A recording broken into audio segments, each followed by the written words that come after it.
Hachette Audio presents Robert Ludlum's The Patriot Attack, a Covert-One novel. Written by Kyle Mills. Read by Jeff Woodman. Prologue. Fukushima Daiichi Nuclear Power Plant, northeastern Japan. March 11th, 2011. Dr. Hideki Ito felt the floor shift and braced himself against the elaborate control console in front of him. He waited for the earthquake to subside, reminding himself that the structure had weathered a number of powerful tremors 2 days before, with no issues. Still, he could feel the tension creeping into his stomach, the way it always did when the earth decided to move. There was no reason for concern, he told himself again. The general had chosen to shut down Reactor 4 and use it as a research facility, ostensibly because of its ability to contain a radiation leak in the face of just these kinds of shocks. It wasn't radiation they were asking it to hold in check, though. The work Ito had dedicated his life to was far more dangerous and difficult to control. The vibrations seemed reluctant to subside as they had in the past, and he glanced nervously behind him. The room itself was unremarkable, a 9-meter cube of treated concrete lined with insulated pipes of every imaginable diameter. The only access was through a small titanium hatch centered between tables covered in computer equipment. His 2 research assistants had pulled back from their keyboards and sat holding the edges of their chairs, feet spread wide to keep from toppling to the rubber-coated floor. The young man had the same stoic expression he'd been wearing since Ito had recruited him 2 years ago. The woman, a brilliant postdoc recently coaxed from the University of Tokyo, was searching the stark bunker with quick bird-like movements of her head. Looking for cracks, Ito mused sympathetically. He felt compelled to do the same thing 1,000 times a day. The elderly physicist faced forward again, squinting through the 10-centimeter thick glass at the tiny room beyond. At its center was a secondary glass enclosure containing samples of concrete, plastic, and steel. Interspersed were organic materials, various dirt and stone specimens, as well as a few carefully chosen plants. And hovering above it all was a disinterested white rat, stretching lazily on one of the robotic arms that serviced the enclosure. The electron microscope reacted to the joystick in Ito's hand as he tried to compensate for the continuing tremors and maneuver it over a patch of moss. The deep green color suggested that it, like the rat, had been unharmed by his experiments. Of course, that hypothesis would have to be confirmed at the atomic level. To the naked eye, none of the human-made materials in the enclosure had suffered any damage either. The deeper truth, though, was very different. With the scope finally over its subject, Ito was able to examine its fundamental structure on a monitor set into the wall. It looked precisely as it always had, a thriving biological specimen unaffected by the war being silently fought around it. After so many years of failure, Ito was having a difficult time adjusting to his recent string of triumphs. Were they real, or was there a fatal error hidden somewhere in the thousands of calculations he'd made? Were his carefully designed safety protocols as foolproof as they seemed? Was his sense of control just an illusion? The euphoria he'd experienced when he first realized that he was influencing the fundamental forces of nature had slowly turned into a sense of dread. Had Einstein felt this way when his equations were used to create the bombs that had been dropped on Ito's own country so many years ago? Had Einstein understood that, while intoxicating to explore, nature would never allow itself to be mastered by something so trivial as the human mind? As if reacting to his thoughts, the intensity of the earthquake began to grow. This time, though, something was different. Within a few seconds, Ito was struggling to stay upright, even with both hands gripping the console in front of him. The roar of the tremors filled his ears, making it impossible to understand the high-pitched shouts of his new assistant. A pipe snaking across the ceiling burst, showering him with a stream of frigid seawater powerful enough to finally knock him off his feet. He crawled across the heaving floor toward a cutoff valve, eyes burning from the salty spray as a wave of panic began to take hold. By the time he made it to the wall, he could no longer keep his eyes open. He was forced to feel along the wet concrete until he found the metal wheel he'd been searching for. It didn't move with the first effort, but his adrenaline-fueled muscles finally managed to break it free. He spun it right, and when it stopped, so did everything else. The tremors, the water, the light. Chaos had suddenly turned to silence. Ito pressed his back against the wall, struggling to fight off the disorientation brought about by the unexpected collapse of sensory input. He focused on the sound of dripping water, eyes now open but seeing only blackness. Power had been lost. That was why the lights were out. No electricity. That simple bit of analysis was enough to build on, and he clung to it as he evaluated his situation. Beyond the sound of falling water, he could make out the erratic breathing of his two assistants. The room was stable, so the earthquake was over. Aftershocks were possible, even likely, but when and how powerful could only be guessed at. In the rest of the plant, emergency protocols would be underway. Active reactors would go into automatic shutdown, and backup generators would be brought online to keep the cooling systems running. None of this was of any importance, though. The only thing that mattered was his own lab's security. "Isami," Ito called into the darkness. "The emergency lights. Can you reach them?" A grunted affirmative was followed by the splash of lurching footsteps. They'd trained for this situation, and after only a few seconds, the room was bathed in a dull red glow.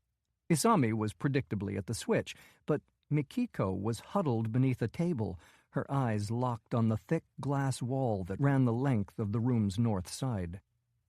The dust and water vapor hanging in the air created a kaleidoscopic effect, but not enough to hide what she was fixated on. A jagged, lightning-shaped crack that ran from floor to ceiling. Mikiko suddenly bolted for the door, slamming into it and clawing for the handle. Ito moved more quickly than he would have thought possible, leaping to his feet and shoving her out of the way before sliding back the cover from a keypad. He managed to enter only 2 digits of his personal lockdown code before she grabbed him from behind. His air was cut off as she snaked an arm around his throat, but he kept one hand wrapped around the door's handle and refused to be torn away. Her terrified shouts filled the room as he fought to get the remaining sequence into the pad. Isami managed to get to them and pulled the woman off, dragging her back as the metal-against-metal grinding of the lockdown bolts filled the room. The sound prompted the woman to fight even harder, and Isami finally threw her to the floor, grabbing a fallen stapler and slamming it twice into the side of her head. Ito stared down in horror at the blood flowing from her temple, but then turned away. There had been no choice. Their lives were meaningless when weighed against the devastation that would ensue if his creation escaped into the world. Once again, silence descended, broken only by the gentle drip of water and the rhythm of their breathing. Ito walked hesitantly to a hatch in the cracked glass wall, opening it as his heart pounded painfully in his chest. He slid through, having already forgotten about the unconscious woman on the floor and the emotionless man standing over her. The glass cube containing his experiment was supported by hydraulic shock absorbers and thick rubber pads, additional insurance against eventualities exactly like this one. They were all intact, as was the glass upon first inspection. He went around it slowly, running a bare hand carefully along its sides. His heart rate began to regulate as he moved, but then his finger hit something. It was nearly imperceptible, nothing more than a slight roughness in the meticulously ground surface. He held his breath, moving his head back and forth in the red light, praying to the Christian God he'd adopted so many years before that the imperfection was just a trick of perception. But like so many times before, his prayers weren't answered. The crack was only a few centimeters long, and there was no way to determine with any certainty if it had fully penetrated. Not that it mattered. No chance of a loss of containment, no matter how remote, could be tolerated. "We have a possible breach," Ito said, his voice shaking audibly as he passed back through the hatch. It took the combined efforts of both him and his assistant to open the bent locker that held their radiation gear. They put it on without speaking. There was nothing to be said.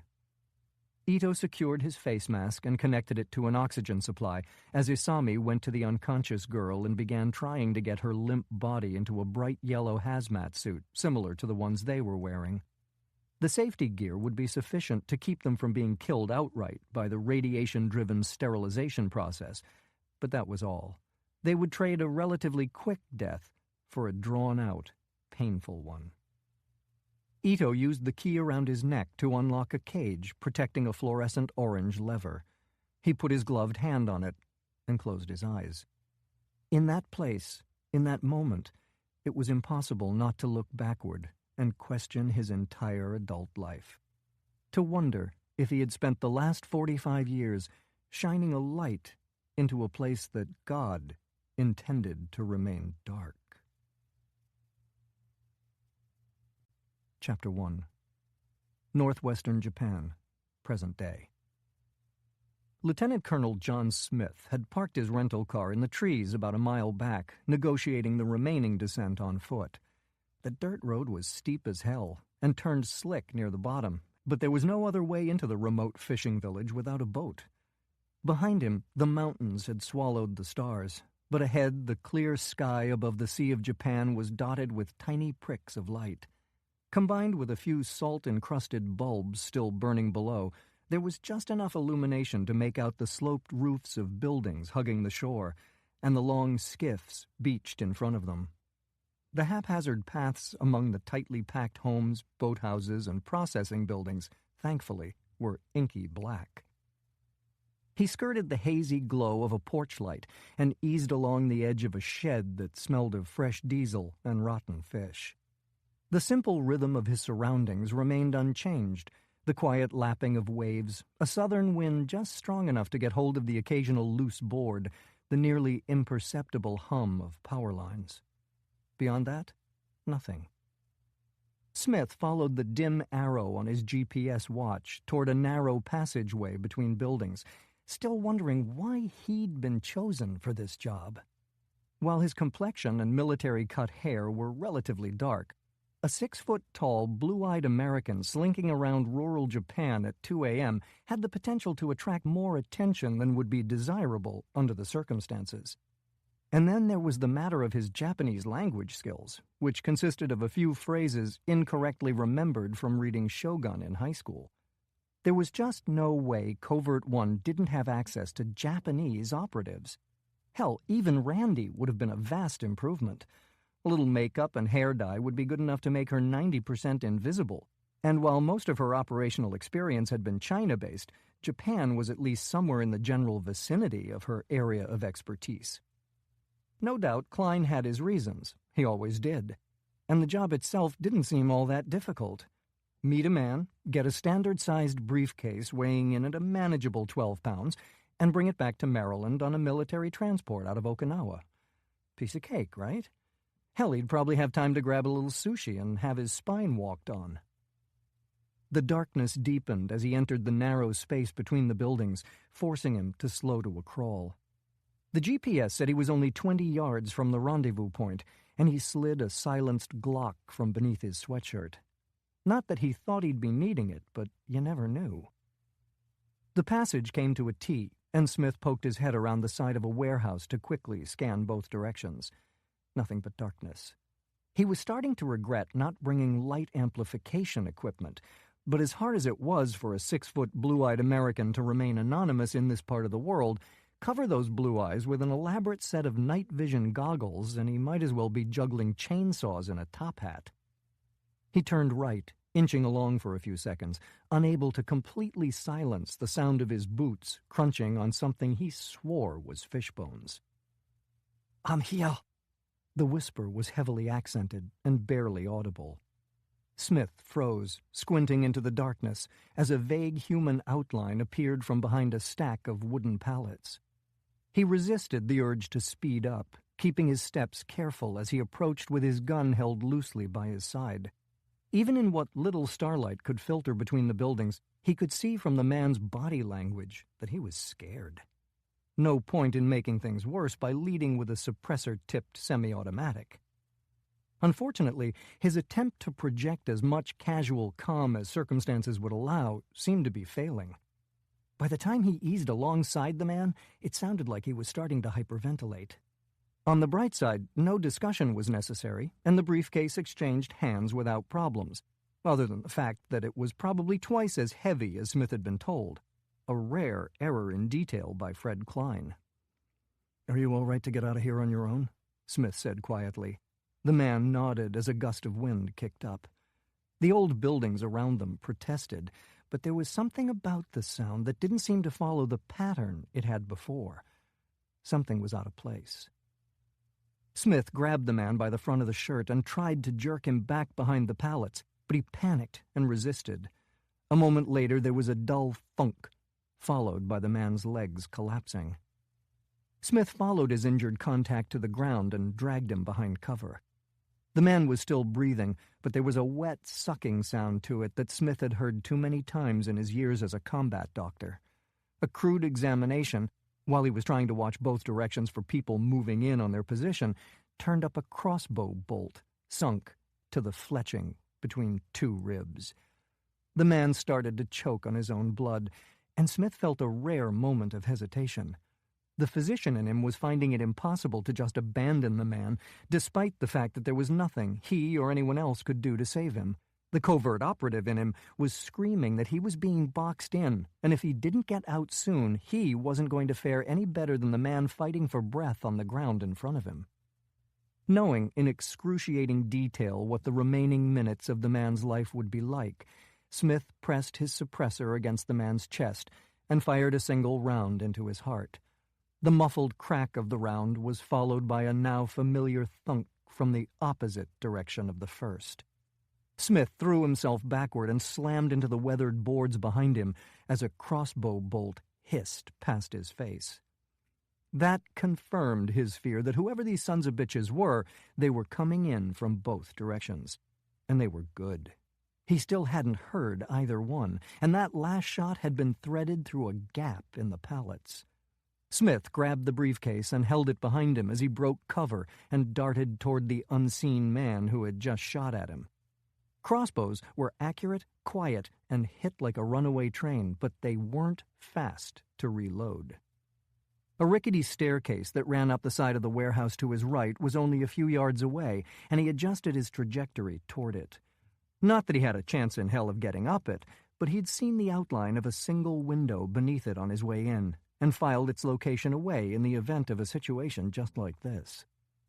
The heavy briefcase hung over his shoulder was slowing him down as he tried to run, but the trade-off proved a good one when he heard a bolt slam into it from behind. With his right hand, he grabbed the support for the stairs and swung beneath them, throwing the briefcase through the window and leaping after it. The remaining glass in the frame raked across his torso, and the landing was a pile of wooden crates, but he was still breathing, and a few scrapes and bruises weren't anything that would hinder him. Smith stayed low, tripping awkwardly across the warehouse interior toward a door warped badly enough to let the starlight bleed around it. Instead of bursting through it, though, he ran his hand desperately along the wall next to it. When he found what he was looking for, he went completely motionless, trying to blend into the rough-hewn boards and watching the shattered window he'd entered through. While he'd elected to leave his night vision gear at home, he was willing to bet that the men coming after him hadn't. When a dim human outline slipped cautiously into the empty window frame, Smith hit the lights. As expected, the man grabbed for his goggles, and at that moment Smith squeezed off a single round. Even for him, it was a low-percentage shot. The sudden glare of the overhead lights, a partially obscured moving target, a heart rate running in the 160s. So he was surprised when the man's head jerked back and he sank from view. Like his dad used to be fond of saying, better to be lucky than good. Smith shoved through the door, and as suspected, someone was waiting for him out front. Also as expected, the man had lost a good second pulling off his night vision goggles, and now had to hit a backlit opponent with a medieval weapon. Advantage lost. Smith fired a round into his chest as he sprinted away from the warehouse and toward the water. The man went down hard, but immediately started to get back to his feet. The body armor that was beneath his black sweater wasn't as effective at stopping the close-range round that Smith pumped into his face when he ran past. Another bolt released behind him, and he instinctively went into a crouch, hearing it hiss by just to his right. Too close. It was another 15 yards to the edge of the water, and the chance of him making it alive were starting to look remote. He abruptly cut left and sprinted toward an open fishing boat pulled halfway onto the sand, diving head first into it. The brief illusion of safety, though, exploded in the crack of shattering wood and a powerful impact to his right shoulder blade. There was a stainless steel cooler in front of him, and he crawled behind it, aware of the strength draining from his limbs. As he rolled painfully onto his side, he heard the crossbow bolt jutting from his back scrape against the bottom of the boat. A few lights had snapped on in the buildings around the shore, and the shadows were dissipating at about the same rate as the adrenaline that was keeping him going. He could hear cautious footsteps moving toward him in the sand, and he unscrewed the suppressor from his gun, firing a few blind rounds in the general direction of his attackers.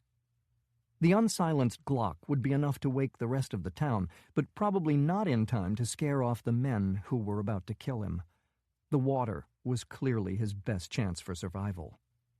The briefcase was too heavy to swim with, so he pressed his thumb against a hidden screen behind the handle and was surprised when the locks actually popped open. Klein had redeemed himself. Smith wasn't sure what he was going to find, but a Ziploc bag full of what looked like garbage wasn't high on his list.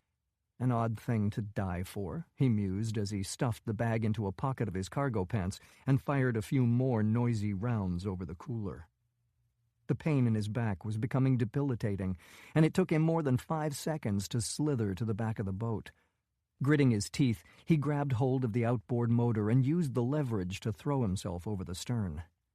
The water was deeper than he anticipated, good for cover, bad for drowning, but the pain was so intense that he wasn't sure he'd be able to swim. Finally, he forced himself to start kicking and managed to pull with the arm that would still move. The gun dropped from his hand as he tried to parallel the surface, not sure how deep he was, but hearing impacts in the water.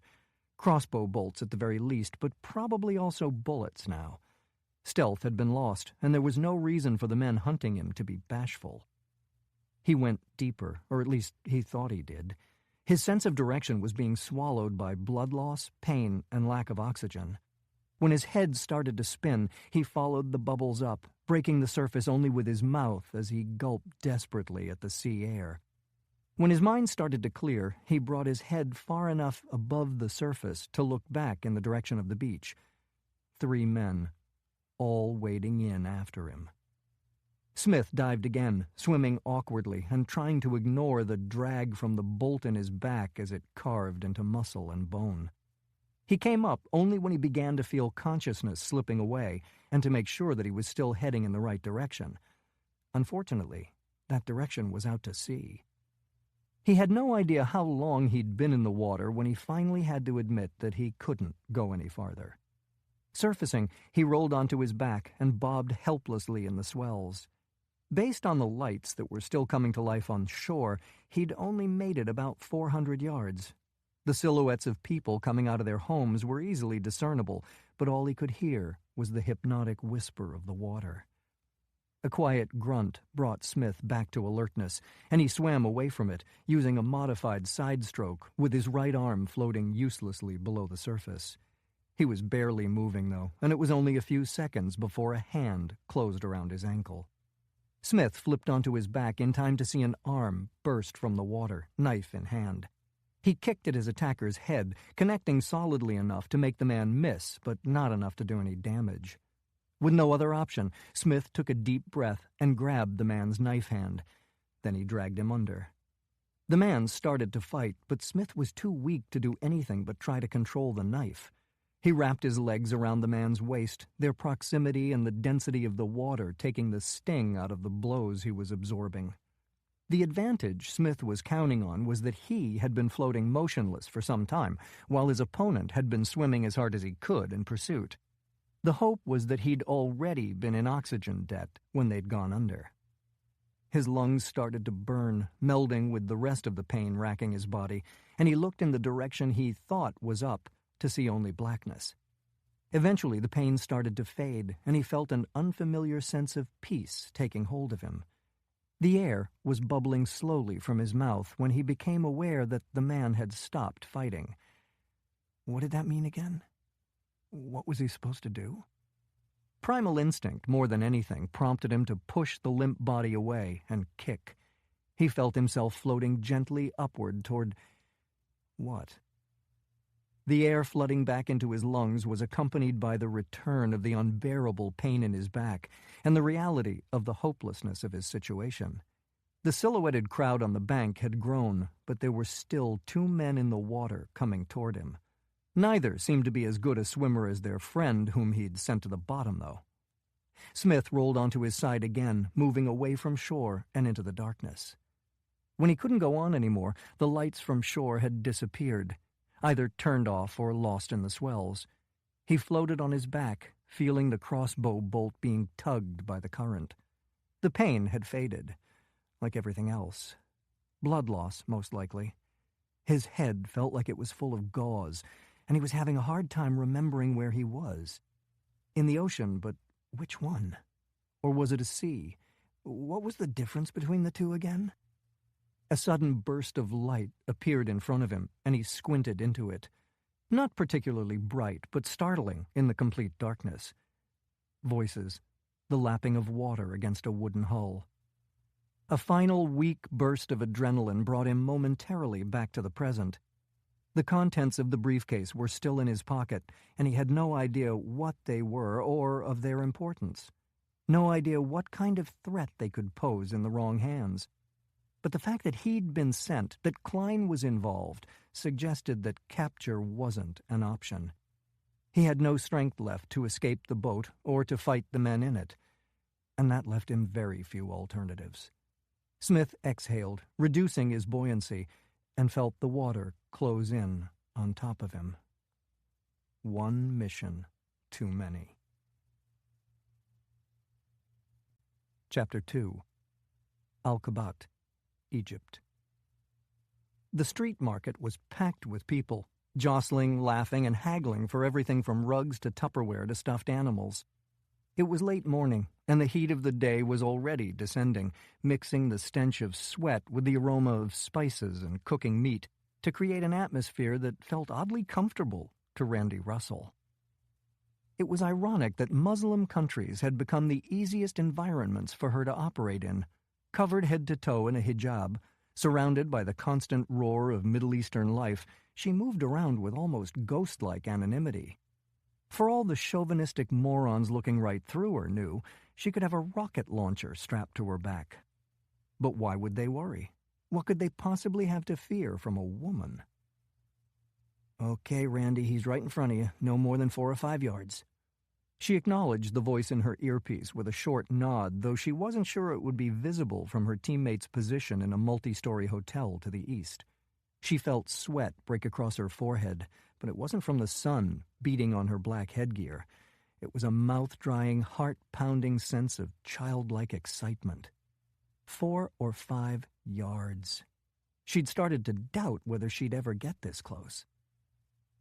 Charles Hashem had grown into a top al-Qaeda operative whose evil was matched only by his infuriating competence. It had taken the CIA 2 years to even place him in Egypt, and her another 5 grueling months to find her way to this particular market on this particular morning. Got him. His gray shirt, sunglasses, and average-length black hair didn't provide much to differentiate him from any other man in the street, but she'd had every existing photo of him stuck to her wall for the last 1.5 years. Oddly similar to her bedroom as an early teenager, except that fantasies of being whisked away by Luke Perry on horseback had been replaced with dreams of ending the life of the man hurrying toward a narrow souk in front of her. It was a shame she didn't actually have that rocket launcher. Seeing his burning body parts cartwheeling down the cobblestones would have been one of the happiest moments of her life. And she had her camera phone with her. Best CIA Christmas card photo ever. "Can we get him to a viable extraction point?" the voice in her ear said. An unwelcome reminder that her mission was significantly different from her fantasy. "Are you kidding?" Randy mumbled, counting on her throat mic to pick it up. "Look around me. 800 people would see us toss him in the van, and then where would we go? Traffic's moving slower than I am." She lost sight of him and panicked for a moment, pushing ineffectually through the unbroken mass of people ahead. She was stronger and faster than most men, but her 125 pounds just didn't provide sufficient inertia to penetrate. A man whose coffee she jostled looked down at the stain on his shirt and grabbed her arm. A moment later, he found himself falling backward over an enormous bag of pistachios with that hot coffee now in his face. She slipped away in the commotion, knowing that no one would ever think a woman could have done such a thing to a big, strong Muslim man. "Damn it, where is he, Bill? Talk to me." "Don't get your panties bunched up, Randy. He went under the awnings to your left while you were screwing around with that guy at the nutstand. We're temporarily blind, so get your ass in there. If we lose him after getting this close, we're going to be the ones getting waterboarded."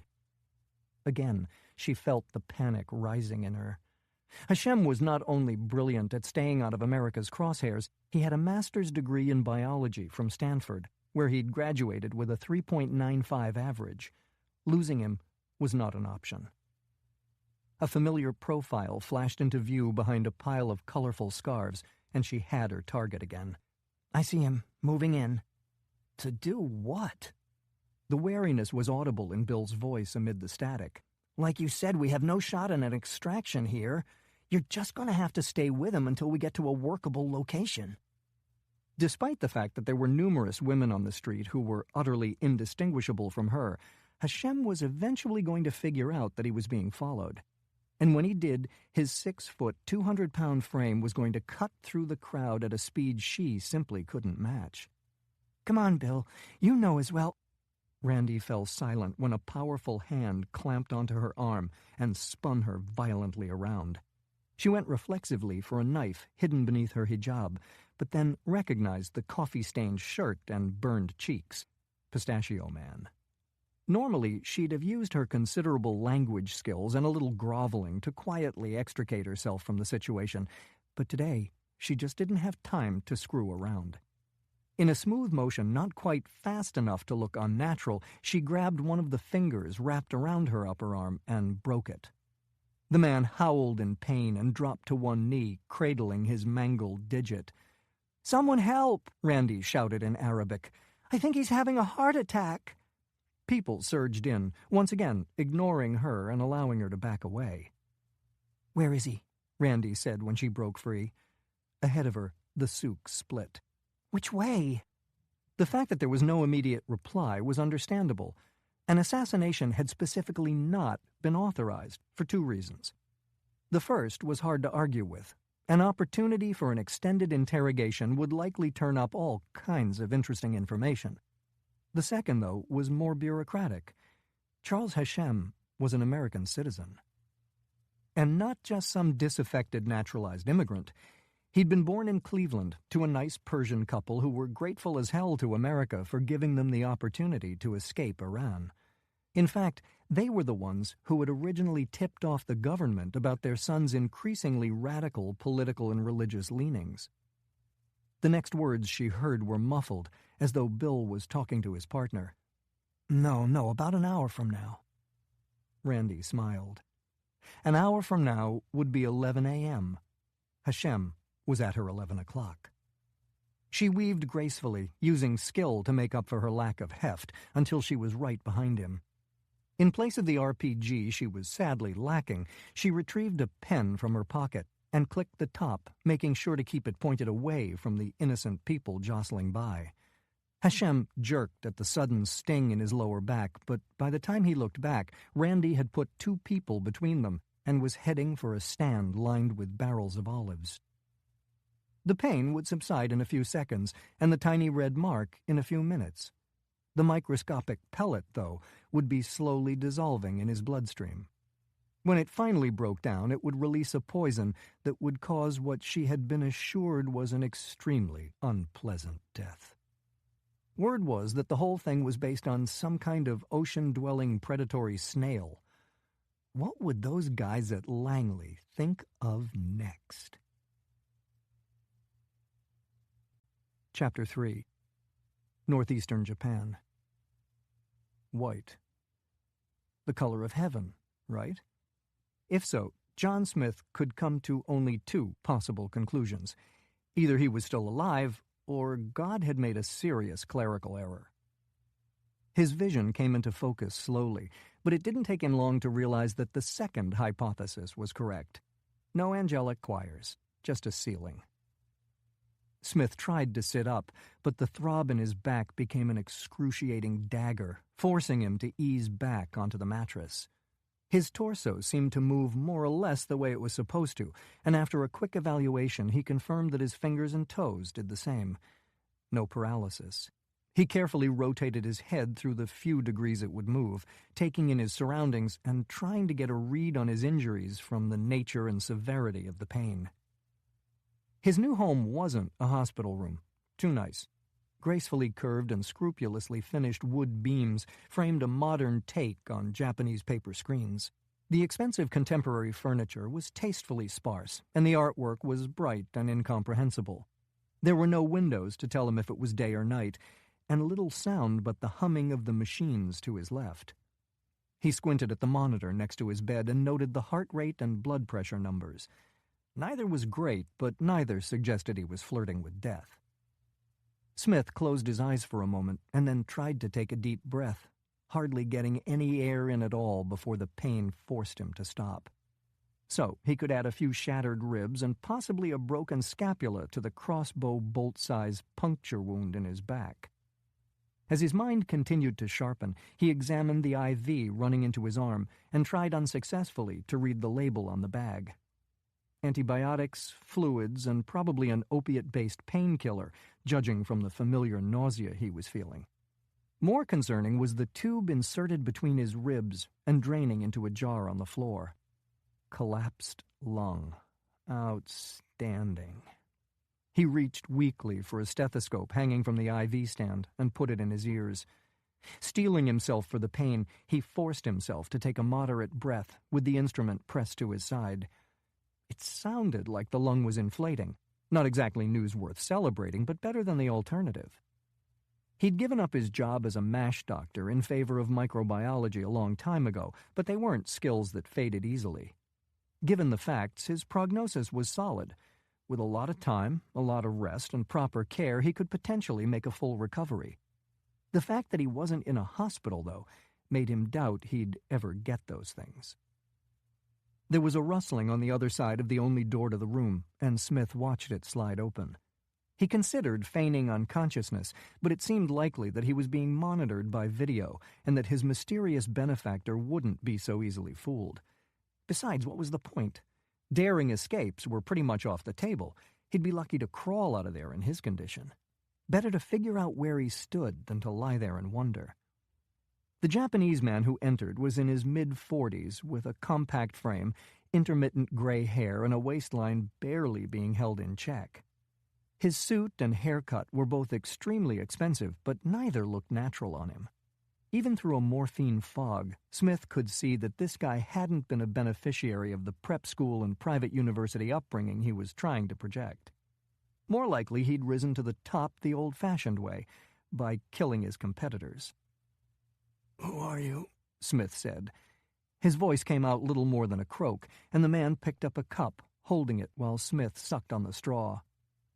"I was going to ask you the same thing." His English was better than expected. Maybe he'd actually outsmarted a few of those competitors after all. Smith eased himself back into the pillows, letting the pain play out on his face to provide an excuse not to volunteer information.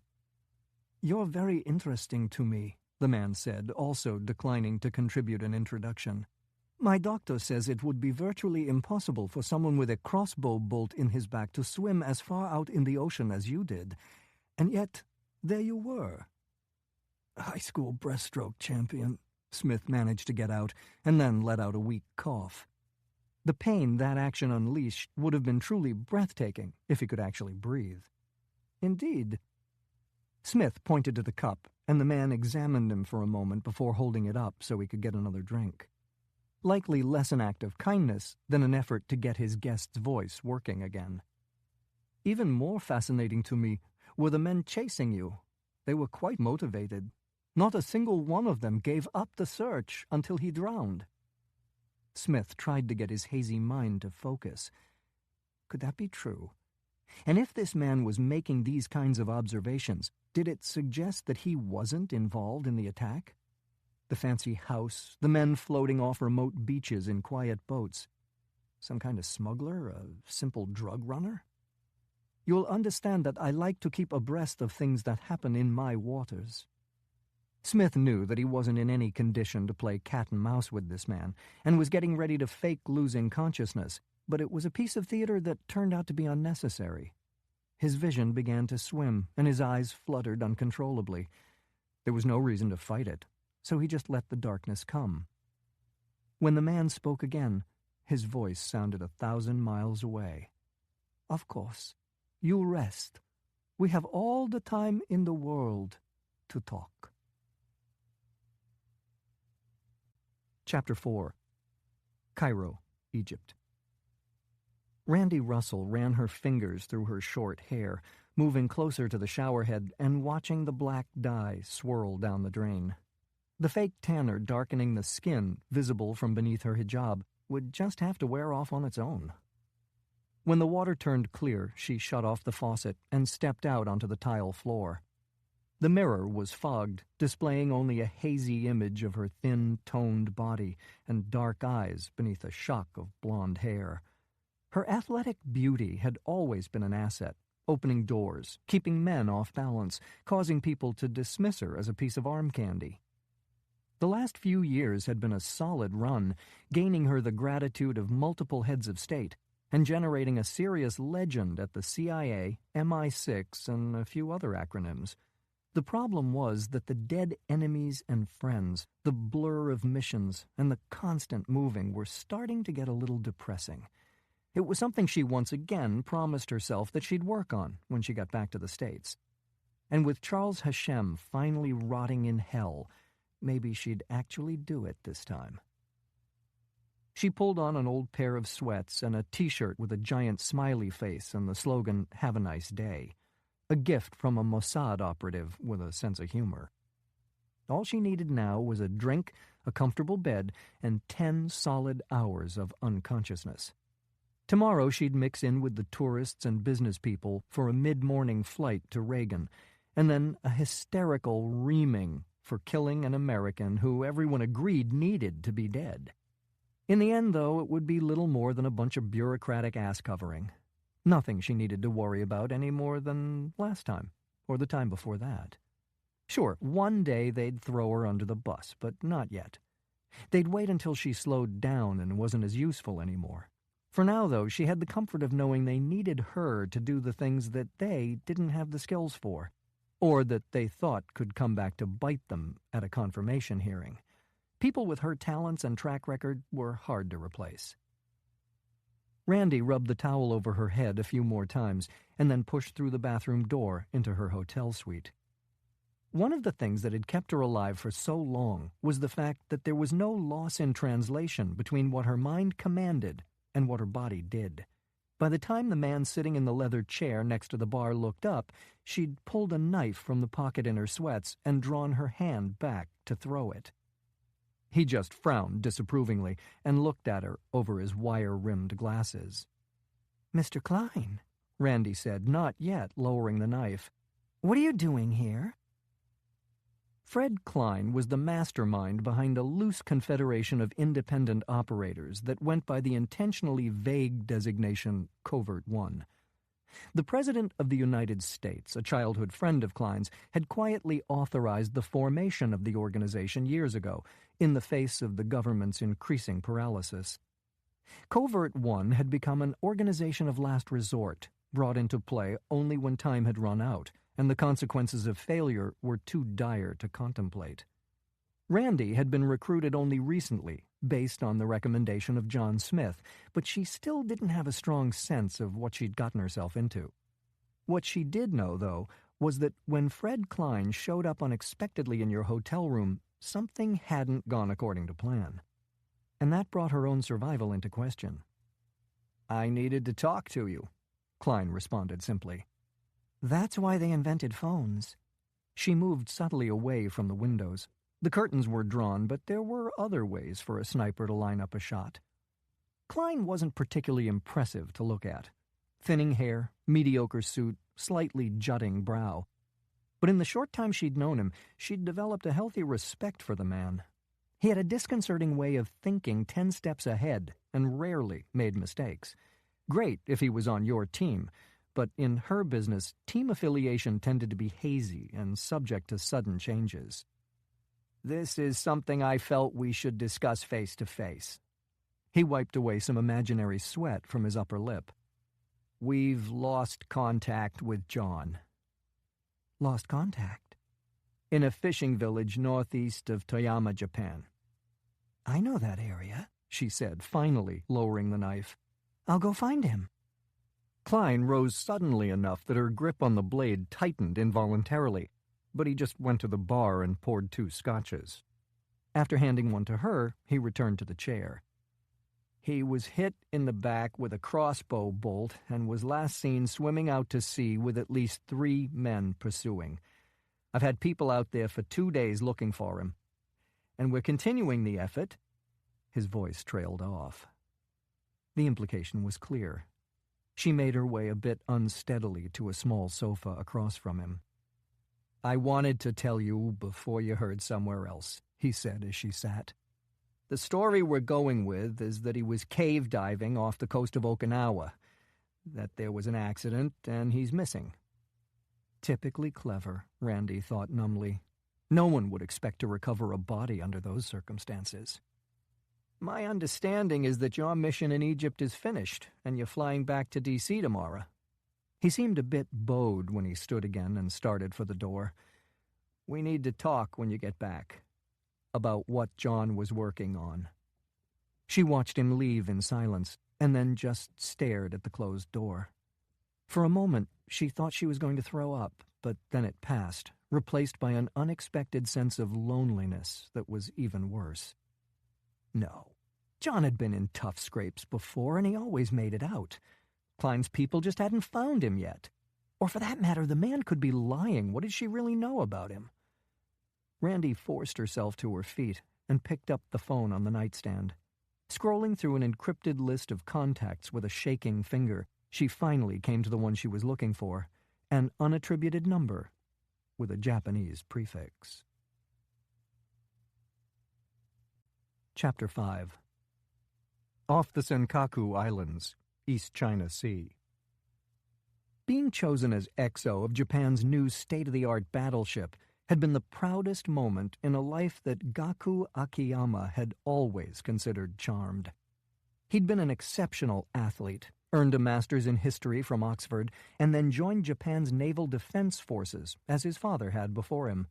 His efforts to honor his family for everything they'd done for him had succeeded beyond his wildest dreams. Like so many dreams, though, this one had finally revealed its dark side. He was standing at the edge of the deck, watching the setting sun backlight a Chinese missile cruiser sailing at an intentionally provocative and impossibly dangerous half-kilometer distance. Beyond were the deep orange silhouettes of 8 more Chinese warships, showcasing that country's resolve and the superiority of its arsenal. Finally, at the very edge of his vision were the jagged outlines of a group of useless rocks, known to the Japanese as the Senkaku Islands, and to the Chinese as the Daioyus. Akiyama looked behind him at the men going about their duties, at the helicopters lined up on the deck awaiting orders, and at the 250-meter flat deck that had caused so much anger on the part of China. Despite considering himself a great patriot, perhaps even a nationalist, he found himself in the rare and uncomfortable position of sympathizing with his opponent's position on this topic. Retrofitting the Izumo to launch offensive weapons would be a relatively trivial task that could be carried out in a matter of months. On the other hand, his own country's leadership was correct when it pointed out that there would be no point to such an operation. While it was true that Japan had overwhelmed China in World War II, those days were long past. Their increasingly belligerent neighbor to the west now had a standing army of over 2 million men, a budget 3 times that of Japan, and a navy boasting more than 700 vessels. In fact, credible rumors were circulating that the Chinese were sending their new aircraft carrier into the area in an effort to humiliate the Japanese further by physically dwarfing the crown jewel of their fleet. And for what? A few rocks sticking out of the ocean? Some oil beneath the ocean floor? Fishing rights? No, in truth, none of those things really mattered. This dispute was entirely about the past. The atrocities perpetrated by his own grandfathers on the Chinese people so many decades ago. The humiliation felt by the Japanese people at their eventual surrender. The newfound conviction of his own generation that they shouldn't be damned to a life of penitence for things that occurred years before they were even born. The Americans felt understandably justified at having fashioned the Japanese Constitution in a way that forbade military force and limited the country to defensive troops. His ancestors had been a warlike and often even brutal people, but that world existed now only in the books he'd studied in school. Japan had become an incredibly wealthy country, built on a fragile foundation of stability and economic cooperation. It had become one of humanity's great innovators and a responsible world citizen that spent billions aiding its less fortunate neighbors. Despite this transformation, though, the threats from China and the Koreas were real and growing.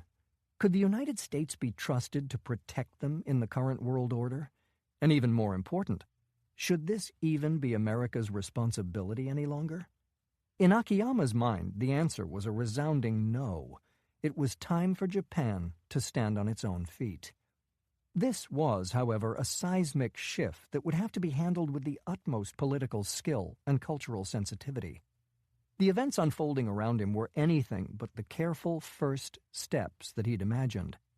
No, this was a senseless escalation, engineered by politicians concerned only with retaining their power. It had played out in history so many times, but no one ever learned. Once the nationalist flame rose to a certain height, it could only be quenched with blood. The breeze picked up, and Akiyama raised the collar on his jacket, continuing to watch the sun sink into the ocean to the west. He was about to head below decks when the deceptive peace was broken by a high-pitched wail. The executive officer spun and saw the men on deck behind him freeze for a split second and then begin sprinting in every direction. "Battle stations!" Akiyama shouted, dodging the men rushing by. "Battle stations!" Over his headset he could hear a nearly unintelligible patchwork of voices. For the moment, he ignored the calm drone of the captain's orders and instead focused on the more panicked voice of a junior officer stating the reason for the alarm. A Chinese Luzhou-class guided missile destroyer had locked on their targeting radar. Akiyama started to run the length of the deck, checking his men's positions, offering words of encouragement, and shouting harsh criticisms when warranted. Above all, though, he did everything in his power to encourage calm. "No one lifts a finger without direct orders," he yelled repeatedly. "Is that clear? I don't care what the circumstances are. No one acts without specific instructions from an officer." He clamped a hand on the shoulder of a terrified-looking boy who couldn't have been more than 19. "You're going to be all right. Do you understand? You've trained for this, and you wouldn't be on the Izumo if you weren't one of Japan's finest." The boy nodded weakly, and Akiyama continued on. He felt a great sense of pride at the efficiency and speed with which his men were carrying out their duties, but much more than that, he felt fear. The irony of a peaceful Asia was that neither player in this conflict had access to battle-hardened troops. The best he could do was stagger the younger sailors with those who had years in the defense forces. That meant very little, though, if those older men had never been in a combat situation. There was simply no way to turn away from the fact that there were hundreds of terrified young people precariously balanced on opposite sides of a razor blade. Chapter 6. President's Private Residence, the White House, Washington, D.C., USA. "Good to see you, Mr. Klein," the head of the President's protection detail said. "Dave," Klein said, returning the greeting. He'd known David McClellan since the man had joined the Secret Service almost 20 years ago, and there was no more tight-lipped operative in the entire government. The perfect man for the job. President Sam Adams Castilla was alone. It was nearly midnight, and his wife Cassie would have gone to bed hours ago. He didn't rise, instead watching his old friend approach with a cold Coors in his hand. In the past, they'd been more open about their meetings, casting themselves as two childhood friends getting together to talk about old times. Lately, though, Klein had become concerned that the intelligence background that had made him an ideal choice to head Covert-One would raise suspicion. Now, he flew as far beneath the radar as possible. Castilla took a sip of his beer before speaking. It hasn't hit the papers yet, but yesterday a Chinese missile cruiser targeted Japan's new battleship with attack radar. The Senkakus, I assume? The president nodded. I've already got Russia, North Korea, the economy, and the entire Middle East to deal with. Now this. It's a lot of ships, a lot of bad blood in a very small area. It's World War III in the making is what it is, Castilla said, his voice rising in volume. Klein pointed to the door behind which Castilla's wife was sleeping, and the president lowered his voice. It's a lot worse than most people know. Look, I like Prime Minister Sanetomi, and I'm sympathetic to the fact that what happened during the war is ancient history. But it frankly doesn't matter what I think. It matters what the Chinese think. And to those assholes, the rape of Nanking might as well have been last Tuesday. It was yet another of those impossibly complicated problems, this time made worse by both countries handling it in the most destructive way possible. Nationalism was on the rise in Asia, and every day it seemed to grow in pitch. Politicians who until recently had been calling for calm were now seeing the writing on the wall and allowing themselves to be swept up in the fervor. The question was, where would it end? Did you know that almost half of Chinese television shows revolve around the killing of enormous numbers of Japanese? Castilla asked. No, I didn't know that. 700 million people just last season, Fred. That's what, 6 times the population of the whole country? I think the CIA told me it pencils out to 22 Japanese people per second, 24 hours a day, 365 days a year. You take that kind of hate, add a faltering economy, an oversized military-industrial complex, and some rocks sticking out of the ocean, and you've written a recipe for disaster. What did Takahashi do? Masao Takahashi was the chief of staff in command of Japan's defense forces, a brilliant military man, but not exactly a dove. About the television shows, I doubt he watches them. Klein frowned. I was referring to the attack radar, Sam. To his credit, nothing. The Izumo went to battle stations and then backed the hell away. He diffused the situation then. I'm honestly surprised. Maybe he's getting a little perspective in his old age. Yeah, just enough perspective that now I have to worry that the son of a bitch is thinking about getting into politics. You know he's one of the richest men in Japan, right? Klein nodded. Technology, energy, defense, contracting, gaming, and I don't even know what else. His family's built quite an empire since the war. And make no mistake, he's the patriarch. People will tell you that his siblings run the companies, but take it from me, they don't take a piss without asking Masao first. Klein leaned back and looked at his old friend thoughtfully. The United States was not a country accustomed to being caught up in the current, but this might be one of those rare occasions. Tensions between Japan and China went back to well before America was even a twinkle in Thomas Jefferson's eye. So now we got 2 of the world's largest economies staring at each other over the brink, Castilla continued. China's got the 2nd largest military in the world, including nukes. Japan technically doesn't have an army, but has the 5th largest defense budget on the planet and 250,000 active-duty soldiers. The Japanese Constitution prevented the country from building a military or projecting power by force, but that clause had always been open to interpretation and was now coming under increasing criticism. In reality, Japan was one constitutional convention away from tossing 3/4 of a century of codified pacifism into the dustbin of history. something China would not take sitting down. Castillo waved his beer can a little frantically. And do you know who's right in the middle of this shitstorm? Me. Because we have a treaty saying in no uncertain terms that the United States will protect Japan if it's ever attacked. If the Chinese decide they don't like the direction the political winds are blowing in Japan, even though they're partially to blame, what then? Do they sink that fancy new battleship? Mark my words, Fred, I'm in the process of getting painted into a very tight corner.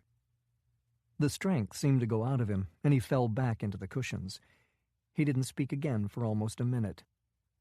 Still no word on John? Klein hadn't been prepared for the sudden change in subject and didn't immediately respond. Thoughts of Smith continued to tie knots in his stomach. Klein was responsible for sending him to Japan, and now he found himself second-guessing that decision. Smith had been his best man, but he'd had no real experience operating in that theater. Had Klein made an error sending him there? Was John Smith's disappearance his fault? Nothing yet. I'm sorry.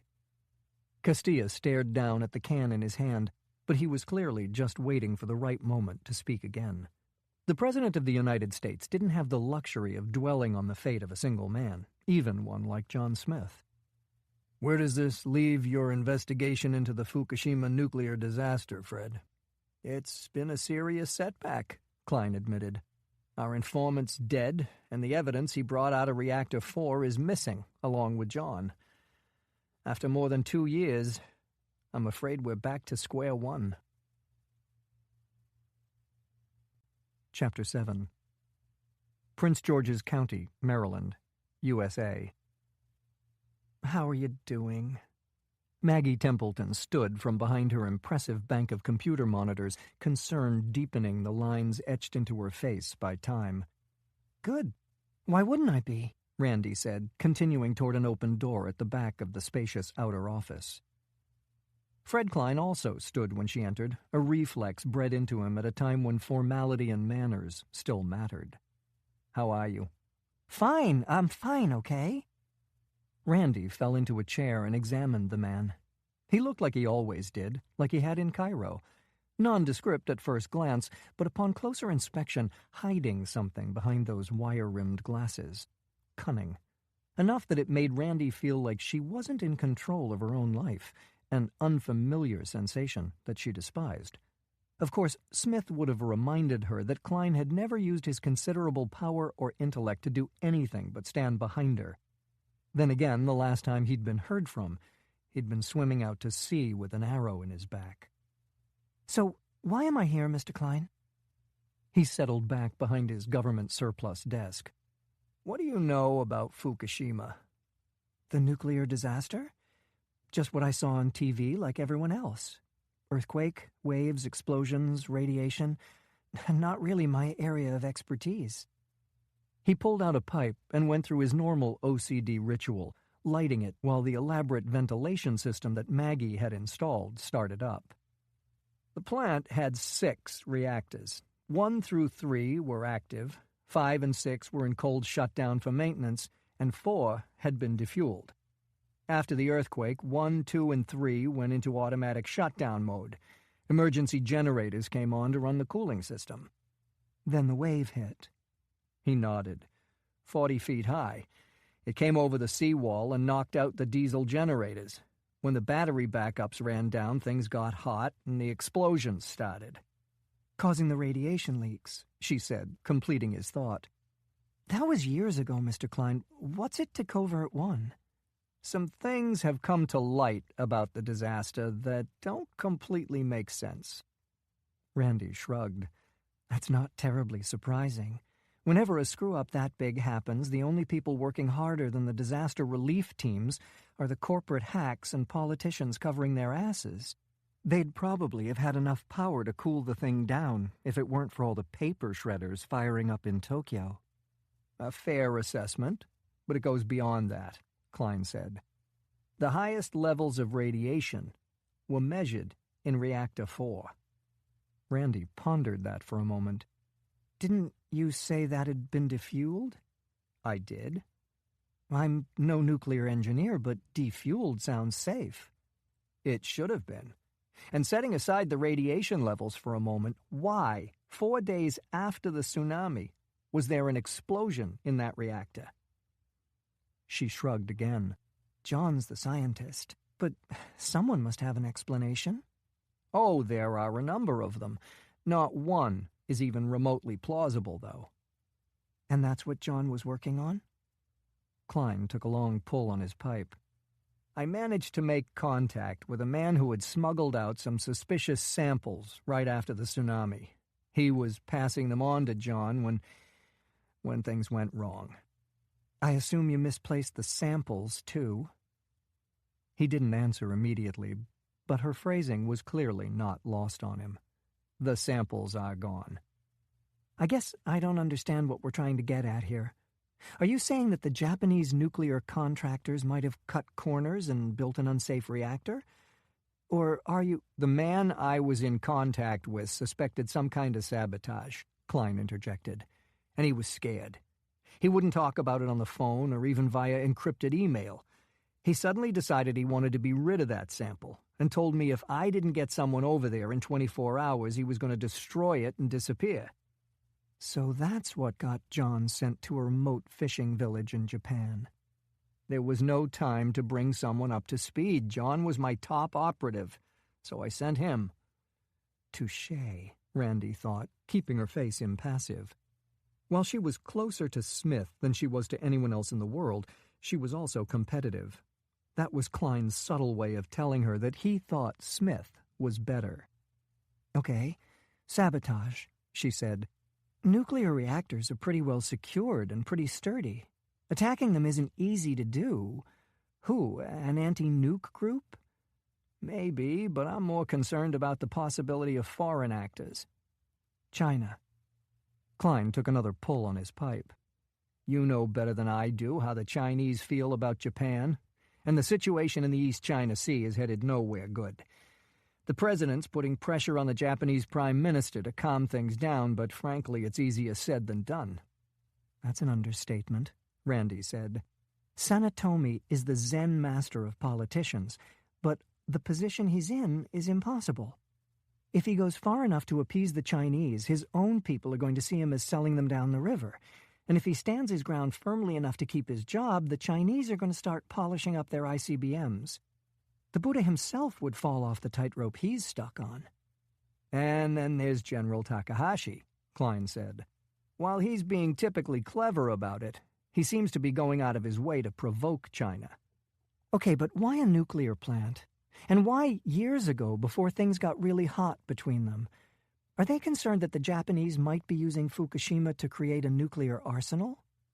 We have assurances from Sanetomi that they're not, and the intelligence community seems satisfied by that. So maybe the Chinese were just trying to create an incident? Make the Japanese lose face and give them something internal to focus on? Or do you think they actually could have been trying to soften them up for an attack? An outright attack on Japan would be a serious enterprise. It would drag in the U.S. and the rest of the world from the first salvo. Randy tapped her fingers absently on the arm of her chair. Leads? Like I told you, the man I was in contact with in Japan is dead, the samples are gone, and there's nothing but silence coming out of China. But I know you're well connected there. Before turning her focus to the Middle East, she'd operated a great deal in China and spoke fluent Mandarin. Okay, let me nose around a little bit. You have an idea? She stood and started for the door. I just might. Chapter 8. Near Imizu, Japan. John Smith took as deep a breath as he could, gritting his teeth as he pushed himself into a sitting position. He closed his eyes for a moment to let the pain subside, then opened them again in order to examine the shackle anchoring his ankle to the bed. He'd have actually laughed if he didn't know how excruciating it would be.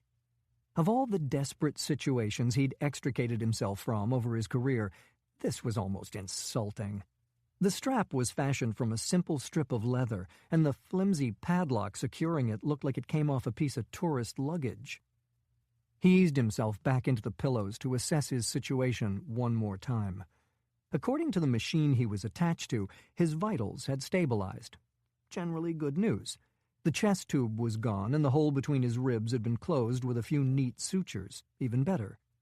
On the downside, though, the pain in his back was as bad as ever, and now he had confirmation as to why.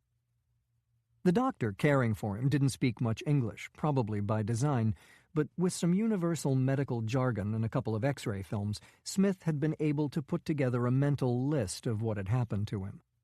5 broken ribs, 2 of which were smashed beyond recognition, a precariously reinflated lung, massive initial blood loss, a near-fatal case of hypothermia, a scapula held together with a couple of screws, and a sutured hole where the crossbow bolt had been extracted.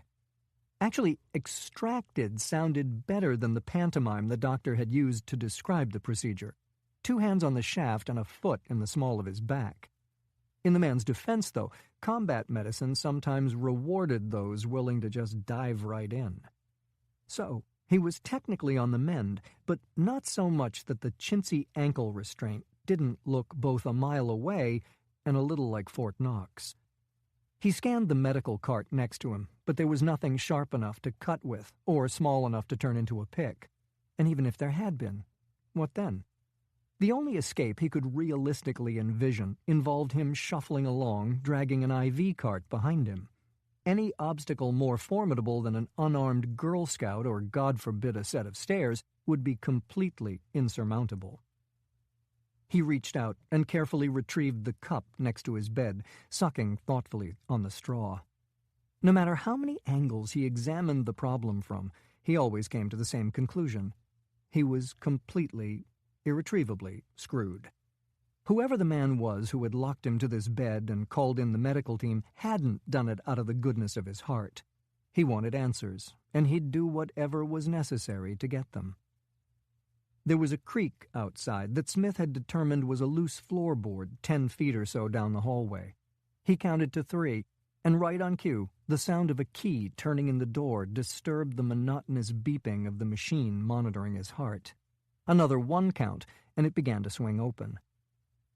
The unusually tall Asian woman who entered had an athletic grace that, in another place and time, he would have stopped to admire. A simple brown dress clung loosely to her curves, and a broad-brimmed hat completely shadowed her face. She set a small satchel on the medical cart, but didn't immediately come any closer. Smith tried to tell himself she was a nurse, but she had a predatory way of moving that suggested something very different. This wasn't a woman who cared for the sick and helpless. This was a woman who extracted information from the sick and helpless. He looked away, staring up at the perfect white of the ceiling. He'd never been interrogated by a woman before, and that worried him. Since he'd regained consciousness, he'd been preparing himself for a clumsy Japanese guy with a lot of tattoos and a rubber hose. The shape he was in, he figured he wouldn't have to hold out long. Death would quickly intervene on his behalf. This woman was almost certainly a very different animal. She'd be aware of his injuries, inflicting pain carefully and only when necessary. She'd confuse him, drug him, try to make him psychologically dependent on her, and she'd keep him alive for as long as it took. Smith started going over the story he'd concocted, trying to imprint it into his mind with enough force to make it real. He was a drug addict, an American military doctor from the base in Okinawa who had written one too many bogus prescriptions for himself and had the Army's investigators breathing down his neck. He'd been trying to find another supplier when the man he'd been there to meet was killed. Smith was just in the wrong place at the wrong time, an innocent bystander in a war between his new dealer and the Japanese mafia. The woman moved soundlessly to the foot of his bed and looked down at him. Her face was still shadowed by the hat, so he looked for hints in her body language about what was to come. Even in his situation, it was hard to ignore the perfection of her outline beneath the utilitarian dress. With a little luck, she'd start by trying to use her beauty to play on his emotions. When she lifted her hand and he saw the matte black blade, though, it was clear that Lady Luck had once again turned her back on him. Chapter 9. Yasukuni Shrine, Tokyo, Japan. General Masao Takahashi looked up from the classified documents he was reviewing when his limousine began to slow. Outside, the street was filled with demonstrators, numerous enough to force his driver to come almost to a stop in order to pick his way through. To the right, the crowd was dominated by older men carrying the Rising Sun flag, some in deteriorating Imperial Japanese uniforms. Takahashi nodded respectfully toward them, though he knew he was invisible behind the tinted windows. Patriots who still remembered the meaning of courage and service. Their opposition, fittingly on his left, consisted mostly of college-age representatives of an entitled and self-absorbed generation who had never experienced the slightest hardship. Despite that, all they did was complain about an economy that allowed them to live at a standard he could have never even imagined as a child. Not a single one of these cowards would have survived a week of his youth. The hunger, the cold, the fear and confusion of being a defeated people in a country under occupation. His driver glided to a stop, and Takahashi looked away from the protesters in disgust. Their obscene placards dishonored the men who had fought and died for the country that they now believed owed them so much. He ignored the chants penetrating his vehicle and looked out over the well-tended grounds of Yasukuni. The leaves had taken on a reddish gold color, contrasting the unbroken blue sky. The shrine lay just beyond, adding the deep green sweep of its traditional roof and the graceful white of the banner guarding the entrance. It had originally been built by Emperor Meiji in 1869, and it now honored the almost 2.5 million men who had served and died for Japan. He wasn't surprised when his phone rang, nor that the screen identified the caller as Prime Minister Fumio Sanetomi. He considered ignoring it, but his plans were advancing at a pace that was already at the edge of control. Keeping the country's politicians complacent was desirable, though not absolutely critical to carrying out those plans. Sanetomi and his hangers-on continued to wrap themselves in the illusion that they were relevant, and for now that was convenient. Soon, though, the politicians would be revealed for what they were, weak and honorless men who had spent 3/4 of a century slowly bleeding their own people. "Good afternoon, Prime Minister," Takahashi said, putting the phone to his ear. "And to you, General. It's my understanding that you're at Yasukuni." "You're well informed, as it seems is everyone else. It was my hope to make this a reflective, private affair." "I'm certain it was," Sanetomi replied. His voice was typically even, reverberating with a solemnity that the electorate found hypnotic, but Takahashi found insufferable.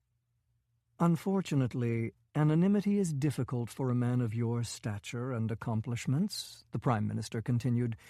"Because of this, I must ask you to remain in your car and order your driver to turn around immediately." Takahashi's jaw tightened at the smooth attempt to manipulate him with flattery. Prior to his career as a politician, Sanetomi had been a schoolteacher, and what he'd learned handling children had proved extremely useful in dealing with the sheep he surrounded himself with. But the general wasn't one of them. He had been defending Japan since Sanetomi was crying at his mother's breast. "General, are you still there?" Takahashi let his silence draw out.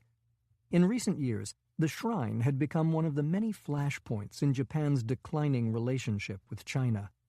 The Chinese, instead of wielding their growing power and wealth to break free of the past, had decided to use it to reopen old wounds and humiliate their smaller neighbor to the east. The shrine housed men who had been judged war criminals for their service to the emperor during World War II, a judgment that he found not only a disgrace, but personally offensive. The quote, "History is written by the victors," had been widely attributed to Winston Churchill, and it seemed fitting in this case. While Japanese soldiers who had killed in the throes of war were labeled monsters, the Americans were held up as heroes for using nuclear weapons against Japanese civilians, and the Chinese continued to worship the butcher Mao. Even the textbooks used in Japanese schools had been rewritten to reflect the perpetual guilt of Takahashi's people, and to heap that shame on children who had nothing to do with the events of the past. Still, it wasn't enough for a rising China. They were putting political pressure on Sanetomi's government to rewrite the books again, to eradicate any allusion to who the Japanese people were and how a tiny island had become feared by the entire world. I'm sorry, Mr. Prime Minister, but you must understand that if I were to turn around now, it would be seen as a dismissal of the sacrifice made by the men honored in this place. General, please, Sanetomi interrupted. This time his voice wasn't quite as even.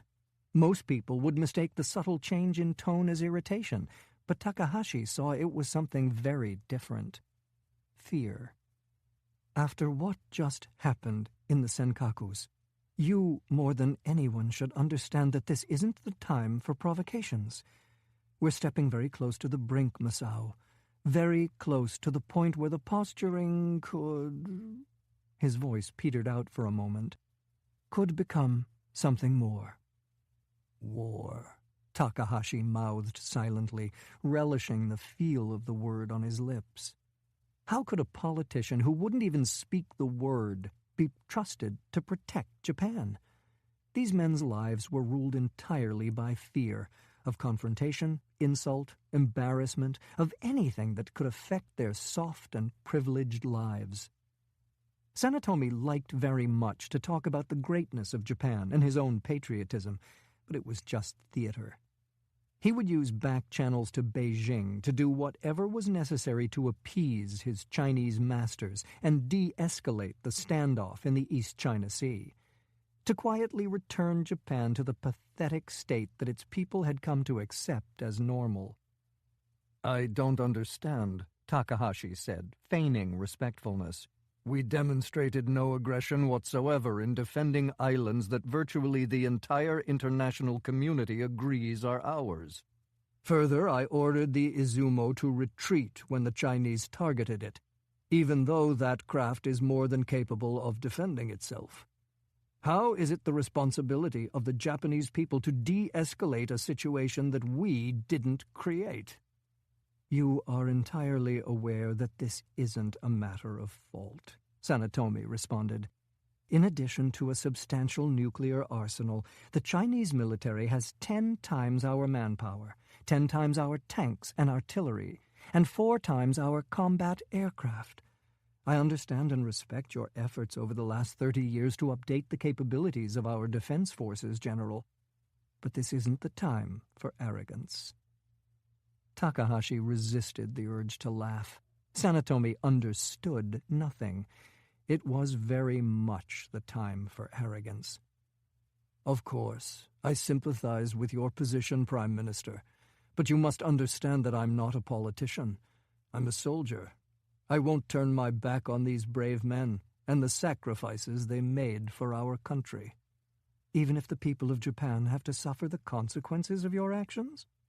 I doubt any discomfort they might experience would compare to what was suffered by the men whose souls rest here, Prime Minister. Takahashi cut off the call and stepped from the vehicle, barely aware of the competing shouts from the protesters on either side. He walked the barricaded corridor between them, focused on the Shinto priest waiting on the other end. The holy man wore the white robe demanded by tradition, and it flowed gracefully in the breeze as the general approached. The countries that pretended to rule the world had become weak. Europe was fractured and useless. Russia was sinking into a disastrous kleptocracy that would inevitably lead to another revolution. China's corruption continued to grow as it destroyed everything it laid its hands on in the name of unfettered greed. Even the United States, which had been such a force for stability in the world, had been transformed into a bickering, bankrupt shadow of its former self.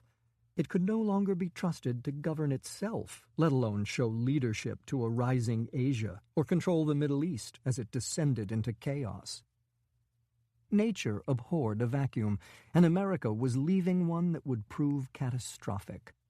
Only he and his closest advisers understood it yet, but a new era was dawning. This was to be Japan's time. Takahashi stopped and bowed respectfully to the priest, the hair standing on the back of his neck as it always did in this place. One day he, too, would be honored here. People would remember him as the man who changed Japan and the world forever. Chapter 10. Tokyo, Japan. Can I get you another cup of coffee? Kaito Yoshima, his name when he was in Japan, answered the young waitress with a smile and flawless Japanese. Even if she'd been a student of subtle accents, she would have placed him in the northeastern part of the island. Certainly she would never have dreamed that he'd been born and raised outside Dingji, China. He admired her as she weaved through the crowded coffee shop, dodging the knots of animated conversation with practiced agility. His preferences leaned more toward the exotic, but even he had to admit that there was something special about this girl. French wasn't one of his 4 languages, and he strained to remember the phrase, a certain je ne sais quoi. Yoshima turned back to the massive window, ignoring the crowded street scene beyond, and instead focusing on his reflection. In addition to his perfect accent, there would also be no way for the people surrounding him to determine his foreign birth from his features. They were a gift from the Japanese soldier who had raped his grandmother during the war, a strange trick of genetics that had not gone unnoticed by the Chinese government. He'd been taken from his family just before his 4th birthday under the cover that he'd been identified as deeply gifted and would be educated at an exclusive boarding school. To this day, his family had no idea that the school he'd been shipped off to was actually a training facility for spies and assassins. From before he could even clearly remember, he had been immersed in the Japanese language and culture, the subtle art of espionage, and of course, the shining glory of the Communist Party. Upon reaching adolescence, he'd been issued a forged passport and begun traveling to Japan on a regular basis, honing his ability to blend in under the watchful eye of his trainers and classmates. There had been 30 of them in all, split equally between male and female. Friendships had been a luxury none of them could afford, and the endless competition had been both cruel and brutal. Mistakes, weaknesses, and even the slightest hint of a lack of patriotism or resolve were all severely punished. If enough of these usually trivial violations were incurred, that student was expelled. Of course, he knew now that this was just a euphemism. The level of secrecy that had to be maintained around a program that stole children and turned them into anti-Japanese weaponry was oppressive, to say the least. No, it was clear that the children born without the necessary intelligence or physical capability, and even the gentle ones whose nature was unsuited to the tasks they would be charged with, now inhabited a series of unmarked graves in the Chinese countryside. Only 9 of the 30 had survived their training, and those 9 went on to become China's top covert operatives. Or at least, that's what he was told. He'd never seen any of them again, and that separation generated a strange emptiness in him that he'd never been able to completely fill. His teachers had in some ways done their jobs too well. Now he straddled 2 different countries, 2 different cultures. Which did he really belong to? Certainly his loyalty to Beijing had been beaten into him throughout his childhood, but he was a man now, and his allegiance to that country was beginning to feel more like habit than anything else. The pretty waitress returned, and he smiled at her as she slid the latte onto the table in front of him.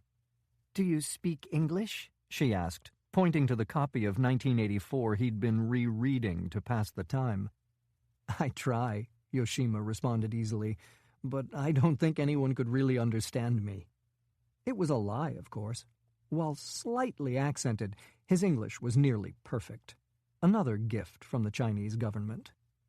"I'm taking a class," she said. "It's really hard, so don't feel bad. I can't even understand myself." Her laugh was engaging enough to turn his thoughts to using the skills he'd been provided to disappear. Maybe somewhere in Japan. Maybe with this very girl. She turned, and he watched her walk away again, the fantasy fading as the physical distance between them grew. There had been so many women like her, so many daydreams of a normal life where his Japanese features didn't make him the constant target of hatred by the very people he had been charged with protecting. A bitter smile crossed his lips. The very people he had been charged with protecting. In truth, the only people he protected were his country's politicians. And that task was getting harder and harder as they pushed China further toward the brink. The runaway economic growth was slowing. Information was becoming increasingly difficult to control, and his hopelessly corrupt masters were feeling their grip on the population weakening. With all other avenues exhausted and religion unavailable to them, they had chosen Japan as a focal point for the Chinese people's anger. They dredged up atrocities that had happened generations ago and skillfully transformed a group of useless islands into a beacon of national pride, all the while arrogantly believing that they could control the carefully cultivated rage of 1 billion human beings. He scanned the street out front again, finally letting his gaze settle on a small Honda parked parallel to the curb. It looked almost laughably normal, Japan's most common car in Japan's most common color. Neither old nor new, neither clean nor dirty. It might as well have been invisible. Within that mundane exterior, though, it was really quite remarkable. 6 kilos of crudely formulated but still potent plastic explosive were hidden inside the driver's side door.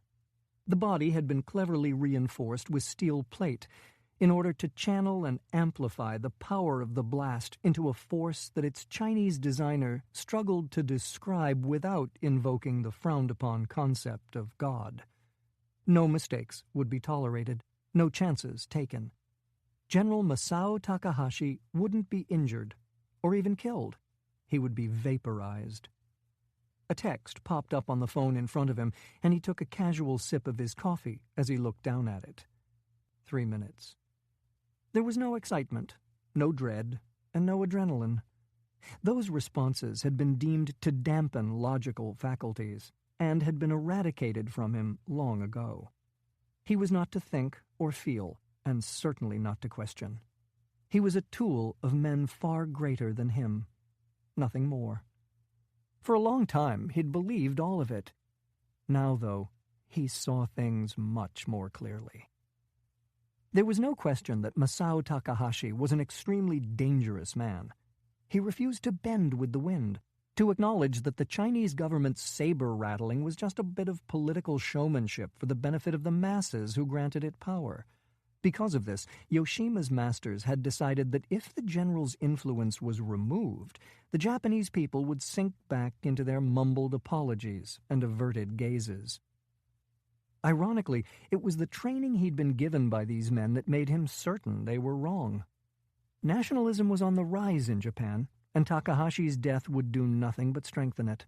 All he would accomplish here today would be to inch the two countries a little closer to the point of no return. Another text came in, warning him that the ETA of the general's limousine was now 1 minute. He carefully inserted a set of custom earbuds and plugged the cord into his phone. Anyone looking would think he was listening to music, but the headphones were actually designed for hearing protection. A drop of sweat ran down his forehead, and he wiped it away. His masters had carefully designed the assassination to look like the work of the Japanese Patriotic Front, a left-wing group that had recently set off bombs in Yokohama and Nagoya. The subtle poison he'd suggested had been deemed too exotic and easily traced to a foreign source if discovered, and the sniper bullet that was his backup plan had been deemed too professional-looking. So he was sitting in a coffee shop, waiting to unleash hell. Yoshima looked at the faces of the pedestrians walking by the colorful shop windows and at the drivers on their way home from work. How many would be disfigured or carry debilitating injuries for the rest of their lives?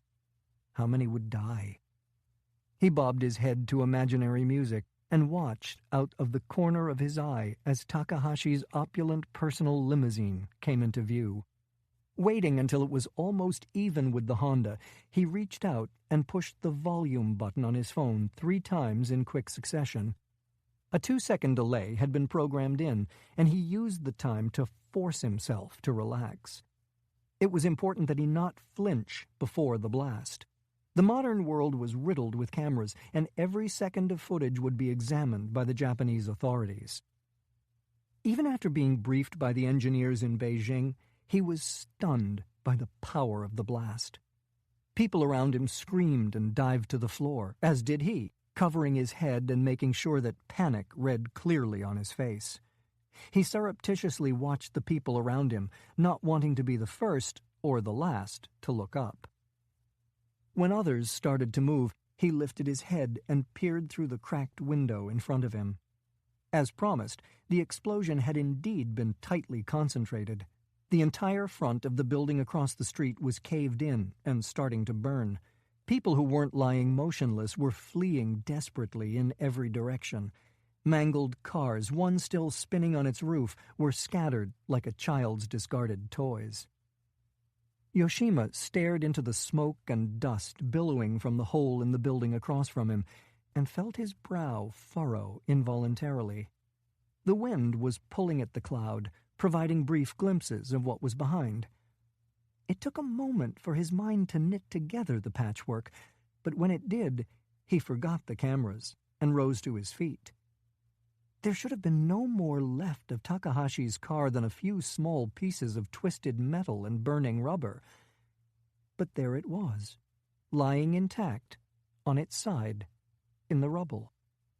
Impossible. Chapter 11. Tokyo, Japan. General Masao Takahashi could no longer make sense of a world he thought he understood. There was no sound but the ringing in his ears, and there was no light beyond a few muted rays coming from above. The only thing that seemed familiar was the ache in his shoulder, though he didn't know why it hurt or when the pain had started. After a few moments, his equilibrium came back enough for him to realize that he wasn't sitting upright. His arm was jammed between the back of the vehicle's front seat and the door. The light filtering in was coming through a window. The car was on its side. "Genzo," he called out, but his driver didn't answer. Takahashi freed his arm, finally feeling his mind start to come back online. He was crumpled against the driver's side rear window, and through the glass he could see a mix of bright floor tiles and rubble. "Genzo," he said louder, righting himself to the best of his ability and leaning forward through the seats. His driver hadn't been wearing a seatbelt and lay motionless with one hand hanging loosely through the steering wheel. There was a blood smear about 10 centimeters in diameter on the undamaged windshield, and when Takahashi reached for the man, he discovered the stain had come from what had once been Genzo's forehead. He stood on the door panel and reached up to try to open the door above him. The latch worked, and he managed to crack it, only enough to let in a wave of black smoke and terrified screams. The handle was suddenly torn from his grasp, and he threw an arm up against the filtered glare of the afternoon sun. Someone was shouting at him, but the buzzing in his ears and the crackle of flames made it impossible to understand anything that was being said. He felt a powerful hand grip him under his injured arm, and he was immediately dragged out of the vehicle. "General!" a man shouted directly in his ear. "Are you hurt?" Takahashi just shook his head, still dazed. "Come on! We have to get out of here!" From his elevated position on the side of the limousine, Takahashi could finally take in his surroundings. The building was thick with smoke, but still recognizable as some kind of store. He remembered the roar and the flash now. An explosion. His vehicle had come partially through a cement wall and partially through a display window. The burning figures that had at first looked like mannequins were, he now realized, corpses strewn among shattered brick and shredded clothing. "Let's go, General! Now!" He was pulled off the car, and his arm was thrown painfully over a broad set of shoulders. Men from his chase car, some bleeding badly, others visibly burned, fell in around him as he was swept deeper into the wrecked building. As they progressed, the still bodies were replaced by ones writhing in agony or trying pathetically to escape the approaching flames. He saw a small child, half his body charred black, wailing next to a motionless young woman. Someone running past scooped the child up and disappeared like a ghost into the choking smoke. They slammed through a metal door, and the open space turned into a dark hallway. His head continued to clear, and after a few more moments, he forcibly slowed. "Where are we going?" "The fire exit," one of his men said. "Are you sure there is one?" Takahashi asked, feeling himself being pushed forward again. "We could get trapped by the fire." "We're certain, sir. We've been through all the buildings on your normal travel routes. This has a rear exit that opens onto the next street." He had no reason to doubt what he was being told. His security detail had been hand-picked from the best men the country had to offer. "My vehicle," Takahashi said. "Sir, we need to focus on getting you out of here." The man ahead of him had a hand against his earpiece as they ran, nodding at whatever was coming over it. "General, I have confirmation that a helicopter is on its way and will be airlifting the car out." Takahashi didn't respond. Justifying the urgency of the salvage operation would be difficult, but significantly simpler than the explanations necessary if the police got hold of the limousine. They burst through another door and came out onto a relatively quiet secondary street. Pedestrians were talking in frightened tones and pointing at the smoke just starting to clear the tightly packed buildings. Takahashi's men barreled right through them, going for a half-unloaded truck parked at the curb. Its owners were too stunned to offer any resistance, instead watching in silence as the head of Takahashi's security detail shoved the general through the driver's door and then leaped in after him. In the rearview mirror, Takahashi saw his remaining men stepping in front of cars and forcing their occupants out into the street. Within 30 seconds, 2 of his men had pulled a commandeered Prius in front of the truck, and another 3 had a BMW a few meters off its rear bumper. "Please get down, General." He ignored the suggestion. The likelihood that there was a secondary team looking to finish the failed assassination attempt was remote at best. And even if it hadn't been, he wasn't going to cower like a child in the face of it. "What's the ETA on that chopper, Lieutenant?" "I'm being told it should be on site within half an hour, sir. After that, it'll take another 15 minutes to hook up the cables. Where should the vehicle be taken, sir?" Takahashi didn't immediately respond, looking at the stunned expressions of the people they passed, while trying to calculate exactly what had happened and who was responsible. "I'll give you a destination when it's in the air." Chapter 12. Near Imizu, Japan. "I'm going to give you the benefit of the doubt and assume you were having an off day when you let this happen." John Smith's eyes rose from the blade in the woman's hand to her face, still shadowed by the brim of her hat. The voice was familiar, but the drugs flowing into him through the IV made it hard to concentrate. She used the knife to cut through the leather strap securing his ankle and then stepped back into better light. The hair was an unfamiliar black, but the dark eyes and arrogant smile were unmistakable. "Randy, how the hell did you find me? Did Fred—" She scowled and shook her head.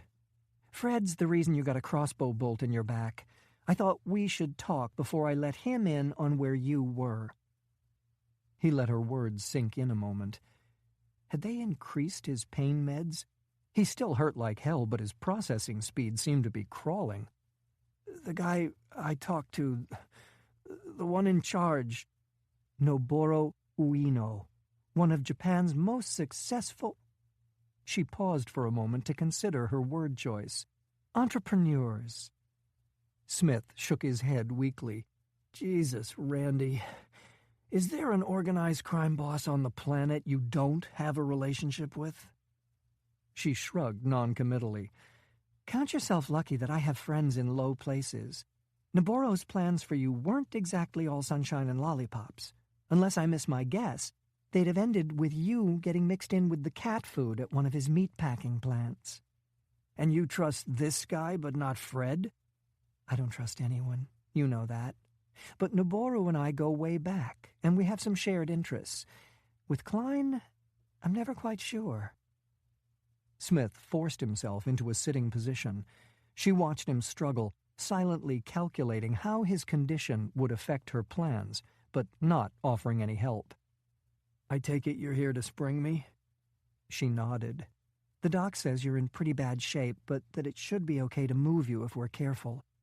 They're bringing a wheelchair, and I'll take you to an apartment I rented through a dummy corporation. No way to trace it to either one of us. We can lay low there until you're a little more mobile, and we figure out how to get you back to the States. Fred can send a jet. We'll see. No need to jump into anything blind.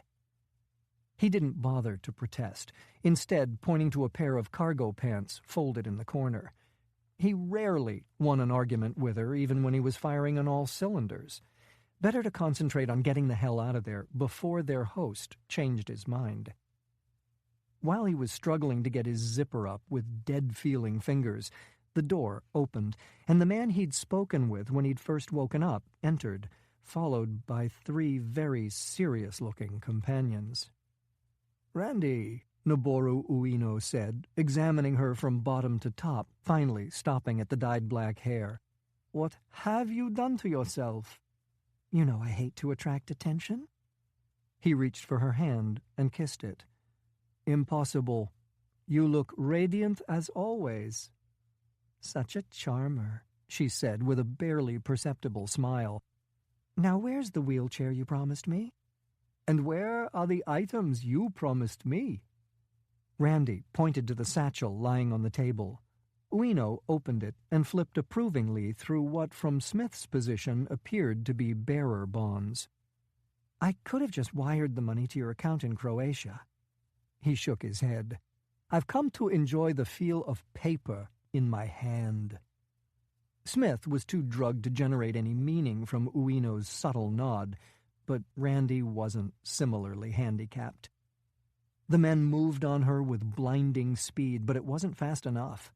Instead of backing away like they expected, she charged at the lead man, the blade reappearing in her hand and sinking to the hilt in his side. She spun, catching the second man in the head with an elbow, as Smith threw himself out of the bed. He had the vague sensation of the IVs ripping out of his hand as he went for Ueno, but when his feet hit the floor, his legs wouldn't support him. He collapsed at the man's feet, pain and nausea washing over him as he tried desperately to get up and help Randy. The man who'd caught the elbow was shaken, but didn't go down. He managed to block the knife from getting him in the throat, but the gash it put in his forearm looked to be 6 inches long and down to the bone. She fainted high on the only uninjured man left, but she was off balance, and he knew it. A foot sweep took her down hard onto the wood floor, and the man with the wounded forearm managed to drop a knee onto her arm, splattering her with blood and trapping the knife. And then it was over. Each man probably outweighed her by 50 pounds, and both were now on top of her. In a standing fight, Randy's uncanny speed and accuracy made her a force to be reckoned with. On the ground, though, her size was an insurmountable disadvantage. Smith managed to get to all fours, but his head was spinning so badly he could no longer determine which way was up. Ueno used a foot to shove him onto his side and then stared down at him. The Japanese man's mouth was moving, but Smith had to concentrate to decipher his words. "The doctor assured me that your injuries were too serious for you to even get out of bed without help, but Randy's friends tend to be very resilient. In light of that, I had him add a little something to your IV." Ueno adjusted the dead guard leaking all over his expensive teak floor, and then walked over to Randy and kicked her hard in the side. "He was one of my best." She thrashed wildly against the men holding her, prompting Ueno to take a cautious step back. "Not good enough, you son of a bitch, and these two won't be either." He let out a long, frustrated breath. "I spent millions on my security. I was guaranteed that it would be impossible to smuggle a weapon past my entry hall. And now this. Ueno stepped over the expanding crimson puddle at his feet and opened the door, waving in 5 more men. A moment later, Smith had been rolled onto his stomach, and his numb limbs were being wound with duct tape. From his position, he could see that Randy was getting the same treatment, though at least she was putting up a respectable, if completely pointless, fight.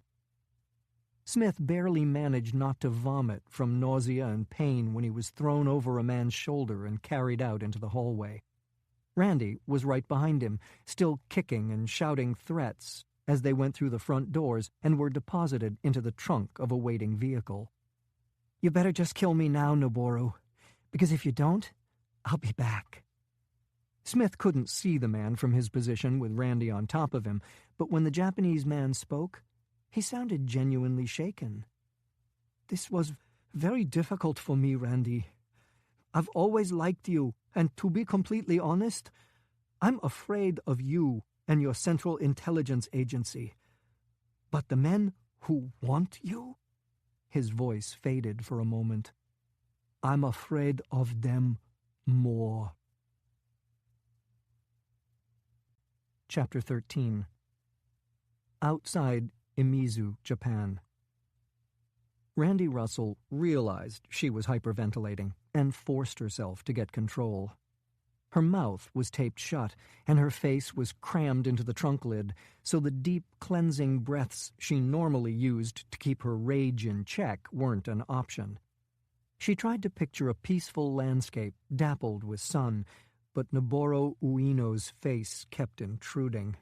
Fantasies of his death filled her mind, from the classic simplicity of a bullet between the eyes to more exotic scenarios involving stampeding cattle and Rube Goldberg dismemberment machines. "Pull it together, Randy."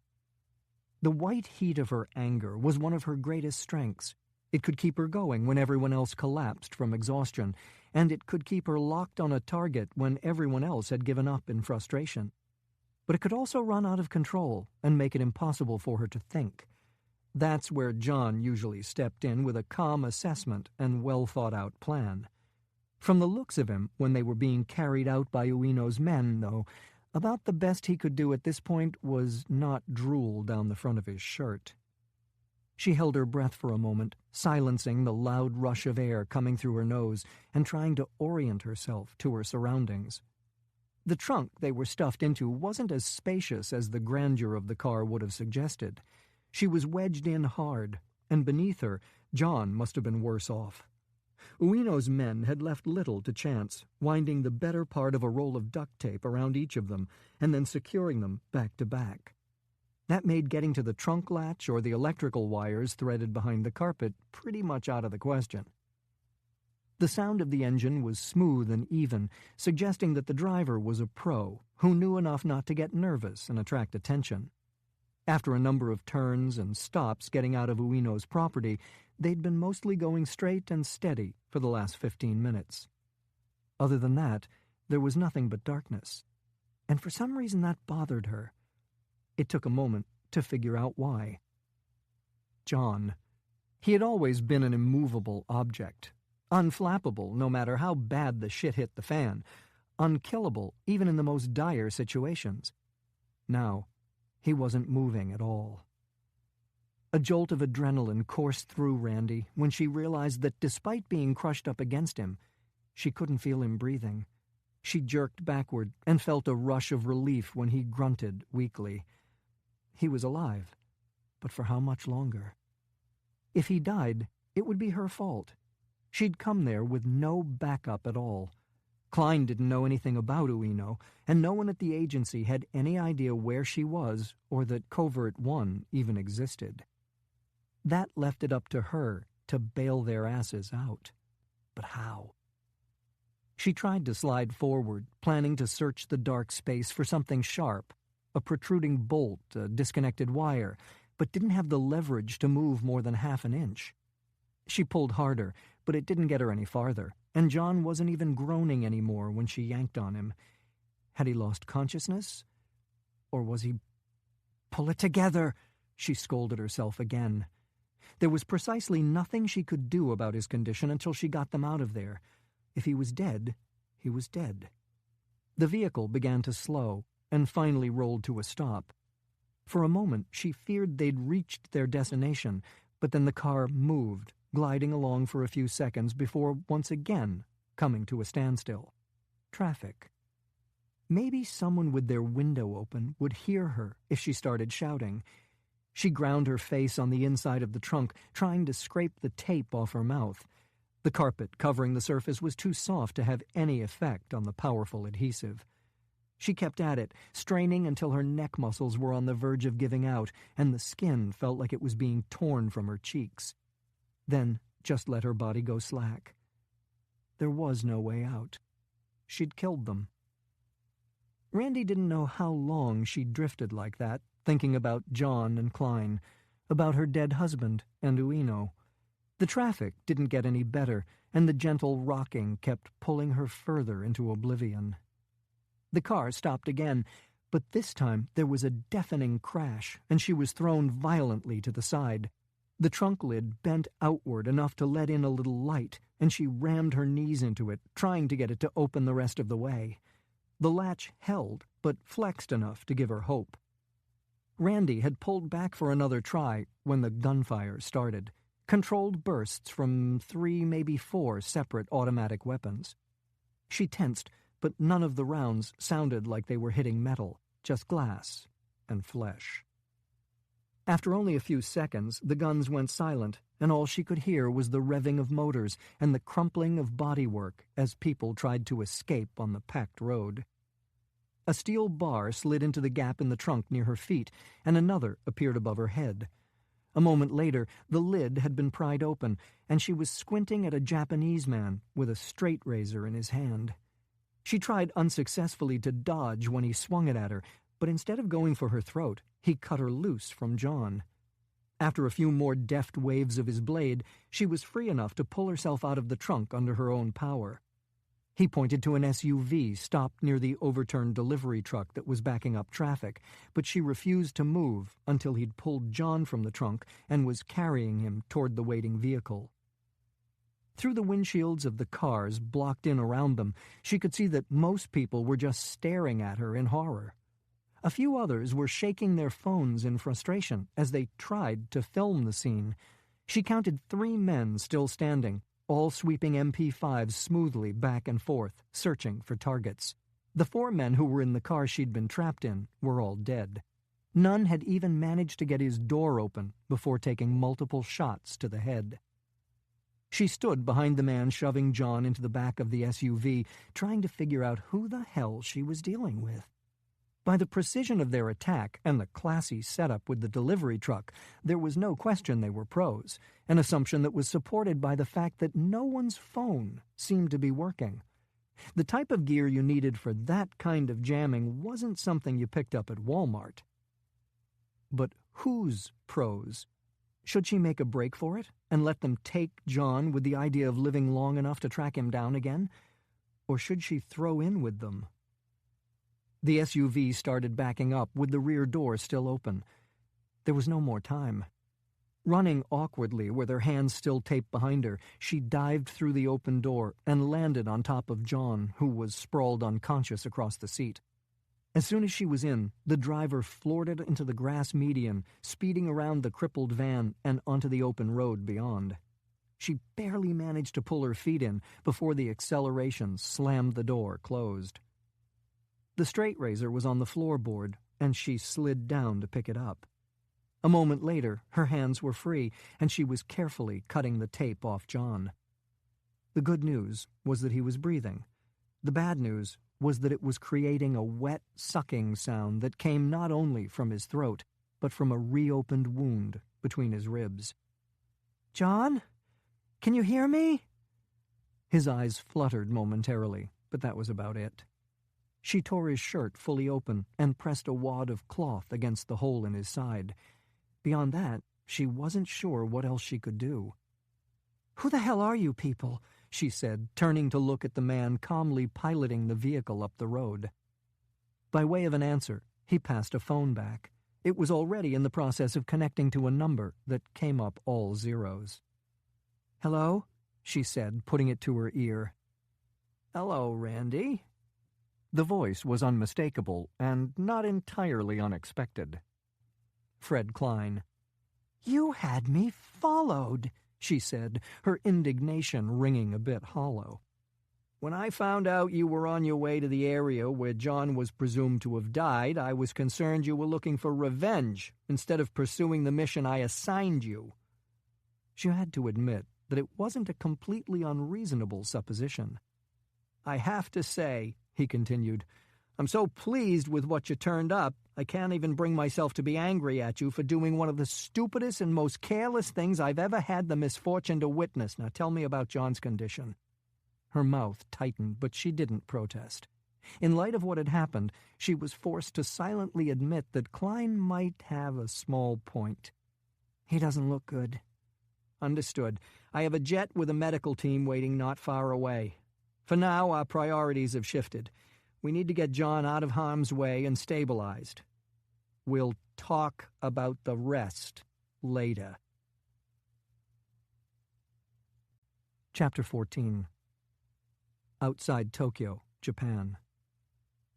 General Masao Takahashi stood on the broad deck of his home, watching the sun set over meticulously tended gardens that seemed to extend to the horizon. The pain in his shoulder throbbed in time with his heartbeat, but other than that, his injuries had turned out to be trivial. Nothing more than a few deep bruises and 4 stitches above his right knee. His enemies had made a great error in failing to kill him. Takahashi had always drawn strength from adversity, and this event was already an example of that. It demonstrated to him that he had become careless with his own life, something a man in his position could not afford. The unavoidable weakness in the elaborate operation beginning to unfold across the world stage was its dependence on a single man. No one else had the combination of history, knowledge, and authority necessary to carry out his plan. No one else had the resolve it would take to change the world order at its very foundation. If he had been killed, everything he and so many others had spent their lives working toward would collapse. His great country and its people would be doomed to continue their descent into irrelevance. He had doubled his security detail and would from now on take varied routes and modes of transportation when he was forced to travel. The men allowed close to him had been whittled down to those whose loyalty was entirely beyond question. Even his food was now being purchased from randomly selected suppliers by a man who had been with his family for the last 35 years. Momentum was building at an exponential rate, and soon it would be beyond anyone's ability to control. Until then, he needed to keep his hand firmly on the rudder. Takahashi descended the time-worn steps to a gravel pathway, limping along it as he admired the perfect order of the landscape. The property had originally belonged to his father, and he'd changed nothing since the man's death. In many ways, he saw it as a shrine not that different from Yasukuni, a place to honor not the soldiers, but the industrialists, who had transformed a defeated island nation into a power that would once again challenge the entire world. As he walked through the flowering trees and stone gardens, it was still hard to believe that it all belonged to him. His father had suffered a rare moment of speechlessness when young Masao had told him his plans to join Japan's fledgling defense forces. Of course, his father had been a great patriot and had given everything to the war effort, but the defense forces were weak and would be kept that way by the obscene constitution forced on the country by Douglas MacArthur. A brilliant man, Takahashi's father saw the future of Japan as economic and wanted his eldest son by his side, helping him build a new kind of world power. In the end, though, he had given his blessing. There were many ways to serve, and he'd respected his son's decision to choose his own path. It was a great tragedy that he'd died when he had. Japan was still mired in a decades-long recession. Its people continued to bow and scrape over long-dead history, and China was becoming a superpower in its own right, with a massively expanding economy and military. After a lifetime of devotion, he had passed with eyes filled by Japan's weakness. Now, though, things were finally changing. The recession was finally losing its grip, and a generation with no first-hand knowledge of the war was refusing to take responsibility for the supposed sins of their fathers. Most important, though, Japan's ability to defend itself, so long abdicated to America, was quietly re-emerging. For centuries, the Japanese had been the masters of their own destiny, and soon they would be again. His plans didn't end there, though. The mistakes of the past would not be repeated. This time, Japan would take its rightful place as the planet's supreme power. Takahashi heard footsteps approaching from behind and turned to watch Akio Himura, the director of Japan's intelligence apparatus, moving quickly along the path. "The trees are very beautiful this afternoon," he said, bowing. Takahashi returned the bow. "Walk with me, Akio." They remained silent for a few moments, admiring the evening light fading around them. It was Takahashi who finally spoke. "What has the media been able to obtain?" "Very little, sir. There appears to be no video of the actual explosion, though, as you know, significant documentation of the aftermath does exist. It's gotten extensive coverage on both national and international news networks." The general nodded. The advent of cell phones and the Internet made it virtually impossible to prevent the dissemination of information. Instead, it was necessary to master the much more subtle art of shaping it. "And my limousine?"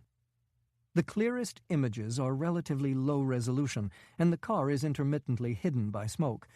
It is, however, possible to see the lack of damage compared with the completely destroyed vehicles around it, as well as the destruction of the front of the building it was thrown through." "Has anyone publicly spoken to that?" "Not specifically. The assumption is that the blast wasn't properly focused. People tend to see what they expect to see and only look for familiar explanations. The media's calling it a miracle you survived, and my people are building on that to further increase your stature."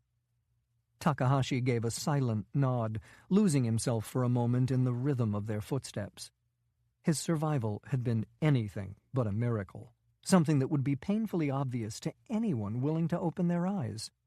His personal vehicle had been built from a next-generation carbon fiber ceramic alloy. For its weight, the new material was an order of magnitude stronger than steel and 6 times as resistant to heat. A far lesser version of it had been sold for hundreds of millions to the Americans for inclusion in their laughable F-35 fighter program, but they were completely unaware of its inferiority. And that ignorance was something Takahashi was very interested in maintaining. For now. "Its removal went smoothly, then?" "As soon as the fire was under control, our men covered it with tarps, so no more photographs could be taken. Less than 20 more minutes passed before we airlifted it out." "And the reaction to that?" "As expected, we've had a few complaints about the defense forces seeming to be prioritizing the vehicle over casualties. But rescue efforts were well in hand, and we've told the press that we needed it for the investigation. The complaints are already largely buried, and the car is safe at the North Base." "I trust that you'll continue to handle the situation with your normal competence," Takahashi said. "Now tell me about this investigation. Where has it led?" Himura smoothed his tie nervously. "To the Japanese Patriotic Front." The general's expression darkened. The JPF was a far-left terrorist group responsible for a series of recent bombings. Among other things, they demanded the immediate defunding of the defense forces, the nationalization of numerous businesses, including those owned by Takahashi's family, and the continued penitence of the Japanese people. The JPF was the only group of people in the world Takahashi despised more than the Chinese. They sabotaged their own homeland, attacked their own people, and insulted the men who had worked tirelessly to build the country that kept them safe and put food in their bellies. Himura's people had expended considerable resources hunting them over the past 2 years, all to no avail. It was suspected that these traders lived almost entirely off the grid, perhaps even abroad. The possibility of foreign funding had also been broached, but no evidence of that existed. In truth, nothing existed. Despite the combined efforts of Himura, the police, and Interpol, the JPF remained a ghost. I don't know, Akio. Based on their history, this seems too bold for them, and the civilian casualties are far beyond what they've tolerated in the past. I agree, but we have to acknowledge that the severity of their attacks has been escalating. At first it was just unoccupied buildings, but their bombing of the Defense Force convoy last year killed 2 soldiers and injured 8 others. You're a significant target. Perhaps they thought the costs were justifiable. You believe this? What I know is that all leads thus far point in their direction. Having said that, they are denying responsibility, which is also unprecedented. The press is speculating that it's because collateral damage was worse than they'd expected. It would be hard not to anticipate the casualties. Again, I agree, and these things lead me to be skeptical of their involvement. China, then? I think that's the most likely answer, but finding sufficient evidence to make an accusation may be impossible. What about fabricating evidence? Himura was understandably surprised by the question. It would be dangerous. Tensions are running higher than they have since the war. I fear we're in danger of crossing a line from which we won't be able to return. I'm not sure we're ready. I'm not interested in your analysis of our tactical situation, Takahashi said, letting a hint of anger creep into his voice. I asked only if it was possible. Please accept my apologies for overstepping my boundaries, Himura said with a submissive bow. It was inexcusable. Yes, I believe it's possible. Takahashi took a deep breath and let it out slowly. There's more, isn't there? I know you too well, Akio. I can see it in your face. Yes, sir. Randy Russell and the injured man? His voice faltered. Go on. They escaped. Takahashi stopped short, feeling the pain flare in his injured knee. What? How? The car transporting them was attacked. It was a professional job. Our chase cars were blocked by traffic, and 4 of our men were killed. It appears that the entire assault lasted only a few seconds, and that there was sufficient electronic interference to prevent anyone from recording it. Were you able to track them? Himura's fearful silence answered the question. And the debris from Reactor 4? Noboru Iuno didn't have it. Either the injured man lost it in the sea, or he had it on him when he escaped. Takahashi felt the rage building inside him, but allowed only a hint of it to read on his face. The Americans now had samples from Fukushima, and there was no way to predict how long it would take for them to understand what they were looking at. He felt sweat break on his forehead and began walking again, letting the breeze cool what felt like a sudden fever. Find them, Akio.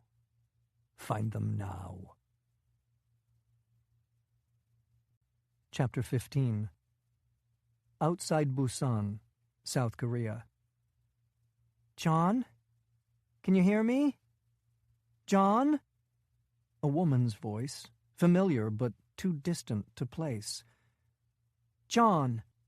Smith opened his eyes and squinted against the fluorescent lights. Randy's face was hovering above him, and he could feel the warmth of her hand in his. Good to have you back.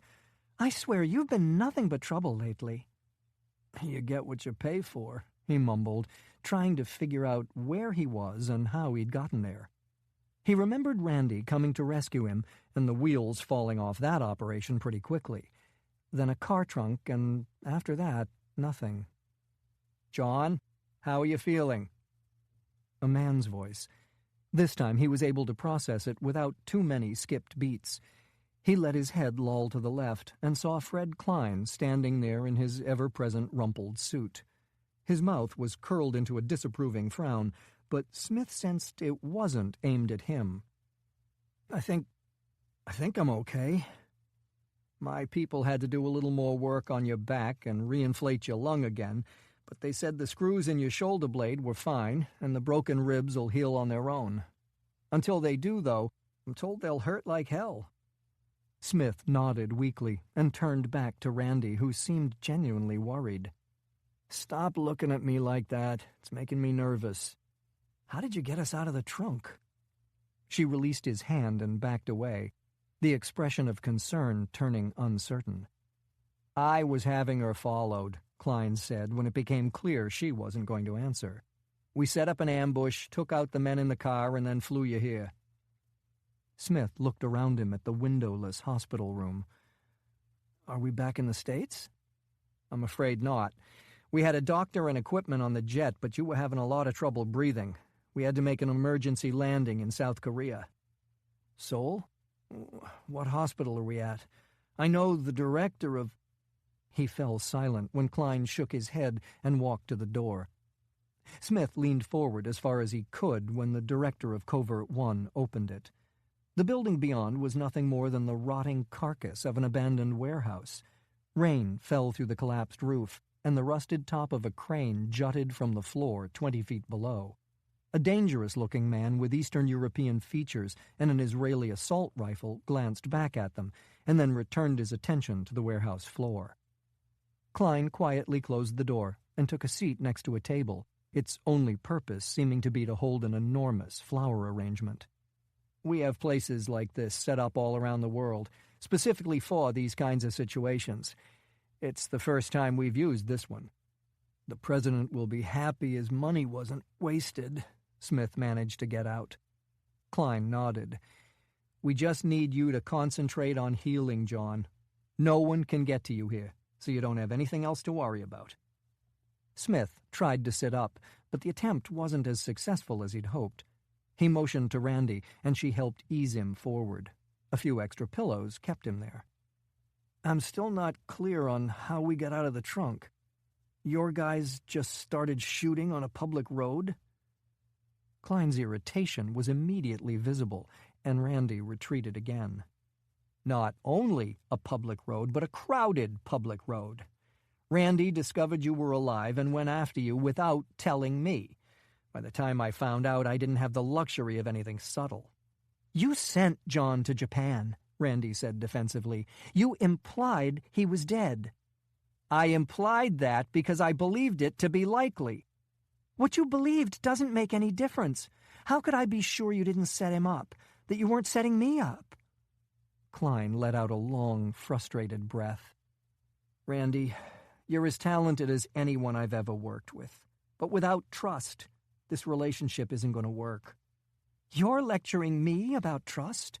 I noticed you were having me watched. And where would you be if I hadn't? In my experience, trips that start in car trunks rarely end well. Fred's right, Smith said. And he walks the walk, Randy. He's always been there for me. And frankly, he's always been there for you, too. The past is no guarantee of the future. If you want guarantees, you're in the wrong business. Her face tightened as though she'd just swallowed something toxic. Fine. I screwed up, and I apologize. Klein nodded. Apology accepted.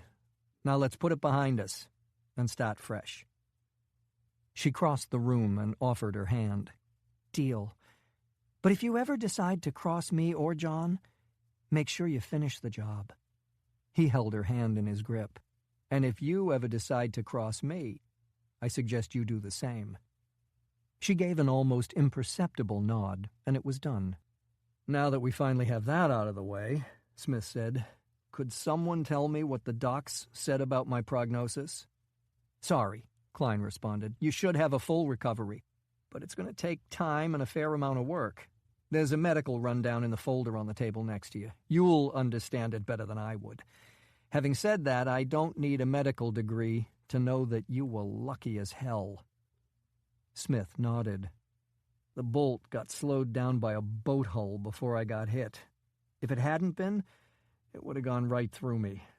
And that reminds me, Klein said. One issue we haven't discussed is that you had some fairly highly radioactive material in your pocket for an undetermined amount of time. It's all in the folder, but the doctors said it could cause problems with reproduction, and that you should get regular cancer screenings going forward. Smith would have laughed if he didn't know how excruciating it would be. I think the family ship has sailed for me, Fred. And if I keep working for you, I doubt I'll live long enough to have to worry about cancer. Klein seemed a little bothered by that and changed the subject. I appreciate you getting the evidence out. There was no second chance on this. What happened to it? I have it locked down at the marina, waiting for you. Any thoughts on who attacked me? And who convinced Randy's friend to turn on her? We don't need to talk about this right now, John. You should save your strength. I'm awake, and I'm guessing the TV's in Korean. Give me something I can think about to take my mind off my back. It had to be someone powerful, Randy offered. Noboru isn't some small-time crook. I'd put his net worth at around $250 million and his IQ high enough to know better than to piss me off.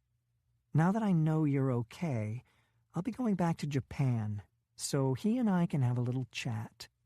That might be problematic, Klein said, retrieving an iPad from the table next to him. He tapped in a few commands and the television bolted near the ceiling came to life with video of a sprawling mansion overlooking the ocean.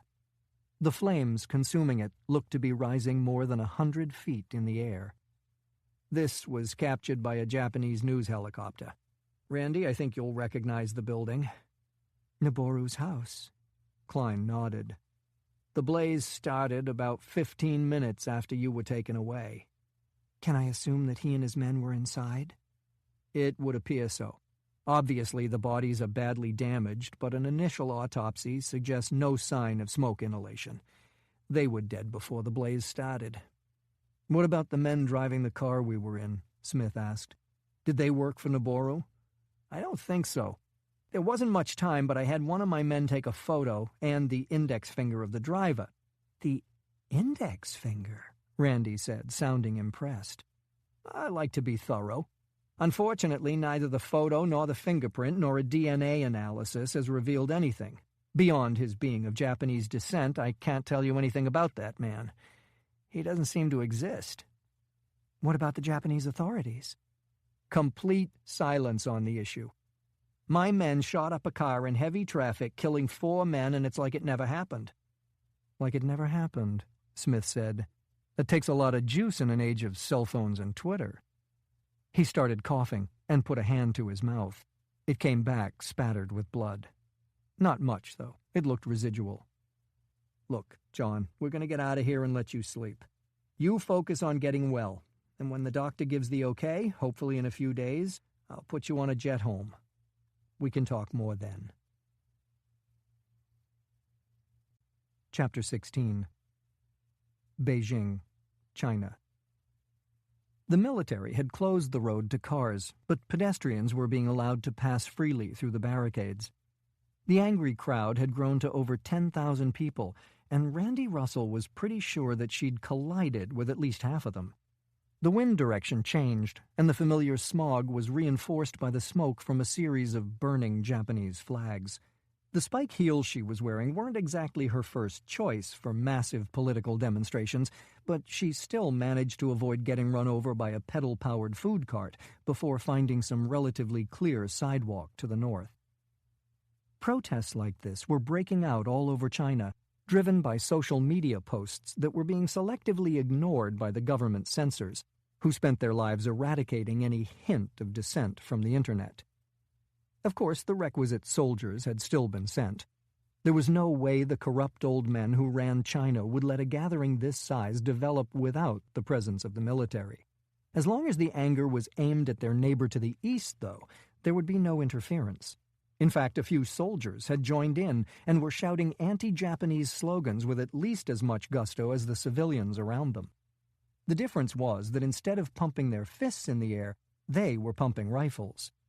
It was an image that even Randy found disturbing. This situation had been heading nowhere good for a long time, and now the recent Senkaku standoff had combined with the attempt on Masao Takahashi's life to fan the flame. It was time for the politicians on both sides to dump a bucket of cold water on this thing, but she doubted that would happen any time soon. There was nothing like a little xenophobic paranoia to keep the rabble motivated. She skirted a banner with a Photoshop-generated picture of Takahashi's corpse and made a beeline for a high-rise condo building across the street. A security guard nervously watching the demonstration through glass doors let her in, and then quickly locked them inside.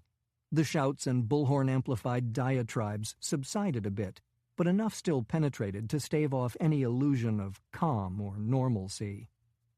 2 more security guards admired her as she teetered toward their desk, digging a lipstick from the huge leather bag on her arm. "Hey, y'all," she said, further reddening already garish lips. "I'm here to visit Lai Wong." She purposely mangled the pronunciation of Kaito Yoshima's Chinese name, but the guards just smiled. His passion for Western blondes would be well known to them. They told her in Chinese to go up, and she squinted at them, affecting a deep expression of concentration. That got another grin from the men, and they just motioned toward the back of the lobby. "You're sweethearts," she said, starting toward the elevators. "Have a terrific day now." She could feel them staring, but who could blame them? She'd gone all out with the miniskirt, glittery silver and short enough that it took all her discipline not to keep tugging it down. The look was completed by huge silver hoop earrings and a vest made of a fur she couldn't identify. Considering the market she'd bought it at, rat was her best guess. Randy watched the numbers light up as she rode to the top floor, grateful that no one else got on. Though she'd been blessed with the body and face for it, she found this persona exhausting.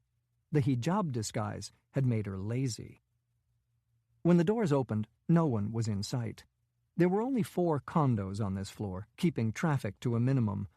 Of course there were cameras, and she had no doubt the guards were watching, probably entertaining themselves with graphic speculation about what Yoshima's evening with this particular blonde would involve.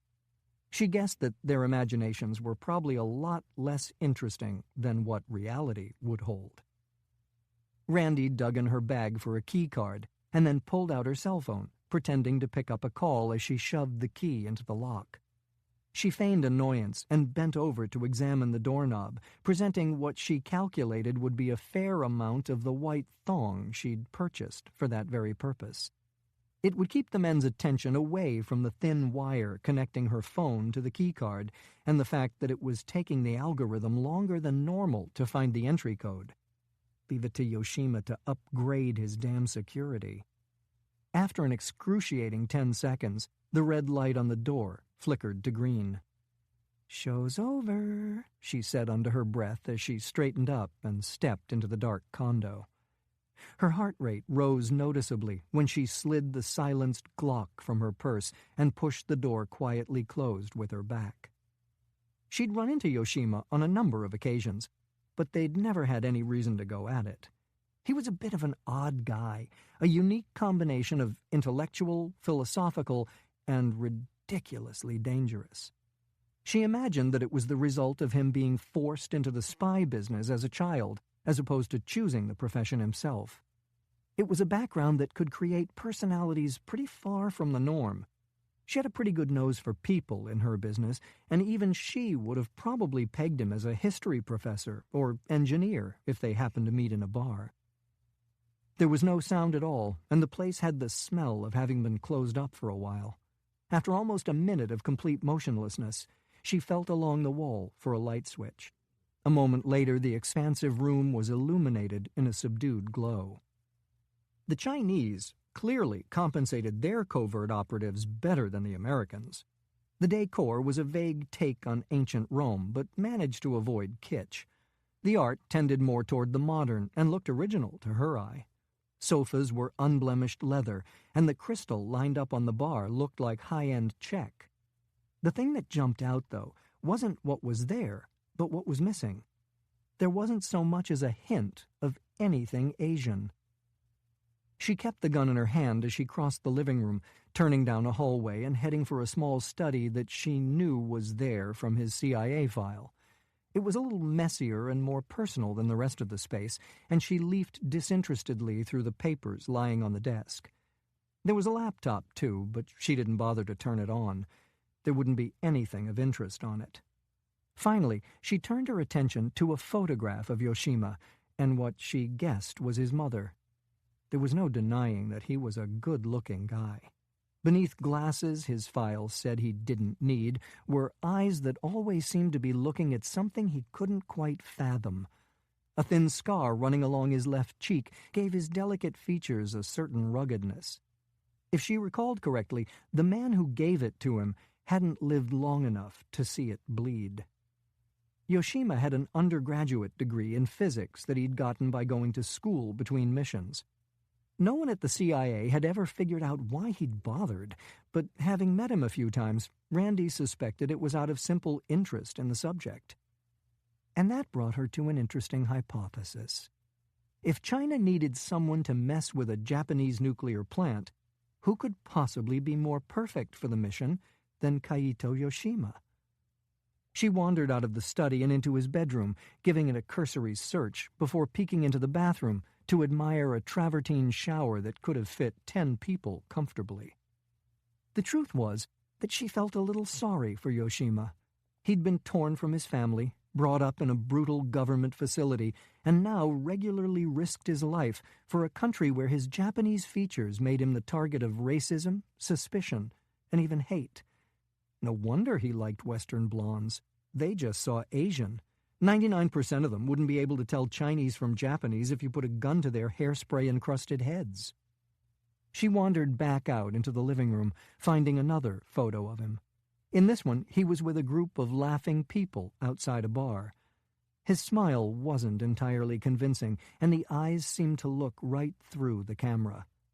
The agency's analysts pegged him as clinically depressed, and based on her experience, they were probably right. It was one of the things that made him such a dangerous opponent. He genuinely didn't seem to care if he lived or died. Randy considered riffling through a few more drawers and shelves, but then decided against it. That wasn't why she was here. She was here to send a message. Chapter 17. Beijing Airport, China. Kaito Yoshima handed his passport through the window and smiled easily as the control officer examined him with unveiled contempt. The standoff in the Senkaku Islands had calmed somewhat with the withdrawal of Japan's new battleship, but his unsuccessful attempt on General Takahashi's life had inflamed both countries, just as he'd predicted. Of course, his superiors would run for cover. They'd blame his inexplicable failure for the escalation between the two countries, as though a successful assassination would have been more palatable to the Japanese people, and China would treat Takahashi's death with solemnity instead of celebrating it in the streets. "What is your purpose here?" the man said in halting English. Yoshima pulled out a piece of paper covered with Chinese characters. The document said that he was an economic consultant under contract to the Chinese government, a convenient cover story for when it was impractical for him to travel under his Chinese identity. In the past, the document had made these low-level workers snap to pretty quickly, but that power seemed to be waning. Instead of handing it back to him with a curt nod, the man examined it with an expression turning from contempt to disgust. Finally, he slammed his stamp into the well-worn Japanese passport and looked past him to the German tourist next in line. Yoshima walked through the crowded hallway toward baggage claim, spirited along by the flow of people around him. It had been impossible to know how to react to his situation, so he'd done what he always did, taken the most dangerous course. Now, though, he was beginning to regret his decision. There had been nothing but silence from his masters after Takahashi's survival was confirmed by the press. And while he was confident that he would soon find himself in the role of scapegoat, there was some question as to what that meant exactly. After the inevitable flurry of politicians looking to leverage the failed assassination to further their careers, would it be quietly acknowledged that he had followed his orders to the letter, and that Takahashi's survival was a bizarre fluke? Would he receive a formal reprimand that would be completely meaningless in a profession as clandestine as his? Or would he disappear, like so many of his classmates before him? In truth, though, that wasn't what was causing him to hang back and obsessively scan the crowd surrounding him. No, at least in the short term, he had a much more dangerous situation to contend with. Of course, he had cameras and other security devices hidden in his condominium, each uploading to its own secure site on the internet. He knew Randy Russell had been there, but he also knew that she'd made no effort to disable his security, disguise her identity, or even make her search look workmanlike. Why? Was this her idea of a request for a parley? Or was that just what she wanted him to think? Perhaps her real goal was to draw him close enough to kill. Yoshima felt someone press a hand against the back of his neck, and then a sudden weight in his jacket pocket. He spun violently, only to find the startled face of an old woman who quickly scurried into the crowd. A quick brush of his fingers beneath his collar turned up a strip of tape stuck to his skin and the small, hard bump beneath it. A search for who had put it there would be futile, he knew. It could have been anyone, even the old woman.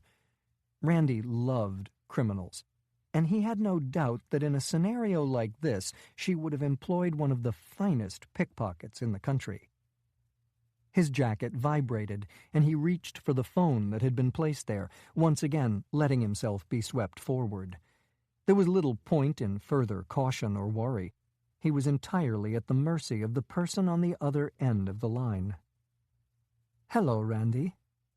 "Kaito, or should I say Lee, who are you today?" "I'm Kaito." "The thing stuck to the back of your neck is an explosive. It's one of our latest. Tiny, subtle, surprisingly quiet. Not qualities you appreciate, apparently, but enough to snap your spine." He sighed quietly. Undoubtedly, her words were an allusion to the massive explosion in Tokyo and the admittedly unconscionable number of innocent victims. "I suspected as much." "It's one of the things I've always liked about you, Kaito. You're not stupid. Did you check luggage?" "No." "Come out through baggage claim.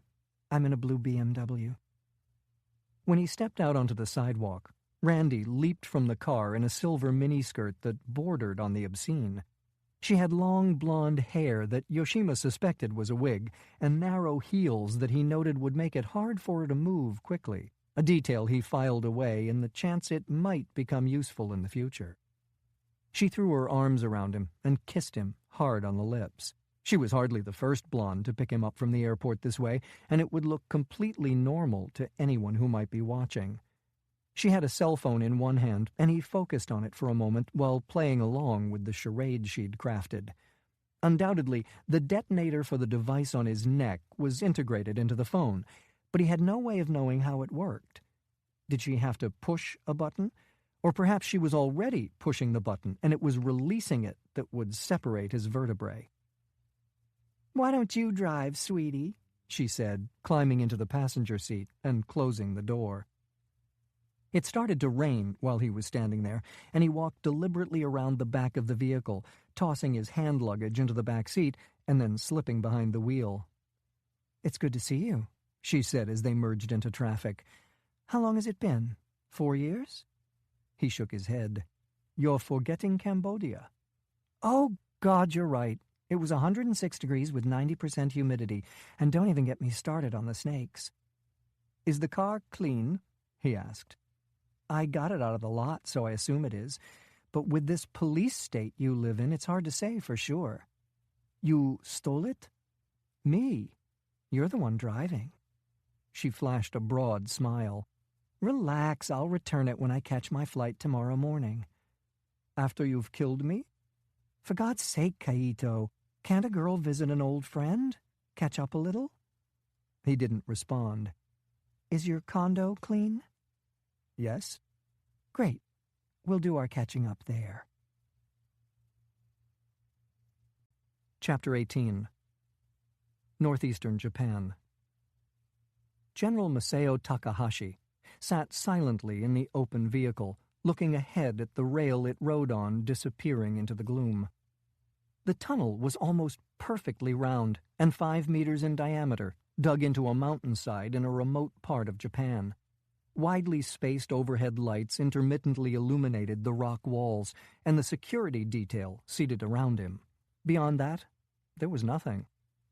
They would descend nearly a kilometer into the earth before arriving at a set of blast doors leading to what had originally been conceived as a storage facility for Japan's nuclear waste.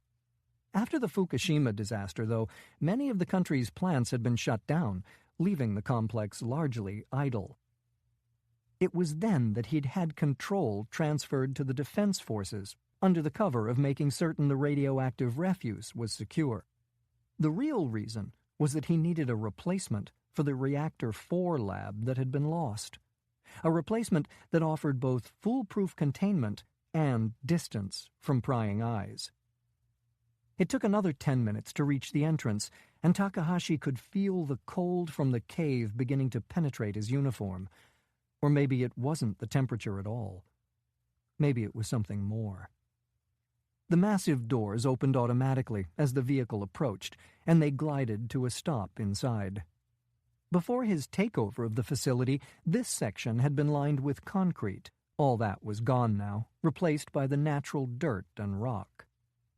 As they continued deeper into the earth on foot, the passageway constricted until it was only 2 meters across.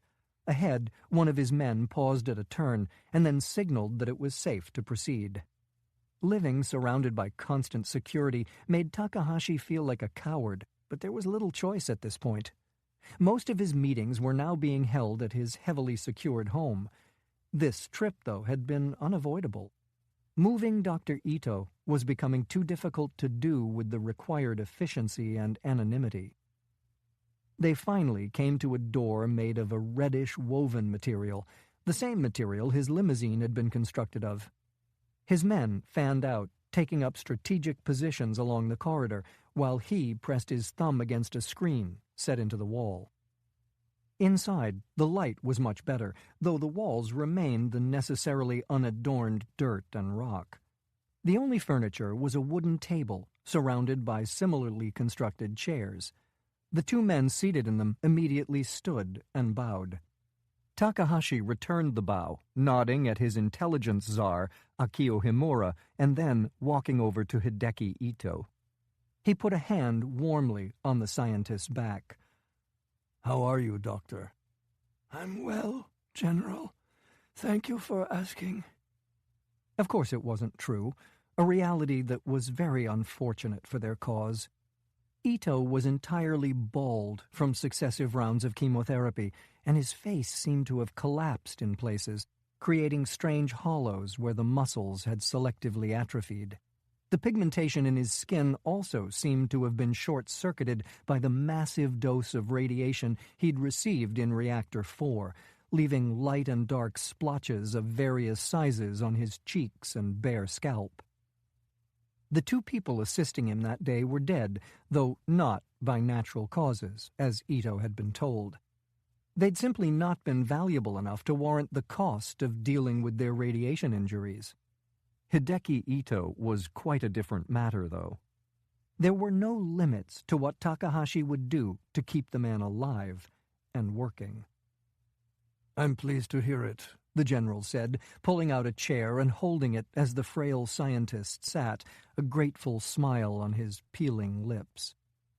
Takahashi took his place at the head of the table and looked at Himura. He seemed nervous, as he should be. "It's my understanding that you've identified the man who escaped with Randy Russell?" "Yes, sir. His name is John Smith, though we found him through his personal connection with Russell and not through the CIA." "He's not an agent, then?" "No, sir. He's an Army doctor stationed at Fort Detrick, a microbiologist and virus hunter." "What was a virus hunter doing in a Japanese fishing village collecting reactor samples?" "We don't know, sir. He has a special forces background, which explains how he was able to kill a number of our men and make it to the water. But there's very little additional information available on him. Suspiciously little." "Military intelligence?" That's my assumption, though we can't find any connection between him and that division in the U.S. Army's computer files. Takahashi's first order of business when he'd begun designing Japan's clandestine remilitarization program over 30 years ago had been building Japan's cyber warfare unit. Computers were still crude and largely unconnected at the time, but he'd predicted with uncanny accuracy their proliferation and how critical they would become to modern warfare. He'd pulled together Japan's top minds, and with that head start, put together a system that was now a decade beyond anything even America's NSA could bring to bear. With a few notable exceptions, Himura's people could bypass the security of any private or government database in the world. Or so he'd thought. Maybe our abilities aren't as advanced as I've been led to believe. I don't think that's the case, sir. While our access fluctuates when our targets upgrade or change systems, it's quite good right now. More likely, Smith is involved in a unit that's kept off the books. The danger signals continued to grow. Any leads on finding either him or Russell? Himura's mouth tightened. Not yet. Russell is on paid leave awaiting an inquiry relating to the killing of an American citizen in Egypt. Smith is on paid medical leave for injuries that officially occurred in a scuba accident.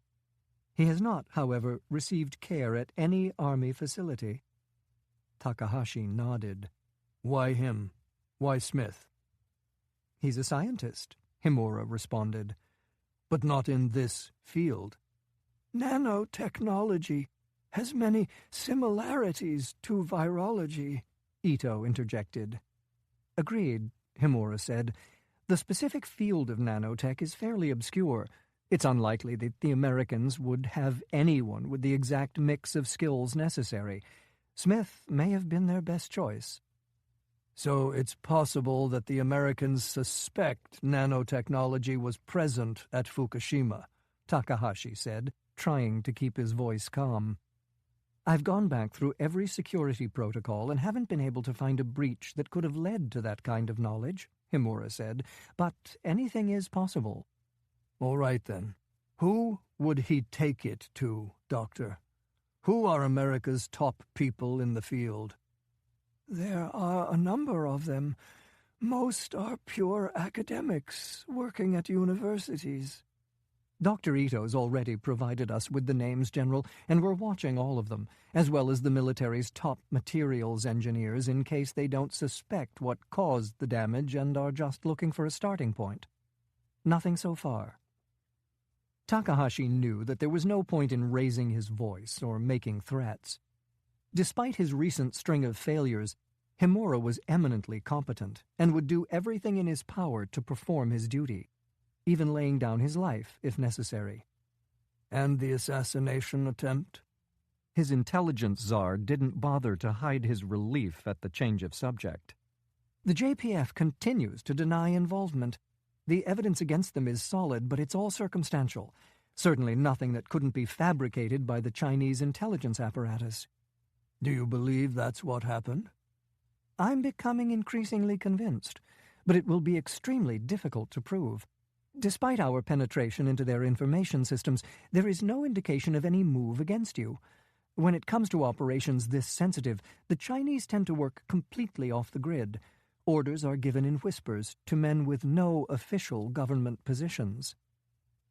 Takahashi leaned back in his chair and stared blankly at the stone walls for a moment. The Chinese are obviously getting bolder. The Americans are doing what they can to broker peace, but I'm not convinced they're going to succeed. And frankly, I'm not sure we can trust them. The time has come to face the possibility of war, and to assess our readiness. Surely, passions can be calmed, Ito said, obviously shaken by the thought of a military confrontation.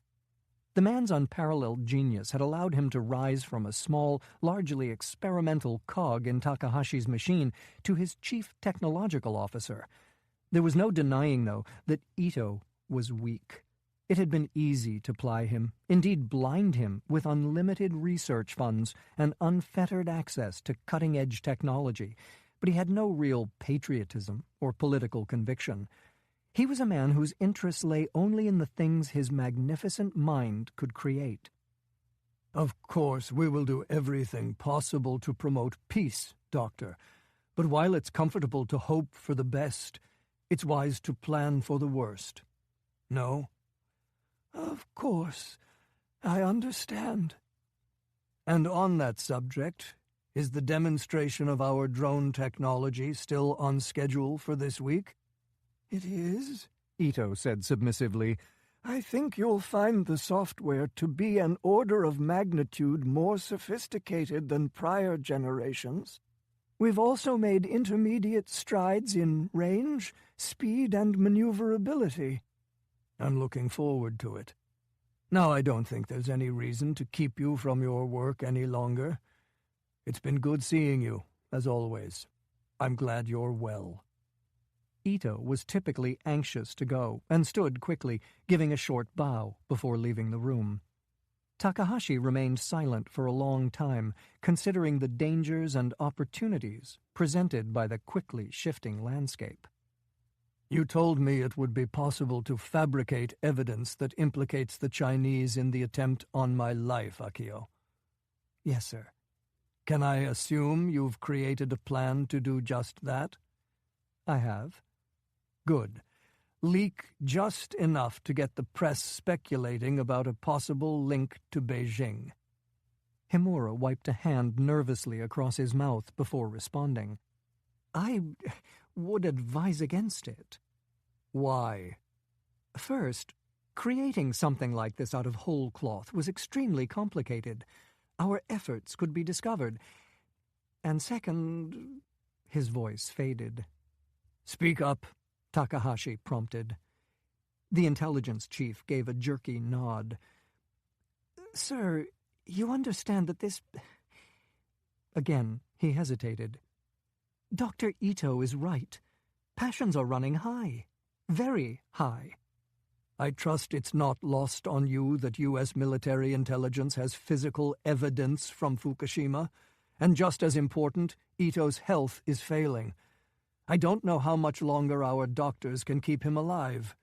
I assume that you agree his presence would be desirable in case there are problems with the deployment of his weapon? Yes, sir, but we don't have the luxury of waiting any longer, Takahashi said, standing and smoothing his uniform. Do it. Immediately. Chapter 19. Beijing, China. Kaito Yoshima walked to the bar in the corner of his living room and poured 2 drinks. Randy hung back. She had her phone in her hand and her thumb hovering over the touchscreen, but was still starting to regret suggesting coming back to the condo. Who knew what surprises he'd built into the place? She'd given him the home field advantage. He walked over to her and held out a crystal glass filled with what was undoubtedly very good scotch. She just shook her head. It's not drugged, Randy. You have my word. It's not that I don't trust you, Kaito. Of course not. It's the calories, you know. He smiled and fell onto a sofa, patting the cushion next to him. She took a chair opposite, keeping a heavy coffee table between them. So, can I assume you're here because the CIA suspects that I had something to do with that attempt on Masao Takahashi? It was a good bet, but she actually had no idea what agency analysts had come up with on that. It did provide a convenient way into this interrogation, though. A bit of misdirection. Shouldn't we? He waved a hand dismissively, as though the attempted assassination of Japan's ranking soldier was too trivial a topic to dwell on. We don't get paid enough for this, Randy. More and more we've become the eminently expendable pawns of insane and stupid men, whose only interest is to cling to power. You won't get any argument from me. Have you ever thought about leaving the government and taking your skills private? It occasionally crosses my mind. I think about it more and more every day. And now... He fell silent for a moment. They're going to lose control of this situation, Randy. And when they do, millions are going to die. For nothing. for a piece of political theater meant to keep people's minds off their real problems. Pick a category of people and tell the masses that everything wrong with their lives is that group's fault, Randy said. It's been a winning message for thousands of years. With terrible consequences, even when humans were limited to swords and clubs. He took a sip of his drink. My country has always been difficult to govern. Too big, too diverse, too opportunistic. Frankly, too racist. The government has bribed the population with economic growth, but that growth is unsustainable. And now that it's beginning to falter, we face a very dangerous situation. Perhaps even the breakup of China, it wouldn't be the first time. And if your country broke up, where would you go, Keito? He crossed his legs and spread his arms across the back of the sofa. I thought perhaps Japan, but I don't belong there either. I don't belong anywhere. So, a mercenary? What better job for a man without a country? Randy nodded silently.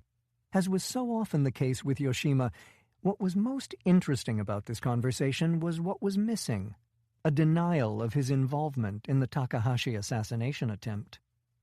China's banging the war drum, Randy said, but like you say, it's only for show. Everybody knows it except General Takahashi, Yoshima said, finishing her thought. He's a brilliant man. His grasp of technology, strategy, history, and the art of war is unparalleled. In many ways, he's a perfect military being. If he'd led the Japanese during World War II, I wonder if things would have gone as well for America. Lucky we were allies by the time he enlisted. Yoshima finished his drink and reached for the one he'd poured Randy. His family was one of the wealthiest and most powerful in Japan before the war. MacArthur considered them part of the feudal system that had created Imperial Japan and stripped them of everything. Did you know that? Takahashi's childhood was one of cold and hunger. His family was forced to find shelter with former servants and do hard labor just to survive. I guess you can't keep a good man down. Clearly. His father began rebuilding his empire almost immediately, during the American occupation. At first, his business affairs were less than legal, but eventually he managed to legitimize them. Now the family is once again one of the wealthiest and most powerful in Japan. I'm not sure I understand, Keito. If Takahashi's as smart as you make out, why isn't he playing the game? Why is he courting a confrontation that would turn into a disaster for his country? I admit that it's perplexing. Perhaps his mind is going. Sometimes the past looms large to the elderly. The defeat at the hands of the Americans, the years of humiliation, the loss of self-determination. He smiled. All things too complex to be considered by crude weapons like ourselves, right, Randy?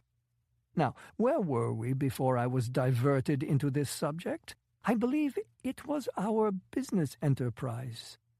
And what enterprise is that? Think about it, Randy. You and me, hanging out our roof tile. Shingle.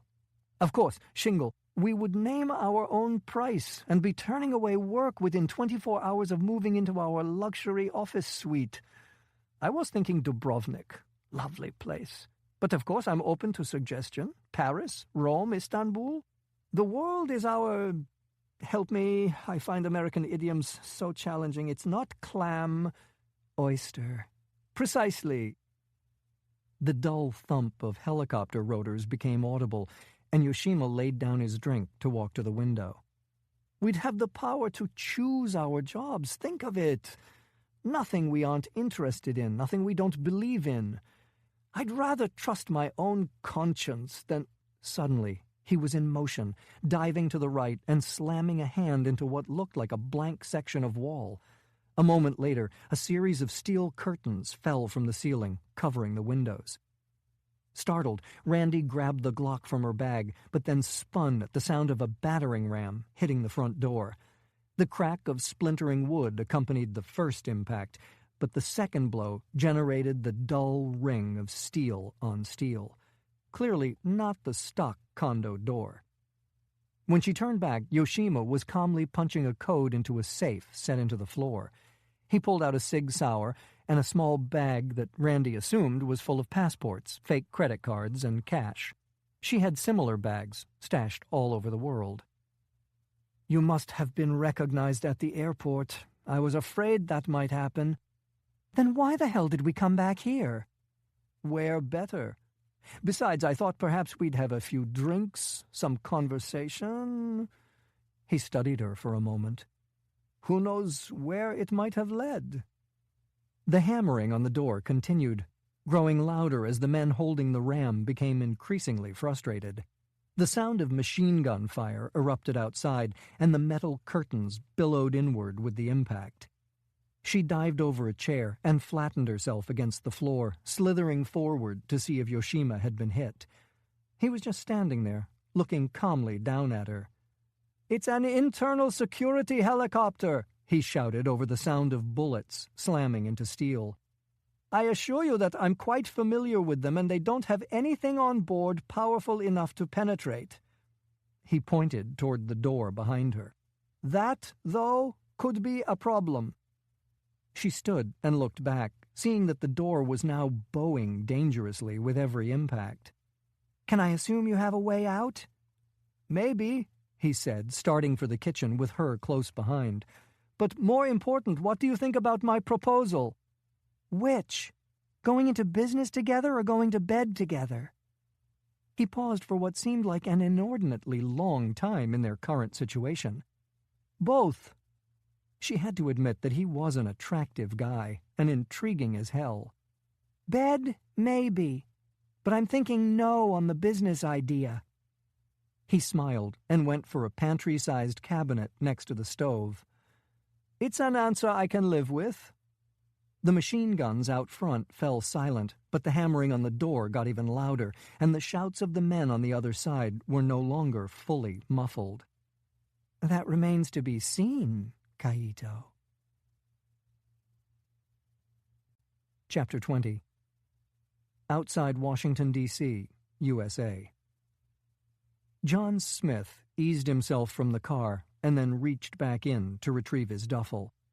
"I can get that, John," the driver said, running around the front bumper. Smith waved him off. "I'm good, Eric. Thanks." He hefted the strap onto his good shoulder and turned toward the house, breathing the pine-scented air as deeply as the shattered bones across his back would allow. It smelled like home, something he was more grateful for than he'd ever thought possible.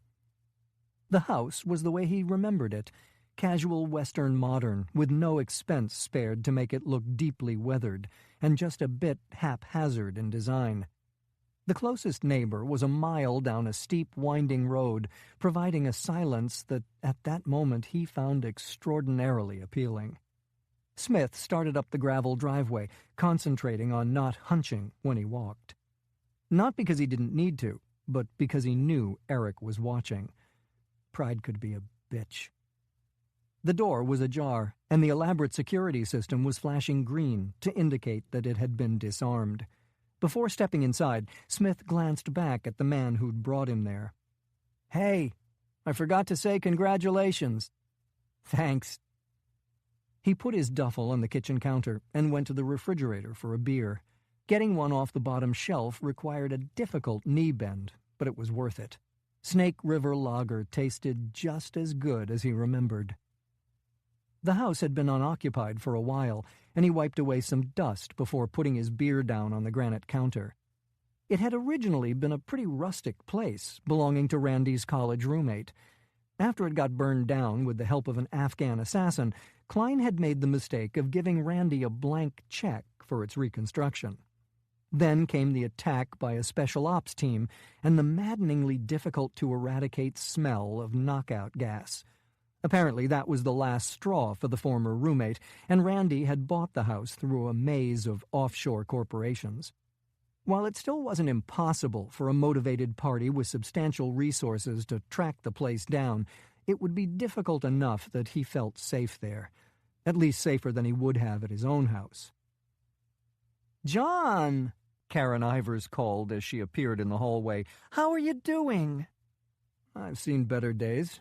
But you look great. Domestic bliss must agree with you. She and Eric had gotten married a month before. He knew it drove Klein nuts that two of his operatives had walked down the aisle, but even the old man wasn't willing to stand in the way of true love. And you look... not dead. He laughed painfully and took another swig of his beer. Hey, the smell of gas is gone. New carpet, new paint, refinished woodwork, and we've had the windows open for a month. Seems to have worked. Look, I've checked the place out and everything's fine. The cell tower is still unreliable for some reason, but Randy's put in a satellite link. We've upgraded your phone so it will automatically connect. Just dial normally. The fridge is stocked with beer, as I see you've noticed, and the meds you asked for are in the bathroom. Is there anything else Eric and I can do for you? He shook his head.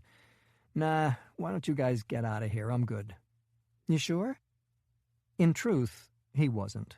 He should have stayed in Korea a few more days, but this job needed to get done, and Randy wasn't going to be able to handle it on her own. Absolutely. I feel better than I look. Really. Okay. You know that this place is pretty far off the radar, but not 100%, right? Yeah, but I couldn't bear the thought of holing up in some flea-bag safe house.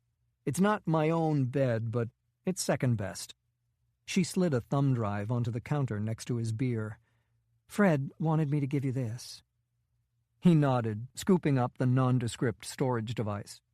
As the Internet became increasingly compromised by hackers, and even America's own National Security Agency, Covert-One's communication was being done this way more and more. What did Marty call it? An air gap. Let us know if you need anything, she said, heading for the door. I will. I'm serious, John. None of that male stubbornness. He smiled. Thanks, but you don't need to worry about me. I'll be fine.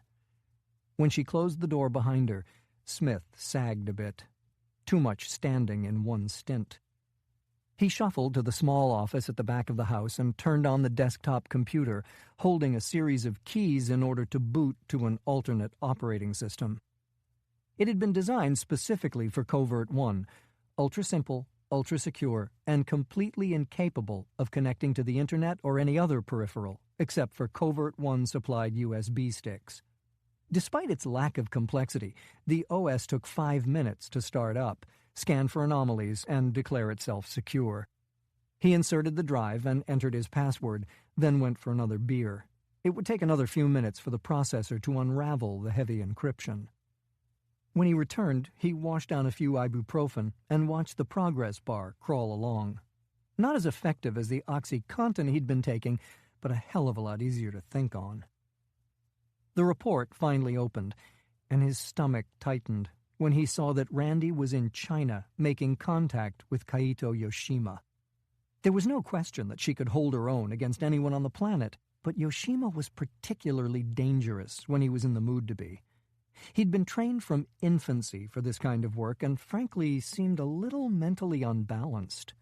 Smith continued to scan the text on the screen, discovering that the bag of radioactive debris he'd been sent to retrieve was once part of the Fukushima nuclear power plant. That explained Randy's line of investigation. Not only was Yoshima an experienced saboteur who could pass for Japanese, but he also had a degree in physics. The rest related mostly to the suspicious radiation levels at Reactor 4. Beyond that, there wasn't a lot.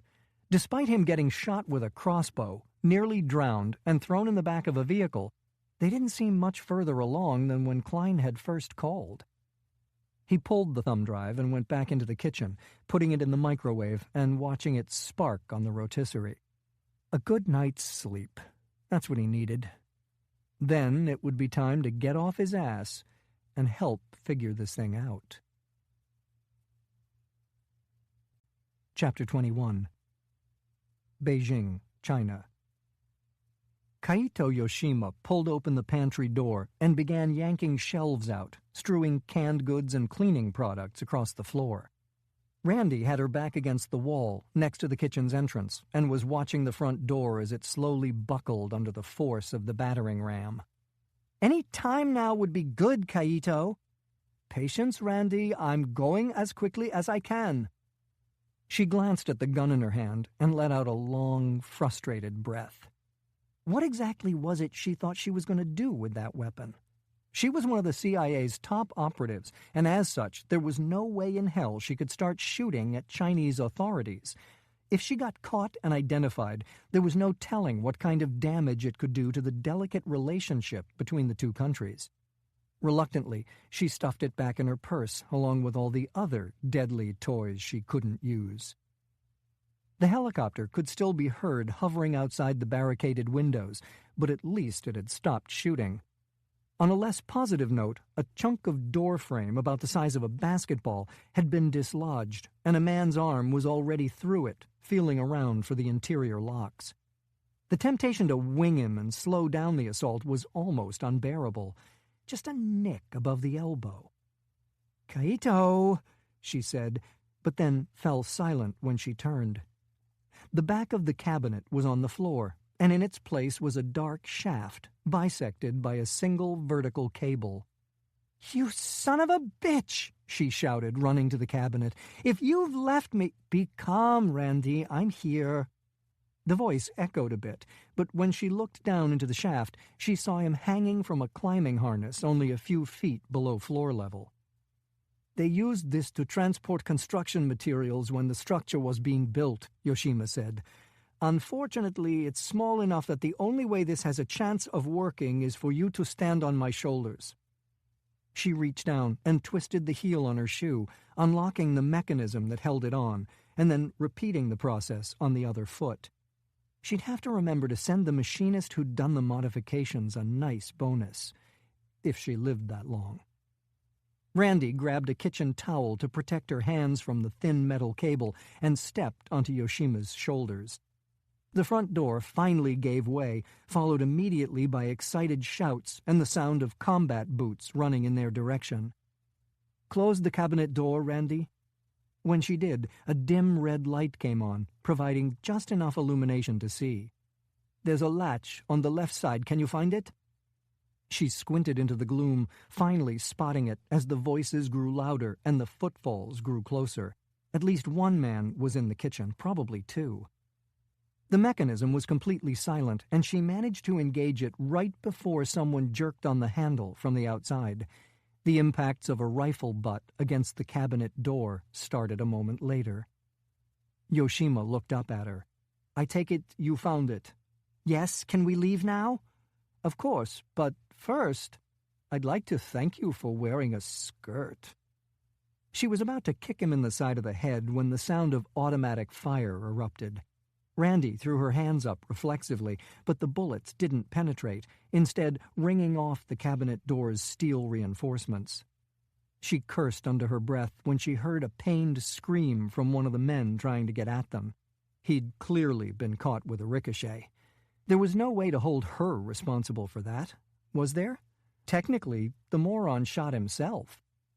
"Can I safely remove the explosive taped to the back of my neck?" Yoshima asked calmly.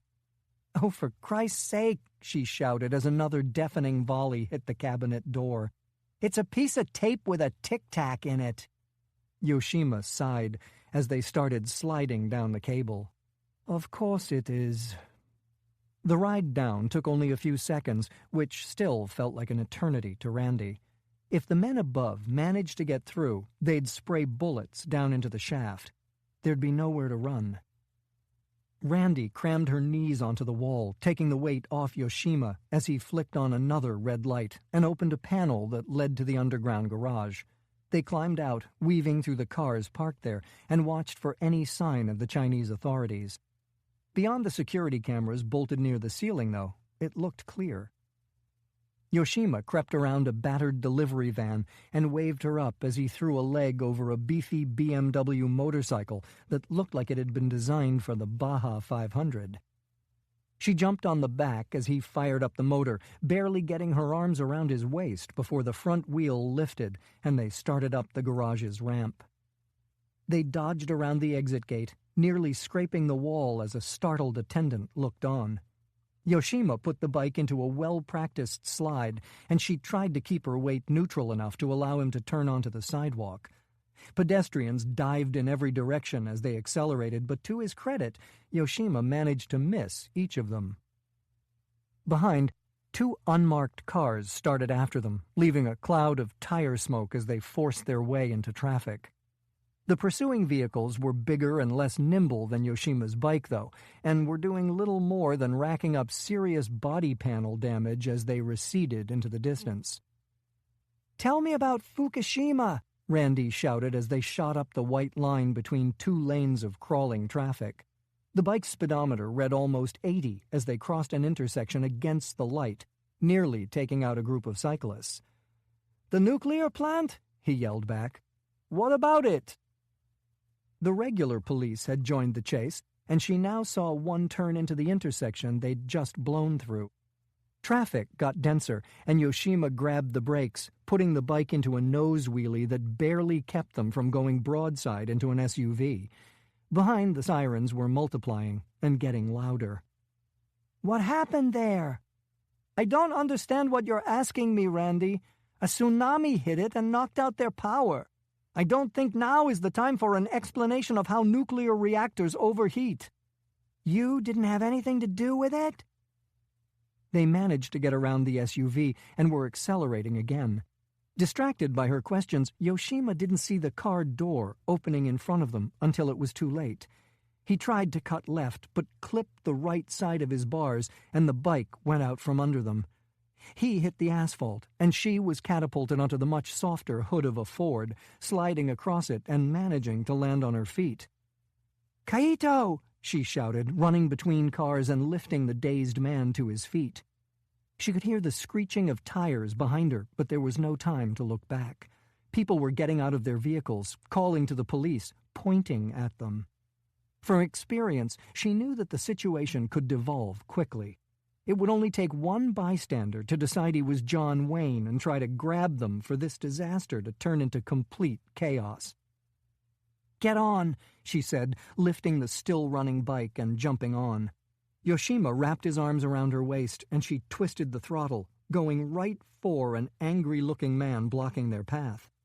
He briefly held his ground, but then thought better of it when she goosed the throttle and lifted the front wheel in preparation for running straight over him. "Kaito, which way do we—" She heard a single shot, and a moment later the grip on her waist lost its strength. Yoshima's mouth brushed her ear. "I'm sorry we won't spend that night together." Randy tried to get hold of him, but he was already toppling backward off the bike. She slammed on the rear brake and skidded into a 90-degree stop, looking back at him, lying in the street. 2 men were running in their direction from a black Audi parked horizontally across the road. One stopped to take aim at her. Yoshima managed to prop himself on an elbow and wave her off with a smile full of bloody teeth.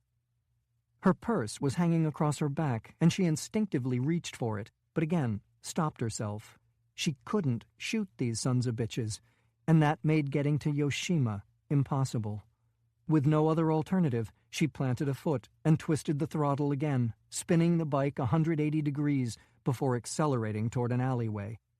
Hopefully, it would give her cover from the chopper she could hear approaching from the north.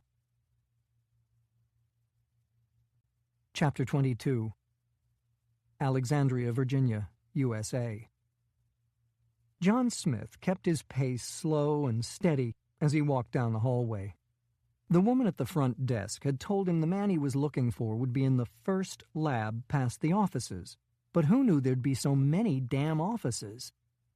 Ironically, the stitched-up hole and titanium screws in his back weren't bothering him all that much.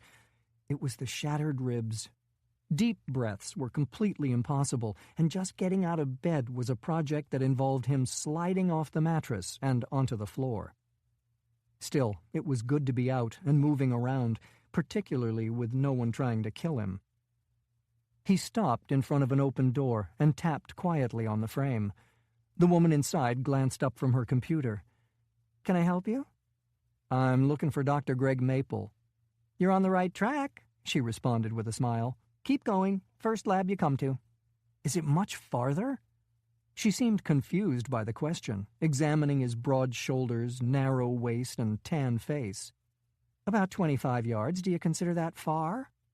Yes, he thought. His favorite 25-mile trail running loop suddenly seemed easy by comparison. "Thanks for the info." It was right where she said it would be. The wall on the right turned to glass, displaying a large room tangled with unfathomable machinery, insulated pipes, and electrical cables. Maple was alone at the center, wearing an old pair of slacks and an even older sweater. It was impossible to see what was spread out on the table in front of him, but he was tapping himself in the head with a pencil, pondering it intensely. Smith went through the door and closed it behind him. "Hey, Greg." "John? Man, I haven't seen you in forever," Maple said, throwing his arms wide and approaching with a broad smile. Smith held out a cautionary hand. "Whoa, Greg, broken ribs and stitches." He stopped. "What the hell happened to you?"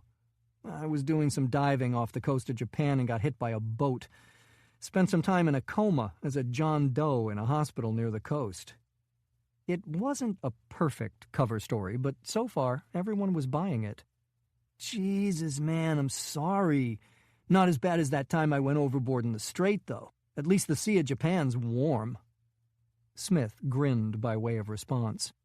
Maple was a Naval Academy graduate and former sub-driver who had gone on to get a Ph.D. in nuclear engineering. Now he consulted for various defense contractors, designing the power plants for a variety of seagoing weapons systems. If anyone could understand the ways atomic containment could fail, it was Greg Maple. "Hey, what do you say I take you to lunch, John? Celebrate your narrow escape from the Grim Reaper." "Sounds great," Smith said, holding up the briefcase gripped in his good hand. "But before that, I was hoping you could look at something for me." "Sure, what is it?" "First, you have to agree that this is just between us." "Okay." "Seriously, Greg, you can't talk to anyone about this. Not your wife, not your mother, not your priest, are we clear?" "Jesus, John, fine. Scout's honor." Smith handed him the case, and he was about to open it when Smith stopped him. "It's radioactive." "Radioactive? A little out of your wheelhouse, isn't it?" "Well, let's just say I'm branching out." "Okay, no problem." They walked to the other end of the lab, and Maple put the briefcase into a lead glass enclosure. He used a couple of joysticks to control the mechanical arms inside with impressive precision.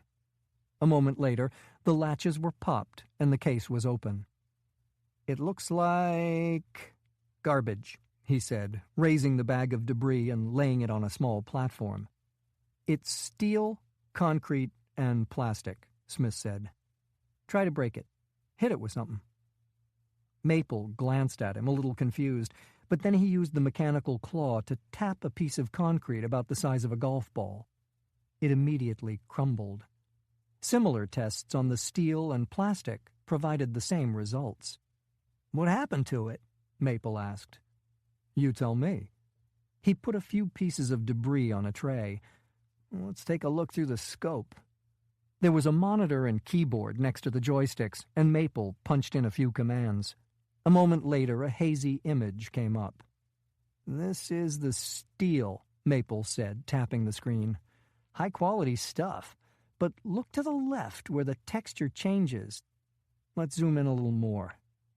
Oddly, as the magnification increased, the image came into better focus. What had looked like haze from a distance read as countless individual pockmarks up close. "Hello," Maple said, squinting at the image. "So that's what's causing the structural weakness in the material, Greg? All those little holes?" "It's a good bet. This kind of steel should appear pretty smooth at this magnification." "Could radiation have done the damage?" "No," Maple said absently. He increased the scope's power again, and the uniformity of the damage disappeared.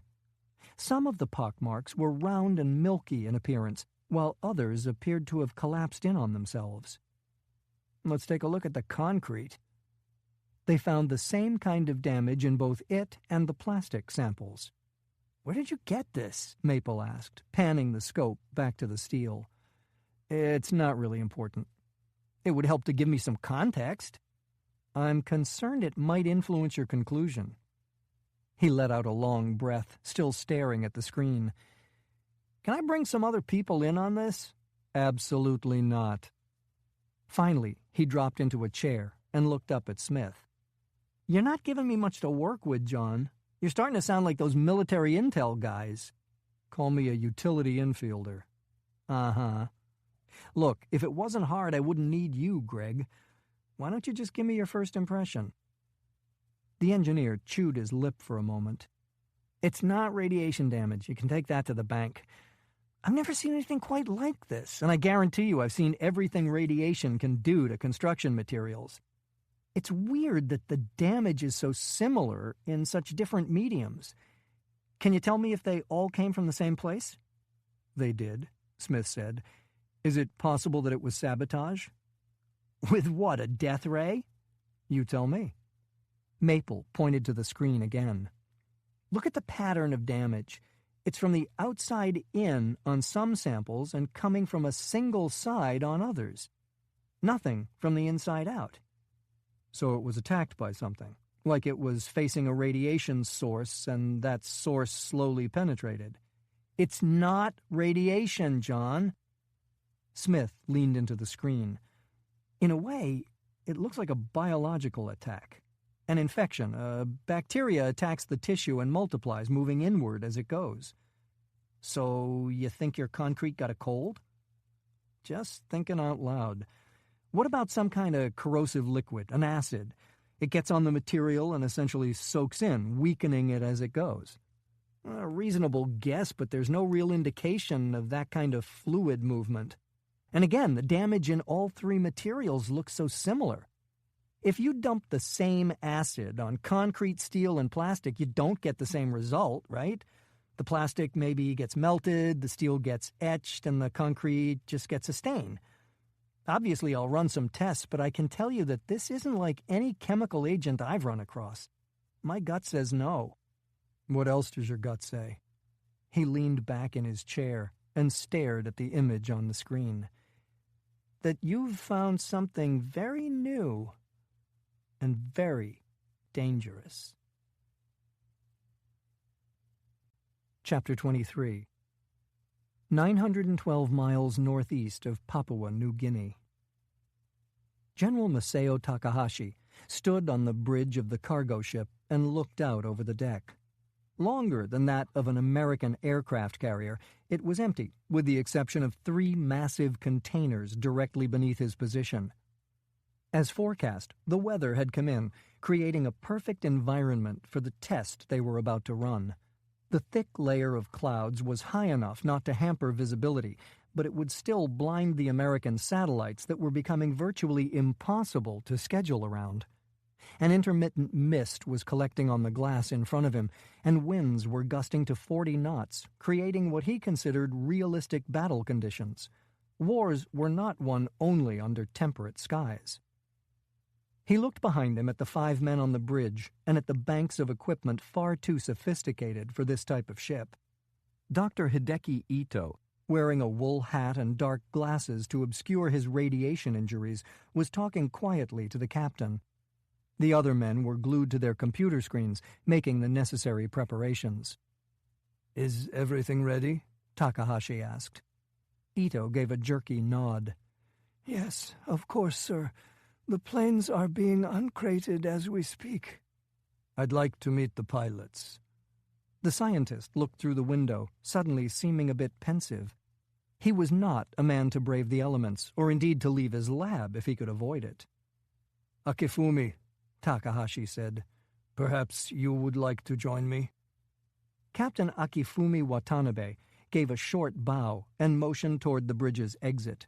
He was a man of few words who, despite current appearances, had never been involved in the merchant marine. He had retired from Japan's naval defense forces 5 years ago, and it was unlikely that there was a more patriotic or competent officer in the country. The wind lashed the stairs as they descended, but the rain began to dissipate. On deck, crews from the Air Defense Force were preparing 2 Mitsubishi F-15 Eagle fighter jets. Another crew was farther forward, setting up an aircraft carrier-style catapult that had been specifically designed and built for that vessel. The two pilots were standing together at the front of the planes, and both snapped to attention when they saw Takahashi approaching. There were no words spoken. None were necessary. He bowed deeply and then backed away to watch them climb into their cockpits. Automation was the future of warfare, particularly for a country with as few resources as his own. It was a reality he both accepted and despised. There was a time when wars created heroes, when loyalty and courage rose to unparalleled heights, when men came to understand who they were and form bonds stronger than anything civilian life could ever hope to produce. It was nothing more than nostalgia now. Let the Americans and Chinese bankrupt their countries with weapons and tactics that were nothing more than incremental improvements over those used against his own country so many decades ago. Neither he nor Japan could afford such childish illusions. Another, smaller crate had been opened behind him, and Takahashi walked to it, with the ever-silent Watanabe trailing close behind. The next-generation missile it contained was finally small enough, though he frowned as he passed a hand over its titanium shell. At 2 meters, it was at the very limit of the guidelines he'd set out. The mantra, small, cheap, and independent, had been coined by his mentor, and Takahashi had remained loyal to its spirit for more than 30 years now. He moved around the weapon, careful not to interfere with the men preparing it for launch. There were 2 flexible forward wings and a set of oversized tail wings that allowed for the extremely high level of maneuverability the system demanded. When all this began so long ago, Takahashi had wondered if he would see this class of weapon operational during his lifetime. It had been made a reality only by an advance in solid propellant that had made it 3 times as energy-dense for the weight as the most sophisticated fuel used by the Americans. His people had focused first on an underwater version, a rocket-propelled torpedo that was crucial to the defense of an island nation, and relatively easy to develop in secrecy. The air-to-air system they were testing today was based on that technology, and while not originally prioritized, would become a critical piece in the overhaul of Japan's military capability. Ultimately, the goal would be to shrink the projectiles down to 1 meter and reduce the cost to the point that he could unleash swarms numbering in the thousands. Japan's enemies would have no answer. Takahashi felt a hand on his shoulder. I'm being told we're nearly ready, Masao. He turned and smiled warmly at the captain. Lead the way, old friend. When they re-entered the bridge, Dr. Ito was rushing around with a level of nervous energy that belied his age and physical condition. Doctor, Takahashi said, I'm told we're ready to proceed. Yes, sir, he said, spinning and giving an awkward bow. We're in the process of rebooting the water-launched unit. Less than a minute. One of the missiles was currently lying on the sea floor, another advance borrowed from their torpedo technology, and another capability that greatly benefited an island nation. Outside, the engines of the 2 fighter planes began spooling up, and Takahashi leaned into the windows to watch one being attached to the catapult. He heard Watanabe announce that there were no other craft within radar range and clear the pilot for takeoff. A moment later, the F-15 was speeding down the makeshift runway. What are the final numbers, Doctor? Takahashi asked as the second fighter prepared for launch. I think it's most instructive to make comparisons to the American F-16. Our weapon has 5 times the operational range, partially due to more advanced propellant and lower weight, but also because they can simply be destroyed when their fuel is expended, as opposed to having to return to base. In mass production, we're estimating a unit cost of $4 million, as compared with $25 million for the F-16, not including the pilot and an order of magnitude more maintenance. Our maximum speed is approximately Mach 8, compared with Mach 2 for the plane. And we can pull 23 Gs in a turn, whereas the most a human pilot can endure is 9. But a pilot can think, Takahashi said. So can our computers, General. In fact, our systems are consistently outperforming human pilots. In simulations. I know you have a great bias against simulations, General, but they've become quite sophisticated. He looked down at the floor for a moment, and then raised his head, daring to meet the General's gaze. I want to say again that this test isn't necessary. Takahashi held up a hand, silencing the man. Ito's concern for the two pilots demonstrated his complete inability to look past his tiny world of equations and experiments. These pilots had been honored with an opportunity to sacrifice for their country. Their courage would be remembered for generations.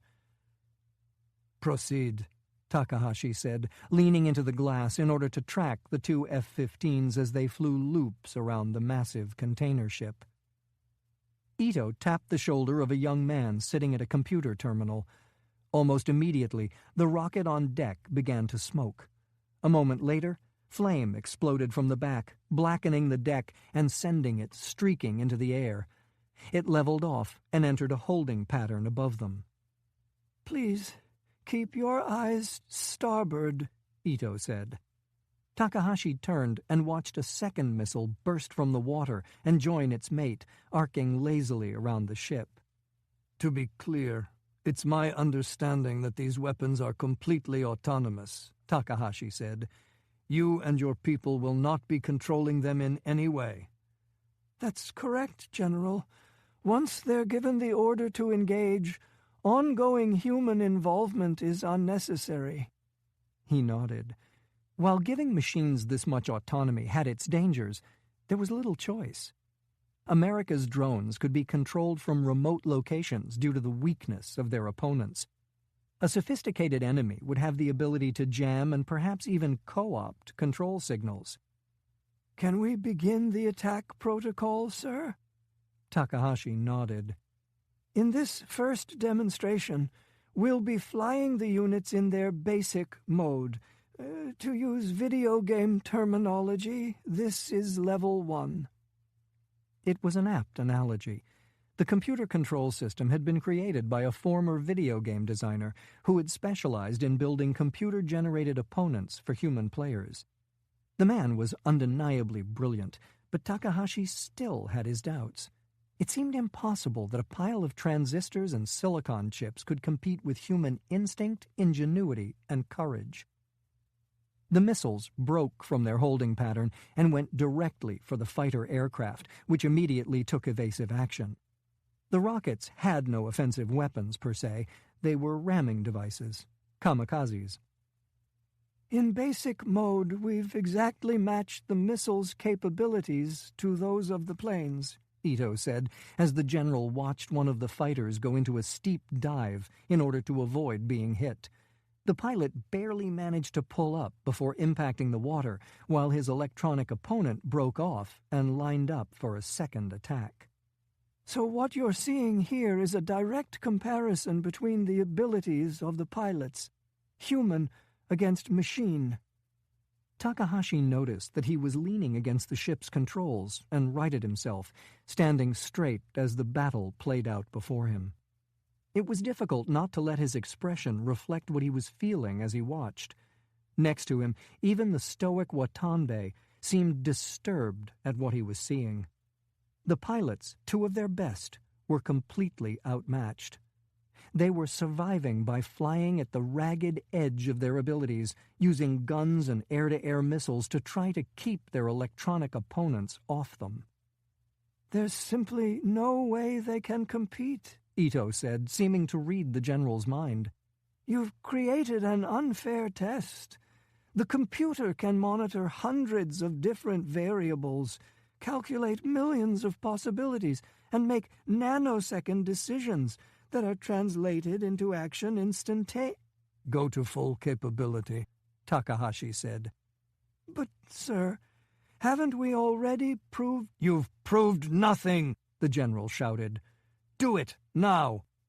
"Yes, sir," Ito said, shrinking back, clearly unable to understand the general's sudden anger. One of the pilots fired a missile, and despite himself, Takahashi felt a moment of elation when it locked onto one of Ito's missiles. The precisely executed evasive maneuvers he'd come to expect of the cutting-edge weapon weren't materializing. Perhaps these computers weren't as superior as their creator believed. But then the engines flared, and Ito's rocket increased its speed to what seemed an impossible level. "The fighter's AAM-3s have a top speed of only Mach 2.5 and a range of 13 kilometers, Ito explained. "The computers determined that it will be more efficient to just stay ahead of it until it runs through its fuel." The pilot banked to try to take out the other autonomous missile as it skimmed the waves in pursuit of the other fighter, but there was no chance. It was too fast to even reliably track with the human eye. The plane exploded into a fireball just as Takahashi spotted the imminent return of Ito's second weapon. The pilot saw it too, and with no other recourse, aimed straight for it with guns firing a constant stream of tracer bullets. They collided less than a second later, another fireball filling the air, before breaking up and falling lazily toward the sea. Takahashi took a hesitant step back from the windows. The test had been a resounding success, but his only sensation was one of numbness. He had set out to change the world, and done just that. He had created a new reality in which men like him, men like those magnificent pilots, were of no importance. "They're ready to be put into full production?" he asked finally. "Yes, sir." "Then do it." "Right away," Ito said. "And the Fukushima project?" Takahashi asked. "We're on track again?" The loss of the Reactor 4 lab had been a setback, but the new facility in the north was proving to be a more effective and more private setting for what needed to be done. Ito licked his cracked lips. The damage to the flesh on his face normally made his expression difficult to read. Today, though, his fear was on full display. "Progress is difficult, General. We're trying to control the underlying forces of nature." "It's my understanding that all your tests have been 100% successful." "Yes, sir. My error correction systems have functioned flawlessly to date. But those are only small-scale simulations. Weren't you just telling me that I should rely on simulations?" Ito became even more uncomfortable. "In this case, I'm not sure that reliance is wise." "You sell yourself short, Doctor. You've succeeded. You've succeeded beyond anyone's wildest dreams." Chapter 24. Prince George's County, Maryland, USA.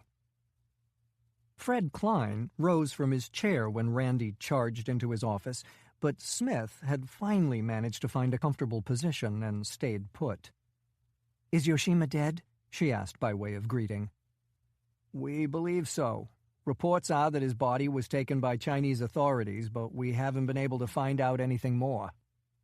She stood, frozen, in the middle of the floor. "And me?" "It appears that you were identified, but the Chinese government isn't sure yet how to handle the situation. After all, you were the one who was attacked, and you showed impressive restraint. My guess is that the Chinese will be happy to let this just fade away." "You said we had to move on this thing," Randy explained unnecessarily. "Yoshima seemed like our best lead." "I agree." It was clear that she was blaming herself for the man's death, and Smith sympathized. He'd been in the same position more times than he wanted to remember. "It's not your fault, Randy. If anyone understood the risks of this kind of life, it was Kaito. I'm not even sure he cared." Her face fell a bit, and she eased silently into a chair. "Were you able to learn anything?" Klein prompted. "I'd say he was behind the attempt on Takahashi's life, but he didn't know anything about Fukushima." "You're sure?" "Not 100%. He could have been playing me, but My gut says he wasn't.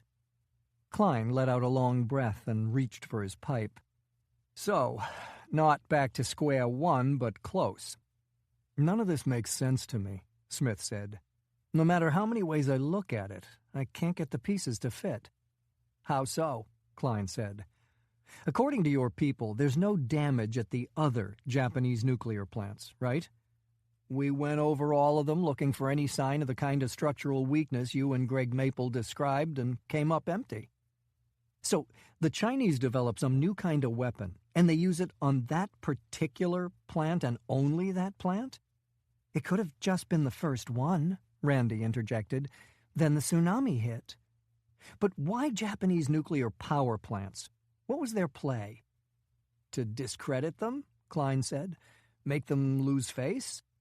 A serious nuclear incident would also keep the Japanese pretty well occupied, Randy added. And let's not forget that killing Takahashi would throw a wrench into their defense forces' readiness.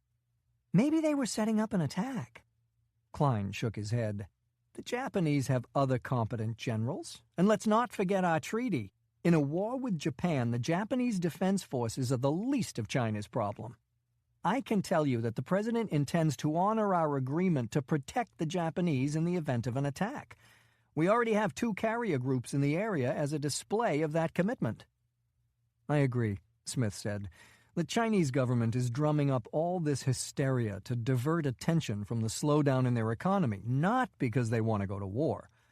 But they're not entirely wrong to be worried about Takahashi. A remilitarized Japan would completely disrupt the balance of power in the Pacific, and the general isn't exactly a dove. So, you think they could have been trying to quiet things down by taking out Takahashi? Randy said. There's a certain twisted logic to it. They sat in silence for almost a minute before Klein spoke again.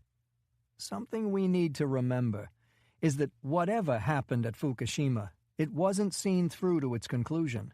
The tsunami intervened. Could it have been a terrorist group? The JPF has been escalating their attacks. What about an anti-nuke group? Japan has their share of those for obvious reasons. It's unlikely, Smith said. We'll know more after Greg finishes his analysis, but at this point, the technology used looks well beyond what you'd expect from a terrorist group. He leaned forward to ease the pressure on his back. Hell, from what I've seen so far, it may be beyond us. Chapter 25. Tokyo, Japan. When General Takahashi entered the office, the 2 men inside immediately stood. Prime Minister Fumio Sanetomi walked quickly toward him and bowed before extending his hand, an American custom he'd adopted in recent years. How are you, General? I'm happy to see that you look well, despite your recent ordeal. I'm fine, thank you for asking, sir. I was extremely lucky. Many others weren't. Sanetomi nodded gravely and swept a hand toward the other man in the room. You know Akio Himura? Takahashi bowed respectfully to Japan's intelligence czar. Of course, the Prime Minister had no idea of their close relationship. Politicians were men without honor, who came and went with the whims of the Japanese people. Admittedly, Sanetomi was better than most. His economic policies had accelerated Japan's escape from recession, and he seemed to have at least a vague notion of his country's potential to again rise to world prominence. Like his predecessors, he had supported the growth of Japan's defense forces, but also, like his predecessors, he had been kept in the dark as to the full scope of that growth. In the end, neither his conviction nor his courage could be counted on. Please, the Prime Minister said, sit with me. Takahashi and Himura did as they were told. Sanetomi poured them tea. I think you both know that I believe it's time for Japan to step out of America's shadow, to pursue its own interests, and I've taken whatever political risks are necessary to start us down that path. Takahashi fought back a smirk. Political risks. It was considered the grandest of sacrifices by people in Sanetomi's profession. Takahashi thought of the 2 pilots who had happily died to carry out the test of their new air defense system and felt sickened by the man sitting before him. While the veneer of politeness demanded by their culture obscured it, Takahashi despised the Prime Minister and was certain that the politician felt the same way about him. It mattered little, though. The power and wealth of the Takahashi family, combined with his popularity, would make it political suicide to try to remove him from his position as the commander of the defense forces. The Prime Minister put down the teapot and continued his thought, choosing his words carefully. "You're pushing too hard, General. You're fanning flames that could consume us all." Takahashi responded only with a brief, properly contrite nod. "And you," Sanetomi said, shifting his gaze to Himura. "The leak from your organization that China may have been involved in the attempt on the general's life was unforgivable. Demonstrations in China and at home have grown in size and intensity. There are concerns of civil unrest."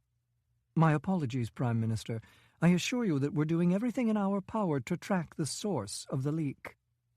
Sanetomi leaned back in his chair and examined both men for a moment. "It matters very little at this point. The damage is done, and I find myself forced to be the first to pull back from the brink. After all, we can't have the Chinese making another attempt on the general's life. He is far too important to Japan for us to lose." Takahashi nodded the appropriate acknowledgement of the man's words, but saw them as a hollow piece of flattery. "And what will that entail, Prime Minister?" "I'm working directly with President Castilla to put together a series of concessions on both sides in order to calm the situation." "Concessions?" Himura said. "We will propose that the Chinese use their censorship capabilities to extinguish anti-Japanese sentiment on the Internet and to crack down on demonstrations.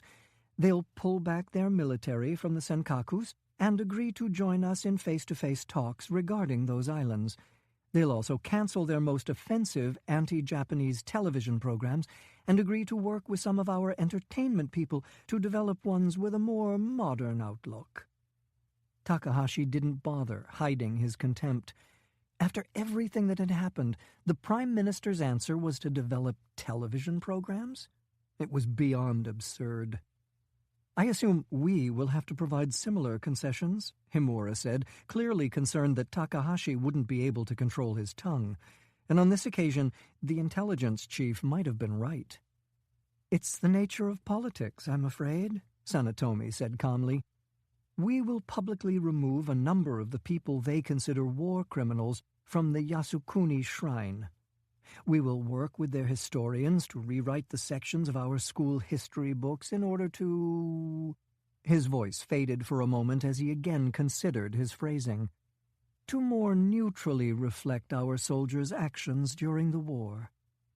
Takahashi opened his mouth to protest, but the politician silenced him with a raised hand.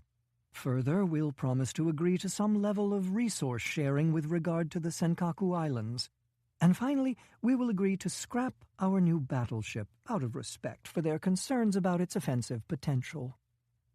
General Takahashi's jaw clenched, but beyond that, he kept his face opaque. More apologies. More crawling.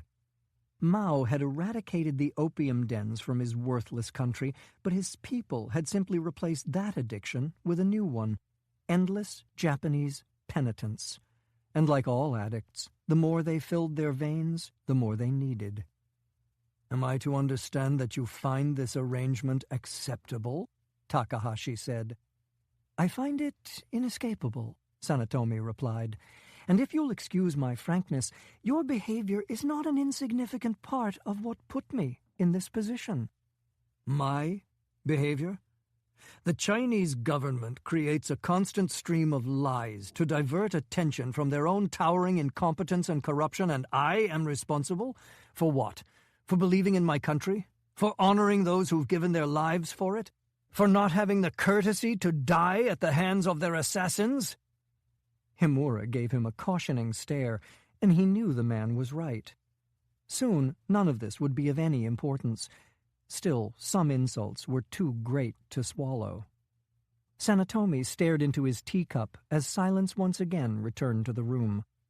"You must accept my apologies, General. I did not call this meeting to assign blame. I called it to discuss a situation that's spiraling out of control more quickly and more dangerously than either of you know." "Sir?" Himura prompted. "I recently received a disturbing call from the Americans. They've found evidence of possible sabotage at Fukushima Reactor 4. The structure was weakened in a way that they don't yet fully understand." "Do we have samples for our own analysis?" Himura asked smoothly. "Unfortunately, no. The debris on our end has been disposed of, and the Americans haven't offered to provide any of theirs. We've examined all the other reactors in the country, though, and found no problems. So for now it appears to have been isolated to that single reactor at Fukushima." Takahashi remained silent, satisfied to let the intelligence man control the conversation. The Prime Minister was completely ignorant of the fact that Dr. Ito had been using Reactor 4 as a lab, and of what was being developed there. "This is most serious," Himura said. "It could have been an attack by Chinese "We cannot allow ourselves to jump to conclusions," Sanetomi interrupted. "The Americans haven't yet determined the cause of the damage. It could have been some kind of chemical or radiation issue, or even some unexpected result of the tsunami." "How did they get these samples?" Himura probed. "I'm not sure why that's important, Akio. The Americans are our allies and are keeping us fully informed." Takahashi leaned forward in his chair. "Both Akio and I would be negligent not to bring up the possibility that this was the first salvo in a Chinese attack. It's completely plausible that the tsunami interrupted their plans, and that now, with the attempt on my life, they're moving forward again." "Again, I caution you about jumping to conclusions. Having said that, I've spoken to President Castilla about that very possibility, and he's reaffirmed America's commitment to us.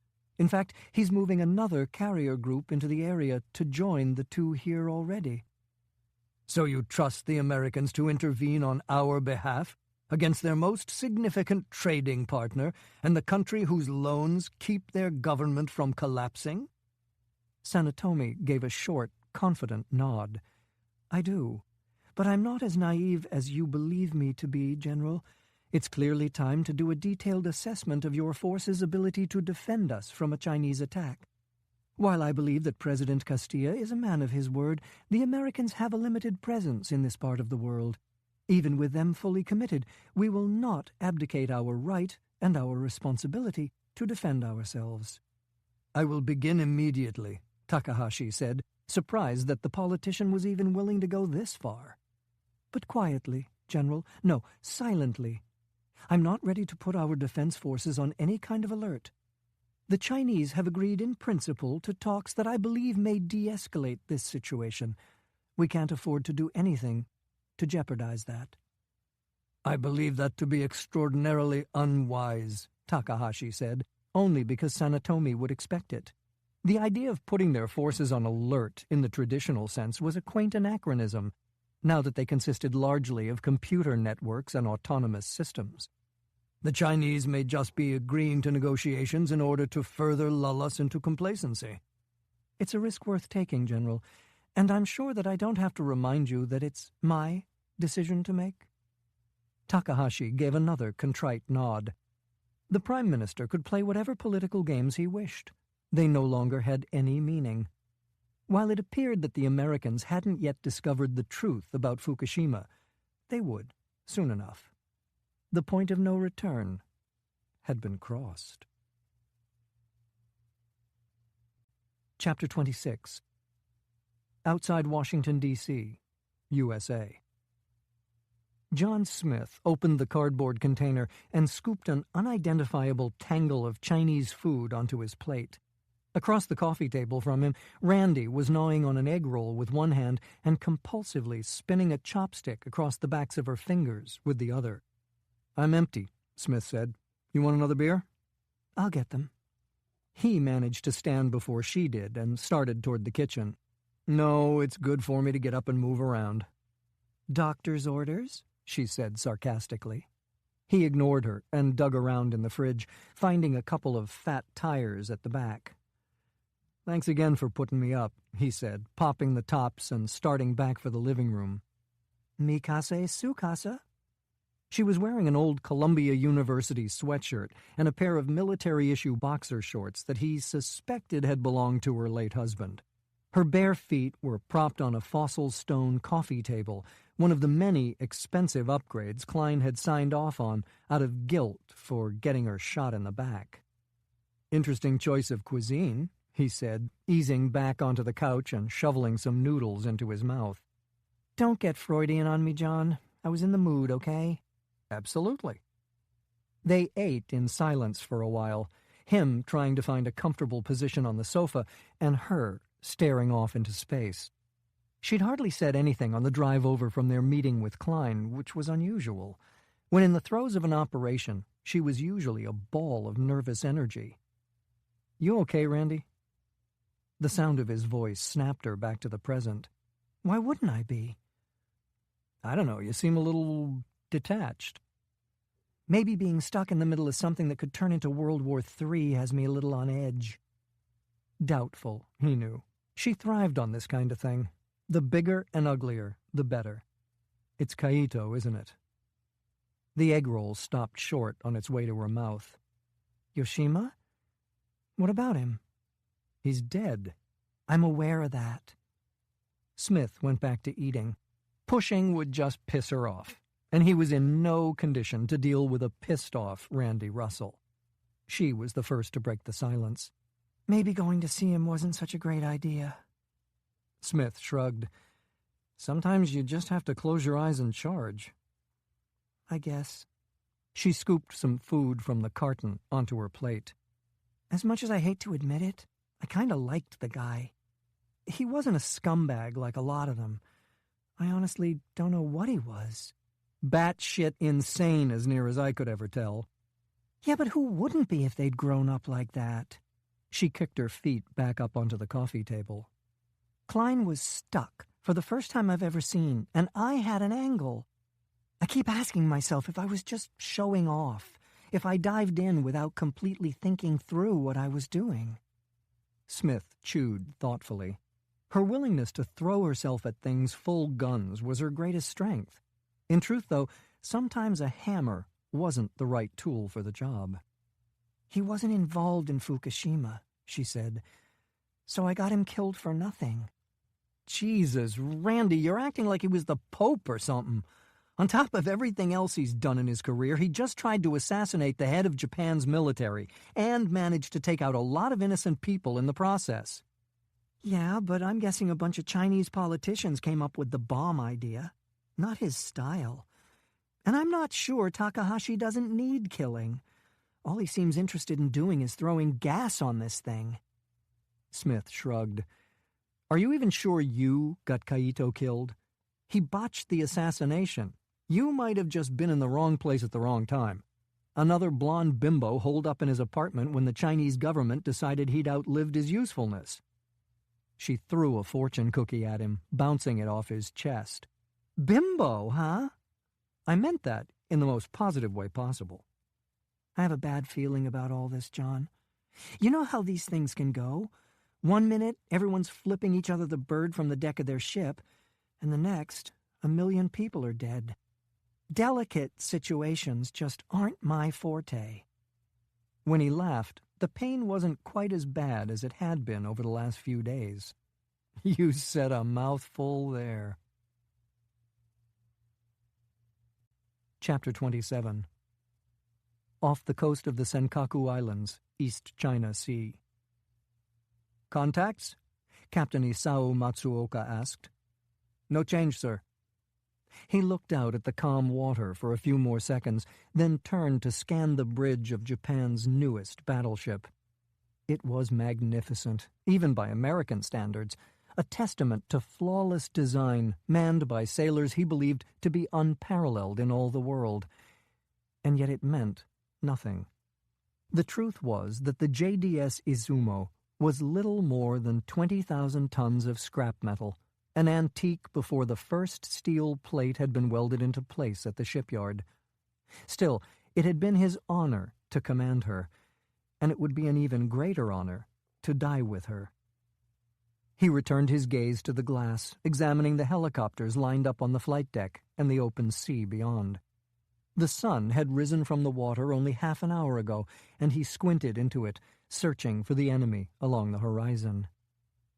Both Japan's forces and those of the Chinese had retreated to safer distances on the orders of their governments. It created a deceptively peaceful scene of blue skies and gentle swells, the calm before the storm. "Captain," his XO said, coming up behind him, "we have a secure call coming in for you on the satellite link." Matsuoka nodded. "I'll take it in my cabin." He walked quickly, giving respectful nods and even a few smiles and clapped shoulders to his men as he passed. It wasn't his normal custom, poor for discipline in his experience, but this day was different. A captain was only as good as the men beneath him, and this was the finest crew he'd ever had the privilege to command. He was confident that they would face what was to come with courage and resolve that would be remembered for centuries. He entered his cabin and closed the door behind him before retrieving the satellite phone from his desk. "This is Matsuoka." "Good morning, Captain." He stood a little straighter, suddenly feeling the urge to look around his utilitarian quarters for anything out of place. It would be a pointless exercise, of course. There had been nothing out of place in his life since he was a child. "Good morning, General Takahashi." "Situation report?" "Calm seas under clear skies, sir. The Chinese have retreated from their forward positions and are holding at the locations outlined in my last report." "Can you confirm to me that there's still a single Song-class submarine within torpedo range?" "As of 2 minutes ago, that was correct, General." Matsuoka lowered himself into the cabin's only chair, suddenly feeling an unfamiliar weakness in his legs. Was this to be the moment? The beginning of a new Japan? "It has been a great honor to serve with you, Isao." "The honor has been mine, sir." The line went dead, and Matsuoka switched off the handset. He didn't understand the general's plan. In fact, he knew almost nothing of it. All he could be certain of was that Takahashi was the greatest patriot and most brilliant military man he had ever known. His family had served Japan for centuries, and after the war had been one of the driving forces behind the country's rise to economic power. It was only fitting that a Takahashi would be the one to lead Japan into a new era. Matsuoka reached for a photo on his desk, one of the few personal items visible in the room. It depicted his wife and his 2 young boys. He wouldn't see them grow up or have a hand in what they would become, but they'd remember him. And everyone they ever met would know that they were the sons of Captain Isao Matsuoka. Chapter 28. Northeastern Japan. General Masao Takahashi stepped into the room and paused while the head of his security detail took a position against the dirt and stone wall. The 2 other men in the room were so absorbed by the monitor they were staring into, neither noticed them enter. The engineer sitting behind the console that dominated the room was Rentaro Fujii. He had been with the Defense Forces for more than 25 years and was largely responsible for designing their autonomous torpedo technology and the air-to-air system that had been so successfully tested the day before. Leaning over his shoulder was the hunched and increasingly deformed figure of Dr. Hideki Ito. "Is everything ready?" Takahashi said, breaking the silence. The 2 scientists spun, and Fujii leaped to his feet in order to deliver a respectful bow. "All systems are online and showing green, General." Takahashi nodded and turned to his guard. "I'll be fine. Please wait outside." His reluctant expression was expected, but as always, he followed his orders without question. Takahashi trusted the man with his life, but knowledge of what was about to happen in that room could never be revealed and had to be limited to a few critical people. Ito's condition made him easy to control, and, unknown to him, his doctors were confident that he wouldn't live another year.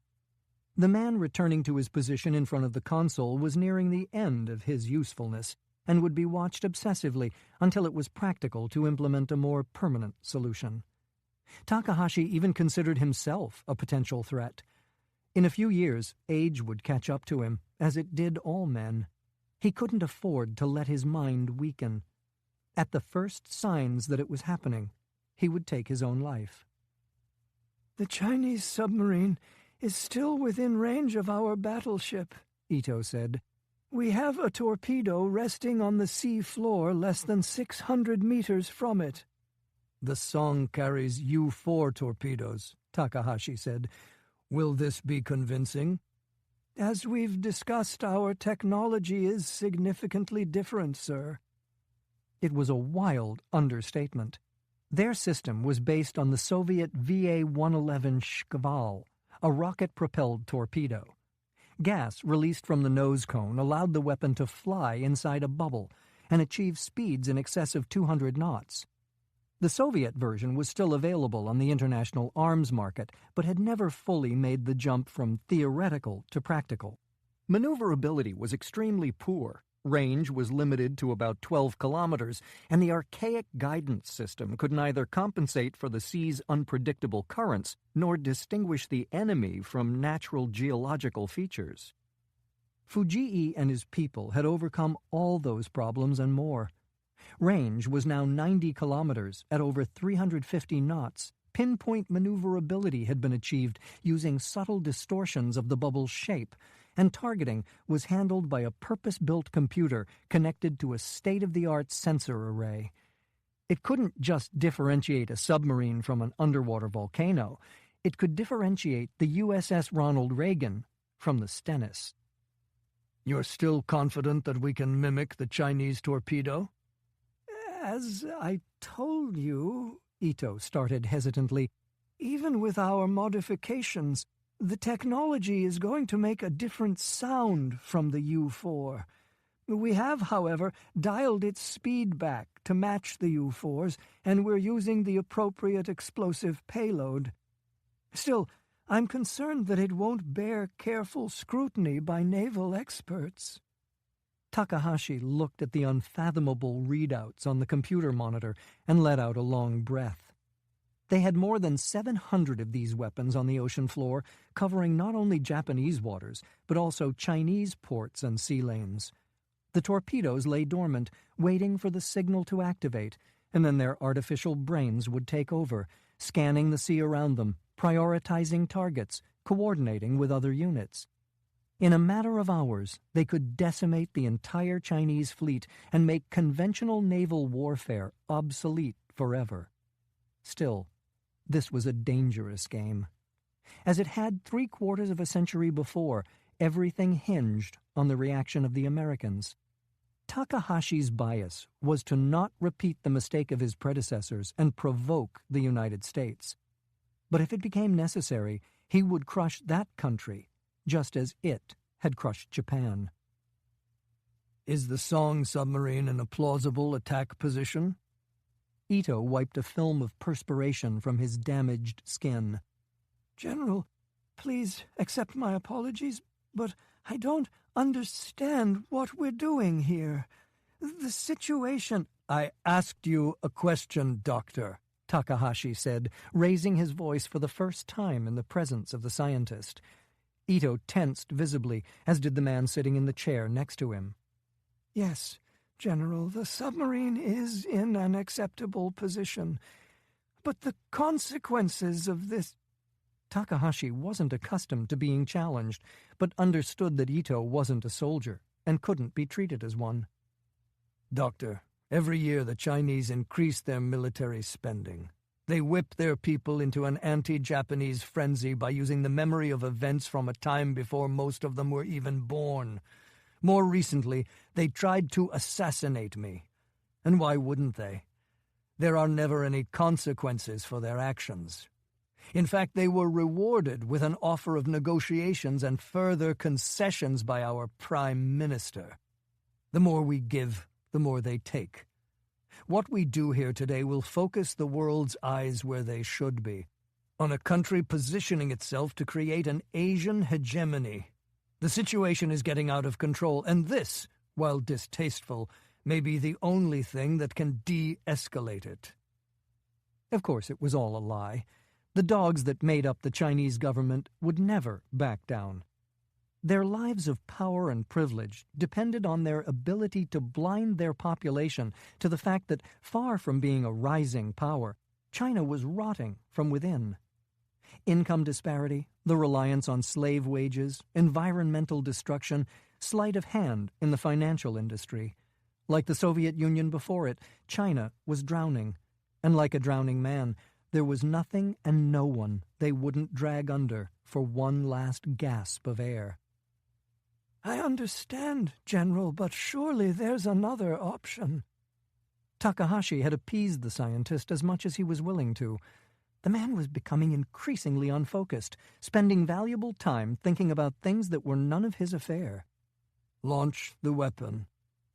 Ito stood frozen, but Fujii didn't hesitate. The torpedo is away, General. Takahashi straightened, standing at attention. His order would end in the death of many fine Japanese sailors. It would be a weight he would bear until the day he died. Chapter 29. President's Private Residence, the White House, Washington, D.C., USA. And so, there it is, Fred.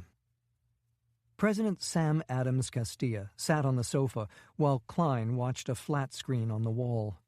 The image of a massive battleship on fire was shaky and clearly cobbled together from numerous sources. Flames and smoke obscured the scene as the wind whipped across the slowly listing deck. Japanese sailors were running in every direction, trying to contain the fire, rescue their comrades, and retrieve bodies. Some were forced to throw themselves overboard, and Klein watched in horror as they took the long fall to the waves. His ability to immediately analyze and make accurate predictions about any situation was one of the things that made him the president's most trusted confidant. But what to make of this? How to calculate the potential ramifications? Does the media have access to this footage, Sam? Not yet. Sanatomi's clamped down on it, but it's only a matter of time.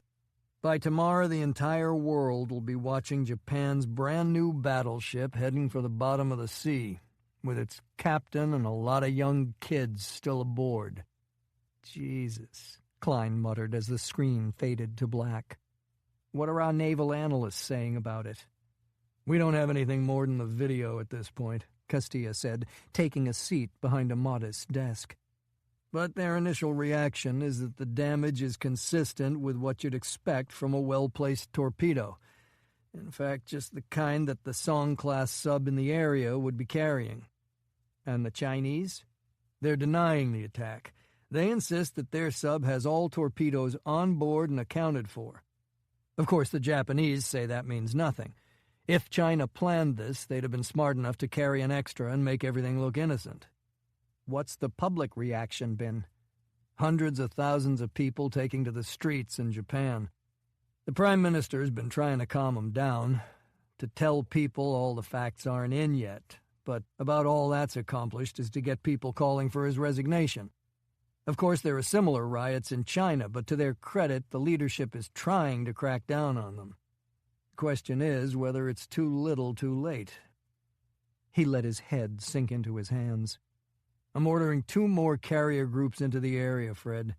The Chinese are backpedaling and Sanatomi's calling for calm, but General Takahashi isn't. He's been on Japanese TV 5 times today with enough fiery rhetoric that I told the CIA to stop sending me translations. I talked personally with the Prime Minister, but he's completely lost control of the man. Could he ask for the general's resignation? Not a chance in hell. Beyond being one of the wealthiest men in the world, Takahashi's also one of the most powerful men in Japan. He's been with their defense forces for more than 40 years, and the leaks about the Chinese being behind the attempt on his life have given him even more credibility. The people trust him, and according to our analysts, it's for good reason.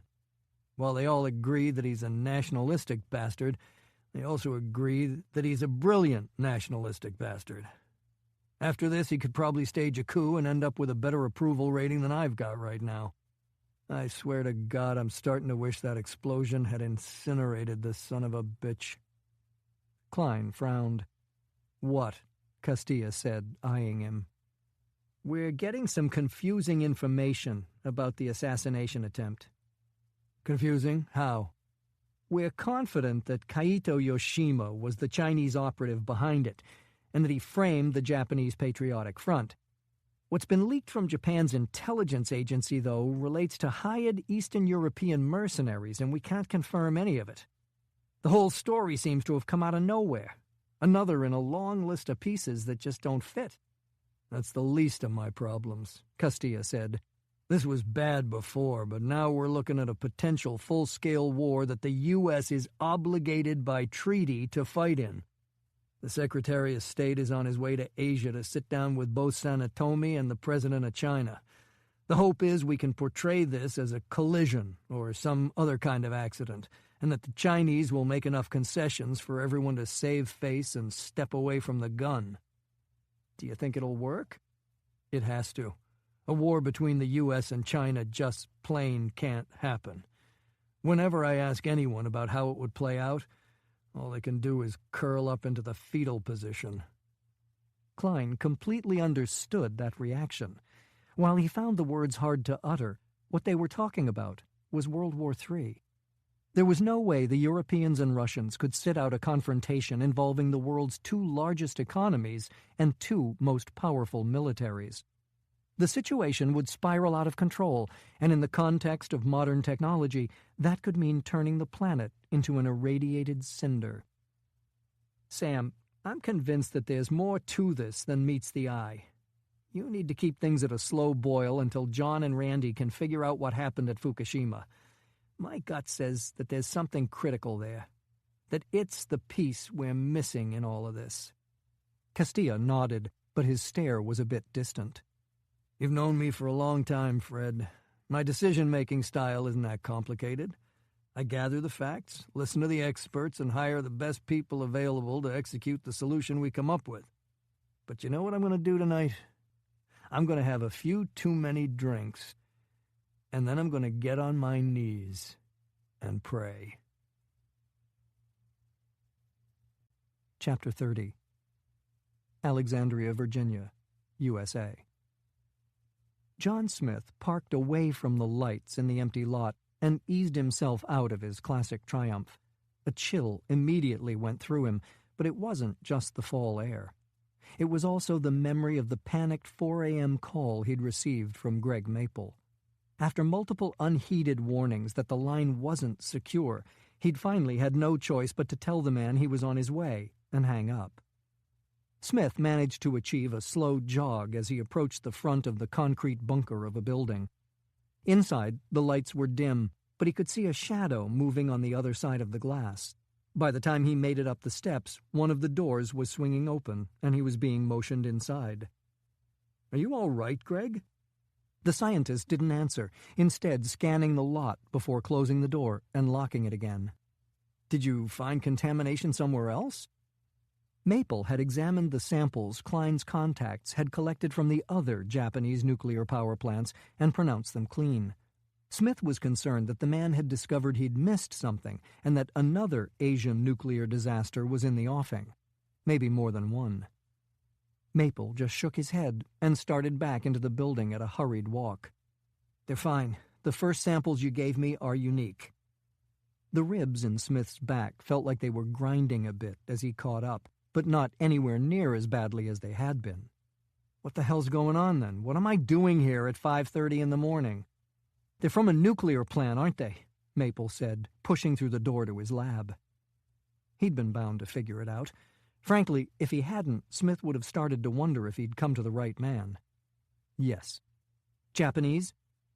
"Fukushima. Reactor 4. Maple gave a short nod and sat in front of a computer screen that contained the same hazy, pockmarked image that had been on it when Smith left 4 days ago.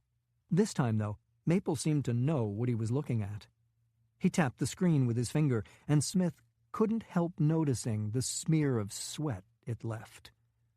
"This is nanotechnology, John. It's goddamn molecular manufacturing." As a biologist, Smith had a better-than-average grasp on nanotech. The problem was that it was an ever-shifting category that had come to include basically everything human-made and small. He'd never heard the term molecular manufacturing. Explain. Maple let out a frustrated rush of air. It's the Holy Grail, John. But even if the government decided to throw truckloads of money at it, we're 20, maybe 25 years away from coming up with anything that would work. Jesus, man, Greg, calm down and start from the beginning. What am I looking at on the screen? The scientist paused for a moment to get control of himself. Okay, listen, nanotech has all kinds of applications. The most basic is creating next-generation materials, right? If you can put the individual molecules, even atoms, into a certain structure, you get a material that does what you want on a very fundamental level. I'm familiar with that kind of research. Basically making stuff harder than diamond, improving heat dissipation, electrical conductivity, that kind of thing. Exactly. The next step would be making very tiny, very simple machines. I'm with you, Smith said. I've worked with some experimental nanoscale machines that can close battlefield wounds. Amazing stuff with a lot of potential. Yes, right. The Holy Grail, though, is machines that can replicate themselves. The best analogy is a 3D printer that can print out a working copy of itself. Maple tapped the screen again, and again left a sweaty fingerprint. See the pockmarks? The tiny voids? They're not really voids. They're microscopic, self-replicating machines. You're losing me again. The nuclear engineer brought up a complex diagram that didn't really clarify anything. There's a lot of damage to the machines themselves, but after examining a few hundred, I was able to come up with this rough sketch of what we're looking at. Which is? A microscopic machine that was built up atom by atom. For what purpose? It uses the material it's in, either concrete, plastic, or steel, as fuel to make copies of itself. Okay, but what's it do once it's made enough copies? What's its purpose? As near as I can tell, that is its purpose. There are structures on it that seem to have other functions, but I can't say yet what they are. Probably some kind of command and control system. Smith let that process for a moment. Okay, let me get this straight. If I set a bunch of these loose on a piece of concrete, they'll eat the concrete and spit out replicas of themselves. 1 will become 2, 2 will become 4, 4 will become 8, and so on until they run out of concrete. Unless some of those command and control structures are designed to shut it off, yes. So the weakness in the material is caused by these little robots eating holes in it for fuel. Exactly. The structural problems are just a byproduct. The machines aren't as strong as the surrounding material. It's like drilling holes in a piece of steel and filling them with styrofoam. Eventually, you're able to just break it apart with your fingers. But if these things can eat concrete, plastic, and steel, why not rock? Why not people? There are actually 3 distinct versions here, each designed to use one and only one of those fuels. So if you put them on a rock or a person, they'd just lie dormant, like a car with no gas. Smith nodded silently. The potential for this as a weapon was obvious. Toss a handful on a tank, and eventually it would fall apart as the steel and plastic degraded. Like biological weapons, though, they would create logistical problems. What would happen if a stiff wind blew them back onto your own tank?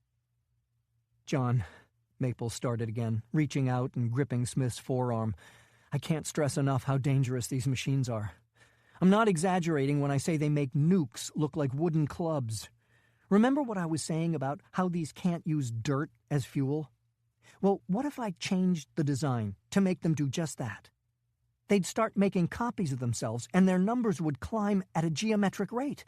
Depending on how fast they work, in a few months, maybe even a few weeks, the only thing left of the planet would be endless trillions of microscopic robots fighting over the last bit of fuel to make another copy. Chapter 31. Above the Senkaku Islands, East China Sea. General Masao Takahashi peered out the window of the air defense transport plane, following the sun as it began to rise from the horizon. He squinted into the glare, searching the sea below for the U.S. carrier group holding to the northeast. It was the fourth such armada to steam into Asian waters, a display of power and resolve meant to counterbalance the growing threat to what the Americans assumed was still the helpless country they had created so many decades ago. China would take a half step back, Japan would continue to grovel over its past, and Western economic interests, the only interests that mattered to the United States, would be preserved. Takahashi could still remember the day he'd seen the great man, the day that Douglas MacArthur's motorcade had roared through the irrelevant little village his family had been left to rot in.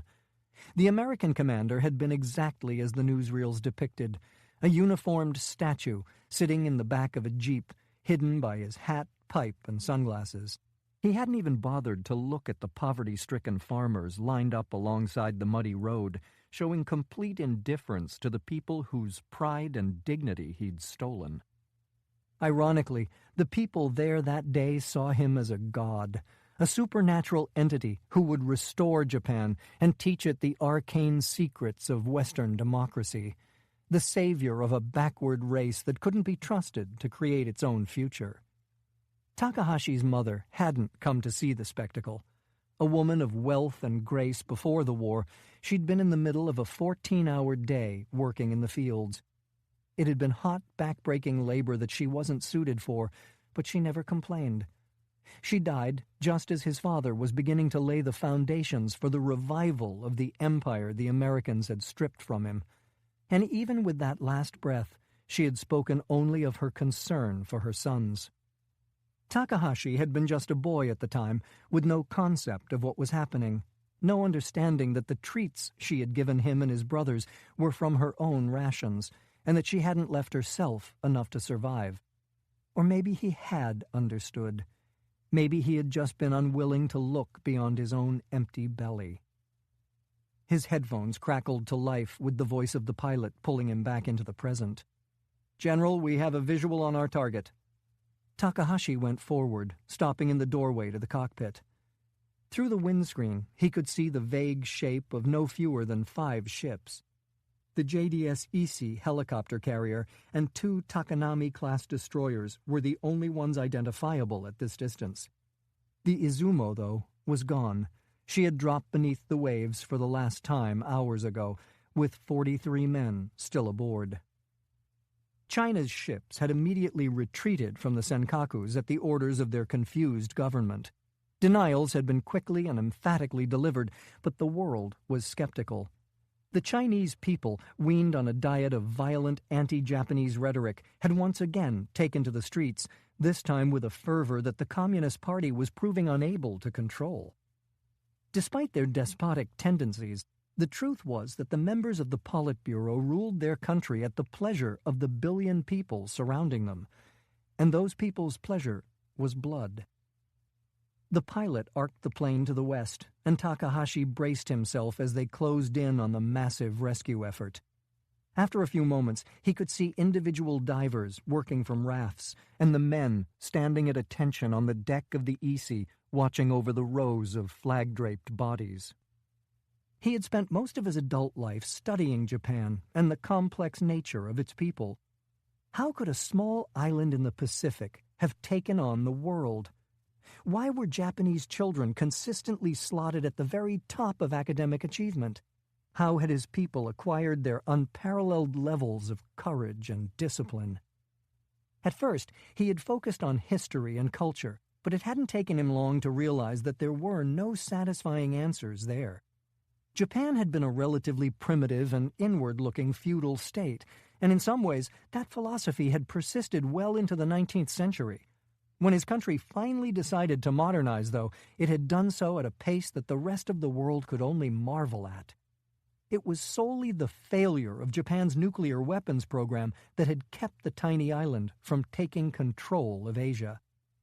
Even after its defeat at the hands of America, Japan had quickly risen to become the leader of technological innovation and the second-largest economy in the world, relegated to that subordinate position only by their relatively small population and lack of natural resources. How had all this been possible? The answer was finally revealed by the fledgling science of genetics. Isolated from their neighbors, the Japanese had not only changed in physical appearance, but had evolved the superior intelligence, discipline, and loyalty that elevated them above the other races. In a very real sense, they were born to rule. "General," the pilot said, twisting in his seat and pulling one of his earphones off, "you have a call from the Prime Minister."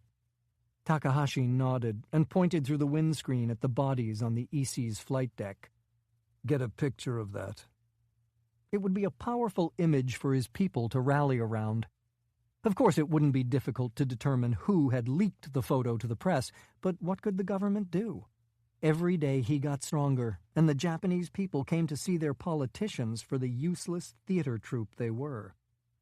He took a seat in the back and plugged his headset into the plane's communications system. "This is Takahashi." "What's your assessment, General?" Sanetomi tried to make his voice sound commanding, but he couldn't obscure his apprehension. There was nothing in his life that could have prepared him for what he now found himself faced with. He had been a simple school teacher before he'd gone to law school and discovered his gift for public speaking and making powerful friends. This was a situation that demanded leadership, and in the end, Sanetomi was just a man who looked good on television. "The Chinese sank the Izumo in waters the entire international community agrees are ours," Takahashi said. The Prime Minister tried to respond, but Takahashi talked over him. "According to the Americans, it's also likely that they attempted to sabotage the Fukushima nuclear plant. And according to our own intelligence people, they almost certainly tried to assassinate me." Chinese involvement in the problems at Fukushima is little more than conjecture, General. And of course, that's all it ever would be. "My apologies, Mr. Prime Minister. Of course you're right." "We must step back," Sanetomi said. "This can't go any further." "And how would you have us do that, sir? Should I tell our captains to scuttle our ships? Would that satisfy the Chinese? Or perhaps we could just reward them for their unprovoked attacks by giving them—" "I won't be spoken to in that tone, General. Do you want to fight a war? Do you think it would be glorious? Even with the Americans' help and the paltry toys you've developed, the destruction would be beyond anything we experienced during World War II. Is that your goal? To die with your family's sword in your hand while our country burns? Is that your idea of honor?" Takahashi didn't immediately respond, instead looking out the window at the rescue efforts that were quickly becoming futile. No survivors had been found for more than 6 hours. "Sometimes destruction is needed before creation is possible." Sanetomi's stunned silence wasn't entirely unexpected. "You've been out there long enough, General. Return. Now." "As you wish," Takahashi said, cutting off the link. He leaned back in his chair and listened to the drone of the aircraft's engines. They were on the inevitable path to the world's first and perhaps last postmodern war. Technology would eventually progress to the point where battles between advanced nations would be unthinkable. At that point, the world order would likely be fixed for generations. It was his duty to make sure Japan led that world order. Takahashi felt the plane level out, and he assumed that they were on their way back to Japan at Prime Minister Sanetomi's hysterical bidding. It was impossible to know how long it would take for the Americans to understand the meaning of the Reactor 4 samples. Perhaps they already did. And if that was the case, they would do anything in their power to stop him from using Ito's weapon. They might even go so far as to warn the Chinese, or even join them in a preemptive attack on Japan. He needed just a little longer to prepare, to ensure that his plan would succeed. Soon there would be no one who could stop what was to come. Chapter 32. Alexandria, Virginia, USA. John Smith wandered around the lab, looking at the stainless steel tables, computers, and other machinery, but not really seeing any of it. Maple watched him with a confused, helpless expression that was more than a little worrying.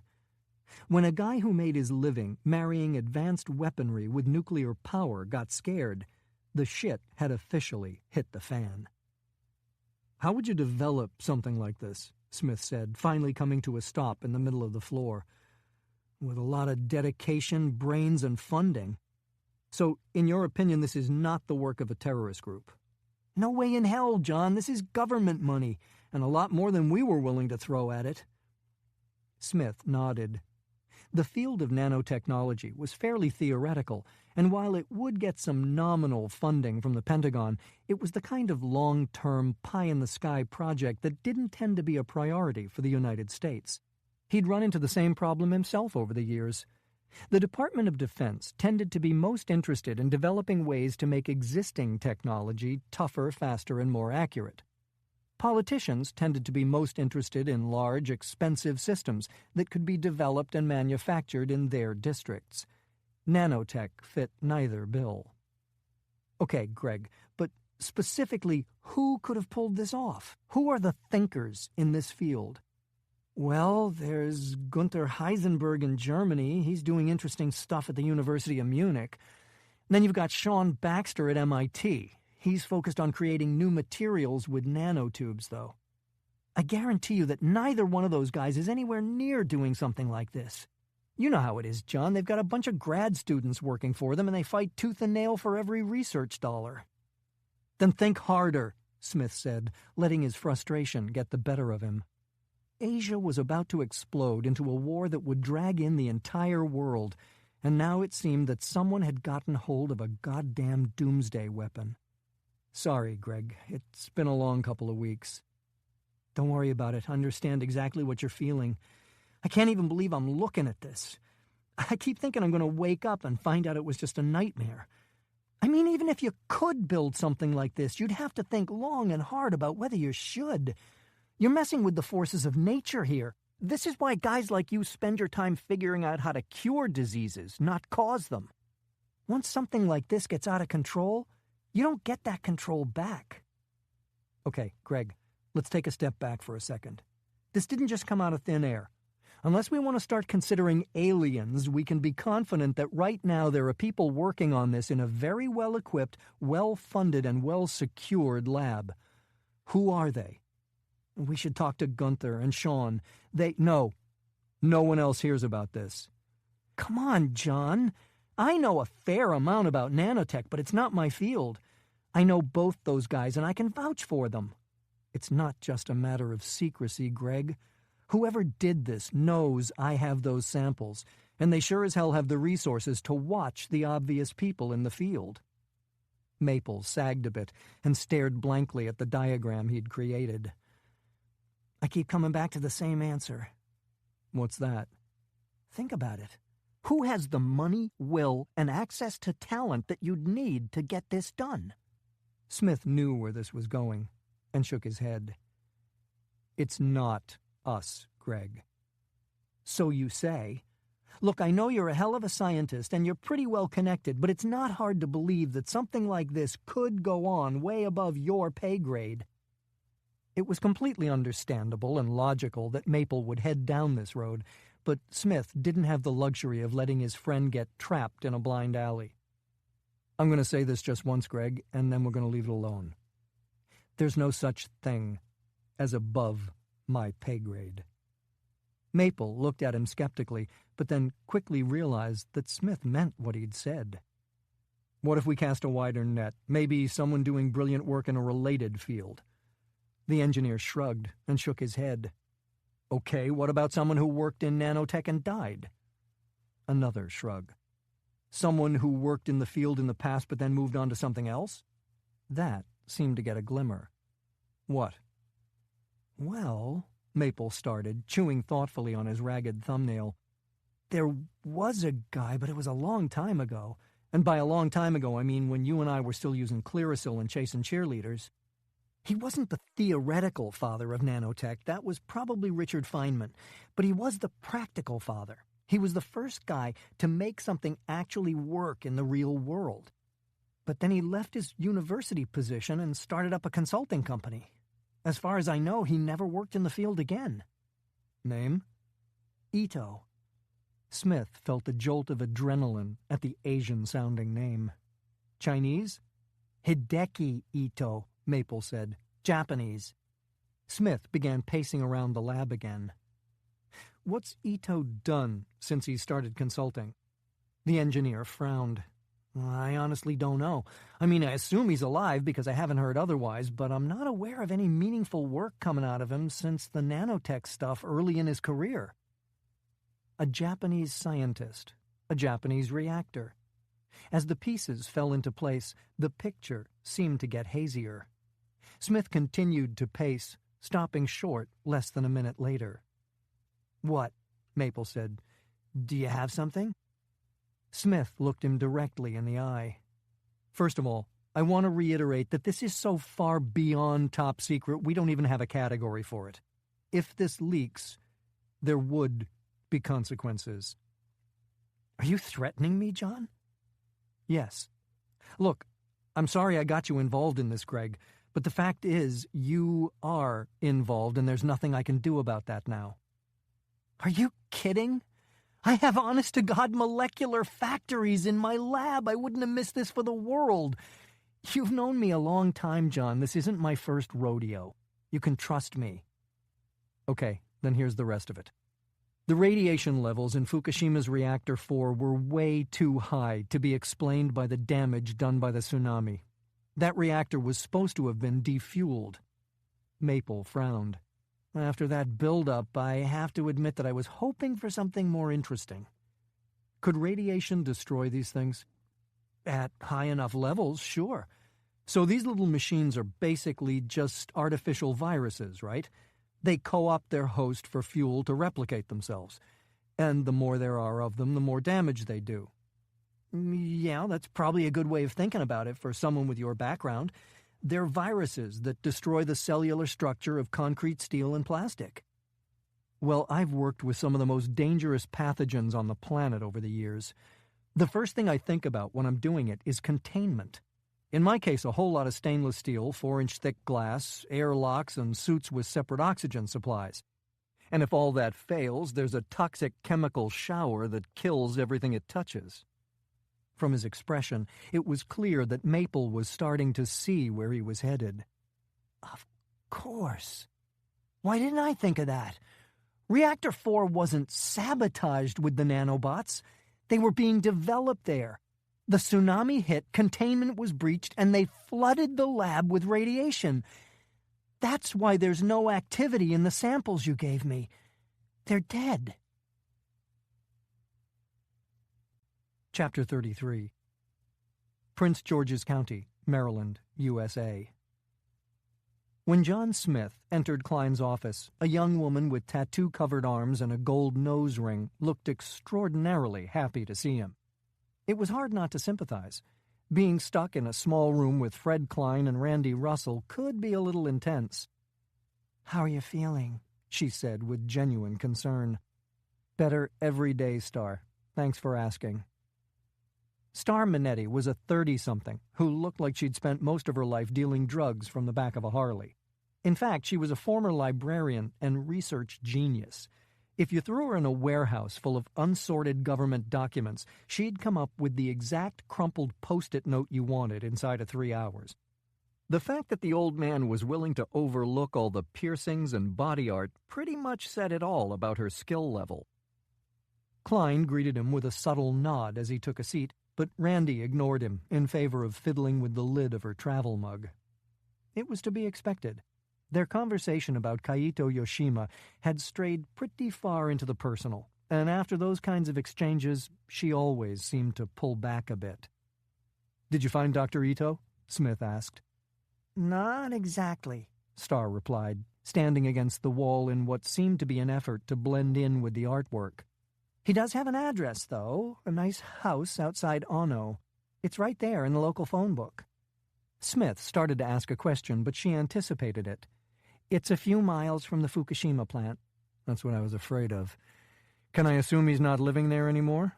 "It's closed up." "And when did he move out?" "It was one of the areas evacuated after the tsunami. He never came back."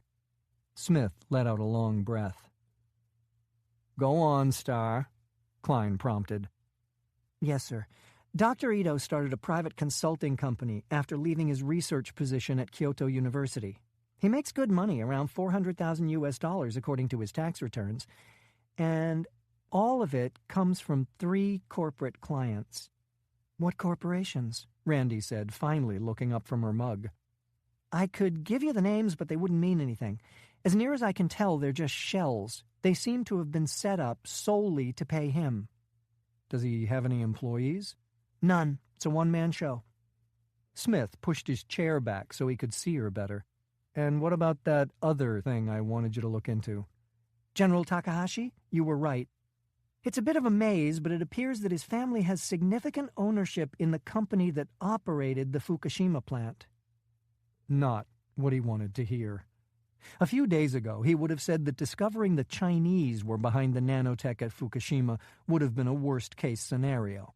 This, though, had the potential to be a hell of a lot worse. Great job as always, Star. Thanks. She made a beeline for the door, obviously anxious to escape before Smith changed his mind and asked her to stay. Shut the door behind you, please, Klein called after her. She did, and they sat in silence for a few moments before Smith spoke. The dangers involved with a weapon like this can't be overstated, and neither can the chances that it could go completely out of control. Are you sure it's meant as a weapon? Klein asked.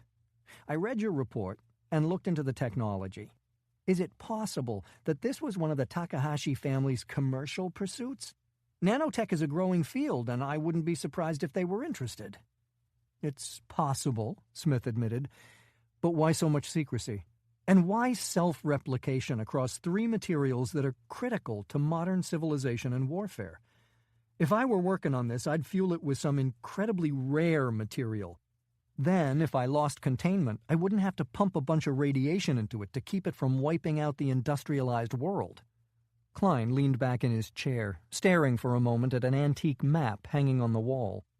There seems to be reasonable agreement that the Japanese are looking to expand their military capability and move out from under our umbrella. If I were an island nation with limited resources and manpower, this might be just the kind of weapon that would attract me. Randy suddenly stood. I know a couple of analysts at the agency who keep tabs on the Japanese. Maybe they could give us some context. Klein gave her a brief nod. Talk to them, quietly. She spun on her heels, but then paused. You look good, John. It's nice to see you not shuffling around like an old man. A moment later, she was through the door and gone. Smith pulled a piece of paper from his pocket and slid it across the desk. I've got a little shopping list for you, Fred. You know, just in case. Klein's eyes widened when he read the note. Jesus, John. I'm not sure America even has one of these anymore. See what you can do. I assume you don't want it dropped in your garage. Smith shook his head. Send it to the Okinawa Air Base and put it under wraps. Then hope to God we never get a chance to use it. Chapter 34. CIA Headquarters, Langley, Virginia, USA. Randy Russell hustled down the hallway, already late because of a number of wrong turns. It never ceased to irritate her that she could flawlessly navigate the tangle of ancient streets and alleyways crisscrossing the Middle East, but every time she came to headquarters, she got lost. Of course, she set foot in Virginia rarely, and then only when there was no other option. She spotted the conference room she'd been searching for and picked up her pace a bit. The men waiting for her were the agency's top minds on Japan, and in light of the shitstorm going on in the Pacific, probably had better things to do. Randy juggled her notepad and coffee, gripping the door handle and grimacing as she entered the room. She hated office buildings and everything about them. The smell, the fluorescent light, the cheesy artwork. But most of all, she hated the bureaucracy that incubated in them like bacteria.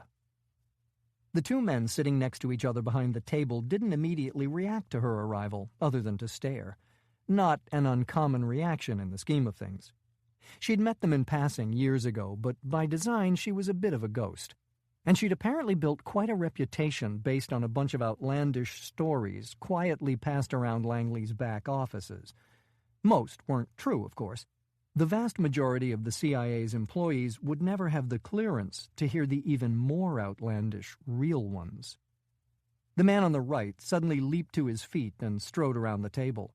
The two analysts had picked up the nicknames Laurel and Hardy at some point, and the monikers seemed even more fitting now than when she'd first run across them.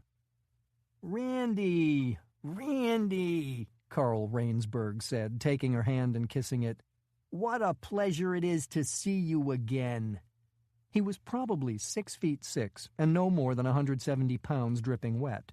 A sandy-haired Caucasian who had a master's degree in Japanese literature from a school near Tokyo.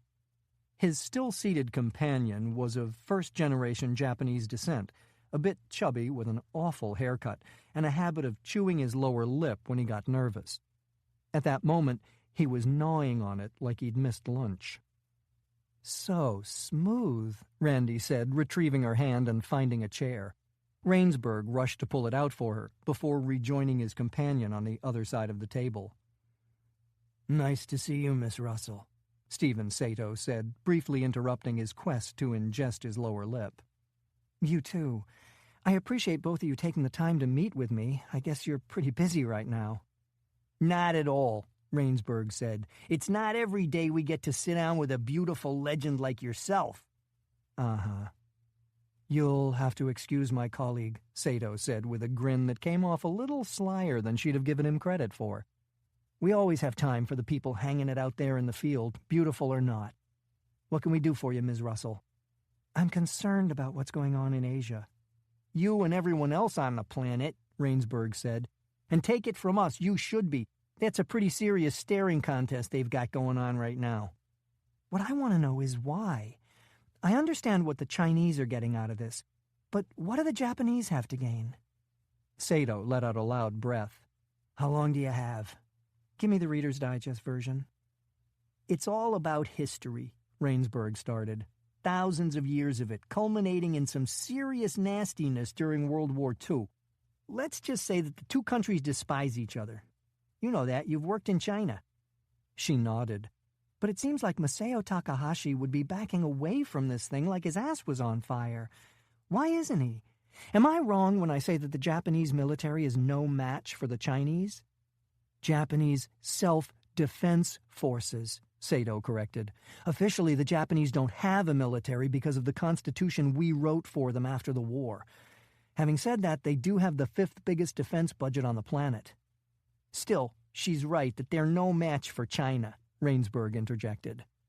"Not even close. Don't get me wrong. Their people are well-trained and they have some decent gear, but against the Chinese? No way.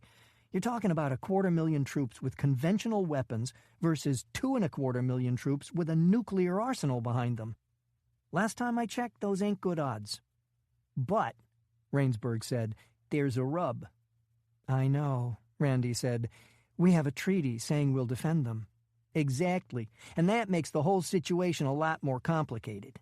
The Japanese people are understandably tired of taking it on the chin for things that happened before most of them were born. They want respect, and they want to stand on their own 2 feet. But Takahashi courting a war and then letting us fight it for him isn't Japan standing on its own 2 feet, it's Japan stepping on ours."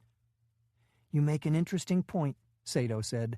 "Takahashi's a complicated guy. He's nationalistic as hell, but he isn't stupid.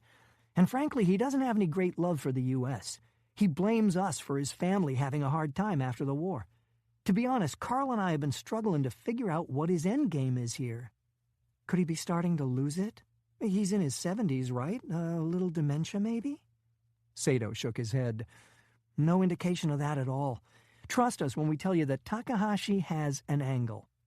Maybe he's changed his mind about politicians and he's looking to run for office. We haven't been able to figure it out yet." Randy chose her next words carefully, not wanting to give away too much. "What if he thinks he can win?" "What?" Rainsberg said. "By dragging us in? What would—" He fell silent when Randy shook her head. "What if he thinks he can win without us?" They looked at each other and burst out laughing again. "Sorry," Sato said, while Rainsberg continued to snicker. "Look, Takahashi's a little nuts, and there's no question that his notion of Japanese superiority goes beyond disturbing.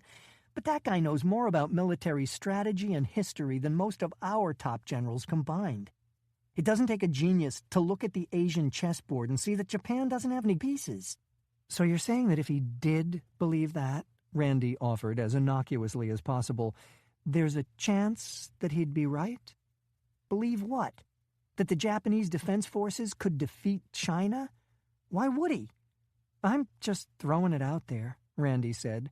What if, for the sake of argument, the Japanese Defense Forces have capabilities we're not aware of? Rainsburg rolled his eyes. Sounds like we should introduce her to Eric. Who's Eric? Eric Fujiyama, Rainsburg said. He used to work here, but he let it get to him. You know how it is. We're all conspiracy theorists, but Eric went a little too far. Sato pointed to his head. Tinfoil hat territory. He thinks Japan is in the process of taking over the universe. Interesting, Randy said. Maybe you should. Should what? Introduce us. They looked at each other, but this time without the laughter. Their sudden hesitance seemed to suggest there was more to this story, and Randy suspected she knew what it was. You still stay in touch with him, don't you? Both men stared guiltily down at the table. Sato was the first to speak. He's a wacko, but he's also really smart. The guy's forgotten more about Japan than most people will ever know. Maybe even us, Rainsburg said. Okay, Randy said. Sounds like he might be my man. You got a number? They both grinned. What? He doesn't really like phones, Sato said. Carrier pigeon? Rainsburg scribbled something down on a sticky note and held it out to her. This is his P.O. box in Portland. Handwrite a letter and send it there. Not certified or registered or anything, Sato interjected. Just give him an anonymous P.O. to get back to, put a stamp on it, and drop it in a public box. If he's interested, you'll hear from him in a few days. Randy looked down at the address. Christ. Chapter 35. Tokyo, Japan. When Masao Takahashi entered, the four men in the room bowed respectfully and then took seats at the conference table. He returned their silent greeting before positioning himself at one end. The commanders of the Japanese Self-Defense Forces and the director of the country's intelligence efforts had been called there by the Prime Minister to discuss China's continued hostile stance. The possibility that Japan could be forced to defend itself from its massive neighbor had finally become too obvious for even the politicians to ignore. The meeting was supposed to start at precisely 1500 hours, but half an hour after that, they were still waiting. It was to be expected. A cheap power play on Fumio Sanetomi's part, but one that would have no effect on the men in this room. Undoubtedly, someone on the Prime Minister's staff had been ordered to quietly watch them and report back any sign of discomfort. They were wasting their time. Each man sat in silence with eyes fixed straight ahead.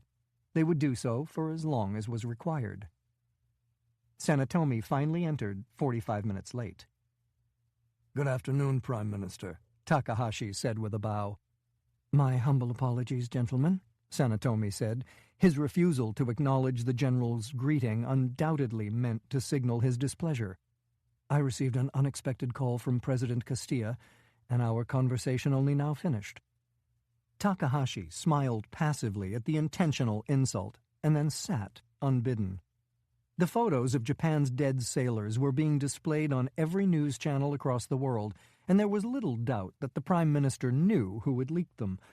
But what could the politician do? As the threat to Japan grew, people looked away from the circus performers they had elected in favor of the military men who actually had the expertise and resolve to protect them.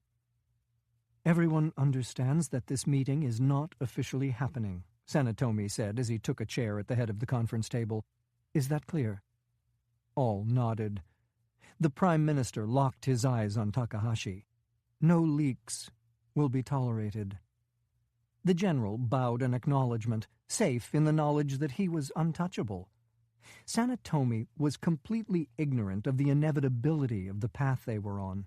Even the men around him, men whose loyalty the Prime Minister thought he could count on, were not what he believed them to be. All had sworn their loyalty to Takahashi and to an emergent Japan. "We'll begin with the investigation into the sinking of the Izumo, Admiral." Sachio Inoue cleared his throat before beginning. "It was undoubtedly a torpedo, sir. Analysis of the damage and chemical residue, as well as the reports of the surviving sailors, are consistent with it being fired from the Chinese submarine that we know was in the area." "And the Americans?" "We turned over our data to them, and they concur." Takahashi watched the Prime Minister's face fall at the news. Of course, Admiral Inoue had altered the evidence as necessary before handing it over to the U.S. Navy. The one factor they had struggled to control was the difference in the sound of their torpedo and that of the Chinese U-4. Those recordings had been modified after the fact, and the Chinese were trying to use their own tapes to support their claim of innocence. The world, though, wasn't inclined to listen. "Could it have been an accidental launch, perhaps a rogue captain?" "There is no way to know," Takahashi interjected, "and it makes little difference to the final outcome. Our sailors are dead, and the Chinese military is on high alert." Sanetomi glared at him for a moment and then turned back to the Admiral. "Is there any other plausible explanation?" Inoue shook his head.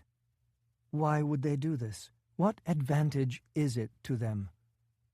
Akio Himura, the Director of Intelligence, responded, "We believe that the economic problems in China are worse than we and the rest of the world suspect. Their banking industry has been allowed to hide a great deal of debt, and it may be that they are on the verge of a financial catastrophe. Given that the collapse will be a direct result of the massive corruption of the Chinese political class, they could be facing a potential revolution. It may be that a physical confrontation is the only thing substantial enough to divert attention from their own crimes." "But this isn't just a war with us. It's a war with America."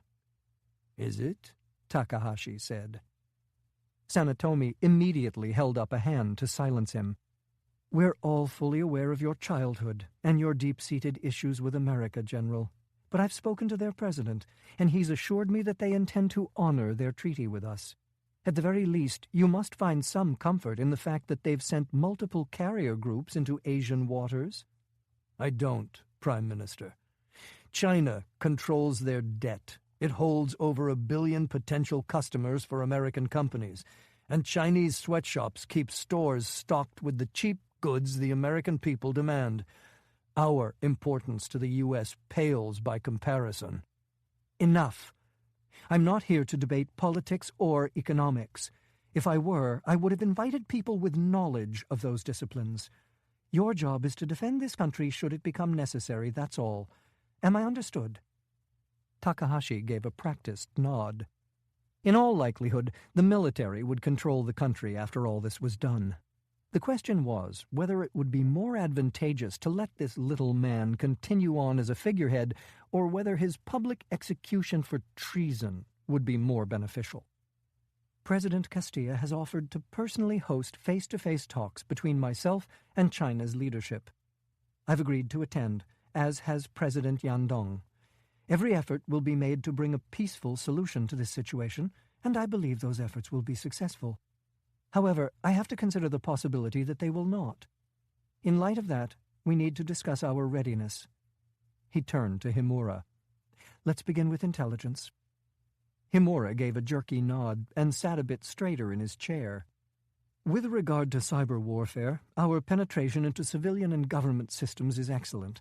I expect to be able to shut down 70% of China's power grid within minutes of them launching an attack. The internet will become virtually useless, and phone communication should see around a 40% degradation. We're hampered there due to the archaic technology used in much of their landline network." "And military computers?" "Obviously, the systems are much more heavily guarded. The access we have, combined with the loss of public power to a number of the bases, should be enough to cause significant chaos in the chain of command. It will also reduce their missile launch capacity by at least 20%. Sanetomi turned to the head of their air defenses. "And what will come of the other 80%?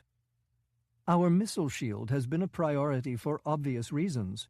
General Tadeo Minami, the director of the country's air defenses, replied. We expect to be able to intercept virtually all of the incoming projectiles and to create a zone in which enemy aircraft, as well as our own, unfortunately, will not be able to operate. Sanetomi's reaction was understandably subdued, despite what, on the surface, seemed like an excellent prognosis. The Americans had focused on the bullet-hitting-a-bullet strategy of missile defense, but all of Ito's research suggested that this was a dead end. Even if it could be made to work under idealized test conditions, effective countermeasures were almost comically simple for the enemy to deploy. The only realistic solution was to create massive electromagnetic pulses that short-circuited the electronics of anything entering Japanese airspace. The only way they'd found to achieve that goal was with a very specialized set of tactical nuclear weapons. The air bursts themselves weren't particularly powerful, far less so than that of the bombs used to attack Hiroshima and Nagasaki, but the radioactive aftermath was quite innovative. Countless microscopic particles would persist in the atmosphere for days, shielding Japan in an impenetrable radioactive cloud. And the danger to civilians? Acceptable, Takahashi said, once again cutting in. Even when we suffered a nuclear attack during World War II, radiation casualties were largely caused by people ingesting radioactive ash through drinking from the river. Our water supply is now protected from that kind of contamination. We expect to see 20% higher cancer rates nationwide for the next generation, as well as higher levels of birth defects. But this is unavoidable and certainly preferable to the alternative. What about our air-to-air drones? Sanetomi asked, unwilling to even look at his chief of staff. Of little use, General Minami replied.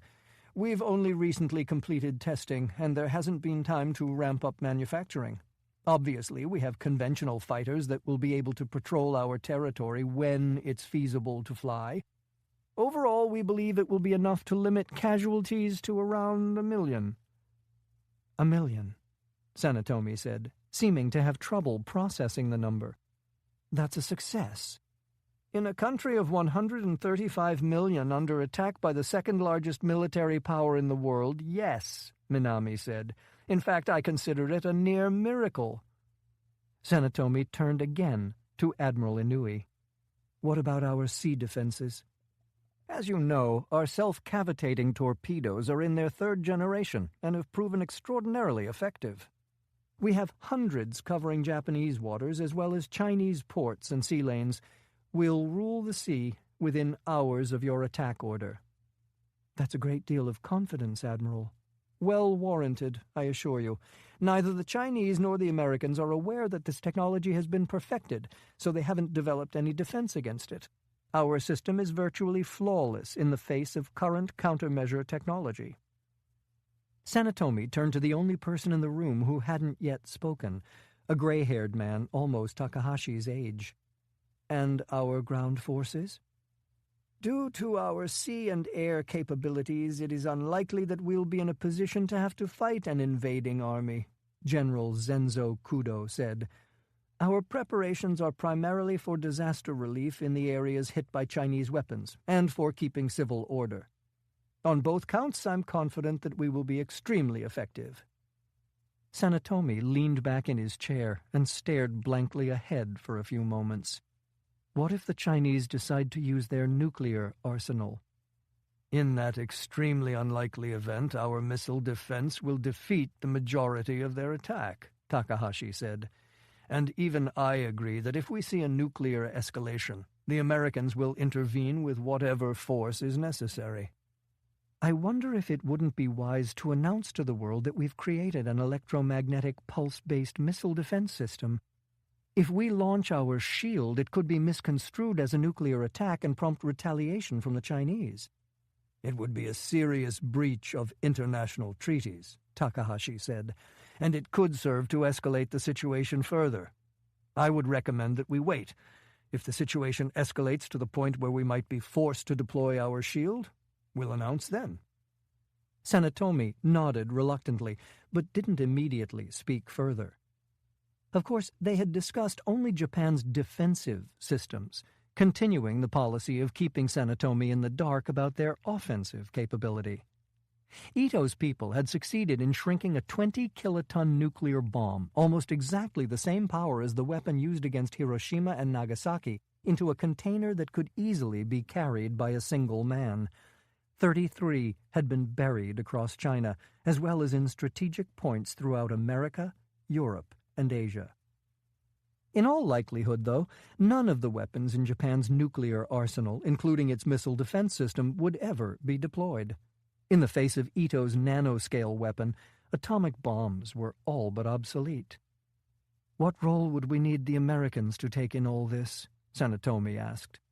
"Limited," Takahashi said.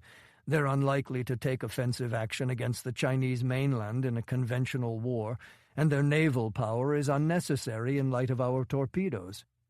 Their fighter aircraft could potentially be useful in engaging Chinese sorties, but if our missile shield has been deployed, they won't be able to approach our airspace."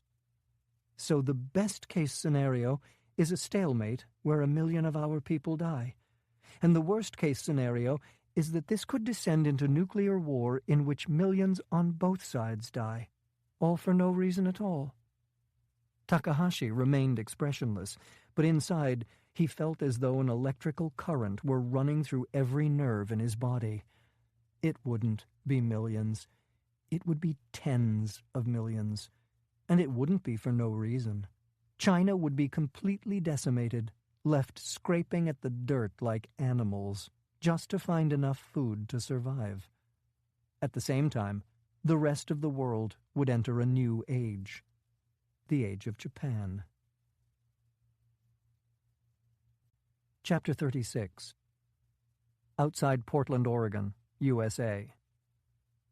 "Try it again," John Smith said, leaning a little farther under the hood of the rusting AMC Gremlin. Randy twisted the key, and the engine turned over, but it wouldn't catch. The wind picked up, tearing colorful leaves from the trees lining the empty rural road and depositing them in the dead motor. Smith brushed them off the air cleaner cover and began unscrewing the wing nut that held it in place. "What's wrong with it?" Randy said, leaning out the open window. "It's a 40-year-old piece of shit is what's wrong with it. Couldn't you steal a better car?" Randy had gotten in the habit of taking cars from airport long-term parking when she needed something untraceable. She always got them back before the owners returned to find their vehicles detailed and full of premium gas. "Fujiyama said that if I showed up in anything modern, he'd walk." Smith let out a frustrated breath and dug around in the carburetor with a stick. Eric Fujiyama had agreed to talk to them, but under conditions that even a paranoid schizophrenic would consider excessive. They couldn't just talk on the phone or get together at a Portland restaurant with a decent microbrew selection. No, they had to drive an ancient car with shovels in the back to the middle of nowhere. And what about those shovels? Smith seemed to be the only person who was concerned that the host of their clandestine meeting in the woods requested that they bring tools suitable for digging graves. "Kick it again." This time the starter sounded a little sick, but the engine caught. After replacing the air filter, Smith slammed the hood and ran around to the passenger seat. "Whatever you do, don't stall it." Randy scowled and pulled out, with her eyes on a map taped to the dash. According to the highlighted route, their turn was just ahead. She eased right onto a rutted dirt road, the geriatric suspension protesting loudly enough to overcome the Steely Dan flowing from hidden speakers. Smith tried again to silence the stereo, but the volume knob was broken, and the 8-track resisted every attempt at ejection. "Slow down, Randy." "What are you talking about? We could walk faster than this." "And that's what we're going to be doing if you break what's left of this thing's axles." "What's up your ass today?" He flipped her off and turned toward the window to watch the trees creeping by. What was up his ass was that being crammed into this car had reinserted the dagger in his shoulder blade. But it was more than that. He'd been lucky enough to inherit a nearly ideal set of genes from two extremely athletic parents, and had spent his life honing those natural gifts with a workout regimen that would make a Navy SEAL squirm. Feeling like Superman was his natural state, and he was damn well ready to go back to it. It took another 20 excruciating minutes, but they finally dead-ended into a small clearing. Smith slid a Sig Sauer from between the seats and scanned the shadows in the surrounding forest, while Randy did the same. Fujiyama had insisted on no phones, GPS, or radios, so there wasn't going to be any backup should things go south. "Does this seem inordinately stupid to you?" Smith said as they stepped out and crouched on either side of the vehicle. "Come on, John, you love this stuff. You're just in a snit today." He frowned and examined the clearing through the sights of his gun. Nothing but wilderness. Of course, that didn't mean anything. With the complexity of the terrain and the dense foliage, there could be an army out there, and they wouldn't know it until the shooting started. Instead of shots, though, an engine became audible on the road they'd come up. He and Randy both took cover in the trees and watched in silence as an Asian man in his late 30s pulled up in an open CJ-5. Eric Fujiyama released his seatbelt and leaped out, doing a full turn in the middle of the clearing. "Randy, where are you?" Smith looked over at her and shrugged. The man was wearing jeans and a sweatshirt with no indication of a weapon. "I'm here," Randy said, stepping out of the trees and walking casually toward Fujiyama with her gun tucked into the back of her pants. "Hey," he said, nodding toward the gremlin, "you can follow instructions. Good." "Well, I can follow some instructions." Smith appeared from the trees with his Sig Sauer hanging loosely from his hand. Fujiyama froze for a moment and turned to run, but Randy grabbed him by the collar. "Relax, Eric. We're just here to talk." "Who the hell is he? I told you to come alone." "I know, and I apologize. He insisted on tagging along." Smith took a seat on the bumper of the Jeep and gave Fujiyama a disarming smile. "It's nice to meet you, Eric." He didn't seem particularly happy about the change in the meeting's dynamic, but understood that there wasn't a lot he could do about it at this point. "So let me guess. Museo Takahashi is suddenly starting to look a little crazy, and Laurel and Hardy can't figure out why.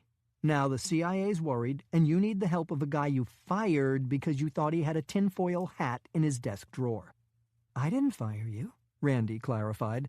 "I'd never even heard of you until a few days ago." He folded his arms over his chest. "Fine. What do you want to know?" Smith laid his gun down on the bumper and pushed it to a less intimidating distance. "You nailed it on the head, Eric. Takahashi seems to be almost anxious to start trading blows with an 800-pound gorilla. And sure, we're obligated to help out, but Japan's still going to get the shit kicked out of it. What's his angle?" "What's his angle?" Fujiyama repeated with a smirk. "Did you know that Japan, a country with no official military, has the 5th largest defense budget in the world?" "I did know that, actually. What you don't know is that the published figure is probably less than half of their actual expenditures. It's one of the reasons their recession lasted so much longer than anyone predicted." "That would put it pretty close to equal with China," Randy pointed out. "Doesn't seem like they're getting value for their money." "No, it doesn't, does it? The Japanese are famous for their efficiency, and yet they manage to spend over $100 billion a year on defense and not have much to show for it." His voice took on a sarcastic edge. "Who would have thought?" "So you're saying that they do have the weapons," Smith said. "We just aren't aware of it." "Seems like we'd notice all those ships and tanks," Randy said, baiting him. Based on what they knew about the nanotech, it was obvious where Fujiyama was headed with this. "The Japanese don't have the option of building an old-school military.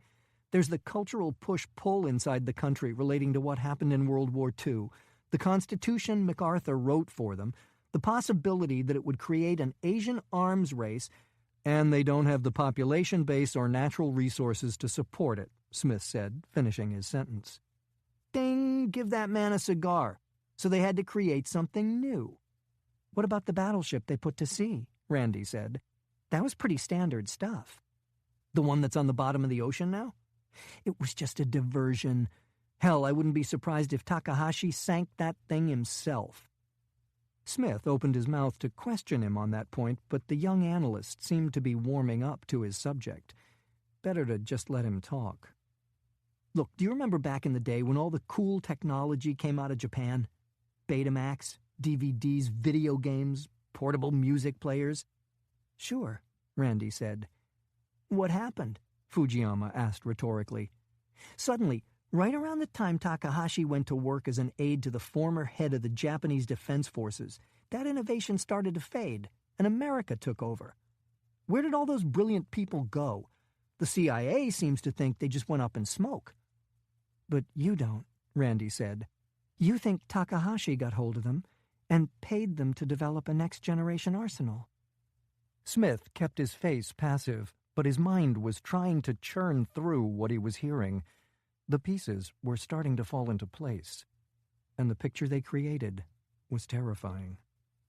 Let's talk Akito Maki, Fujiyama continued. Who? Randy said. He was a young chemical engineer who in the early 90s was on his way to increasing the stored energy in a given amount of rocket fuel by an order of magnitude. Then he went to work for one of the Takahashi family's companies and doesn't seem to have produced anything saleable. Or Genjiro Ueda, a materials engineer who was combining carbon fiber and ceramics into incredibly tough materials. He went to work for a private contractor and makes an excellent living not producing anything. Then there's the granddaddy of them all, Hideki Ito. Smith glanced at Randy at the mention of the familiar name. To her credit, her expression didn't even flicker. Ito's one of the fathers of nanotech. Decades ago, he was doing really interesting things with it, and then he went to work for himself, and no one really ever heard from him again.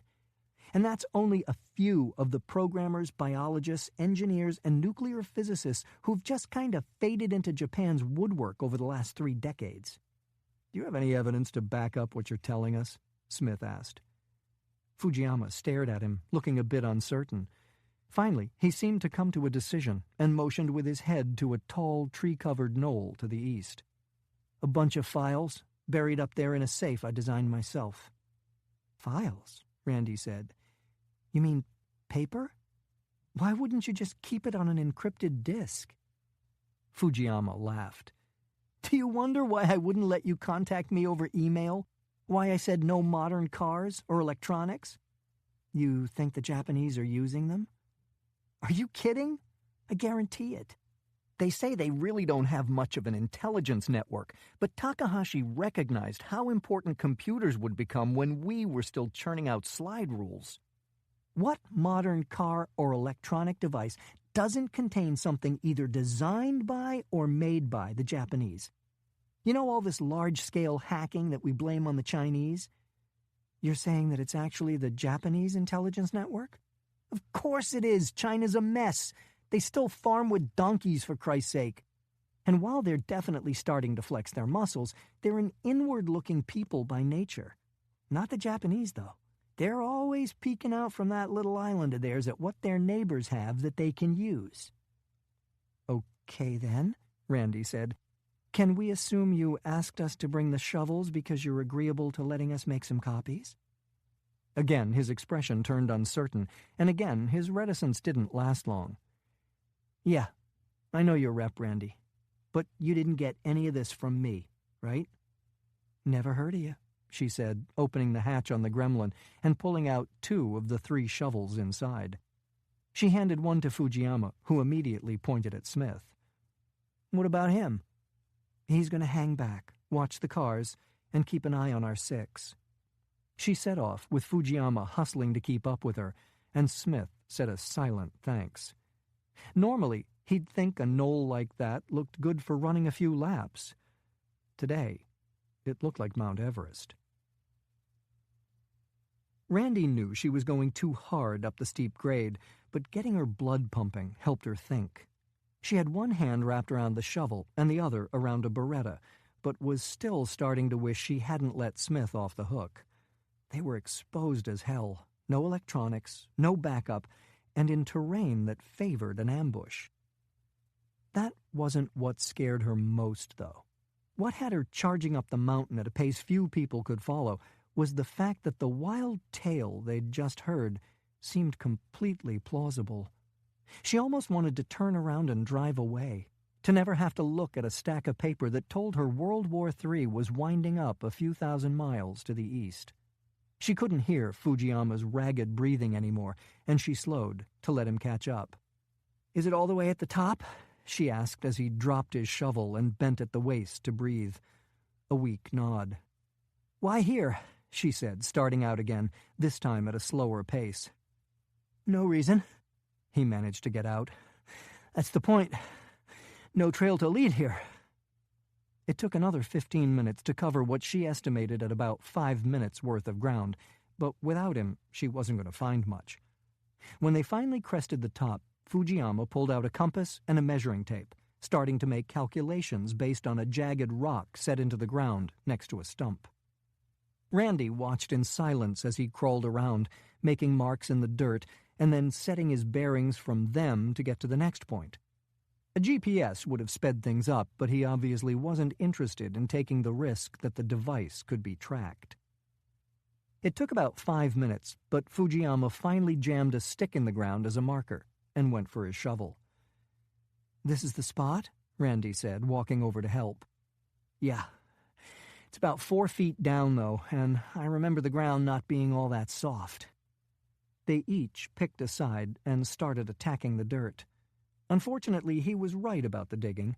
Roots and grass had tangled the area since he'd buried his little treasure, slowing their progress. The fall air wasn't cool enough to counteract the sun coming directly overhead. Sweat dripped off Randy's nose as she slammed the shovel repeatedly into the ground and tossed the dirt onto an ever-growing mound behind her. Fujiyama was trying to keep up, but his side of the hole was barely enough to trip over, while she was down almost 1.5 feet. As bad as the hike up had been, standing on top of this knoll under clear skies was making her feel even more exposed.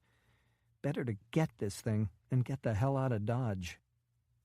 She stuck the blade of the shovel in and jumped on the back of it, barely catching herself when she was suddenly thrown backward.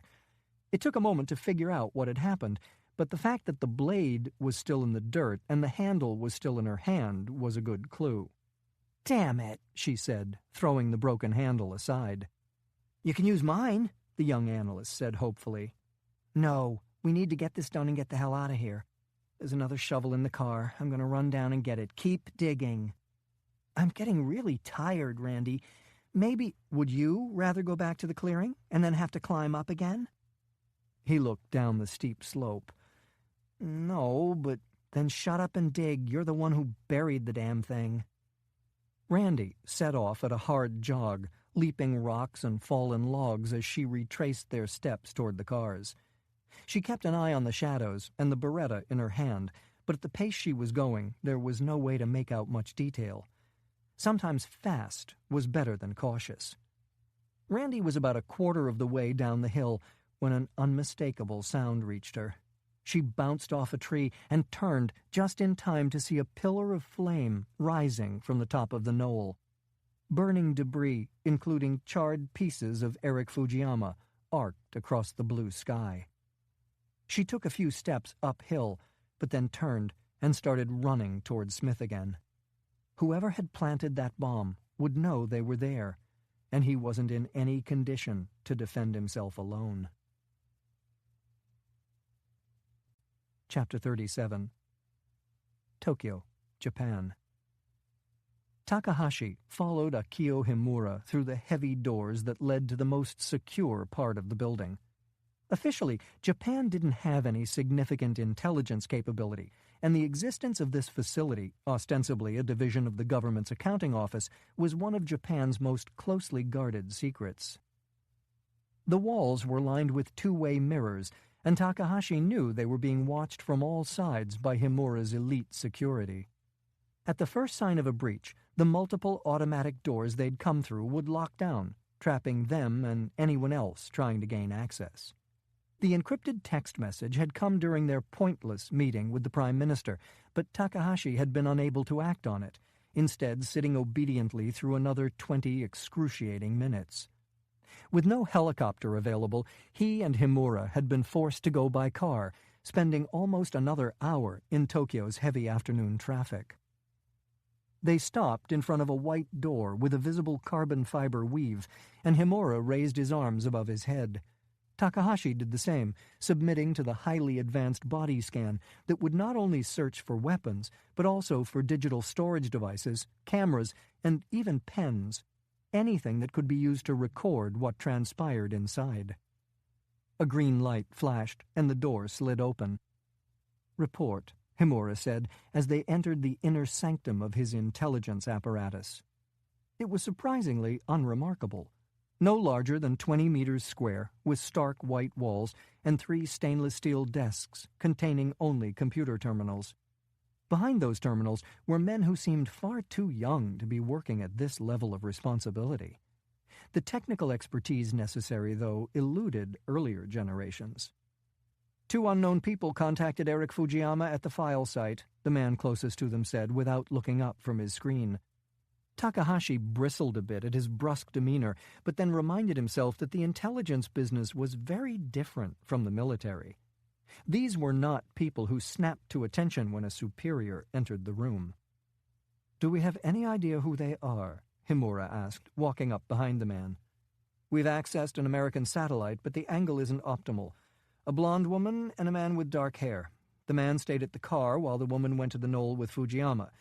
She seemed to break her shovel and started down again while Fujiyama kept digging. She was halfway back to the clearing when the mine went off." "Was she injured?" Himura asked. "Not as near as I can tell." "Russell and Smith," Takahashi said quietly. Himura nodded. They'd been tracking Fujiyama for years, and in fact had been subtly involved in discrediting him sufficiently for the CIA to fire him. After he was let go, though, he'd continued working on his theories and buried a cleverly designed safe with what they assumed was physical evidence supporting his ideas. When Takahashi had discovered the existence of this buried treasure, he'd ordered it dug up and replaced with an explosive. The theory was that Fujiyama and anyone interested in what he'd compiled would be vaporized before they could do any damage. Obviously, that hadn't worked as planned. Leaving Fujiyama alive had proved to be a poor decision. "Where are they now?" Himura said. "Driving on Interstate 5 in the American state of Oregon." "Destination?" "Our assumption is the airport. Russell has been known to steal vehicles from long-term parking, and based on the make and model of the car, we know it's not a rental." "Can we control it?" Takahashi asked. "No, it's probably more than 30 years old." "Have they contacted anyone?" Himura said. "Doubtful. They haven't stopped, and Fujiyama typically insists that people he meets with carry no electronics." "Do we have human assets in the area? Anyone who could intercept them?" Takahashi said. "None." Takahashi took his intelligence director's arm and pulled him back toward the wall. "There's no way to know what Fujiyama told them before he died. We have to assume he gave them something, a thread to pull on." Himura nodded. "If we're going to act, we need to act now, before they can talk to their superiors. If we lose them again—" His voice faded. "How?" "We can't use their car, but we can use others. I must caution you, though, General, the risk of exposure is incredibly high. In fact, it's almost certain." Takahashi looked across the room at the screen being used to monitor Smith and Russell's vehicle. Himura was right. It was impossibly dangerous. But doing nothing was equally dangerous. If they'd gone to Fujiyama, it seemed likely that they'd discovered the nanotech and suspected Japan of having a hand in its development. "Do it," Takahashi ordered. Himura gave a short bow and walked up behind the young man at the terminal. "Are there other vehicles available?" "Yes, but we're going to lose the satellite image, and the traffic around them is fairly light at this point. Their ETA to the airport is 10 minutes. There's plenty of time for us to tie into the security cameras. We'll have good coverage and a higher density of modern vehicles." Himura put a hand on the young man's shoulder. "Russell and Smith are not to enter the terminal. Is that understood?" Chapter 38. Portland International Airport, Portland, Oregon, USA. Randy Russell eased the gremlin into long-term parking, keeping a close eye on the rearview mirror. The sun was still up in a cloudless sky, creating a distracting glare on the sea of cars in front of the terminal.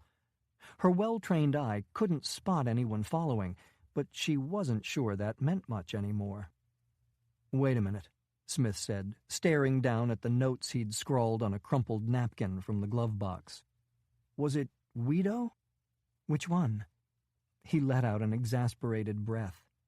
"Maki was the rocket fuel guy he told us about.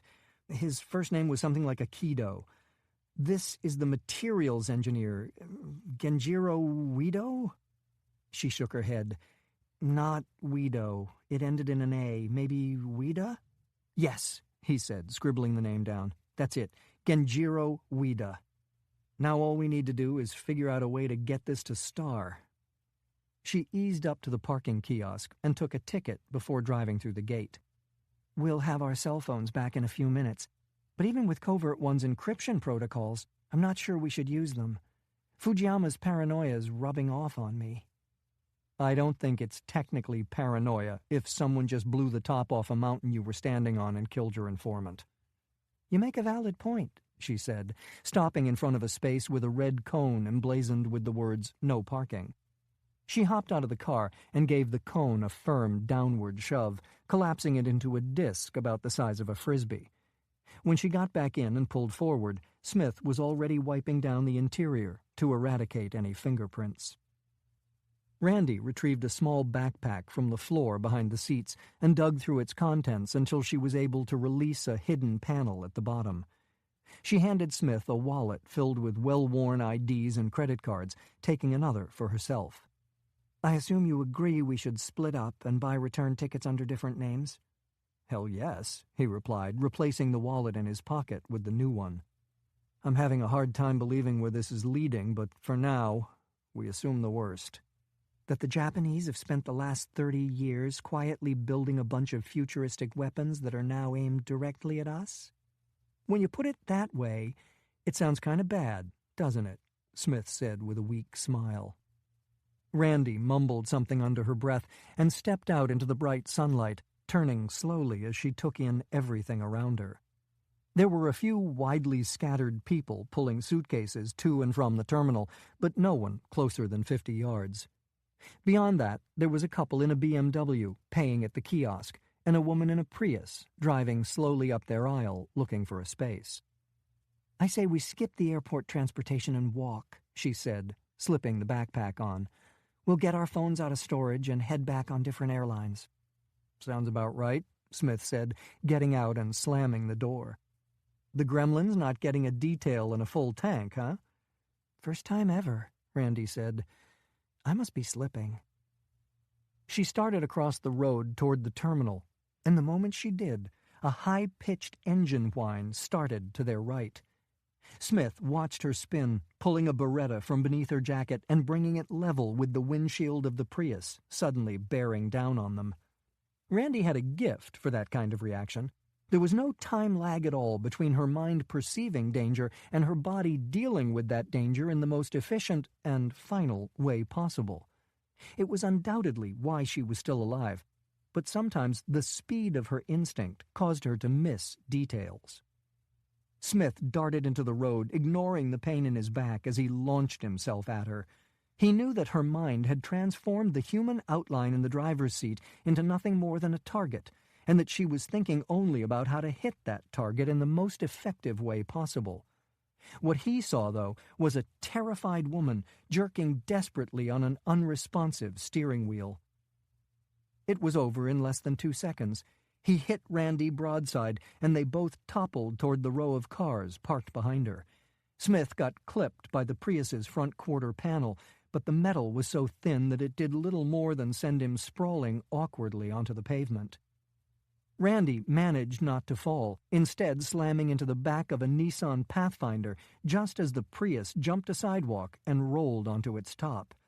She recovered quickly, turning a full 360 with her pistol held out in front of her, searching for a secondary attack. Around them, pedestrians were dropping their luggage and running in every direction, undoubtedly thinking this was the beginning of some kind of terrorist attack or mass shooting. "What the hell, John?" Randy said, finally daring to glance down at him as he struggled to get back to his feet. "You could have—" The empty Nissan she was standing behind suddenly started up, and Smith saw the reverse lights flash on. This time, her reactions were dulled by confusion, and she was a split second too slow. The engine gunned, and she went down, disappearing beneath the vehicle. "Randy!" Smith shouted as the Nissan slammed into a Volkswagen in the next row. He bolted toward her, hearing the Pathfinder shift into drive for another try. She was dazed and bleeding badly from one arm, but her thin frame, combined with the Nissan's enhanced ground clearance, had kept her from being killed. He grabbed her by the front of her jacket, not bothering to look back at the vehicle bearing down on them from behind. Thank God she was light. He threw her across the hood of a low-slung Mazda and leaped after her just as the Nissan collided with its rear bumper. They both tumbled over the side and landed in the narrow gap between the Mazda and the minivan next to it. Randy had managed to shake off the impact and aim over the hood, putting 2 rounds neatly into the windshield of the Nissan. Predictably, both were dead center on the driver's seat headrest. Unfortunately, it was empty. Smith grabbed her by the collar and yanked her back, pointing at the terminal building. "We got to get out of here. Now." She took point, and he realized he was coughing up blood again as he fought to keep up. Randy started to cut right in front of a brand-new Mercedes, and he warned her off. "No, go left." She hesitated, but then did as she was told, breaking into a sprint when the Mercedes started up and turned hard toward her. She barely managed to get in front of the old pickup Smith had been trying to direct her toward when the Mercedes rammed it. He dodged around the car and leaped onto the truck's bed, throwing himself over the top of the cab and coming down next to her. "Stay behind me." Smith crouched, running what must have seemed like a random pattern as he went for intermittent cover between older vehicles. She shadowed him, with her pistol still at the ready, but unsure what to shoot at. "Go!" he shouted when they reached the road that ran directly in front of the terminal. It was clogged with cars and hotel shuttles, most stopped because of the panicked people fleeing in every direction. A cab suddenly accelerated toward them, but it was too low-slung to chase them up onto the sidewalk. Instead, it slammed into the curb and ripped off a good chunk of its front end in a shower of sparks. Smith went for the doors, fighting against the people flowing out of them. Inside the terminal, armed guards had their weapons out, but, like everyone else, had no idea what the threat was or where it was coming from. Most people were going for the doors out of instinct, but others were running deeper into the building, spreading the hysteria. Randy let the gun slide from her hand as she took off her jacket, keeping her head down as they passed the security cameras that were so ubiquitous in modern airports. Smith stripped off his coat, too, letting it fall to the floor amid the travelers darting around them. He threw an arm around Randy and pulled her close, partially in an effort not to get separated, but mostly trying to camouflage her blood-soaked sleeve. With nowhere to go, they stayed in the densest part of the crowd, mimicking their movements and trying to blend in. With a little luck, whoever was watching would lose them in the chaos. Chapter 39. Northeastern Japan. "Doctor, the general is on a secure line for you. He says it's urgent." Hideki Ito looked up from the computer terminal and saw the guard standing in the doorway. "I'm sorry. Did you say the general?" The man nodded. "If you could follow me, please." Ito stood and walked nervously down the corridor behind the man. Takahashi was a fanatic about security, particularly when it came to their primary research facility.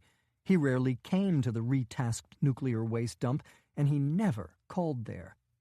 The vulnerability of electronic communications had been made crystal clear to the old soldier. What could have happened that would prompt Takahashi to ignore his own security protocols? Had the Chinese retreated in the face of world pressure?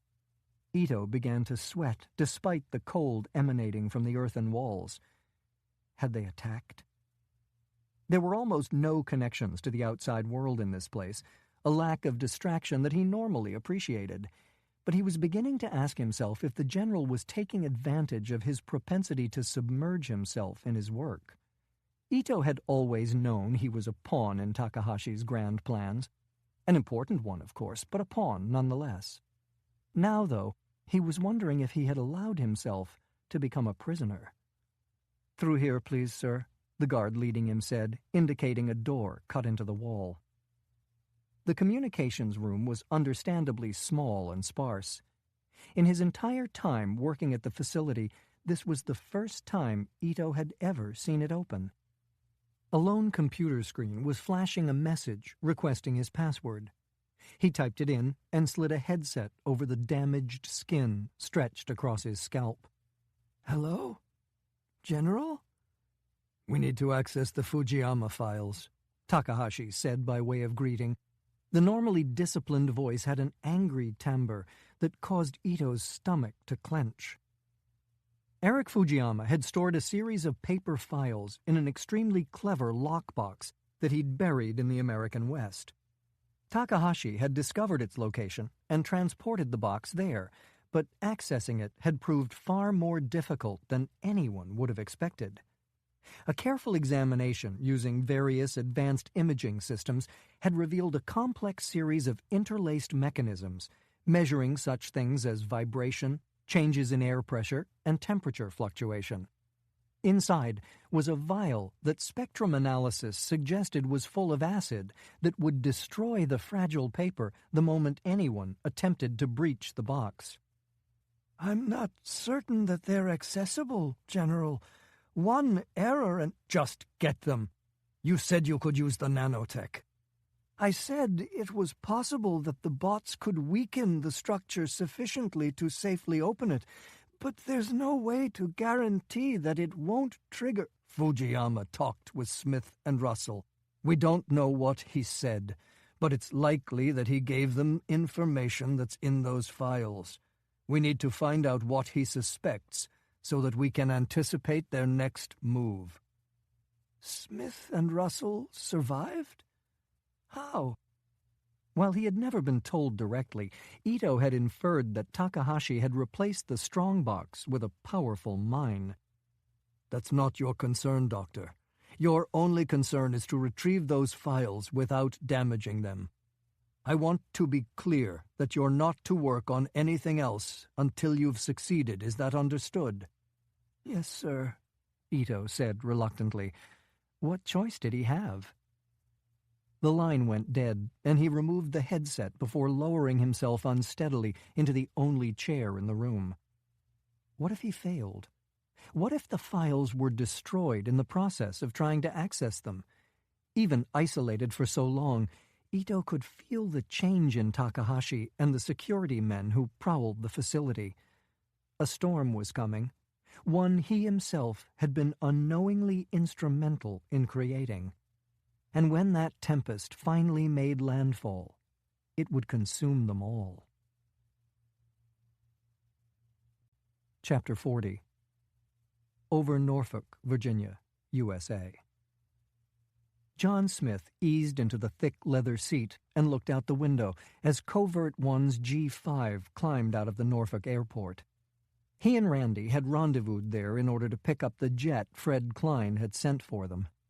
It seemed that the fake IDs, baseball hats, new clothes, and sunglasses had thrown off whoever had been tracking them, most likely General Masao Takahashi. Randy fell into the facing seat, sliding a bottle of Tylenol and a can of Budweiser across the narrow table between them. No microbrews in the fridge, but I thought Bud would still be better than water. He used the beer to wash down a few pills before reclining and closing his eyes. The episode in the parking lot, combined with hours of crisscrossing the country in the relative anonymity of economy class, hadn't done his back any good. At least he'd stopped coughing up blood. Get some sleep, John. It's a long flight to Okinawa. Fred's cleared us for a nice quiet landing at our Kadena air base there, and then we can make our way to mainland Japan. I need you firing on all cylinders. Right now, You look about 100 years old." "It's not the years," he said, not bothering to open his eyes. "It's the mileage." She didn't respond immediately, but when she did, she sounded unusually contrite. "Thanks, back there. If it weren't for you, I'd have shot an innocent woman and gotten crushed by a jacked-up Nissan. Not the way I want to go out." He smiled thinly. "I remembered what Fujiyama said about cars. He insisted we drive an old one." "Sure, but I thought that was because modern ones can be tracked by satellite. I still don't understand what happened back there, John. How were those cars being controlled? It seems—" The sound of insane laughter cut her off and forced Smith to look down at his phone. The extremely appropriate ringtone belonged to Marty Zellerbach, a high school friend of his who'd grown up to be a technological wizard and one of the world's top hackers. Occasionally very useful, he could also be incredibly exhausting. Zellerbach suffered from Asperger's syndrome and had a love-hate relationship with his medications that created wild pendulums in his mood. "Are you going to pick up?" Randy asked. "No." "You know what he's calling about, John, and you know we're going to need to talk to him eventually." "Eventually sounds good." She flicked a hand out, putting his phone on speaker before he could intercept. "Marty, sweetheart, how are you?" "Randy, the question is, how are you?" "I'm good, thank you." "I noticed you're as gorgeous as ever. I'm glad to hear the arm wasn't serious." Smith frowned. By the time he'd made it to Chicago, CNN was already running shaky cell phone footage of what had happened in Portland. He and Randy had both been vaguely recognizable, but in the chaos, it was doubtful that anyone would come to the conclusion that they were the target of the attack. Or even that it was an attack at all. "John, are you there? Are you all right? You looked a little slow out there." "I'm fine, Marty." "Can I assume those cars were after the two of you and not the woman with the baby jogger?" Randy looked down at the phone's screen and confirmed that the call was encrypted. Not that Marty was in the habit of talking on open lines. He was extremely suspicious of the NSA and lately had become concerned about space aliens. "I think that's safe to say," she responded. "What the hell happened out there, Marty? How were those cars being controlled?" "It's really not all that hard. Modern cars don't have mechanical linkages anymore. They're computer-controlled. All you have to do is get into the onboard system. You know, that asshole neighbor I have who keeps calling the cops on me? I get into his Lexus through the tire pressure sensor. Now his heat is on full blast all summer and his AC runs all winter. If I wanted to, I could take control and make him drive through his garage door. In fact, that's not a bad idea." "Okay," Smith said before Zellerbach could embark on one of his legendary tangents. "But you had physical access to the car. You plugged your laptop into it, and if you wanted to drive it remotely, you'd have to have either a cable connected or some kind of a radio controller, right?" There was a long pause. "That's true. Yes."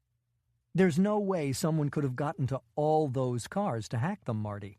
And I'd be willing to bet there was no one within radio controller distance either. Explain that." Silence. Clearly, this was a problem he couldn't entirely figure out. And if there was one thing that Zellerbach couldn't stand, it was a technological issue on which he couldn't pontificate endlessly. "Maybe someone got access during the manufacturing process. Radio control could be handled by hijacking cell towers or even satellites. The airport would be an ideal location. Lots of security cameras to tie into so you could see what you were doing." "They were different makes and models," Randy said. "Yeah, but parts for those cars are built all over the world. It doesn't matter who upholstered the seats and made the shift knob. What you need to know is who made the engine control unit." "So how hard would this be, Marty?" "That's kind of a vague question. It would depend on—" "Okay, let me rephrase. How much would it cost me to hire you to do it?" "I'd probably ask for a $50 million retainer and 5 years.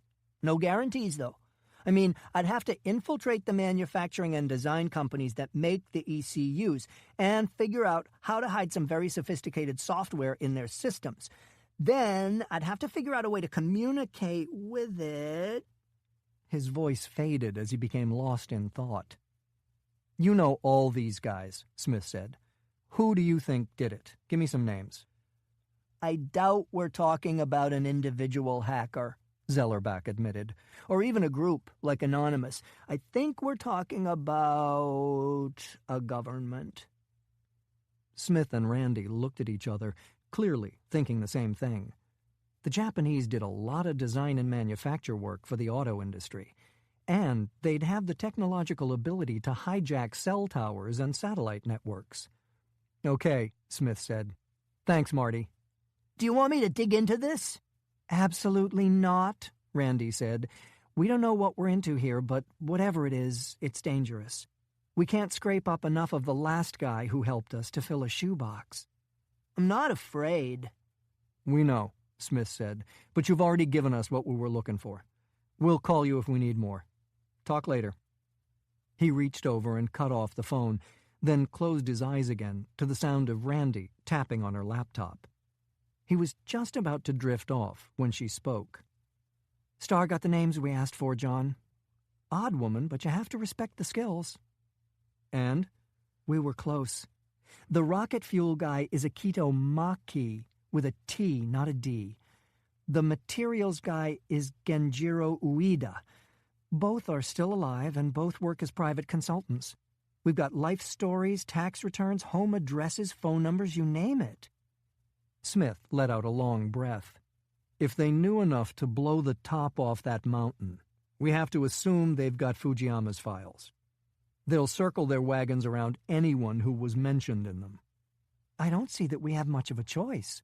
We're talking about Japan spending the last 30 years building a clandestine military and now purposely courting a war with China. The president can't march into the UN with a bunch of conjecture. We need something concrete. Smith just couldn't stay awake anymore. His body was draining his normally limitless reserves to heal itself, and it wouldn't be denied any longer. As he started to drift off, his mind began to project images of war. He'd been through too many, seen too much. But what he'd experienced was nothing compared with the scale of a confrontation between the two Asian giants. What would that look like? Not anything anyone had seen before. Takahashi was too smart to let China overwhelm him with its superior numbers and the sheer weight of its hardware. No, much more likely, the first shots fired in this conflict would be silent. Takahashi would simply have a handful of men fly to China and deploy his nanoscale weapon. The country would quietly rot from within. Eventually the power grid would falter, machinery would crumble, buildings would collapse. By the time the Chinese figured out what was happening, they'd be living in the Stone Age. No food, no transportation, no heat. Not even help from the outside, because any relief effort would be attacked by the same nanotech that had destroyed China. And in truth, that was a best-case scenario. Based on what he'd seen of Takahashi's technology, Smith wasn't confident that it could be controlled. A few minor mutations, and it could run amok, spreading across the planet and destroying everything in its path. Chapter 41. Northeastern Japan. Status report, General Takahashi said as he entered the expansive lab. Dr. Hideki Ito was standing in front of a thick glass wall, using a set of mechanical hands to pry open a metal box on the other side. The scientist started to turn, but Takahashi motioned toward the glass. Continue what you're doing. After an awkward bow, he returned his attention to the box. The nanobots have significantly weakened the structure of the safe, General, and we've confirmed that they have fully penetrated. The vial that we believe contains acid is made of glass, so it's still intact. The papers are unharmed for the same reason. Paper can't be used as fuel. But you're not in yet. No, these arms were designed for structural testing, not trying to perform delicate operations like this. It's a slow process. Then why not go inside and use conventional tools? Takahashi said impatiently. The safe has been irradiated to destroy the bots. Levels are above safety thresholds even for someone in a suit. Takahashi's jaw tightened as he watched Ito's clumsy attempts to get a firm grip on the lockbox's combination dial. His people had lost contact with Smith and Russell in the Portland airport, and so far had been unable to reacquire them. What did they know? It seemed likely that they were on their way to Japan via either private or military aircraft, and he had to assume that Fujiyama had discussed what was in his files to some extent. Perhaps he'd relayed only general suspicions, but he could just as well have given them specific names, projects, and locations. There was no way to know, and Takahashi didn't have enough men he trusted to cover every possibility. The mechanical hand slipped off the dial, and Ito let out a frustrated grunt before lining up again. How much longer, Doctor? It's impossible to say, General. Even if the arms had been designed for this, I'd have to go slowly. There's no way to be certain that the linkages connecting the acid to the triggers have weakened enough. Open the enclosure. Ito turned toward him, obviously not sure he'd heard correctly. Sir? Takahashi went to the far side of the lab and began putting on the radiation suit hanging on the wall. Open it. General, the levels are far beyond what that suit was designed to handle. Your objections are duly noted, Takahashi said. Fear was etched deep in the scientist's ravaged face. After what had happened to him at Fukushima, it wasn't difficult to determine why. Enter your access code to open the enclosure and leave the laboratory, Takahashi ordered. But, General, you can't... Do it now.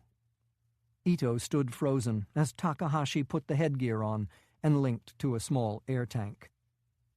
Finally, the scientist punched his code into a keypad next to the airlock and then hurried for the exit. Takahashi passed through the airlock and walked directly to the box centered in the enclosure. There were a number of tools designed to be used with the mechanical arms, and he picked up the heaviest, struggling to control it in the thick gloves.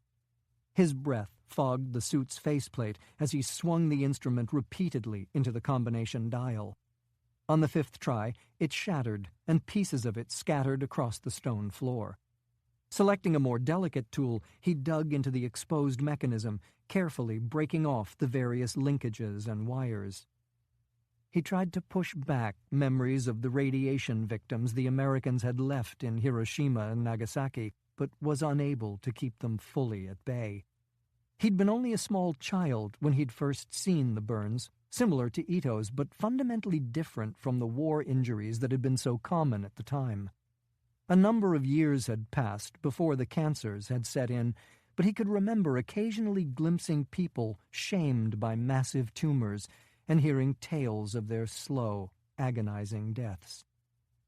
With the last of the latches crumbling, Takahashi used a carbon fiber screwdriver to pry at the lockbox's seams. He couldn't hear anything beyond his own breathing, but felt the steel beginning to give as he drove the tool deeper.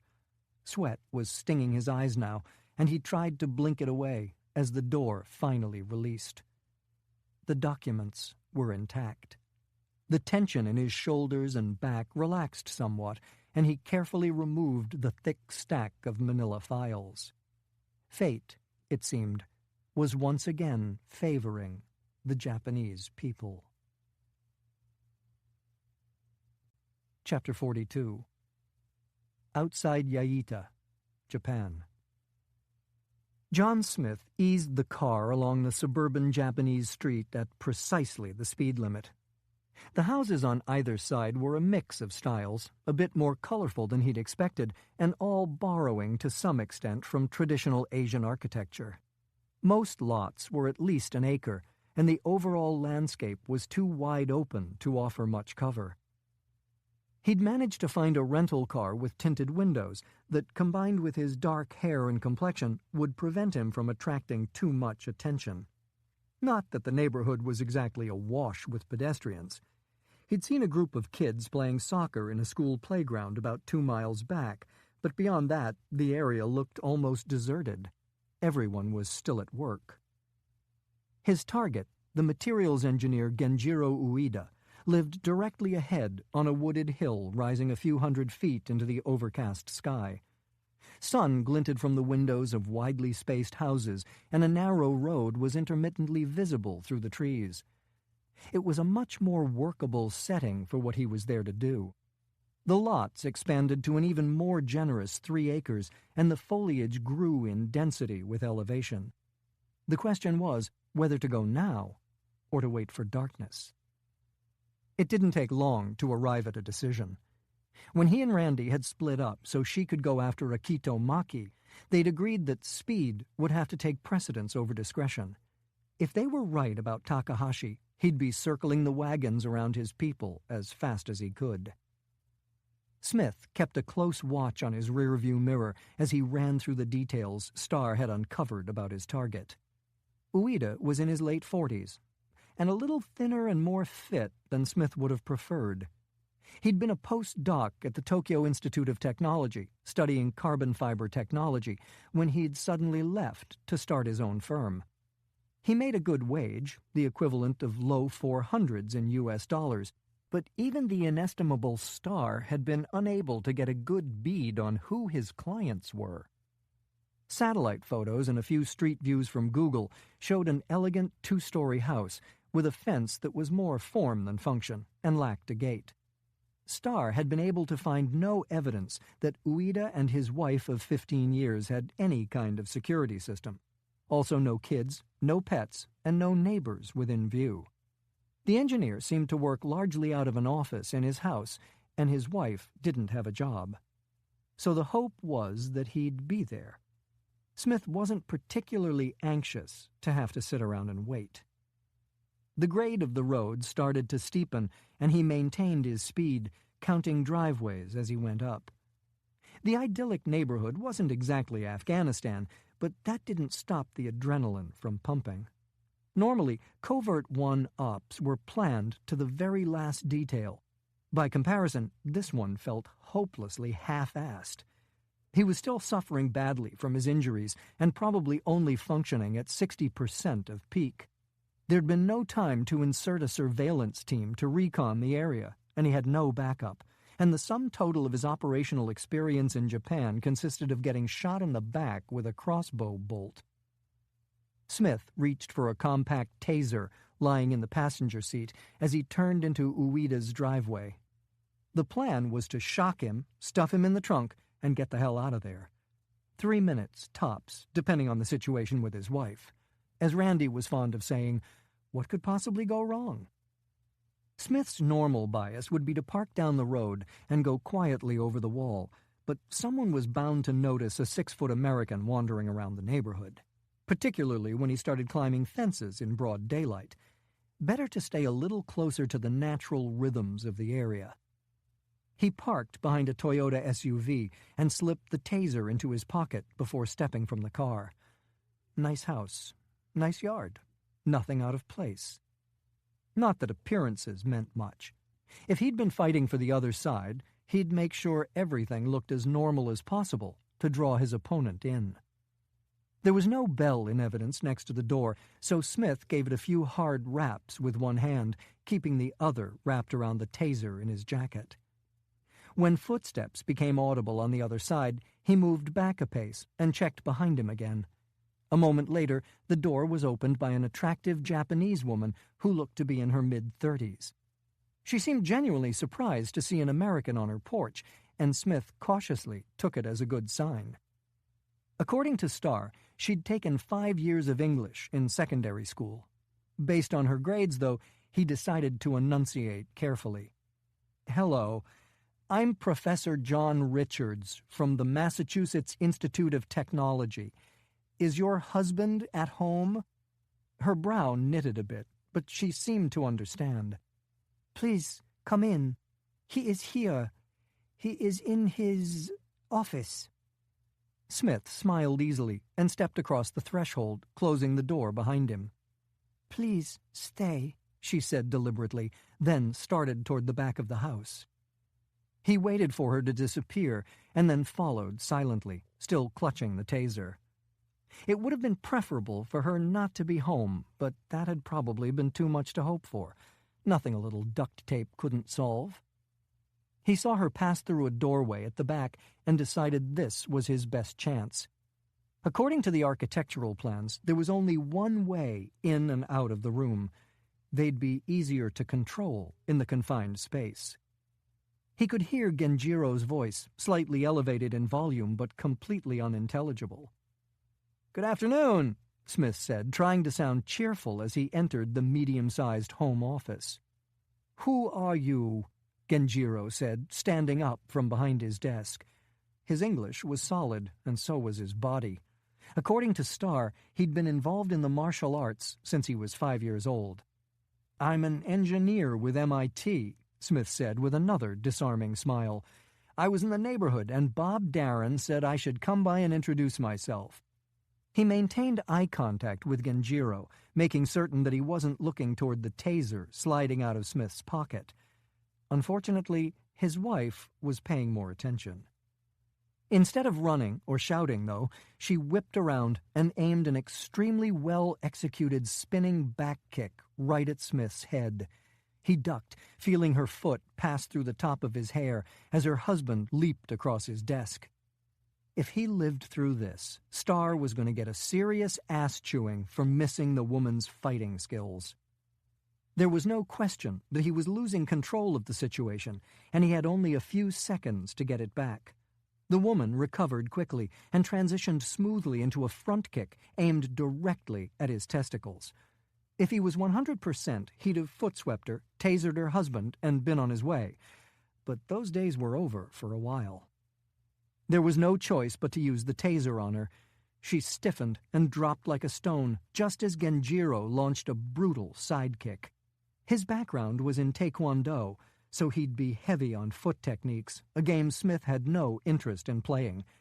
He slipped the kick and grabbed hold of the man, going for his neck, but mostly trying to stay close enough to shut down his offense. Genjiro managed to swing an elbow, but Smith moved even closer and was struck by the man's triceps. He took a vicious stomp to his right foot, but the light hiking boot he was wearing absorbed the brunt of it and gave him time to snake an arm around the engineer's throat.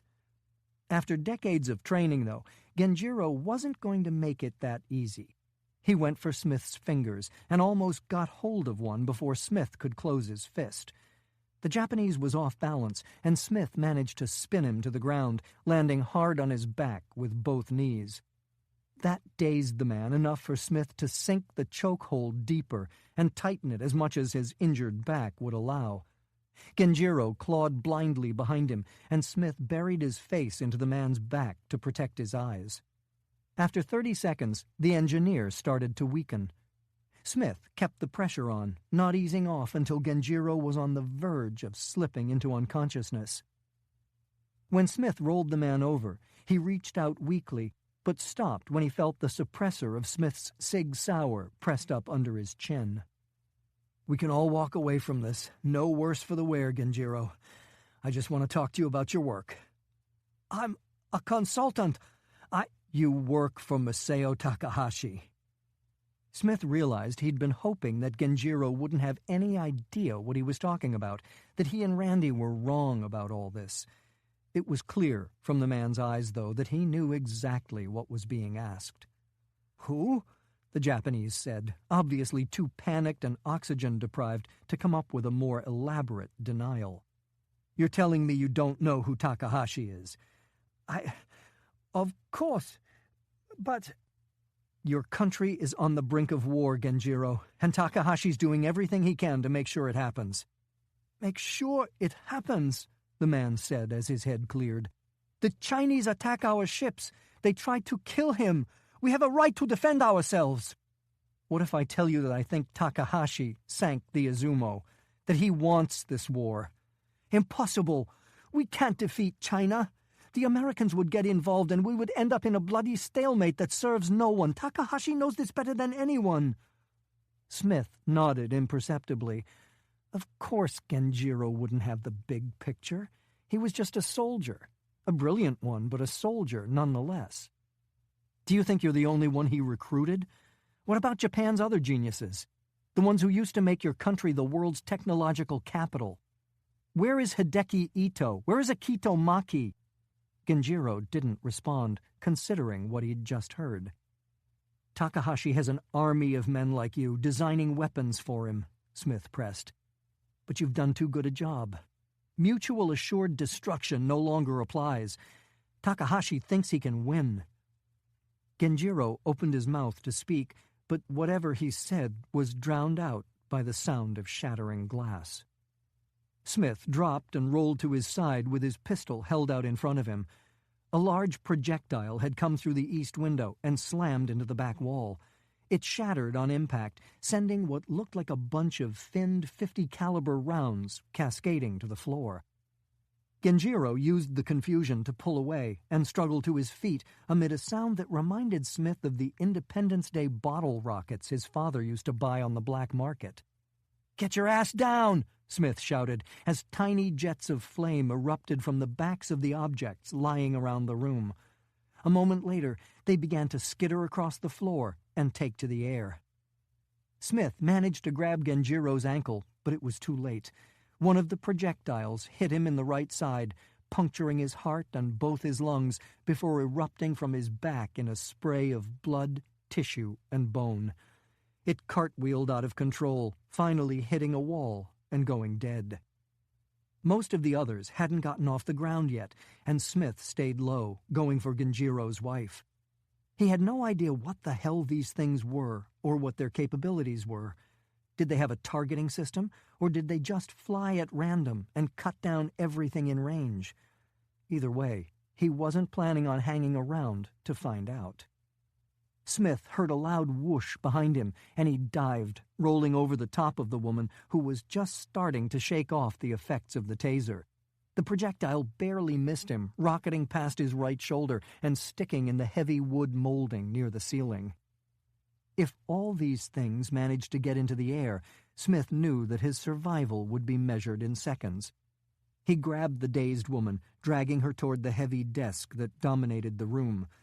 She screamed, and he felt the warmth of blood splattering across his face. When he looked back, a chunk the size of a baseball was missing from her right thigh. His plan to get beneath the desk and pull it toward the wall as cover was starting to look completely pointless. It was quickly becoming clear that these things weren't just high-tech shrapnel. They had some kind of command and control structure. If they weren't able to get around the desk, they'd go right through it. Smith lifted the struggling woman into a fireman's carry and went for the broken window, falling through it and bringing what glass was left in the frame down on them. He rolled on top of the woman, lying on his back with his Sig Sauer aimed toward the open window, more out of habit and training than an expectation that it would do any good. After an excruciatingly long 2-count, he came to the realization that they weren't following. He could still hear the bottle rocket sound of their engines, but whoever programmed them had obviously set them up to stay within the confines of the house. He moved off the moaning woman and into a crouch, sweeping his weapon from left to right. They were sandwiched between the house and a dense blossom-covered hedge. He couldn't see out, but that probably meant no one could see in either. His vehicle would be to the right at about 20 yards, but it might as well have been a mile. Genjiro's wife was going into shock, and his injuries were going to make carrying her that distance a slow and painful process. Smith pulled his cell from his pocket and dialed Randy, sliding cautiously along the rough-hewn boards that sided the house. "Yeah," she said, picking up on the second ring. "Abort. Do you understand me? Abort!" "John, what the hell?" His body was suddenly racked with a kind of pain he'd never felt before.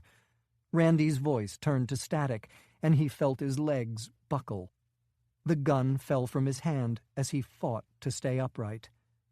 Then everything went dark. Chapter 43. Utsunomiya, Japan. "John!" Randy shouted into the phone. "John, can you hear me?" It was obvious he couldn't. The static was so loud that she had to hold the phone more than a foot from her ear, and then it went silent. She resisted the urge to slam the cell repeatedly into the dashboard of her rented car, and instead threw it on the passenger seat. The traffic was bumper to bumper, and she gunned the car into oncoming traffic, turning onto a slightly less crowded street lined with high-rise apartment buildings. As expected, there were no empty spaces, so she pulled into a loading dock decorated with emphatic signs that she assumed said no parking. "Calm down," she said in the empty confines of the car. People walking by on the sidewalk started looking at her with vague concern, probably based on her expression. She picked up the phone again and pretended to be in the midst of a cheerful conversation. A few moments later, no one was giving her a second thought. What the hell had happened? She'd seen Smith bleeding from an artery, getting shot at, and playing with viruses that could wipe out half of humanity. He always sounded like he was speaking at a PTA meeting. This call had been different, and it unnerved her.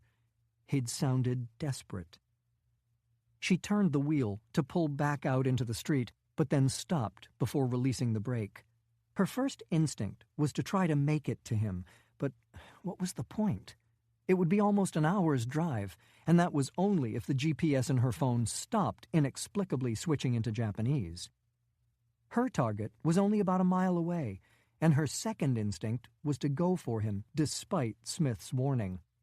Akitomaki was the last lead they had, and if they blew it, what was the next step? Snatching random Japanese scientists, hooking them up to car batteries, and asking if they'd been spending their weekends building a science fiction army? She looked across the street and saw an Imperial Japanese war flag flying over the entrance to an apartment building. It was one of probably 20 she'd seen that day, and then there were the demonstrations, T-shirts, banners, and barricades erected in front of Japan's government buildings. Grocery stores were having a hard time keeping their shelves stocked as people squirreled away supplies to get them through what everyone seemed certain was coming. She slammed a hand into the wheel, and it felt so good she did it a few more times. Normally, she'd assume that Smith had escaped whatever he'd gotten himself into, but his injuries were slowing him down badly. More likely, he was dead or captured. A man in a police uniform was approaching from the north, and he pointed sternly at her. She gave an apologetic nod and eased back into traffic. The GPS in her phone warned her in Japanese that she was headed away from her destination. She turned it off and dialed Fred Klein. If they ever needed one of his miracles, it was now. Chapter 44. Northeastern Japan. John Smith opened his eyes and stared up at the fluorescent light hanging above him. Beyond it was an earthen ceiling, and judging from the rock jammed into his spine, the floor was similarly constructed. He eased into a sitting position and made a quick survey of his surroundings. A small cave that, based on the uniform striations in the walls, had been created by machine. The space was no bigger than 10 by 10 feet, and there was a single door built out of a reddish material with a visible carbon fiber weave.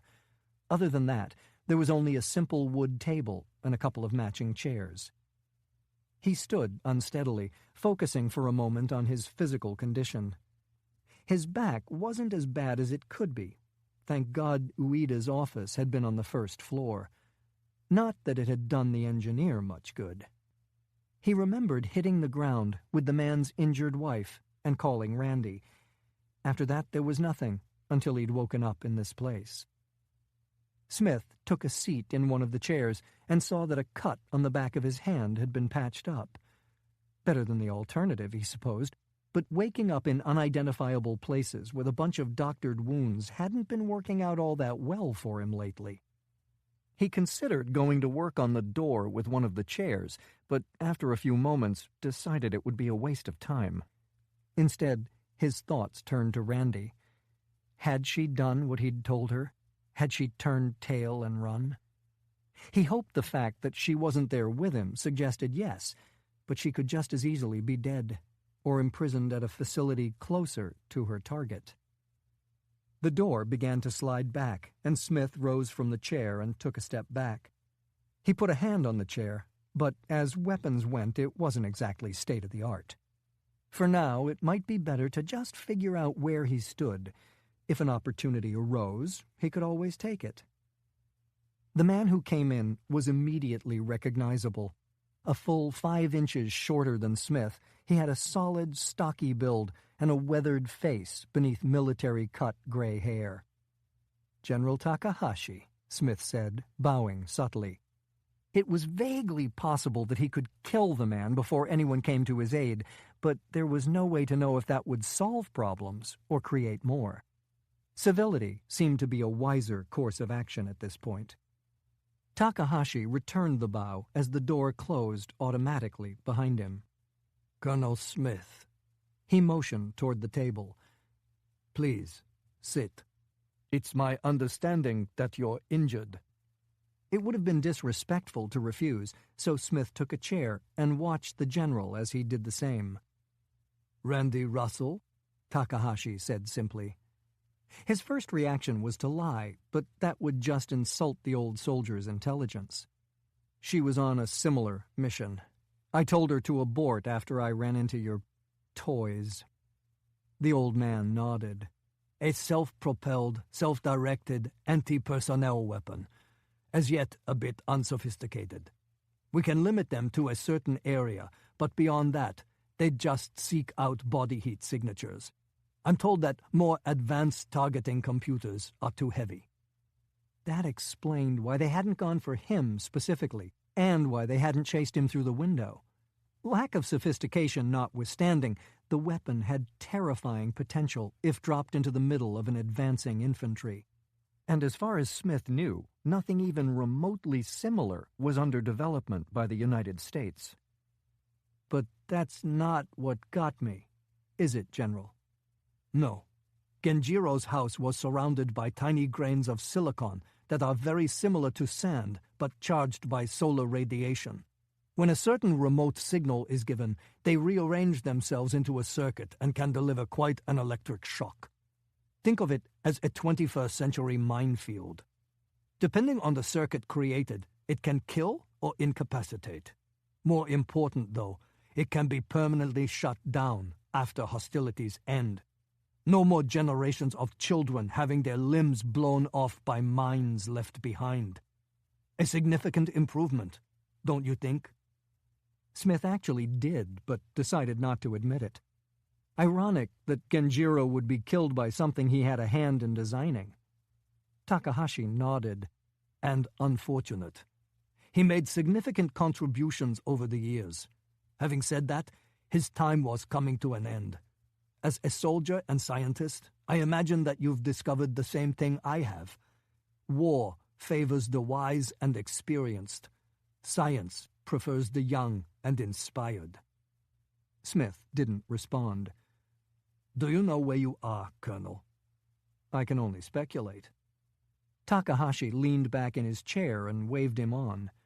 "Please do." "After losing Reactor 4, you'd need a new venue to work on your nanotech weapon that eats metal, concrete, and plastic. I notice none of those materials are present in this room. You'd still need radiation to kill it, just in case, though, so I'd have to guess an underground nuclear waste storage facility." The old soldier smiled. "I would say that you live up to your reputation, but I have to admit that I know surprisingly little about it. We have excellent penetration into America's military computers, as well as those at the CIA and NSA. They all seem to indicate that you're a microbiologist. I think you'd say virus hunter." "Maybe your access isn't as good as you think, General." "I believe it is. We've been developing supercomputer and cyber warfare technology since the early 80s. Your own NSA is about 10 years behind us. A much more likely explanation is that you're not here at the behest of any of those organizations." Fred Klein insisted that Covert-One's computers be completely cut off from the outside world. If you wanted to access them, you had to be physically sitting behind one of the terminals at the marina.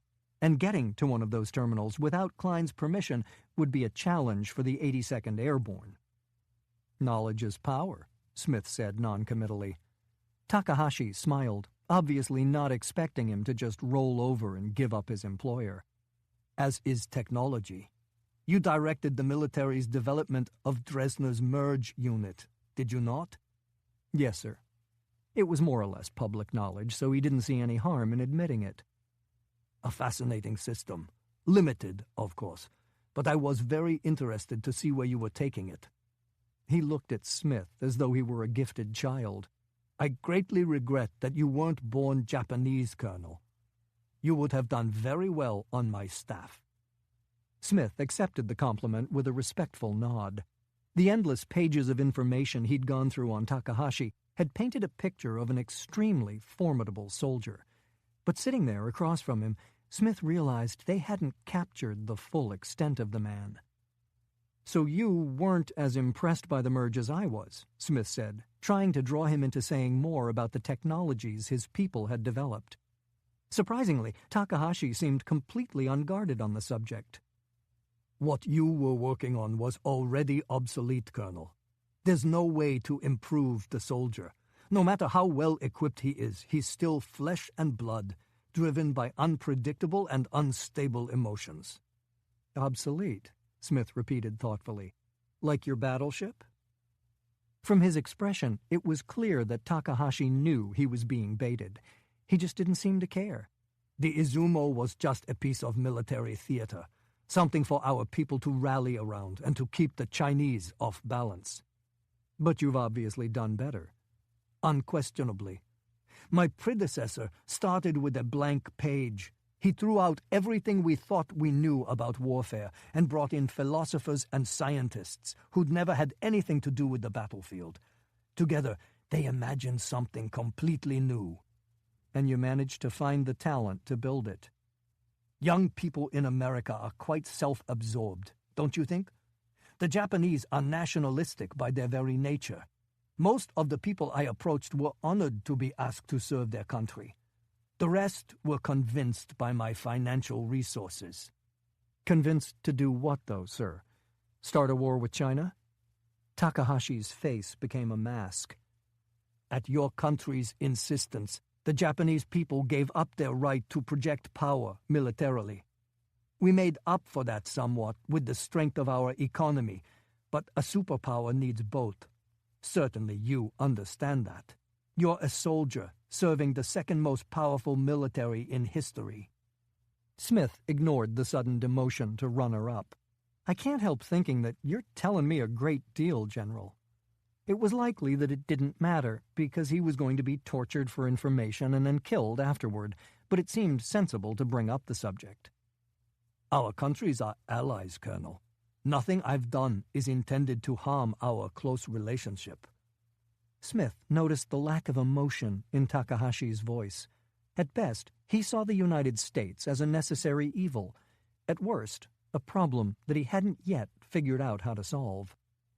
"Can I assume, then, that I'm free to go?" Takahashi actually laughed. "I think that can eventually be arranged, Colonel. But first, I'd ask a favor." "Sir?" "Your president is personally hosting a meeting between China's leadership and our prime minister. It begins tomorrow in Australia. I'd like you to contact your superiors and request a private meeting between him and me while he's there." Takahashi reached into his pocket and retrieved a phone, sliding it across the table. "Take me at my word that this summit is meaningless, Colonel. We are entering a new era, and it's time our countries discuss how it can be brought in with the minimum chaos." "You mean how the world will be divided up between us?" "If you prefer." Takahashi stood and gave a short bow before walking to the door. A moment later, Smith was alone again in the locked cave. There was no way to know for certain the capabilities of Takahashi's military, but even if it was just what Smith had experienced firsthand, the face of war would be changed forever. If the man had actually found a way to control his nanotech to the point that he could deploy it as a weapon, then the U.S. military and the rest of the world's militaries combined were now irrelevant. He reached for the phone and dialed one of the many emergency numbers he'd committed to memory long ago. It would be routed through the analog phone system of Myanmar, passing through a house with 2 handsets literally taped together. And when the conversation was over, that house would conveniently burn down. Not surprisingly, Klein picked up on the first ring. "Yes?"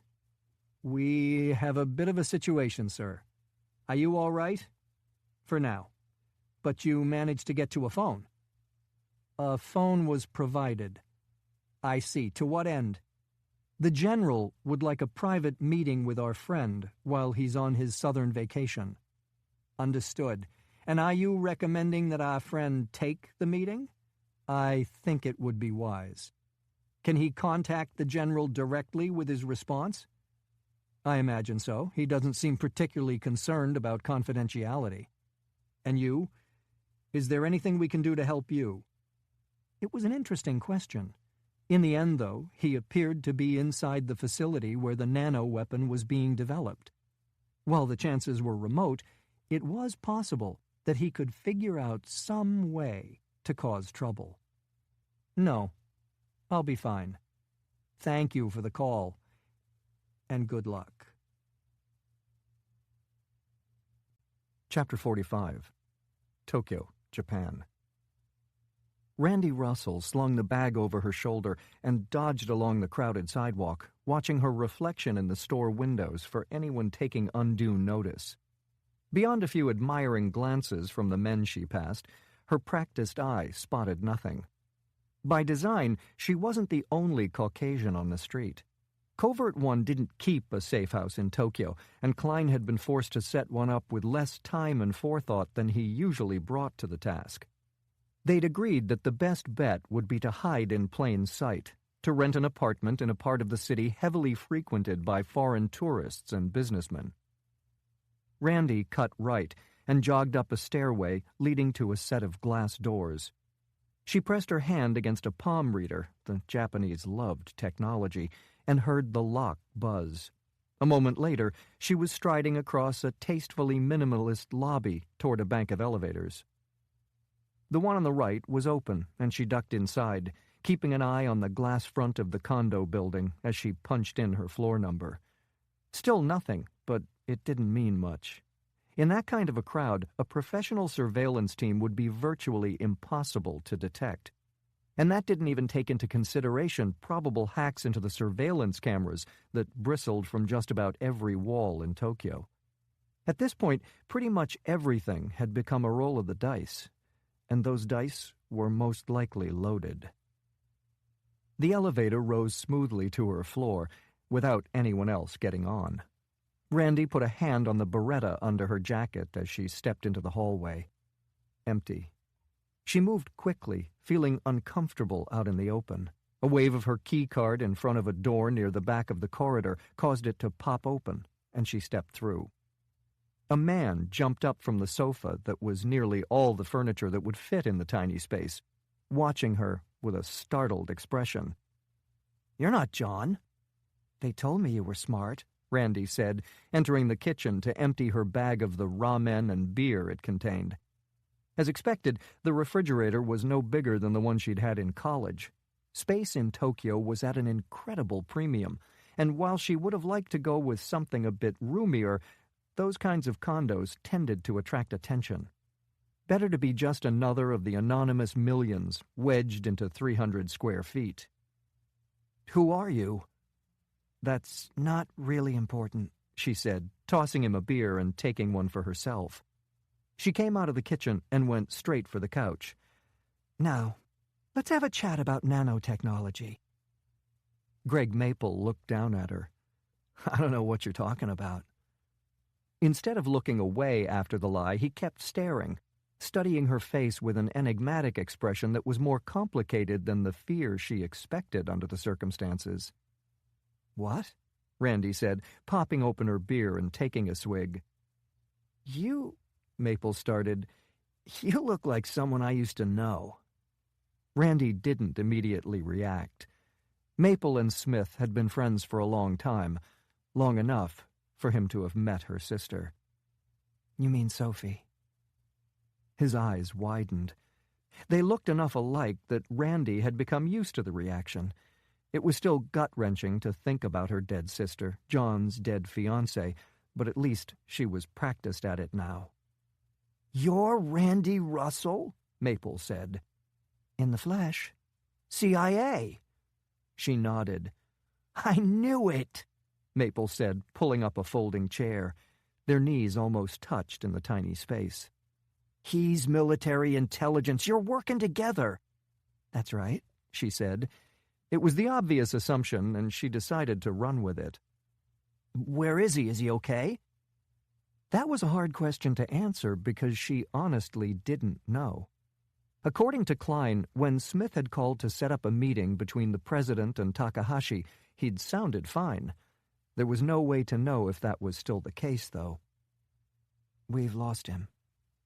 "Lost?" "Misplaced," she corrected, "temporarily. And in the meantime, I'm filling in." "Is that why you had me kidnapped?" he said, with a little understandable anger coming to the surface. She decided not to acknowledge it. "It's my understanding that you've taken the lead on this nanotech problem. I need to know what you've learned." "You could have picked up a phone instead of dragging me all the way to Japan."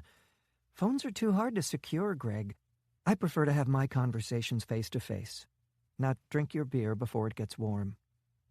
He popped open the can obediently and took a swig, but it didn't seem to make him any less nervous. "So, have you figured out anything that can help me?" He shook his head.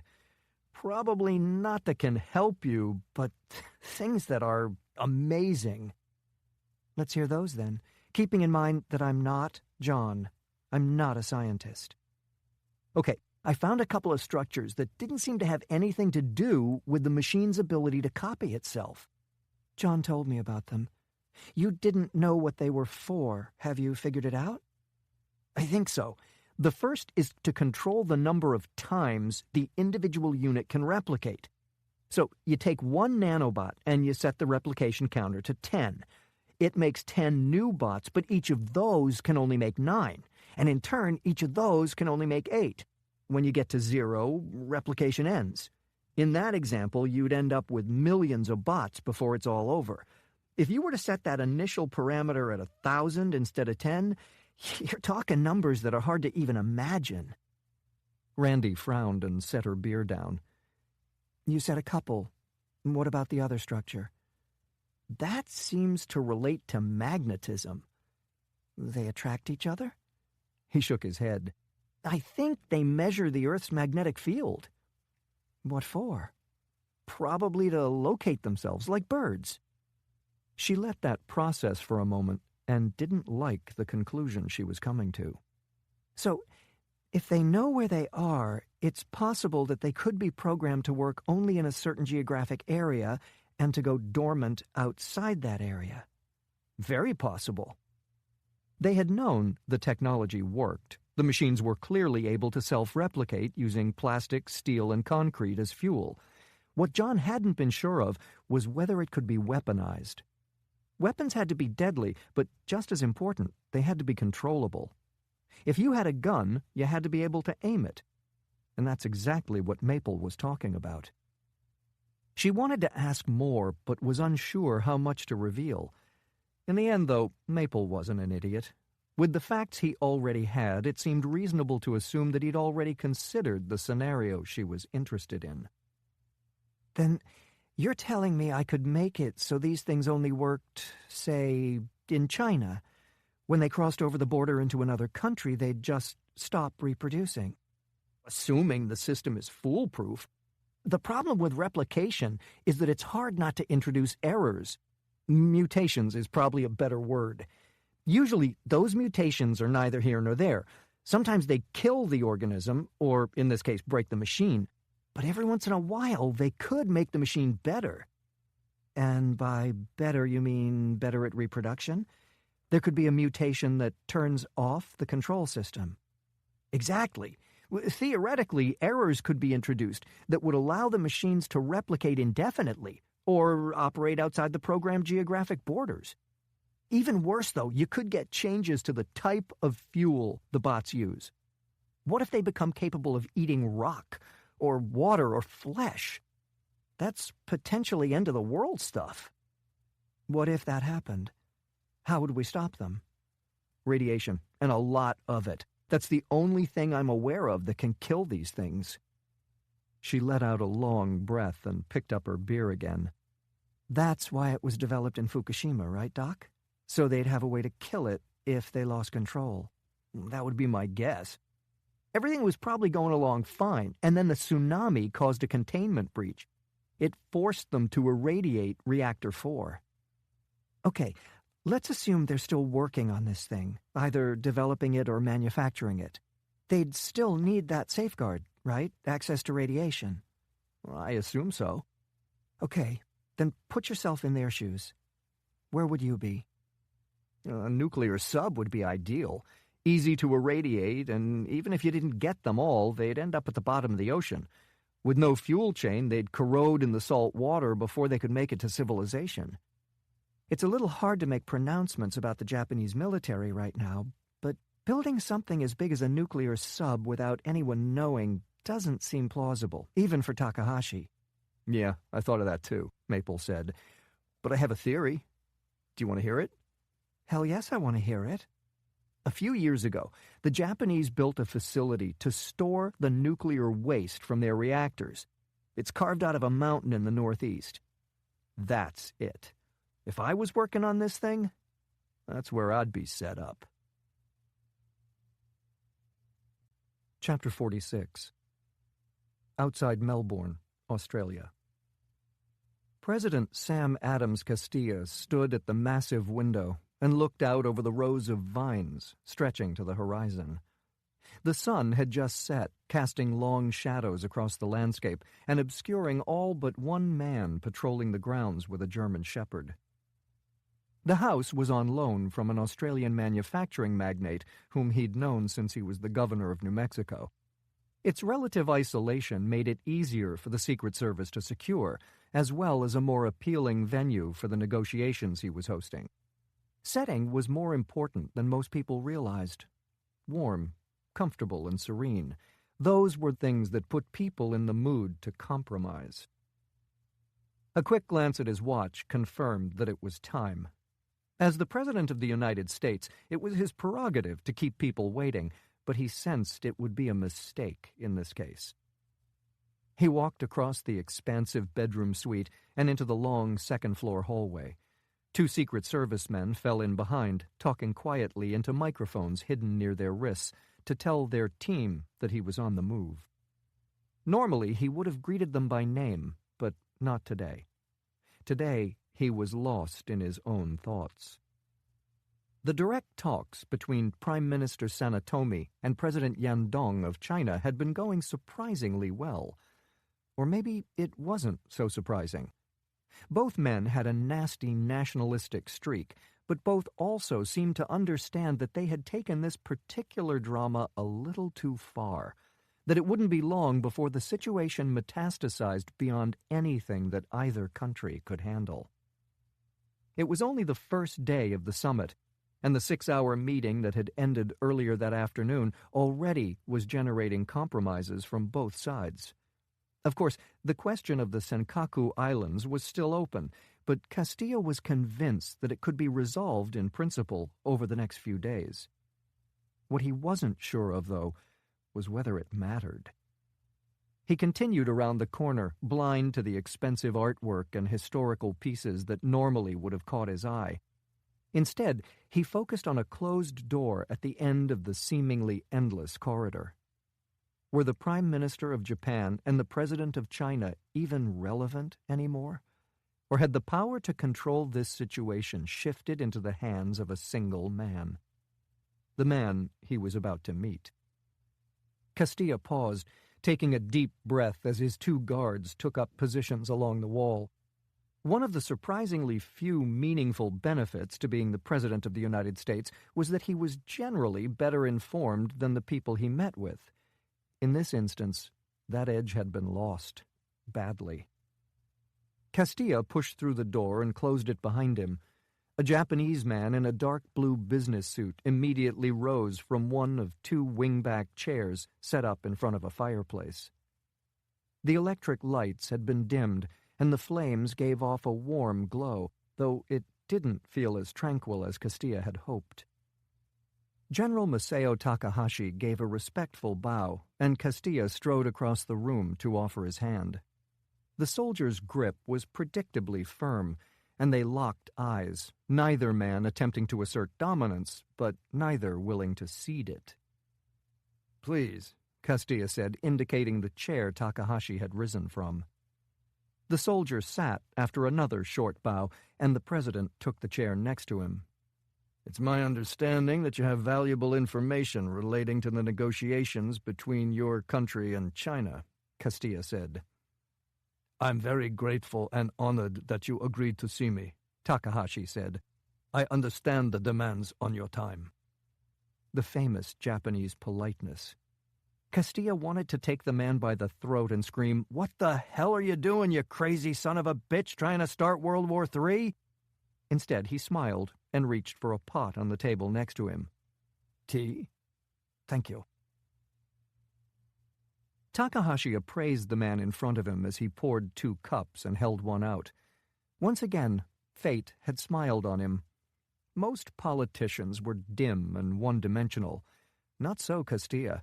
He was an extremely intelligent man who didn't need to rely on others for knowledge of history, geopolitics, and economics, even war.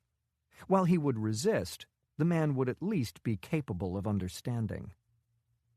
The Americans were an interesting people. While there was little doubt that they were inferior to the Japanese, their genetic impurity was in many ways their advantage.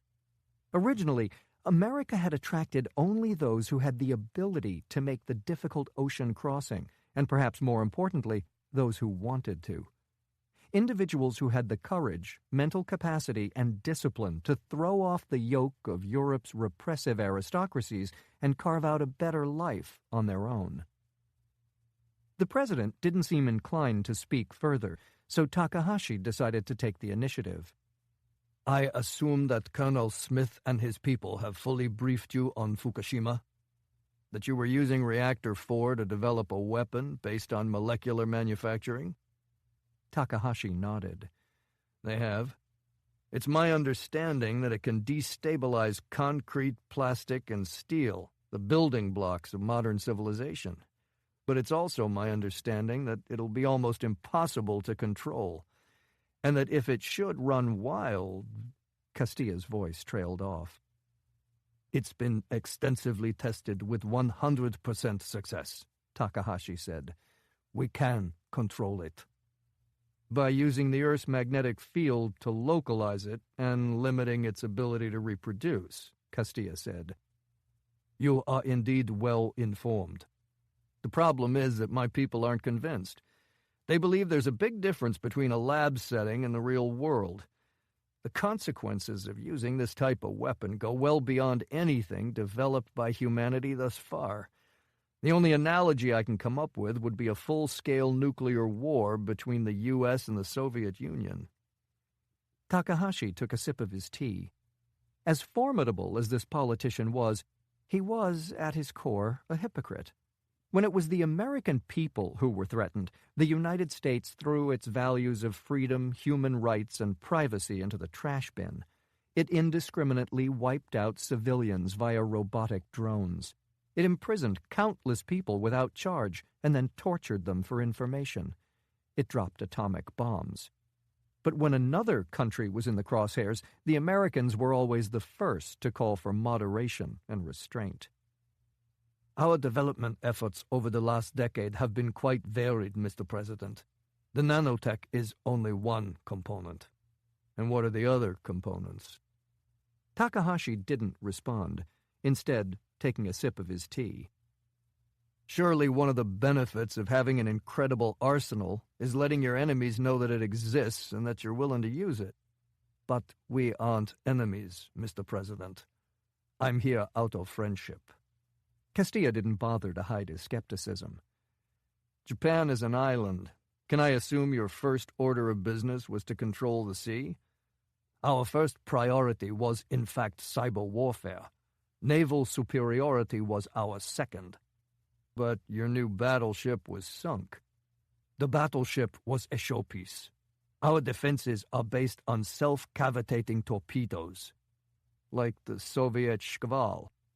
In the same way as a computer is like a handheld calculator, our units are significantly faster, have vastly greater range, and are artificially intelligent.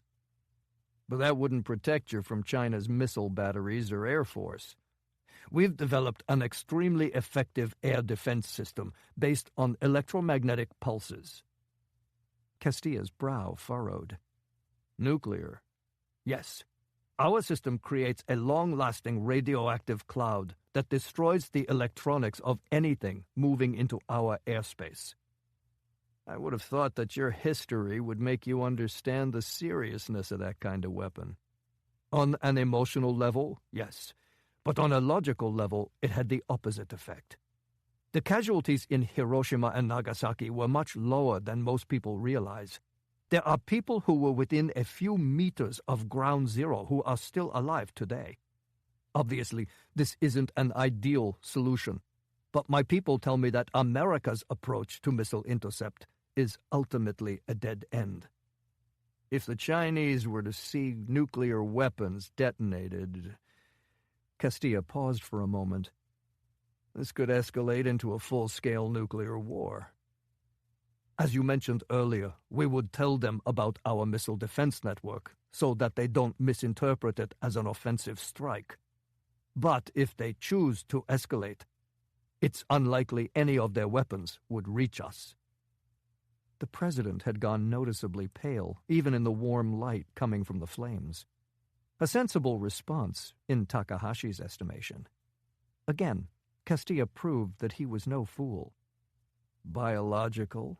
The president said in a careful, even voice. We have significant stockpiles of a modified version of the SARS virus. Of course, this is a weapon that would be used only in the event of a significant ground force invasion. It's extraordinarily contagious and fast-acting, though not particularly deadly. The illness lasts 2 weeks on average. Quite incapacitating, I'm told. Can I assume that your population is fully protected? Of course. It was done quietly through our national vaccination program. Takahashi waved a hand dismissively. We also have armor that is 30 times lighter and 19 times thinner than steel. Rocket fuel 9 times more potent per kilogram than what you have access to. Computers that are an order of magnitude more powerful than those available to your NSA. The list goes on, but I assume you understand my point. Again, the skepticism crept into the president's expression. You think I'm exaggerating, Takahashi said. That even with double our public budget, we could never have gotten this far ahead of you. What you don't understand is that it's not about budget. It's not? Takahashi shook his head. The problem you have is that the purpose of the U.S. military isn't to win wars. I think that would come as a surprise to the Joint Chiefs. You'll have to excuse my English, Mr. President. Perhaps purpose was the wrong word. Let me change it to priority. First and foremost, the U.S. military is used to bolster employment through active military, support personnel, and so on. It enriches defense contracting companies. It gets politicians re-elected through the acquisition and protection of projects in their districts. And admittedly, it strokes the egos and nostalgia of aging generals like myself. With all due respect, sir, you've pumped trillions into a military that hasn't been able to deliver a clear win since you defeated us. Afghanistan, Iraq, Vietnam, Korea, Somalia. Your soldiers are courageous and well-trained, but the motto of the U.S. military-industrial complex seems to be, if it hasn't worked in the past, make it more expensive. But that's not your motto. Takahashi shrugged noncommittally. The U.S. completely destroyed my country's military capability during World War II. It created a blank slate for us to work from. You, though, had created a massive military by the end of that war, and it was in many people's best interest to maintain and grow it. Your F-35 program is an interesting example. $1 trillion for a fighter that has no clear mission is nothing more than an incremental improvement over prior planes and is so complex that it doesn't even reliably fly. And then there are the billions in weapons that go straight from the factory into long-term storage because your military has no use for them. I'm buffeted by no such wins. Castilla picked up his tea, warming hands that had gone cold while listening to the man across from him. Can I assume that you'll be publicly announcing what you've just told me and perhaps giving the world a demonstration? I suspect you'd see a very quick change in attitude from the Chinese. And that's your goal, right? Peace. Takahashi watched the man in front of him drink from his cup.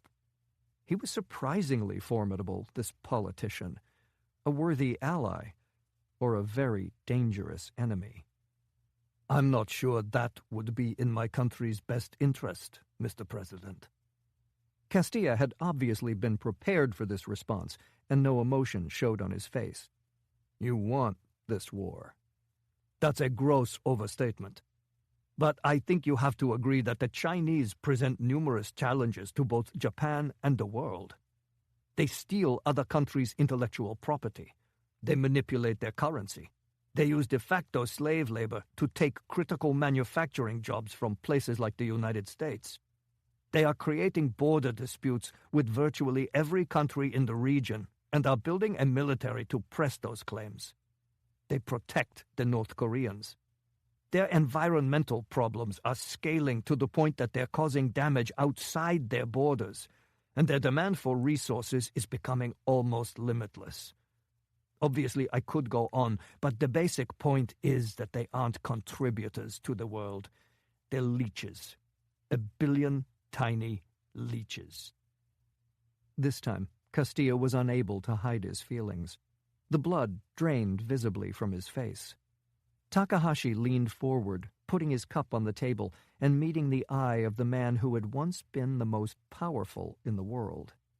I tell you all this as a courtesy, Mr. President. Japan neither wants nor needs your protection. Finish your summit if you must, but pull your carrier groups back and stay out of this. It's none of your affair. What if the American people are unwilling to just stand by while you perpetrate genocide? Castilla expected Takahashi to take offense at his characterization, and his horror grew when the soldier's expression didn't even flicker. Make no mistake, Mr. President. I will protect my country's interests at all costs, and against all enemies. Chapter 47.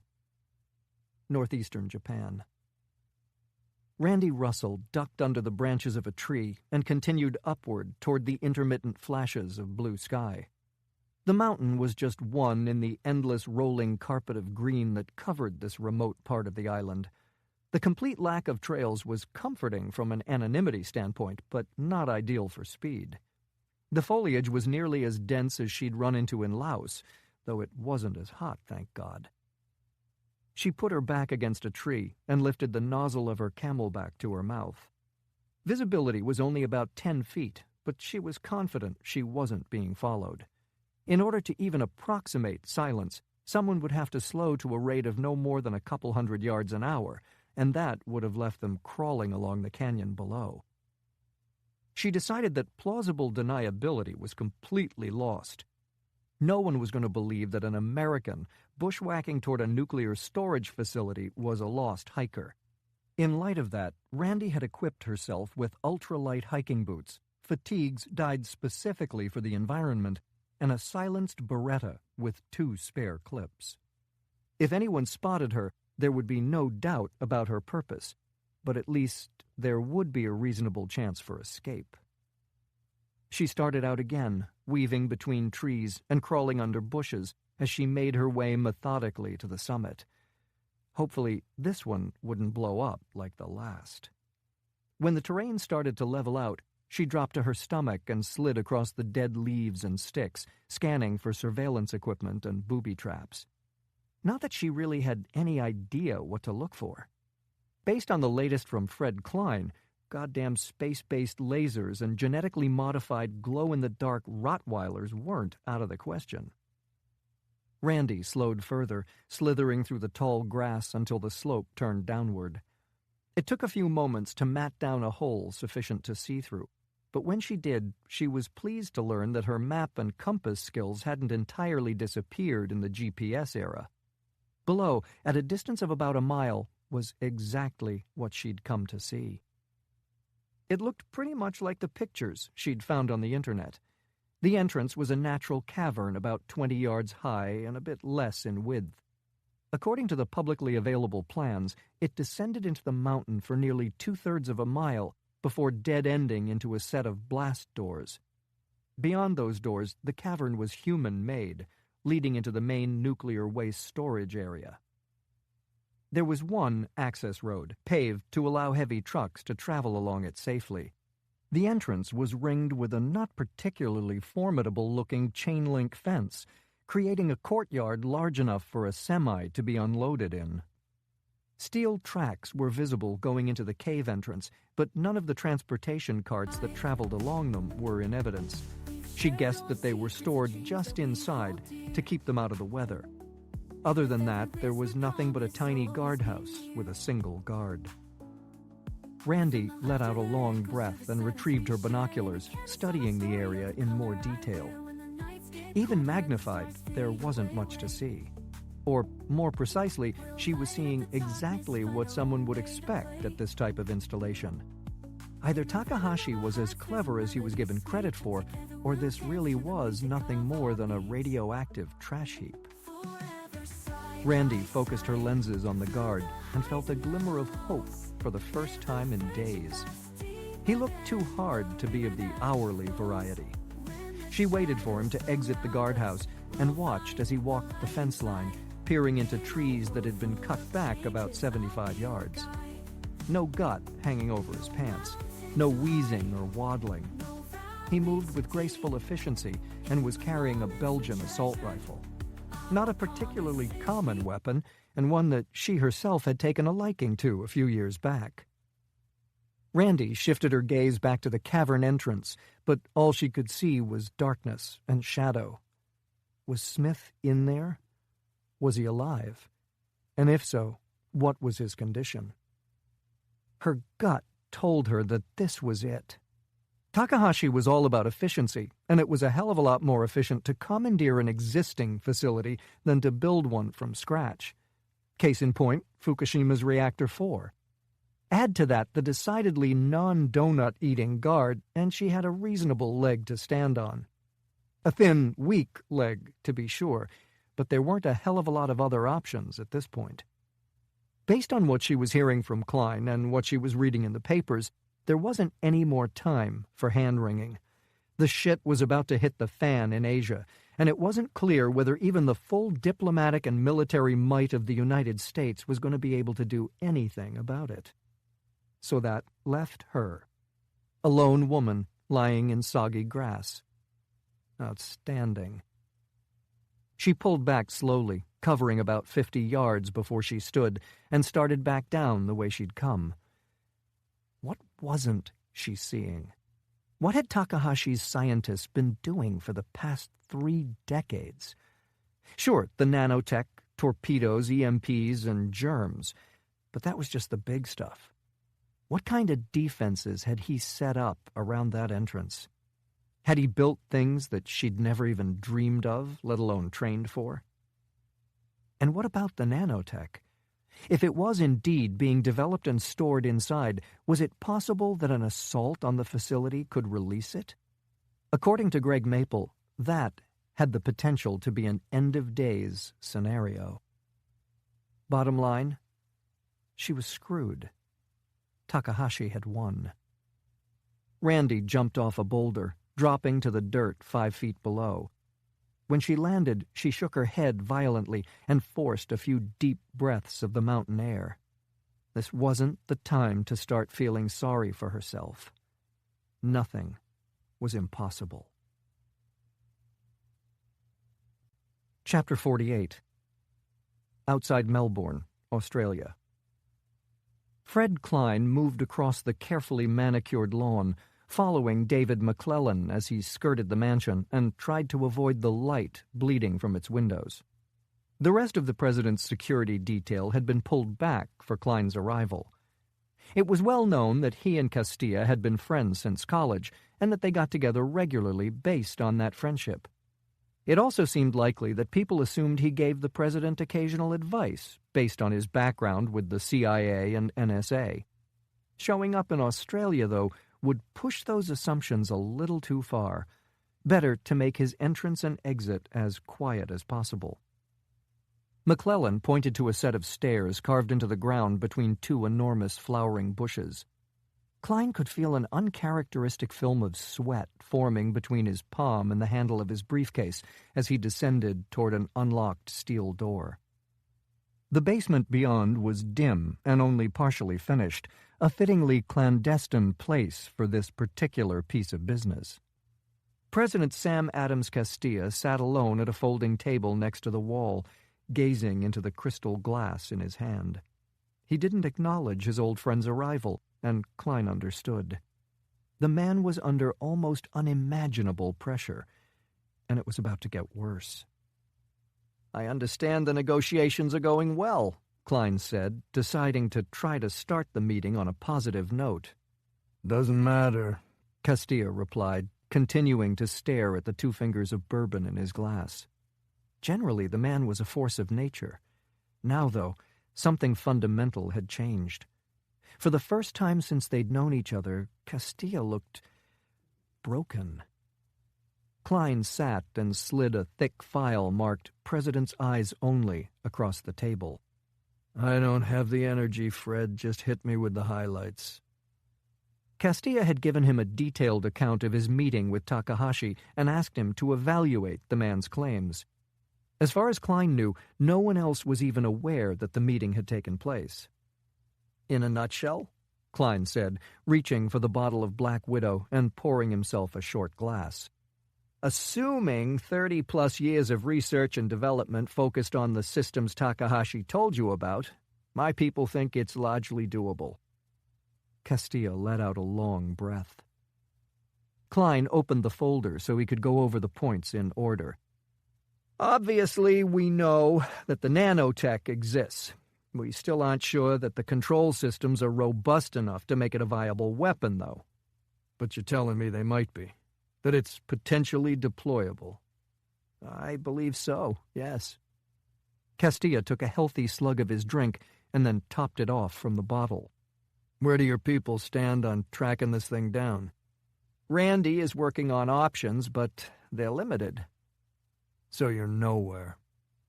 Klein hated to fail his old friend, but there was just no sugarcoating the current situation. "I'm sorry, Sam. My top man has been captured, and I'm up against a brilliant general who's been laying these plans since you and I were in school." "I'm not blaming you or your people, Fred. No one could do more, I know that." Klein gave a short nod, though the vote of confidence made him feel even more powerless. "We're convinced that he has the torpedoes he told you about. The technology's been around since the Soviet era, and the artificial intelligence needed to operate them isn't that much more advanced than what we see in modern video games. Also, because this would have been a priority for him, we can assume that he's deployed a significant number of them." "So tell me this, Fred. Why the hell don't we have 300 not artificially intelligent underwater missiles?" "We're actually working on the technology, but the program hasn't seen much funding. We have a level of naval superiority that makes them a bit moot. Besides, as a country, we've shied away from putting life-and-death decisions in the hands of computers. Our strong bias is to have a human in the loop." "But the Japanese don't have that bias." "No. What they have is a limited population base and limited resources. There are records of Takahashi's predecessor talking about his philosophy of small, cheap, and independent. It seems like they've stuck with that. How would they launch them? They don't have much of a navy. I mean, I assume the intelligence community that I keep writing billion-dollar checks to would notice if the Japanese were building a fleet of submarines. We assume that they reside on the bottom of the ocean, waiting for a go signal. Great, Castilla said. With regard to missile defense, my people also think Takahashi's telling the truth. So the U.S. has spent God knows how much on our system, and we can't hit the broadside of a barn. But a little island in the Pacific has completely nailed it. We've looked into a similar EMP-based shield in the past, but decided not to pursue it. I don't have to tell you that we have to tread carefully on missile defense in order not to skew the balance of power so much that it could prompt an attack. And to be clear, Sam, these are nuclear weapons. The U.S. has never looked to acquire this kind of tactical nuclear capability. Once you start down that road, things can escalate pretty quickly. Klein flipped a page in the file. The biological weapon is a simple matter. As you know, we have a moral objection to biological weapons, Castilla said, finishing his sentence. It's unbelievable that we even have a defense industry with all these caveats. Klein leaned back in his chair, examining the side of his friend's face. It would have been bad enough if he stopped there, but the President of the United States had to have the whole story. We also need to talk about what Takahashi didn't say, Sam. Castilla finally looked directly at him. What he didn't say? We have to assume that they have autonomous fighter drones based on their torpedo technology, and that our planes would be no match for them. It just keeps getting better and better. We also have to assume that if they have nuclear defensive capability, they have nuclear offensive capability. Missiles? We don't think so. It would be extremely hard to hide those kinds of installations. More likely suitcase nukes. My people believe that the Japanese could have easily developed something in the 20 to 50 kiloton range. Terrific. Also, if they have a bioweapons program, I think it's safe to assume that it's not just defensive like Takahashi told you.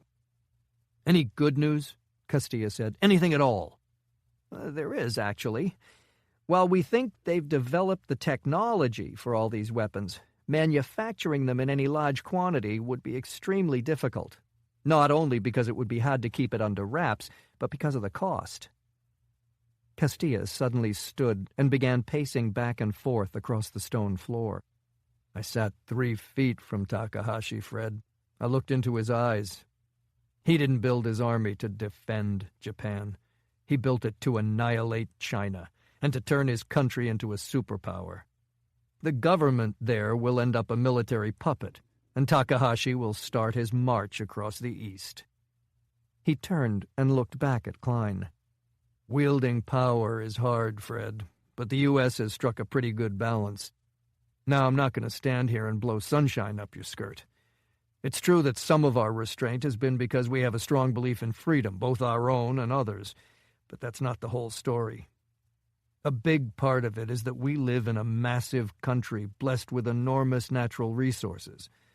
For the most part, we haven't had to go out and take what we need. Japan's different. It's a small island with an aging population and a debt problem that makes ours look mild. Take my word for it. Takahashi wants to expand. Castilla started pacing again. I've been thinking about this nano-weapon ever since you first told me about it.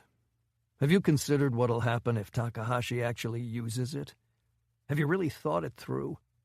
The entire Chinese power grid will go down when the plastic gets eaten off the wires. Dams will collapse and flood entire regions. Buildings will implode, machines will fall apart. And not just cars and tractors, even the shovels people might be able to use to eke out an existence will crumble. We're heading into winter, and 1 billion people could be without heat, without shelter, without food. 6 million Jews died in World War II. This could make that look like a historical blip. There's no way to spin this that we aren't talking about hundreds of millions of casualties, Fred. Hundreds of millions. You spoke with him, Klein said, and like you say, you looked into his eyes. Where do we fit into all this? That's just it, Fred. For the first time in 3/4 of a century, we don't. Takahashi has no particular love for the U.S. He blames us for a lot of Japan's problems. He's not stupid, though. He knows that we account for more than 1/5 of the world's economic activity.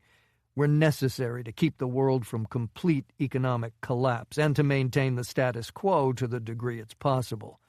All he asks of us is that we stand back and watch him butcher millions of women and children. Simple, right? Castilla reached into his pocket and pulled out a small case, retrieving a single cigarette from it. The president had been carrying that cigarette around since he quit smoking 12 years ago. For emergencies, he liked to say. Klein was going to voice his disapproval, but instead remained silent as his old friend flicked a lighter to life. I don't sleep too well, Castilla said, letting the smoke roll from his mouth. But one of the few things that let me catch a few hours here and there was knowing that if everything went pear-shaped, I had the most powerful military on the planet. Now you're telling me that it was all bullshit. Klein put his palms flat on the table in front of him. We still do, Sam. A modern military isn't just a tool to destroy an enemy. We use ours to rebuild countries after they've been devastated. We're the most effective disaster relief organization in the world. We provide security. We promote stability. We create technology that trickles down to private industry and moves the world forward. And let's face it, Takahashi has a point. We provide jobs and fund defense contractors. What you have to understand is that Japan hasn't built a 21st century military. They've built a 21st century war machine.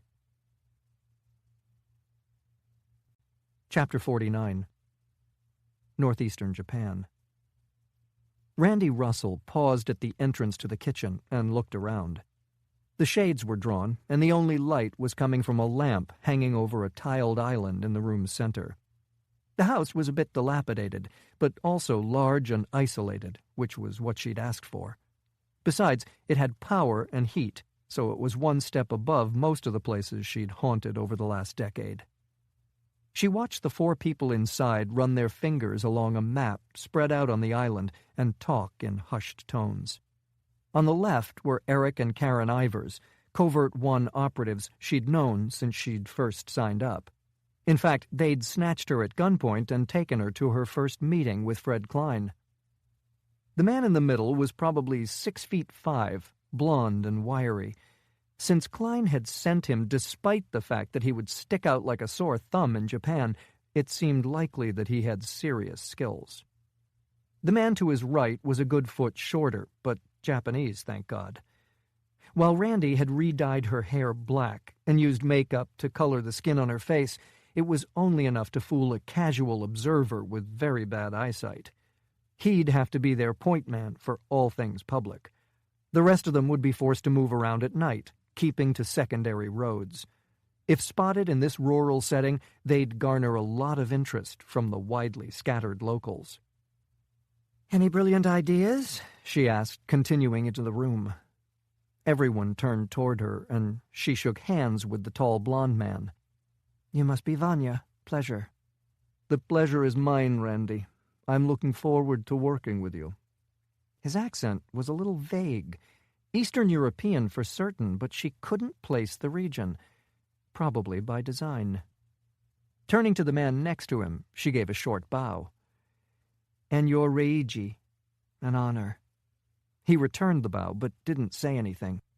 Hopefully because he was the quiet type, and not because Japanese was his only language. Finally, she gave a nod to the Iverses. "Congratulations on the wedding. Sorry I couldn't be there." They both responded with an understanding shrug.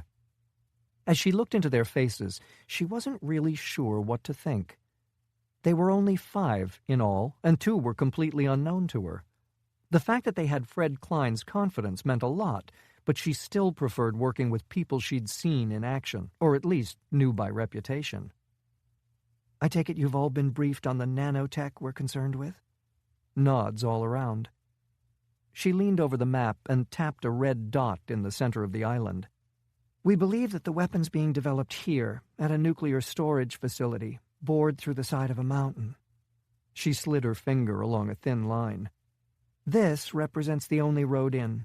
Everything else is steep and densely wooded. There's a relatively flat section to the south of the facility that's bordered by a deep canyon with steep but negotiable walls. The nearest population center is a small village about 40 miles east. She pulled out her phone and brought up a photo. This is the entrance. Call it 5 meters in diameter. The bottom's been flattened and there are rails leading inside. It's about 1 kilometer through the cavern before you get to the main blast doors. She swiped to a second photo. Here you can see the chain-link fence that surrounds the facility, 4 meters high, topped with razor wire. Beyond the obvious cameras, the one guard is the only visible security. Can we assume that there's a lot that's not so visible? Karen asked. Definitely, but I can't say what it is. Certainly. That tunnel is a shooting gallery, Vanya said. I'd put chain guns in the walls and operate them remotely. In a matter of seconds, the air would be so full of bullets you wouldn't be able to breathe. Don't forget mines, Reiji said in respectable English. Anti-personnel mines would be extremely effective in that confined space. And that's just the conventional stuff, Randy said. The Japanese military seems to have spent the last 30-plus years developing whole new classes of weapons. The truth is, we have no idea what to expect. If we're right about this place, we could be facing things we've never seen before. And if we're wrong, we're going to be facing a lot of very confused forklift operators, Eric said. That actually got a round of subdued laughter. Not enough to break the tension, but at least enough to take it down a notch. Do we know anything about the blast doors? Karen asked. The specs call for 1 foot of steel, but we think it might be stronger than that. Stronger than 1 foot of steel? Klein's military brain trust had been going through Takahashi's claims and had recently come upon something that everyone, including her, had missed. The good general's limo. Everyone attributed his surviving Yoshima's assassination attempt to luck, but if you looked at the tape with no preconceived notions, it was clear that luck had nothing to do with it. His car should have been completely vaporized. Instead, it seemed to have suffered barely a scratch before being whisked away by helicopters, never to be seen again. Maybe a lot stronger, actually. It sounds like it'd be easier to just go through the damn rock, Eric said. It doesn't matter if the door is made of paper, Vanya said. The likelihood of anyone surviving an incursion into that tunnel is very remote, no? I know that I don't want to be the poor son of a bitch standing there with his dick in one hand and a power drill in the other, Eric said. Everyone seemed to agree. Okay, Randy said, so we forget the front door. I hate to point out the obvious here, but a bunker buster, Karen offered. Quick, effective, and it should get around whatever ground defenses they've dreamed up. We could fly it in from our base in Okinawa. They'd have 0 time to react. Reiji's brow furrowed. Bomb Japan? This cannot happen, yes? Randy looked up at him. The man was undoubtedly a patriot, and she was hesitant to talk freely on this subject in front of him. Having said that, Klein had specifically cleared everyone standing around this table. As far as he was concerned, their loyalty to Covert-One was above suspicion. Unfortunately, it can happen, Reiji. Based on what I'm being told, nothing's off the table. The problem here isn't approvals so much as the nanotech we suspect is being housed at the facility. There's no way to overstate how dangerous it could be if it got out. We can't risk blowing it into the atmosphere. Deliveries? Eric said. What little intel we have suggests that everything going in and out is examined with some kind of particle scanner. You couldn't smuggle in a cockroach. The cask of Amontillado, Vanya said. Everyone just stared at him. 3 Americans here and none of you read Poe? Your education system is as bad as I've been led to believe. My point is this: we don't really want to get in here. We just don't want them to get out. Why not seal it up? That's the kind of out-of-the-box thinking we need, Randy said. But in this case, I don't think it's workable. We believe there's a lot of mental horsepower and equipment in there. She's right, Reiji interjected. When the workers and scientists realize what we're trying to do, they will panic and try to get out any way they can. If they succeed, their weapon could get out with them. Everyone fell silent, and that silence stretched out a depressingly long time. I don't read much Poe, but I like movies, Eric said finally. This thing reminds me of the alien in those Sigourney Weaver flicks. In the unlikely event you find a way to hurt it, it bleeds acid all over you.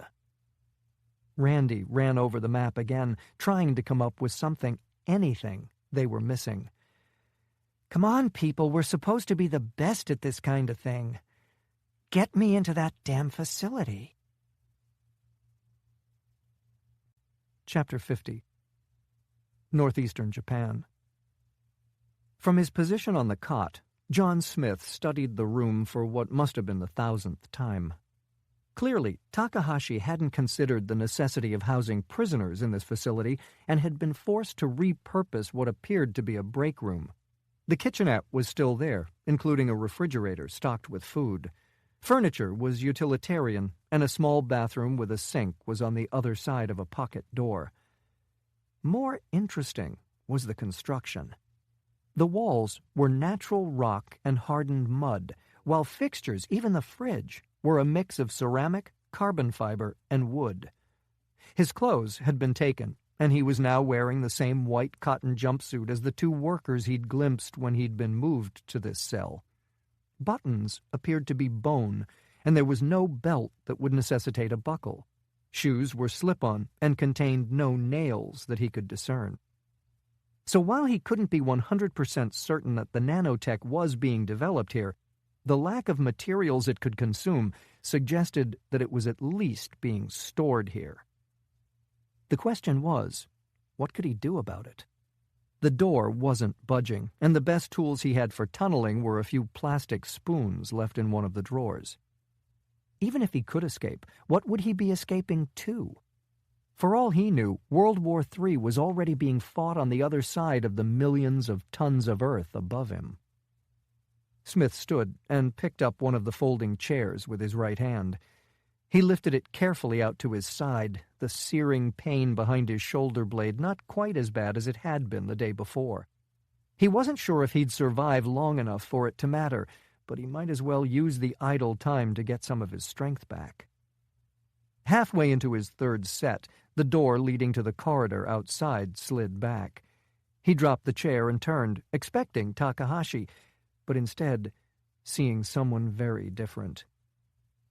The man who entered was probably no more than 5'6", but the fact that he walked slightly stooped made him seem smaller. His hair was long, but growing only in intermittent patches on a damaged scalp. The discolored skin on his face seemed to have collapsed in places, but his eyes were surprisingly clear. Despite the disfigurement, there was little question as to his identity, and there was even less question that he had been working in Reactor 4 on the day of the tsunami. "Dr. Ito," Smith said, indicating the chair he had just put down. The scientist nodded gratefully and took a seat without speaking. His expression was hard to read due to the intermittent paralysis of his facial muscles, but his body language suggested fear. Of what, though? "My compliments," Smith said as he took a chair on the other side of the table. "Your nanotechnology is half a century ahead of anything else I've seen." Ito gave a barely perceptible bow to acknowledge the compliment. Molecular engineering. It was my dream. Can you imagine the possibilities? Skyscrapers building themselves. The repair and perhaps even creation of organs without surgery. "But that's not what you created," Smith interjected. No, he said, a hint of misery mixed with his thick accent. The closer I got, the more afraid people became. Of the dangers? Smith prompted. Ito nodded. A scientist such as yourself will recognize the irony. The more success I had, the harder it was to get funding. No one wanted to be associated with a potential accident. No one but Takahashi. This time the nod was more of a head jerk, strangely violent. He had virtually unlimited resources, and he was very generous with them. But there are always strings attached, aren't there? Ito leaned forward, suddenly seeming to need the table for support. He wanted my invention to consume concrete, metal, and plastic. This wasn't ideal from a safety standpoint, but the dangers were acceptable. After I made self-replication work, of course, I wanted to branch out in other directions, to find practical uses for the technology. Takahashi, though, wasn't interested. As a scientist, Smith could sympathize. It was easy to become blinded to everything but the next breakthrough. Discovering something capable of changing the world, the opportunity to take a place alongside the great minds of history. All things that could be more intoxicating than any drug. So when it became clear that your invention destabilized the materials it fed on, Takahashi wanted you to focus on controlling it. Ito looked at him suspiciously. I'm not just a scientist, Doctor. I'm a soldier, and I wouldn't be a very good one if I didn't understand that weapons that can't be controlled aren't very useful. Ito was silent for a few moments before speaking again. I didn't start my life intending to make weapons, Colonel Smith. But I wanted to create. I wanted to explore my theories. And this was the only way to do it, Smith prompted. Takahashi was your only source of reliable funding, so you did what he asked. Another jerky nod. I built in limitations to their ability to replicate from the beginning, for obvious reasons.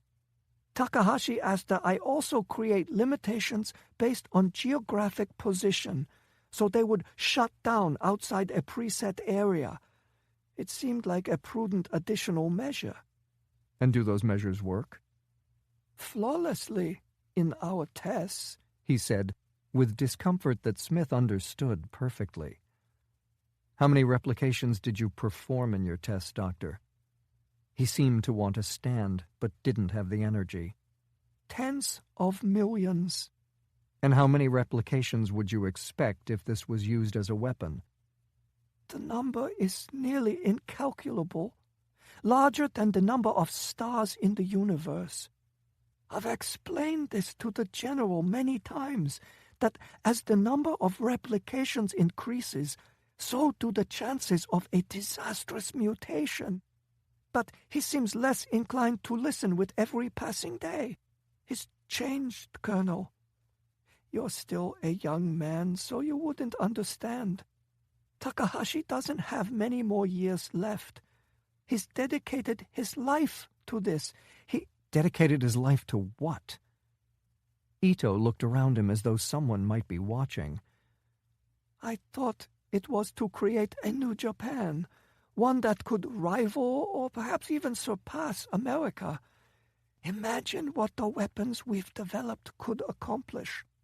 We could destroy North Korea's military-industrial complex without harming its citizens. Or even specific weapons in precisely defined regions. Can you imagine? There's no limit to where our technological and military power could have led the world. In many ways, Ito was right. What if his nanotech could be targeted at bomb-making materials, or even gunpowder in the Middle East and Africa? Hell, in certain neighborhoods in inner-city America. How many lives would be saved? How many countries could be stabilized? The problem, though, was one of intent. America had done shockingly well in wielding its overwhelming power. While imperfect, the U.S. had a stable government with built-in checks and balances, a deep-rooted culture of democracy, and a general reticence to project power unless it was absolutely necessary. Takahashi, it appeared, had none of these virtues. "I understand that this isn't what you intended, Dr. Ito, but you know as well as I do that what you intended doesn't matter. Takahashi's provoking a war with China, and he plans on demonstrating Japan's new military superiority by wiping that country off the map." Ito nodded miserably. "And he won't stop there. His vision is the same as his father's, the rebirth of Imperial Japan. But this time, because of me, he will succeed." Chapter 51. Outside Tokyo, Japan. General Masao Takahashi walked alone through the stone and earth corridor, feeling a familiar resentment. It was an insult to him and the men loyal to him that they had been literally forced underground. It wouldn't be long, though. Soon the Japanese people would understand what he had accomplished. The door in front of him slid open without his bidding, having read various biometric markers as he approached. Inside, he found the heads of the 3 branches of his defense forces, as well as Akio Himura, the director of Japanese intelligence. Takahashi chose not to sit and indicated for his men to dispense with the customary greeting of their superior. The meeting was, after all, a formality. Plans for the attack on China had been carefully laid over years, and every detail of those plans was being meticulously adhered to. As the day finally approached, though, it was appropriate, even in the new technological era he had ushered in, for the men leading the war effort to meet face to face. Perhaps for the last time in this place. "It is my understanding that all defensive measures are in place and ready to be deployed. That includes civilian rescue missions in the event an attack reaches our soil." The men seated around the table in front of him all nodded. "To reiterate, there are no problems that I'm unaware of." More nods. Despite having known the answers to his question already, seeing his staff's acknowledgement allowed him to relax a bit. "Then we're waiting on Ito. He's completing the individual canisters containing specifically targeted nanotechnology. They'll be smuggled into China and released in all major cities, military bases, and power installations." "Do we have an updated estimate of the time to failure on the dam?" Admiral Inoue asked. The Three Gorges Dam across the Yangtze River would be the first structure attacked. Its collapse would unleash a flood that they projected would kill millions, as well as cutting off electricity to critical sections of the country. The catastrophe would overwhelm China's military and civilian network as they carried out rescue efforts and tried to determine the cause of the failure. While the country was consumed with that disaster, the rest of their infrastructure would quietly disintegrate. When their machines began to fail and their cities crumbled, the Chinese would have no idea of the cause. And even if they did, it would be too late. "We expect a full breach within 6 weeks of deployment," Takahashi said. "The rest of China will be 3 weeks behind that." "And the Americans? What of your meeting with President Castilla?" Tadeo Minami asked. He was too brilliant a soldier to remove as head of the air defenses, but Takahashi considered him the weakest of the group. He saw Japan's future as one of the most powerful members of the international community, while the others shared a vision of Japanese dominance. Takahashi crossed his arms over his still powerful chest. "Their reaction is difficult to predict. While their president seems intelligent enough to understand his country's new subordinate position, I'm not sure of the depth of that understanding. Further, we have to acknowledge that he's only one facet of the American government, and that the Congress he answers to is largely populated with half-wits and fanatics. In light of that, we have to be prepared for America to act stupidly." The faces of the men in the room darkened. Some carried more than a hint of apprehension, but it was something Takahashi was prepared to tolerate. History created a powerful current in Japan, and they all remembered the consequences of the attack on Pearl Harbor. Don't misunderstand me, gentlemen. I've made it abundantly clear to the President that this is not an attack on America, and that we have no intention of mounting one, unless we are provoked. And if we are, Minami said, they're the cornerstone of the current world order and account for almost a quarter of the world's gross domestic product, something that will be even more important to us when China's economic output disappears. How much damage can we really afford to inflict on them? Takahashi was unaccustomed to being challenged and stiffened perceptibly at what he saw as an attack. If the Americans side with the Chinese, we will respond. Is that understood? His men all responded in the affirmative, but the concern persisted on their faces. While he would deeply enjoy crushing the United States for what it had done to Japan, it was admittedly impractical. In the end, the pleasure of slowly bleeding it of its power and influence, watching its arrogant population face the reality that their every action was subject to approval from Tokyo, would be so much more satisfying. As you know, I understand and appreciate the importance of America to Japanese interests, he continued, making an effort to moderate his tone. I've created a slowly escalating battle plan against them that should prove a sufficient deterrent without the use of Ito's weapon. And does that plan involve an attack on their mainland, against their civilian population? Again, Takahashi stiffened. He had responded to Minami's concerns, but now the man was courting insubordination. We'll destroy America's naval capability in the Pacific. If they don't immediately disengage, yes, we'll move against their homeland. The American people are weak and unable to endure even the mildest discomfort. We've identified a series of 14 individual power stations that are protected by nothing more than chain-link fences. If destroyed, virtually the entire country will go dark for a minimum of 3 weeks. After only a few hours of that, the country's citizens will be demanding that their politicians agree to an unconditional surrender. And if they're stronger than you give them credit for? Minami pressed. Then America will cease to exist, Takahashi shouted. We will release Ito's weapon there and watch it rot. Is that understood?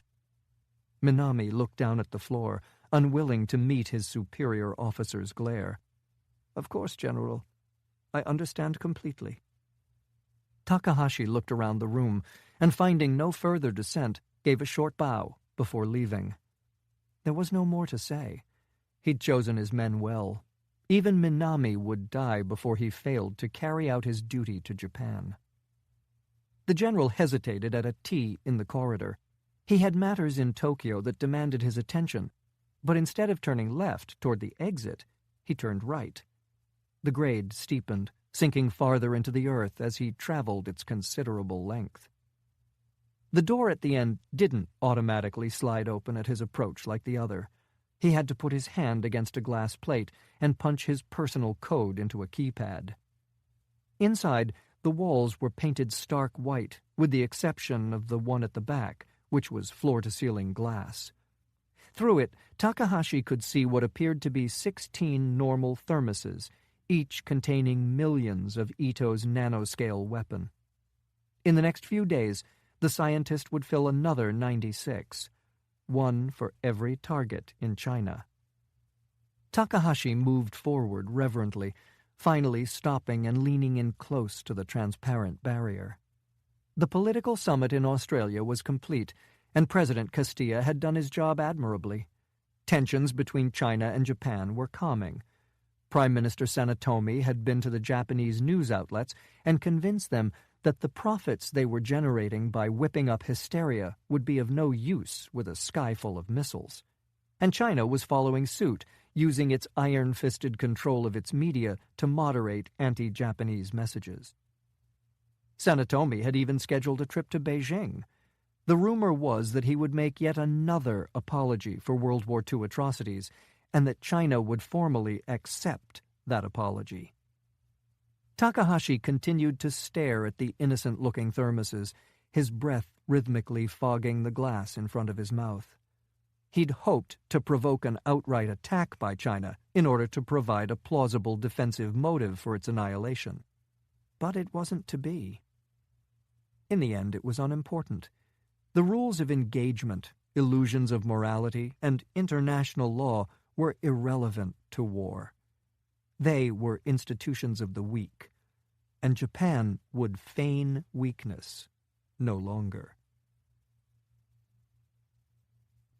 Chapter 52. Northeastern Japan. You can't just kidnap me and throw me in the back of a plane and steal my invention, Max Wilson said, pulling the collar of his leather jacket tighter around his neck and looking into the dense forest surrounding them. I don't understand why you keep saying that to me when it's pretty clear I can, Randy replied impatiently. The man was a good 4 inches shorter than her, with a heavy build, calloused hands, and a nose that looked like it had been broken more than a few times. Not a person you'd guess had PhDs from both Stanford and Caltech. His father had died in an accident in a West Virginia mine when Wilson was only 12. Out of what seemed like an extremely misguided sense of loyalty, he'd followed in the old man's footsteps, dropping out of high school and descending into those same shafts. It hadn't taken long before the mining company's engineers noticed that young Max seemed to be able to come up with solutions to problems that were cheaper, more workable, and more elegant than their own. And then there was the matter of his hobbies: number theory, quantum mechanics, and paleomagnetism. Apparently, he was a pretty fair bowler, too. One of the company's geologists recommended Wilson to his alma mater, and he was immediately accepted. He spent the next 10 years in academia, but eventually returned, in his own way, to the mines.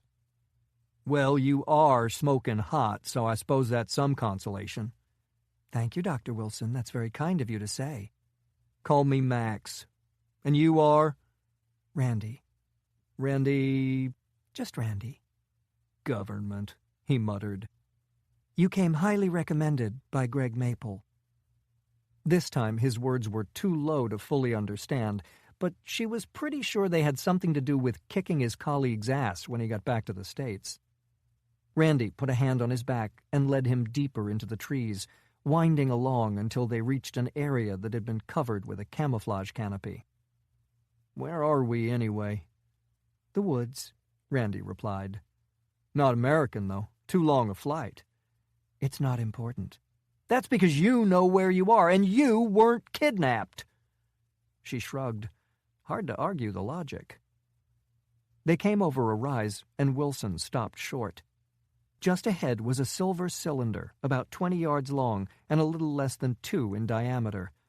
It had been in multiple pieces when it arrived, making it a hell of a lot easier to smuggle into the mountains of middle-of-nowhere Japan, but the 5 kids swarming around it almost had it back together. Hey, Wilson said, those are my grad students. I thought you might appreciate the help. He spun toward her, obviously infuriated, and she countered with what she hoped was a disarming smile. It would have to do. Her normal methods of persuasion were completely off-limits with civilian academics.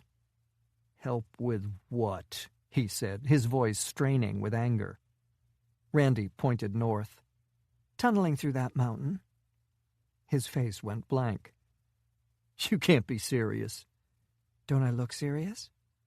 It's a goddamn prototype. It's never even gotten dirty.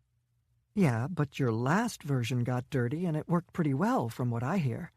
It's my understanding that this model's even better. Wilson's invention was a next-generation tunneling machine. On the surface, it didn't seem much different from the ones currently in use, but the similarities ended pretty quickly when you looked deeper. Traditionally designed machines ejected enormous amounts of dirt that had to be hauled away, and braces had to be placed at intervals to keep the shaft from collapsing. And then there were the massive power cables necessary to keep them running. Wilson's system did away with all those complexities. It had a nuclear core that powered the diggers. The excess reactor heat was used to fuse the earth lining the tunnel into a substance stronger than concrete. The unit he was ultimately working toward would be larger than a locomotive, but this much smaller prototype was perfect for the very stupid idea she and her team had settled on. "There's no way to power it," Wilson protested. "You wouldn't believe the red tape I had to deal with to get nuclear fuel from the government." I had it gassed up before it was shipped. "Bullshit." Again, Randy shrugged. When I ask for something, I get it, Max. You should keep that in mind. He eyed her suspiciously for a moment and then jogged toward his invention. When his students saw their professor approaching, they abandoned what they were doing and surrounded him, all talking at once in panicked voices that were a little too loud. Randy watched for a few seconds and then turned and started back through the trees, angling toward a small table where Eric Ivers and Vanya were poring over a topographic map. Reiji had taken Karen on another of their endless supply runs. Everything had to arrive in small shipments so as not to attract attention. How are we looking? Vanya gave her a worried glance, and Ivers just laughed. Neither reaction was difficult to understand. They were halfway up the side of a mountain that contained a nuclear storage facility that they believed housed the most dangerous weapon ever built by human hands. Their plan? If you can't get in the front door, bust a window and go in the back. So, not good? No, Ivers said. We've got this by the ass. All we have to do is crawl through 2 miles of extremely hot tunnel, hand-dig the last bit so no one in the facility hears Wilson's little underground nuclear missile, and then leap out and yell, "Freeze! You're under arrest!" What could possibly go wrong? Randy said. Vanya winced. Obviously, her attempt at humor had fallen flat. What couldn't? You think that a prototype digging machine put together by a bunch of students in the woods isn't going to break down? You think Takahashi doesn't have seismic sensors that are going to lock onto us a mile away? And how are we going to hand-dig the last portion? Half that mountain is solid rock. But let's, for a moment, ascribe to the fantasy that we actually get into that facility. How many guards are we going to be up against? Is the layout still what's on the original plans we have, or has Takahashi changed it? What weapons are they armed with? He fell silent, though Randy knew he probably could have gone on for another hour. No one spoke for a long time. Vanya had said what they were all thinking, but what alternatives did they have? As inconceivable as it was, Klein had been clear that her team was the best hope of averting the greatest humanitarian disaster in history. She knew herself well enough to know that she wouldn't be able to live with stepping to the sidelines. For her, it would be better to go down fighting. But that wasn't necessarily true of the people who had gotten stuck with this detail. Look, Randy said, normally when I say this I don't mean it, but today I do. If you want out, no one's going to think any less of you. Hell, most likely no one's going to be around to think any less of you. Vanya thought about it for a few moments. I'd be dead twice over if it weren't for Mr. Klein. I will see this through, no matter how it ends. Eric? His normally broad grin faltered. I knew this was a shitty job when I signed on, Randy. But that thing Wilson built is a gravedigger, and you know it. We're going to die in that tunnel, and no one's ever even going to know. No parades or newspaper articles or statues at the academy. Just a cozy hole in the side of a Japanese mountain, and a few friends to share it with. So, you're out? He shook his head. Karen says she won't leave. And since she's the only family I have, I figure we might as well die together. Chapter 53. Oval Office, Washington, D.C., USA. When Castilla entered the Oval Office, General Keith Morrison, the chairman of the Joint Chiefs, leaped to attention. The president noted that he looked a little dazed and hoped it was just the fact that he hadn't slept for days. Castilla offered his hand and nodded toward the thick dossier the soldier was holding. Are you bringing me good news, Keith? Morrison's expression turned from dazed to a bit ill. "Sit," Castilla said, pointing to the sofa. "Please." 3 days ago, he'd personally handed the general a full account of his meeting with Takahashi, Covert-One's analysis of that meeting, and everything Greg Maple had come up with on Hideki Ito's weapon. His orders had been for Morrison to very quietly double-check and flesh out the analyses. No one, beyond a few select experts, was to be told. Not the Secretary of Defense, not the CIA, and sure as hell, not the NSA. At this point, secrecy was paramount, and with the exception of Fred Klein, Morrison was the only person he felt he could trust. Not only was the man an honest-to-God war hero, but he also had a master's from Harvard and seemed physically incapable of not following the orders of his commander-in-chief. Perhaps even more important, he had known Masao Takahashi for over 20 years. Morrison started to open the folder in his hand, but then seemed to lose strength. Finally, he just laid it on the table between them. "May I ask where you got the analysis you gave me, sir?" "No," Castilla responded simply. The soldier nodded. "Well, it was a hell of a job. I wish whoever did it worked for me." The president had had plenty of time to prepare for this meeting, so he was able to keep his expression impassive. He'd hoped that Morrison was here to tell him that Klein and Takahashi were completely full of shit, but the truth was that neither man ever had been before. "Tell me about Takahashi," Castilla said. This was one of Klein's few blind spots. He could lay out the intel better than anyone, but he'd never worked with the Japanese general, never gotten drunk with him. Morrison chewed his lip for a moment. "Masao is a complicated man. He's brilliant, there's no question of that. He has an encyclopedic knowledge of history, but manages to avoid getting bogged down in it. He's always leaned toward a progressive view of the military." His voice faded for a moment. "But I wasn't aware it was this progressive." "Let me ask you a question, Keith. Do you like the man? Do you consider him a friend?" Morrison shook his head. "I've always admired Masao, but when you get to know him, you come to understand that he has a dark side." "Explain." "First of all, let's be clear that he blames the U.S. not only for the defeat of Japan, but for what he sees as Japan's weakness over the last 3/4 of a century. And on a personal level, he holds us responsible for the deaths of a number of his family members during and after the war, including his mother." "So the fact that after everything the Japanese did, we helped rebuild them into a major economic power doesn't hold any water with him at all?" "He doesn't see that as generosity, he sees it as fear." "Fear of what?" Morrison didn't respond immediately, obviously wanting to choose his words carefully. In addition to history, Masao has a keen interest in genetics. And while he's never come out and said it directly, I can tell you that he believes the Japanese people are— "Please don't say the master race," Castilla said, starting to feel a little ill. The world had been down this path before. As much as I want to say no, that's an accurate portrayal. In his mind, we singled out Japanese Americans for internment during World War II because we subconsciously acknowledged that they're a homogeneous, superior group that has to be suppressed.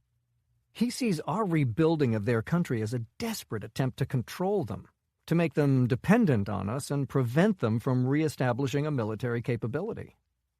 Jesus, Keith, why am I just hearing this now? Because Takahashi's personal feelings were never important before.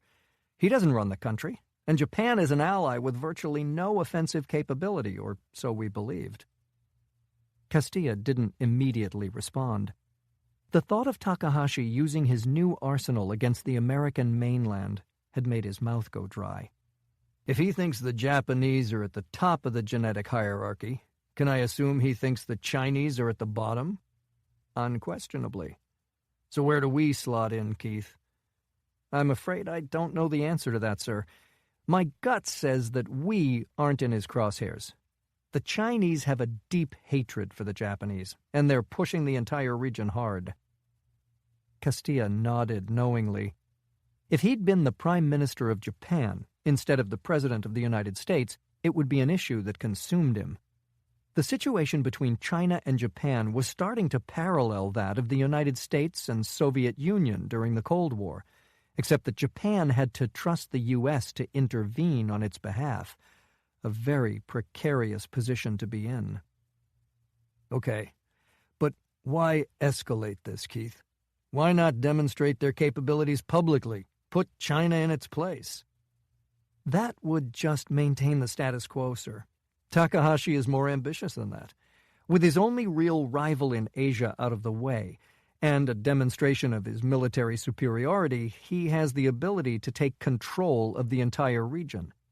Japan is a resource-poor island with a relatively small, aging population. He needs territory, people, and raw materials. What's his endgame? Based on what I know about the man, I would say that his goal is to wipe out China and overtake the U.S. as the world's primary superpower. It was time for a drink. Castillo walked to his desk and pulled out a bottle. Morrison was a devout Mormon, so he didn't offer, though the man looked like he could use it.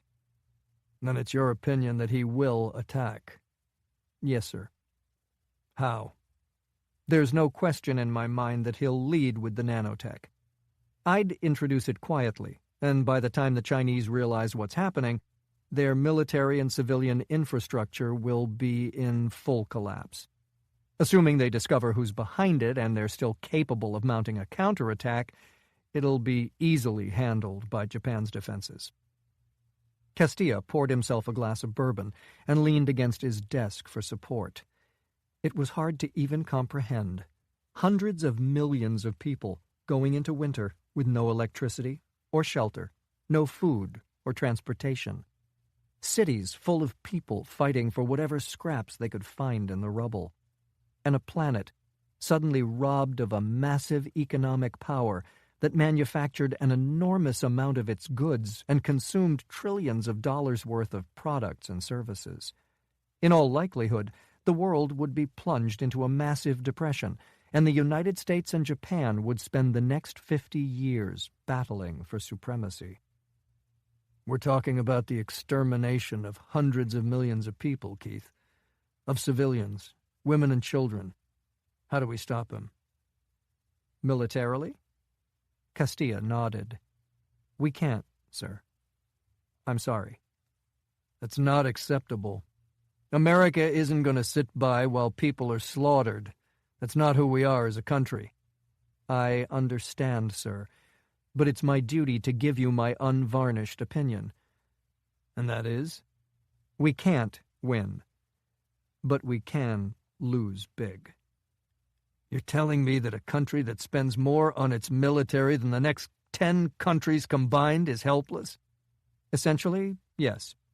We have a number of insurmountable problems in a confrontation with Japan.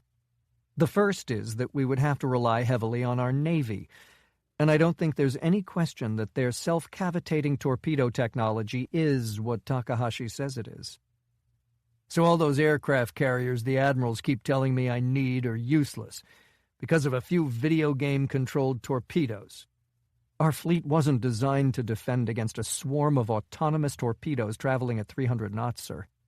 In the end, our carriers are as big as cities and move just about as fast. We'd have to keep them well out of range, and we aren't certain what that range is. In a worst-case scenario, all of our carrier groups could be taken out within a few hours. Submarines? We assume that these would be much harder for Takahashi to neutralize. Then we could use their missiles. Morrison nodded. The only chance I can see of defeating Japan would be a preemptive nuclear strike, done in waves, preferably from land and sea, and preferably in a coordinated effort with China. Castilla took a long pull on his drink, focusing for a moment on the sensation of it burning down his throat.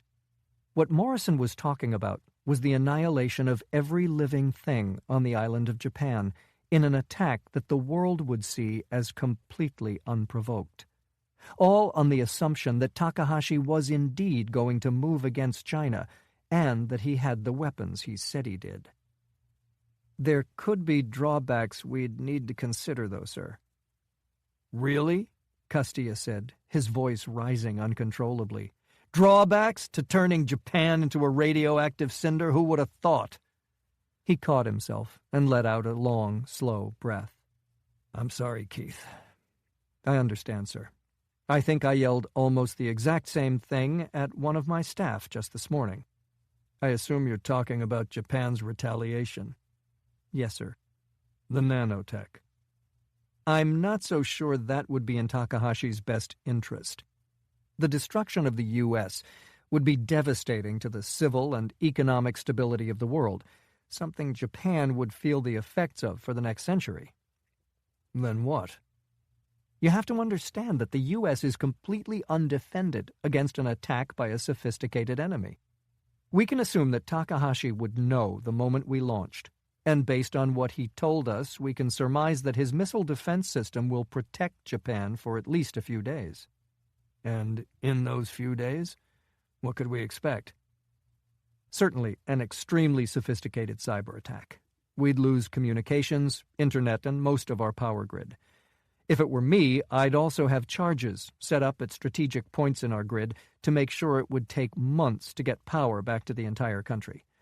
Further, if Takahashi has a nuclear weapons program, we can assume he's created suitcase nukes and has brought a number of them into the U.S.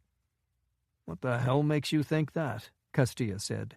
He never said anything about suitcase nukes. Because it's what I'd do, sir. We developed them years ago, but abandoned the technology because we have an incredibly effective intercontinental delivery system. Miniaturized nukes dovetail perfectly with Takahashi's philosophy of small, cheap, and independent. Do we have any way to find them? Where would they be? There is no practical way to find them, Morrison responded. And as far as where they'd be, certainly Washington. In order to make it convenient for lobbyists and bureaucrats, we've chosen to concentrate our entire government in a very small geographic location. Of course, he'd cover other major cities and major military facilities. Then, too, there's the possibility of a biological attack, though I'd bet against it for strategic reasons, not fast-acting enough.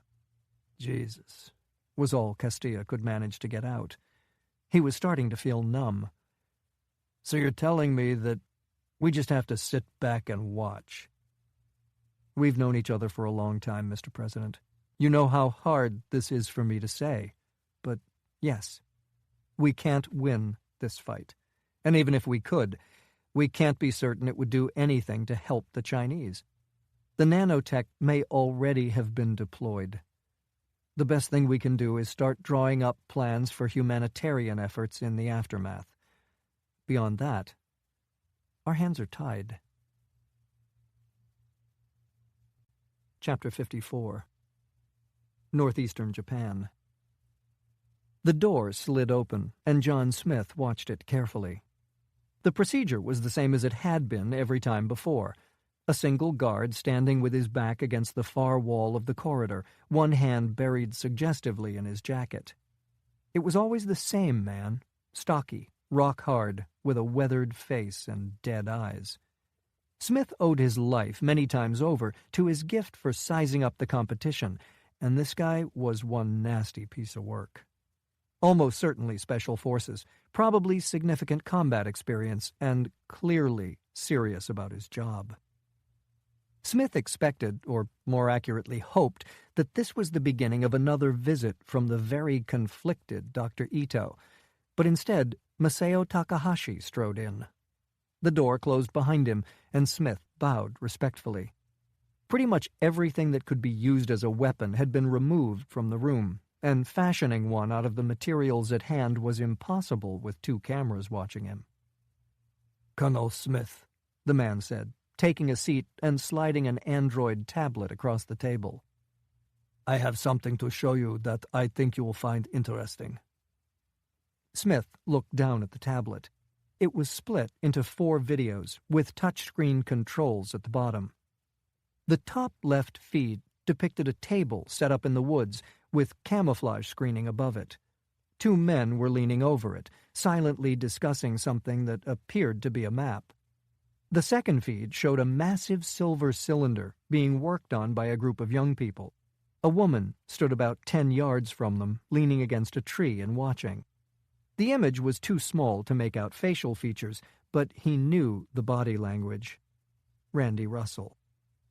The other two feeds were just shots of dense foliage. One of them had a few out-of-focus feathers in the foreground. The activity is just on the other side of the mountain this facility is built into. I'm told that the machine you're looking at is a new kind of nuclear-powered tunneling system. It appears that Ms. Russell is wise enough not to mount a frontal assault and is instead going to try to come up on our flank. I have to admit that I admire her tenacity, and the machine itself is really quite ingenious. But her plan isn't going to work, Smith said. No, and I can't imagine she doesn't know that. Miss Russell has a duty to perform, and she intends to do so to the best of her ability. I would expect no less from a woman of her reputation.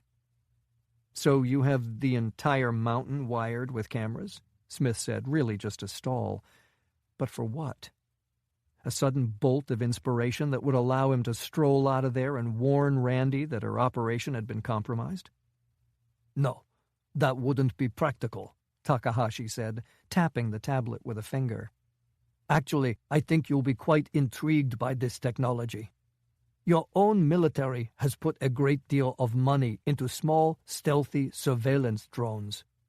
We did the same more than a decade ago, but they're frankly not a very good solution. No, Smith said, still desperately trying to calculate a way to stop what was starting to look inevitable. Takahashi shook his head. They're not particularly stealthy. They're difficult to land and maneuver, and they have very limited range. Birds, though, have none of those failings. When one of my people came to me with the idea of mounting fiber-optic cameras to birds of prey and controlling them with mild electric shocks, I have to admit I was skeptical. 12 years later, though, we've turned it into an incredibly versatile battlefield surveillance platform. And better yet, even with training the animals, our costs are under $3,000 per unit. Impressive, Smith said absently, unable to take his eyes off Randy. The woman was a witch when it came to recognizing that she was in danger, yet there she was, completely oblivious. He tried to will her to look up, but what good would it do? All she'd see was a goddamn bird perched in a tree. I have to admit that I'm not quite sure how to react to Miss Russell's efforts, and thought I'd ask your advice. My assumption is that by now, Keith Morrison has told your president that siding with the Chinese would be suicidal. But is he listening? Is what you're looking at on that tablet a last futile attempt to stop me? Or is it the first salvo in a full-scale attack by your country? Is Castilla willing to sacrifice the lives of millions of Americans in order to protect a country that every day becomes more of a threat to you and your standing in the world? From my perspective, that seems insane. Smith stared down at the video feeds, trying to decide what to say. He'd had a great deal of time to think, and much of it had been spent on how the U.S. would fare in a confrontation with Takahashi's new military. The conclusion that he'd come to was that America would be decimated, and the world would descend into chaos in the aftermath. President Castilla isn't a stupid man, and neither are the people advising him, General. Here's what I can tell you. If Randy is involved, this is a very quiet, small-scale operation. Virtually no one knows about it, and if it doesn't work, no one ever will. Then, in your opinion, your country will back down? In my opinion, yes, Smith said honestly. There's a big difference between sacrificing a handful of operatives and sacrificing 350 million civilians. Takahashi leaned back in his chair and nodded thoughtfully. Perhaps he just can't face the idea that you are no longer the world's preeminent power. He's a realist, General. We've known for decades that the era of wars between major powers was over. The destructive force of modern weapons is just too great. There would only be losers. Takahashi smiled thinly. Until now. It was clear that he was referring to his nanoscale weapon and its ability to throw off the balance of power enough for him to get the upper hand. "No, sir," Smith said. "I believe the potential for blowback from your weapon goes well beyond anything we saw during the Cold War. And I suspect that if you ask Dr. Ito, he'll tell you the same thing." "Scientists are never certain of anything, Colonel. They hedge, they equivocate, they overcomplicate. As a soldier, I expected more of you." "I'm sorry to disappoint, General, but I'm not just a scientist. I'm one of the world's leading experts on the consequences of biowarfare. That's basically what you're doing here. You're creating artificial life and weaponizing it. You won't be able to control it, sir. I guarantee that. If you feel you have to attack China, do it. Nuke them. I imagine you've built quite an arsenal and have a way to deploy it that they'll never see coming. But destroy Ito's weapon and everything relating to it." Takahashi didn't react, other than to tap one of the feeds on the tablet. It depicted an empty meadow, probably only 20 yards in diameter. Smith focused on it, but wasn't sure what he was supposed to be looking for. A moment later, a projectile flashed into view at the top of the frame. Dirt and rock were thrown into the air when it impacted the ground, and the dust clouded the image. For a moment he wasn't sure what had happened, but then he noticed the broken metal parts strewn across the clearing. Fins, a nose cone, broken chunks of a fuselage. It had been some kind of bomb, probably dropped from a high-altitude drone, but it hadn't exploded. A dud? Had his side finally gotten a lucky break? Randy sure as hell couldn't have missed that. She'd know that her operation was blown and get her people the hell out of there. It didn't take long to realize that he had fallen victim to wishful thinking. Tiny jets of flame became visible throughout the clearing, and he stared down in silence as they began to take to the air. Chapter 55. Northeastern Japan. "Everybody get down!" Randy shouted, shoving the students off the digger as the low whistle from above grew louder. Max Wilson was standing frozen on top of the machine's titanium shell, a bloom of colorful wires in one hand and a set of pliers in the other. She yanked his ankle, pulling his feet out from beneath him and following him to the ground. The whistle was ear-splitting now, and she had to shout to be heard. "Faces in the dirt! Hands on the backs of your heads!" All but one complied, a panicked kid who barely looked 18. "Bruce, get your ass—" The impact was a hell of a lot closer than Randy had hoped. She buried her face in the grass and waited for the flames to wash over her, but nothing happened. After staying motionless for a full 3 count, she pulled out her silenced Beretta and ran for the closest tree. Eric Ivers appeared to her left, taking similar cover about 10 yards away. He gave her an inquisitive look, but all she could do was shrug. Vanya was a little farther ahead, moving methodically toward the impact site with an MP5 clutched in his hands. "Reiji, Karen," Randy said, activating her throat mic. "Are you all right?"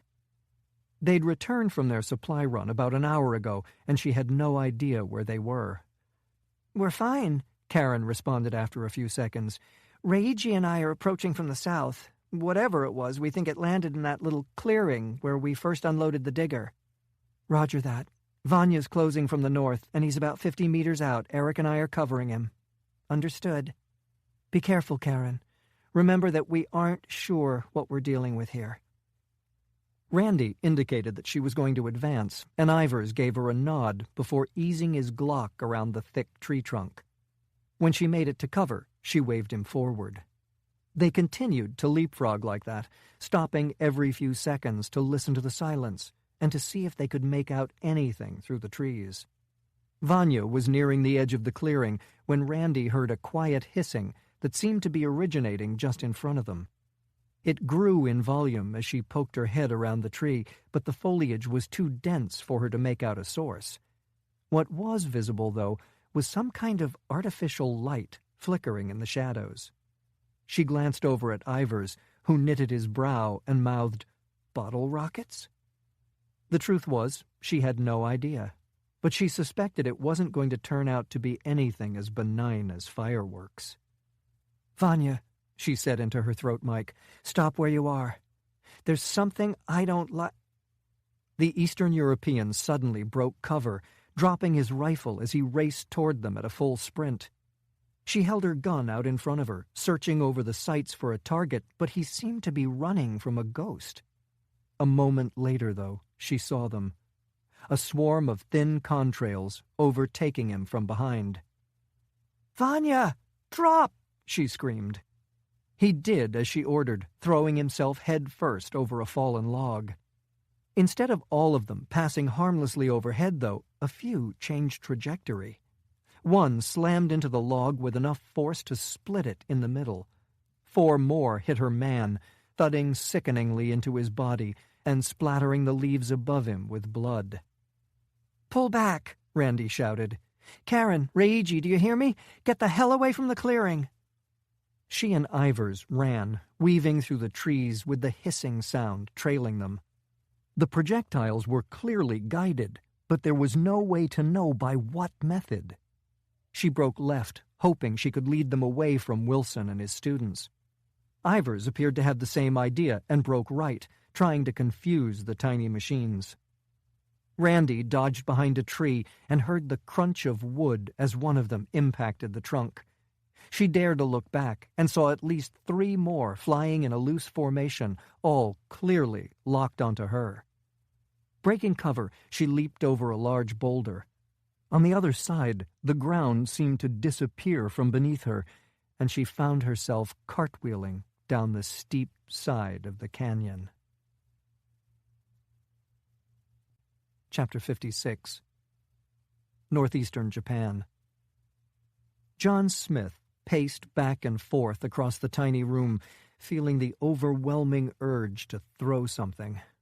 Unfortunately, he hadn't been left with anything heavy or breakable enough to give him any satisfaction. Takahashi had departed an hour ago and taken the tablet with him. Before he did, though, they'd watched one of Randy's men go down and her disappear over a boulder. He couldn't be certain what happened after that, but having had experience with those projectiles, he could guess.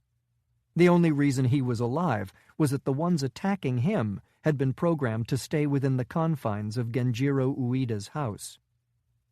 The door began sliding open, and Smith moved quickly toward it, standing in a position where he could lunge through and snap Takahashi's neck before the soldier knew what was happening. He had no illusions that it would do much to save Randy or prevent the coming World War, but at least he'd have some revenge before they put a bullet in his head. Instead of Takahashi, the stooped figure of Hideki Ito appeared. Smith looked past the scientist at the man standing against the corridor wall. Still the same one, taking in everything with black eyes and a hand in his jacket. The distance was only 5 yards, but it might as well have been a mile. The door slid closed after Ito passed through, and he moved close to Smith. "We have to talk." About what? Ito pointed to the cameras looking down on them. "I've initiated a software upgrade to our security system. The cameras are rebooting. We have 7.5 minutes. Smith looked up at a clock on the wall and took note of the time before stepping back to examine the man. He was sweating where his ravaged skin would allow, creating a glistening patchwork across his face. "You have my attention." What I built was never meant as an offensive weapon. My expectation was that the general would publicly demonstrate its capabilities in some non-lethal way, that it would make us safe from our enemies and perhaps even be a positive contribution to society. But instead he's going to use it to exterminate the Chinese. It's... Ito's voice faltered. Is ironic the correct word? My technology is useful because it can be carefully targeted, certain materials, certain locations. We could destroy China's entire military capability without harming a single human being. But he's going to use it in a way that's completely indiscriminate. He'll kill everyone. Civilians, women, even children. Was Ito just running on at the mouth to try to assuage his guilt, or was he there to suggest some kind of action? Smith glanced up at the dead cameras, painfully aware that the clock was ticking. Can he be stopped? The Prime Minister is flying to China today, and he's ordered Takahashi to go with him. Both Sanatomi and President Yandong have made it clear that they will find a way to come to terms, that this situation will be de-escalated. But Takahashi doesn't want that. No. He's ordered me to finish making the weapons, and when I'm done, he plans to deploy them. I assume you're here because you don't want that blood on your hands, Doctor. Do you have a course of action in mind? Ito reached beneath his smock and pulled out a screwdriver made of what looked like carbon fiber. Smith almost laughed when the scientist held it out to him. He'd hoped for something a bit more clever from the man who had cracked molecular manufacturing. Ito obviously sensed his disappointment. As I'm sure you're aware from your investigation of Fukushima, we have sterilization protocols in place that are similar to what you use in your lab at Fort Detrick. Radiation, Smith said. Ito gave a short nod. And as the lead researcher, do you have the ability to unilaterally initiate sterilization? Yes. However, this is Takahashi's facility. The procedure takes time to implement, and he has the ability to override. Will he? I guarantee it. I've seen how twisted the man has become. He will never allow his weapon to be destroyed. So what are you proposing? If we can access one of the server rooms, there is a chance that I can block his attempt to shut down the sterilization protocol. Then why don't you do it? Because I don't have access to those particular servers without his express permission. And that's where I come in. Yes. Smith looked down at the screwdriver in the scientist's hand. There's a problem with your plan. What? On my best day, I couldn't close the distance to that guard before he gets his gun out. And believe me when I tell you that this isn't my best day. But we have to... What we have to do is deal with reality, Doctor. I have a lot of ground to cover, and the guard just has to move his gun a few inches. It's not going to happen. Ito started to panic. There's no time. The cameras are going to come back online in only a few minutes. You have to help me. Calm down, Doctor. I will help you. But there's going to have to be a minor change in plan. When you leave here, does the guard follow you, or do you follow him? Ito's bloodshot eyes darted back and forth as he tried to remember. He follows me. Okay, fine, Smith said, trying to keep his tone soothing. Do the guards wear body armor? I don't think so. No, I've never seen it. Good. Then you're going to walk out of here like you always do. And when you get close... Smith touched a place on his upper stomach. Put that screwdriver right here. What? Ito said, eyes widening.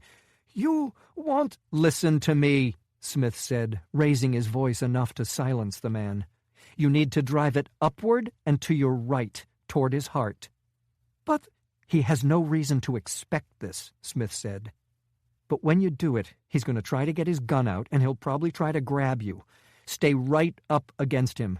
Be calm, and don't give him room to maneuver. In 2 seconds, it'll be over. No, Ito said. I cannot do this. You're either going to have the figurative blood of millions of innocent people on your hands, or the literal blood of one trained killer. As moral dilemmas go, that one seems pretty straightforward. But I'm a scientist, an old man. What if he kills me?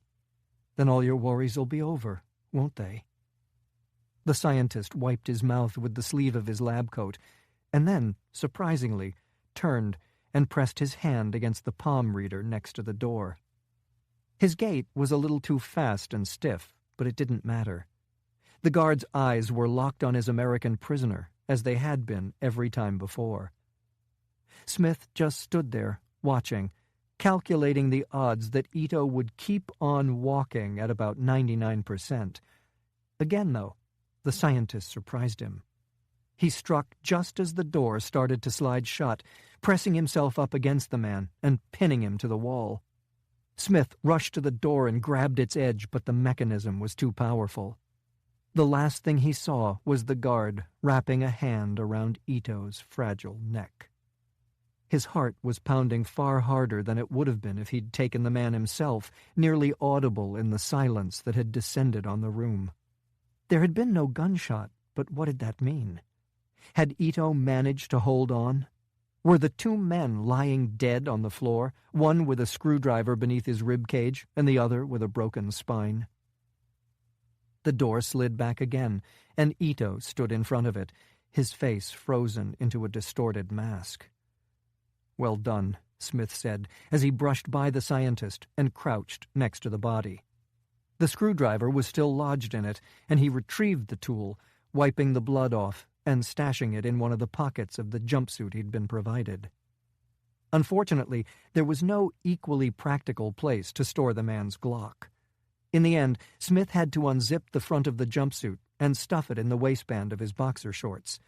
Not exactly at his fingertips, but it would have to do. "Dr. Ito," he said, standing and putting a hand on the still dazed scientist's shoulder.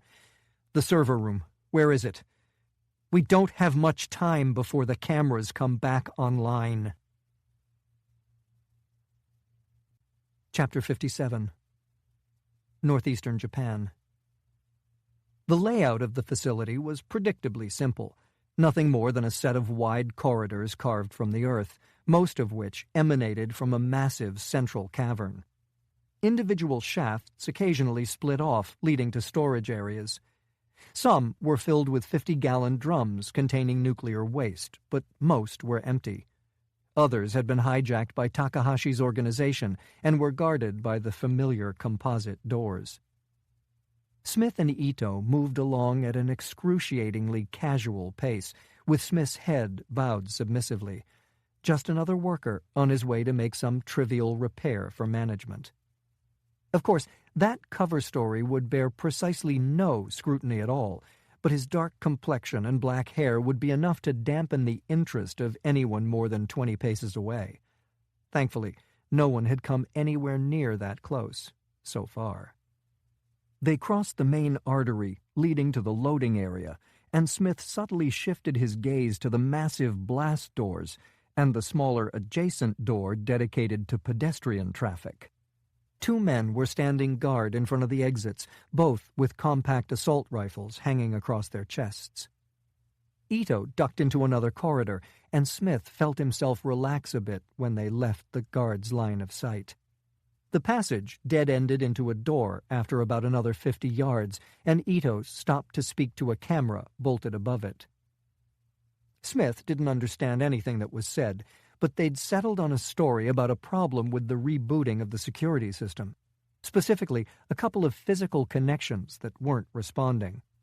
Not exactly a stroke of genius, but reasonably credible, and it went a long way toward explaining why Ito was accompanied by a large man with a screwdriver.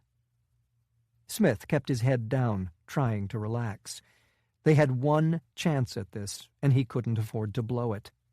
According to Ito, there was one systems administrator and one security man inside. What the scientist couldn't tell him was which of those men would come to the door. It was precisely these kinds of operational unknowns that Smith spent his life trying to avoid. After an endless 30 seconds of back and forth, the door finally slid aside. Ito glanced back at him and gave a gruff order before walking inside. Smith followed along obediently, head still bowed, but eyes straining upward. The room was as described, no more than 20 feet square, with walls mostly hidden by computer equipment. There was a single desk with a terminal on it to the right, and two rolling chairs, only one of which was currently occupied. The tech was a young man with an artificial reddish tint to his hair and the air of having downed a few too many espressos that morning. He was talking a mile a minute, gesturing maniacally toward his screen as Ito approached and put a hand on the back of his chair. The security man was lifting his wrist to his face, undoubtedly to report the unusual situation into a radio microphone secured there. Smith backed toward him slowly, pretending to watch Ito, but really focused on the guard. The angle of Smith's body would make it hard for the man to get a clear view of his face, but this wasn't just some rent-a-cop. He wasn't going to be fooled for more than a few seconds. It turned out to be even less than that. The man's left hand suddenly stopped rising toward his mouth, and his right went for a gun in an exposed shoulder holster. Smith spun, going for the man's throat with the screwdriver, but knowing there was no way in hell he'd connect. At the last moment, he let his knees collapse and redirected the blade to the man's upper thigh. It sank halfway to the hilt, but the guard barely seemed to notice, smoothly wrapping his hand around the grip of a Sig Sauer P226. Smith ignored the shouts coming from behind him, forced to rely on the dying scientist to handle the computer tech. The gun was nearly free now, and Smith lunged, slamming his shoulder into the man's elbow with the full force of his 180-pound frame. The pain flared in his injured back, but the impact had its intended effect. The gun was rammed back into its holster. The screwdriver had hit the guard's femur and was stuck there. Smith tried to get hold of it again as the man drew back a hand to drive down into the crouched American's neck. He didn't fully compensate for the weakness in his thigh, though, and the brief hesitation was all Smith needed. He leaped upward, slamming the back of his head into the man's chin. He staggered to the side as Smith used his superior weight to drive him toward the wall and buckle his injured leg. He put his hand over the man's face and shoved downward as they fell, ramming the back of his head into the flagstone floor. The give was noticeable as his skull collapsed. Smith grabbed the Sig Sauer and spun to see the computer tech trying to escape through the door. Ito had his arms wrapped around the younger man from behind, and while it wasn't a particularly powerful effort, it was enough to keep the tech's hand from making firm contact with the palm reader. Smith went for them, grabbing the young man by the hair and dragging him to the floor. He squirmed wildly, shouting unintelligibly in a panicked voice. "Do we need him?" Smith said, gritting against the pain in his back while the computer tech clawed at him. "No." Smith slammed the butt of the gun into the man's forehead, and he went completely still. "Are you all right?" he said, staying on his knees for a moment to let a wave of pain and nausea subside. "Yes," Ito replied. "Are you?" Smith gave a short nod, and the scientist took a seat behind the terminal. "Once I activate the sterilization process, the system will initiate a general lockdown. It will take a few minutes for that to be completed, and then the entire facility will be flooded with radiation. If you can get past the guards at the entrance, you still have time to escape." It was a tempting offer. Not to die of a massive dose of radiation in a dark hole, to smell the forest and see the sky again. But when Ito fired this thing up, Takahashi could be counted on to do everything in his considerable power to stop it. "No, I'll stay, and make sure nothing goes wrong." Ito was visibly relieved. He'd already gone through this once, and knew that he wouldn't survive this time. Dying alone, for some reason, was so much more terrifying than dying with someone else, even a stranger. The scientist tapped a few commands into the terminal and hit the enter button. A moment later, the wail of an alarm began echoing through the facility. Chapter 58. Northeastern Japan. General Masao Takahashi walked into the empty lab and glanced at his watch. The Prime Minister had insisted that he accompany him to meet with the Chinese president at his retreat outside Hangzhou. They were to fly out of Japan in a few hours, and at this rate he would barely make it to the airport in time for their scheduled departure. It mattered little, though. What could Sanetomi do, other than demonstrate his displeasure in the careful, ambiguous way of all frightened politicians? His anger would quickly dissipate when he saw how contrite and deferential his highest-ranking soldier was in the presence of President Yandong. Takahashi smiled. Of course, Sanetomi would see this as an indication that the power of his office had been reasserted, but the truth was very much the opposite. Submissiveness was easy to feign when talking to the dead leader of a dead civilization. When he looked through the lead glass wall at the containers filled with nano-weapons, his brow furrowed. 16. No more than there were last time he'd been there. Ito had promised that all 120 were on the verge of completion, and no one had informed him of a delay. Takahashi pulled out his radio and entered the code for Hideki Ito. For the first time in their decades-long association, there was no answer. His jaw clenched as he stared at the empty rows in front of him. Ito had always been weak. His single-mindedness and addiction to research funding had made him easy to manipulate, but recently his focus had begun to waver. It was something that would not be tolerated. Takahashi switched channels to connect with the head of his security detail. A moment later, his man's voice crackled to life over his earpiece. "What can I do for you, General?" "Ito isn't answering his page. Locate him." "I'm sorry, sir. We're rebooting some of our security systems and won't have that capability for a few more minutes. It's possible that his communications have been affected." "If you can't do it electronically, then send your men out. I want him found and brought to the storage lab. Is that clear?" "Yes, sir. I'll do it immediately." Takahashi felt a familiar knot tying itself in the back of his shoulders. While the technological explanation was plausible, his gut said it was something more. He was losing control of the scientist. His hunch was confirmed a moment later when the silence was broken by the deafening screech of the containment breach alarm. He put his radio to his mouth again, reconnecting to security. "Report." "We're on with the main lab, and they say they have no breach," came the frightened reply.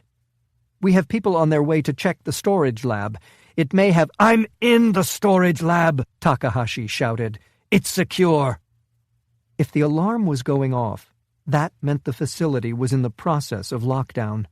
When complete, the entire space would be flooded with radiation. The weapon would be destroyed, along with every living thing trapped inside. "Sir, I don't—" "Shut up and listen. Shut down the breach protocols. Do you understand me?" Relief was audible in the man's voice. "Yes, sir. We're initiating the override now." Takahashi stared at the glass in front of him, turning the situation over in his head. The missing canisters, the reboot of the security system, the phantom breach. Ito. He pressed his palm against the reader next to the portal that allowed access to the weapon. As expected, it just pulsed red, indicating that it had been frozen by the alarm. Takahashi pulled the cover from a keypad and punched in his override code, one of many Ito had not been told about. The bolts securing the portal retracted, and he ducked through, grabbing 2 of the canisters and starting back into the corridor. His earpiece came to life a moment later. "Sir, the shutdown sequence isn't responding." Takahashi started to run, feeling his rage increasing to the point that even he found it hard to control. "Why isn't it responding?" he asked, suspecting that he already knew the answer. "We're being blocked by the central computer, sir. It's Dr. Ito. The cameras have come back online, and we can see him in the server room. He's with the American." Chapter 59. Northeastern Japan. "It's done," Dr. Hideki Ito said over the drone of the alarm. "The facility is locked down. and the sterilization process has begun. He leaned back in his chair and stared blankly at the computer screen in front of him. A red bar graph indicating the ambient radiation levels dominated it. 23 rads and rising. Smith leaned over the scientist's shoulder, ignoring the graphical illustration of his slow death and focusing on the security camera feeds. 3 men had reached the main cavern and were coming full tilt in their direction. "Can they get through the door?" Smith asked, tapping the image with his index finger. "It's virtually indestructible," Ito responded. "And even if they do, it wouldn't matter. The system is designed with the idea that the servers would be attacked by the nanotech. There was no way to construct them without using vulnerable materials. So even if they gain entry and destroy everything, it will have no effect. The sterilization protocols have the ability to operate independently from the mainframe." Smith backed against the stone and dirt wall, looking down at the 2 men lying motionless on the floor. What would it be like to die from radiation poisoning? How long would it take? It wasn't exactly something they went into in medical school. A light started flashing on screen, but Smith was too lost in his own thoughts to notice until he saw Ito jerk straight in his chair. "What is it?" Smith said, coming up behind the man again. "It appears to be a malfunction. There are a number of doors that haven't locked down." The scientist sucked in a frightened breath as he scanned through various screens of text that Smith couldn't read. "Talk to me, Doctor." It's the storage lab." He tapped in a few commands, and the screen began flickering through security camera stills. "There," Ito said, jabbing a finger at the monitor. Smith leaned in closer. The image depicted Masao Takahashi running with 2 thermos-size containers. "Tell me those aren't what I think they are." Ito just kept watching the stream of images. Finally, he found one of Takahashi, time-stamped only a few seconds before, and he switched to video. The general was still running, but he'd been joined by 2 guards, one in front and one behind.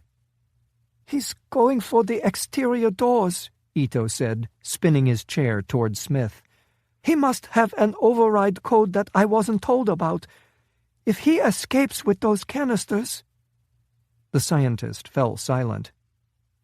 "If he escapes with those canisters, what?" "The nanobots inside are programmed for trillions of divisions and are designed to operate within the borders of China. The collapse of the country will be slower, but the end result will be the same." Hundreds of millions of people freezing and starving. Ito nodded. "Shit!" Smith shouted, slamming a fist down on the table next to the keyboard. "Can we get an outside line?"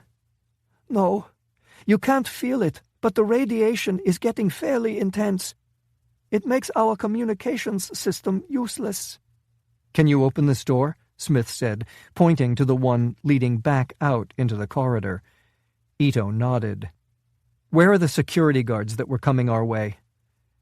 Ito typed a few more commands into his keyboard and located them. They were just outside.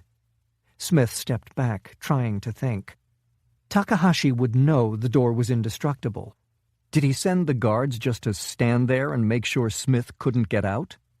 Or did they have an access code that Ito had been kept in the dark about? His question was answered a moment later when one of the men retrieved a piece of paper from his pocket and pulled the cover off the keypad. "Open it," Smith said, crouching and extending the Sig Sauer out in front of him. "But they'll—" "Now, goddammit!" The man was beginning to enter the code, but his progress was slowed by the fact that he had to keep referring to the paper in his hand. They had less than 5 seconds before the advantage swung heavily in the direction of the 3 men outside. Until then, though, Smith had the edge. He knew their positions from the security camera images, and they wouldn't expect the door to open until the override was fully entered. "Come on," Smith prompted. "Hurry!" 2 of the armed men were standing one slightly behind the other, partially overlapping in the narrow passageway. Both had guns drawn, and both were trained on the door. Smith dropped to the floor and aimed at the right jamb about waist height. With luck, their first shots would go over his head. The door began to slide open, and he could hear the surprised shouts of the men outside. He followed the widening crack through the sights of the handgun he'd taken from the dead guard. One of the security men fired, but it was a blind shot that went well wide and slammed into the bank of computers against the back wall. A little more. Smith squeezed off a round, hitting the lead man in the side just above his belt. Not a fatal wound, but that wasn't the goal. It was a soft part of the body with no bone to deflect the bullet. The man buckled at the waist and was thrown back into the man behind him as Smith leaped to his feet. His gamble worked. The bullet passed right through and hit the man behind, interrupting his aim and sending a bullet hissing past Smith's right ear. He ignored the sound, sprinting forward and firing at the two men struggling to stay on their feet. He hit the front one in the chest and then slammed into them before pressing the SIG's barrel to the second man's forehead and squeezing the trigger.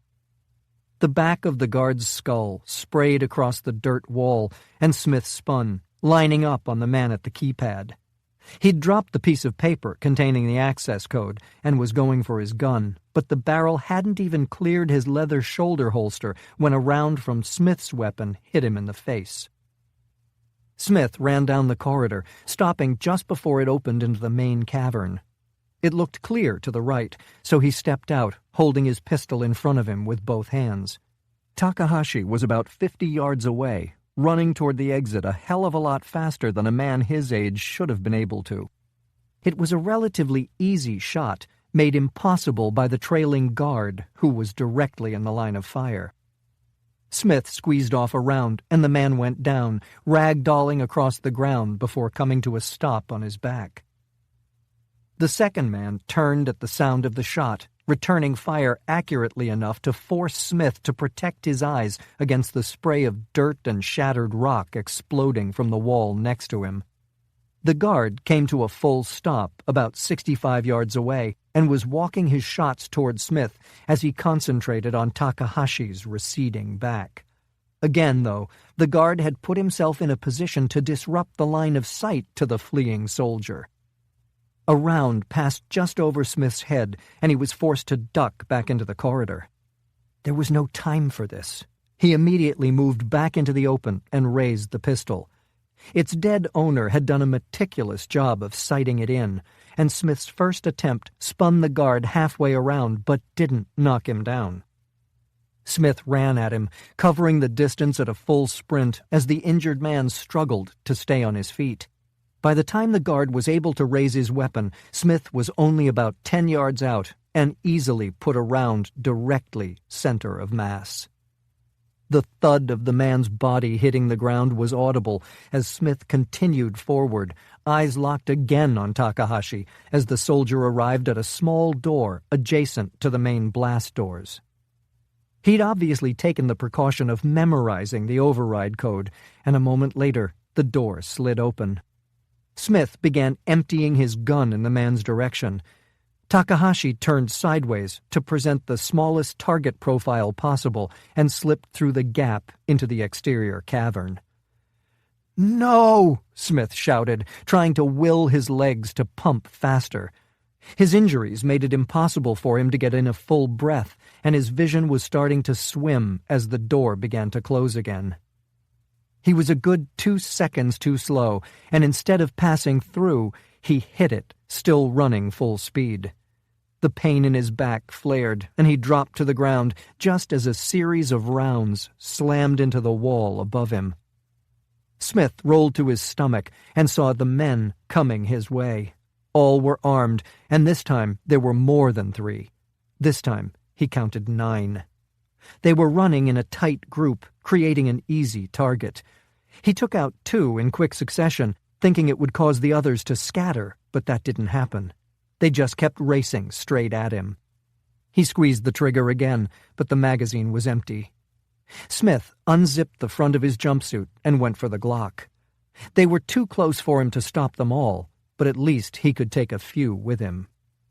Maybe it was best this way. The death they planned for him would be a lot quicker than the radiation, and a lot more pleasant than living with the knowledge that he'd failed to prevent the murder of tens of millions of innocent people. There was a quiet hissing behind him, and he glanced back to see the door sliding open again. It took him a moment to process what had happened, but when he did, a thin smile spread across his face. "Ito, you beautiful son of a bitch." The men in front of him were only seconds from overrunning his position, a few firing wildly in his direction, hoping to get lucky. The Glock was sighted in just as meticulously as the SIG, and the lead man went down, slowing the group's progress as they were forced to leap over their fallen comrade. Smith slithered backward and wasn't quite through when the door reversed itself. He put a hand against the cavern wall and shoved, barely getting his head clear before it closed. The dull thud of men hitting the other side was audible as he rolled onto his back and gulped at the cool air. A moment later, that sound was replaced by the far less comforting roar of an engine starting up. Struggling to his knees, he squinted into the sun coming from the cavern entrance. An open jeep was racing toward the light, with a familiar outline hunched over the wheel. Masao Takahashi.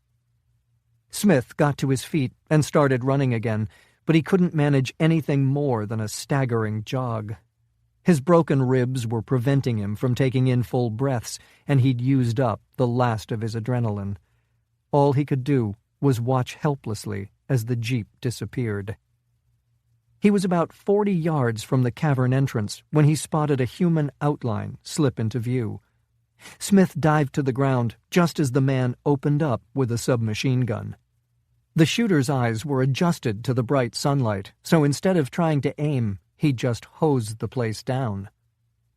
Smith rested the butt of the Glock in the dirt to try to isolate it from his heaving chest. The gun jerked in his grip, but the man kept firing. Smith lined up again and squeezed the trigger, this time forcing himself to hold his breath despite desperately needing oxygen. The assault rifle kept sparking, but the position of the barrel faltered and finally dropped, kicking up a cloud of dust as the rounds pounded the ground. A moment later, the man was down. Smith tried to stand, but only made it to his knees before he collapsed. He lay there on his stomach, choking quietly on the dust, until the burning in his lungs and limbs started to subside. Finally, he pushed himself to his feet and lurched forward. He had to get to a phone. He had to talk to Klein.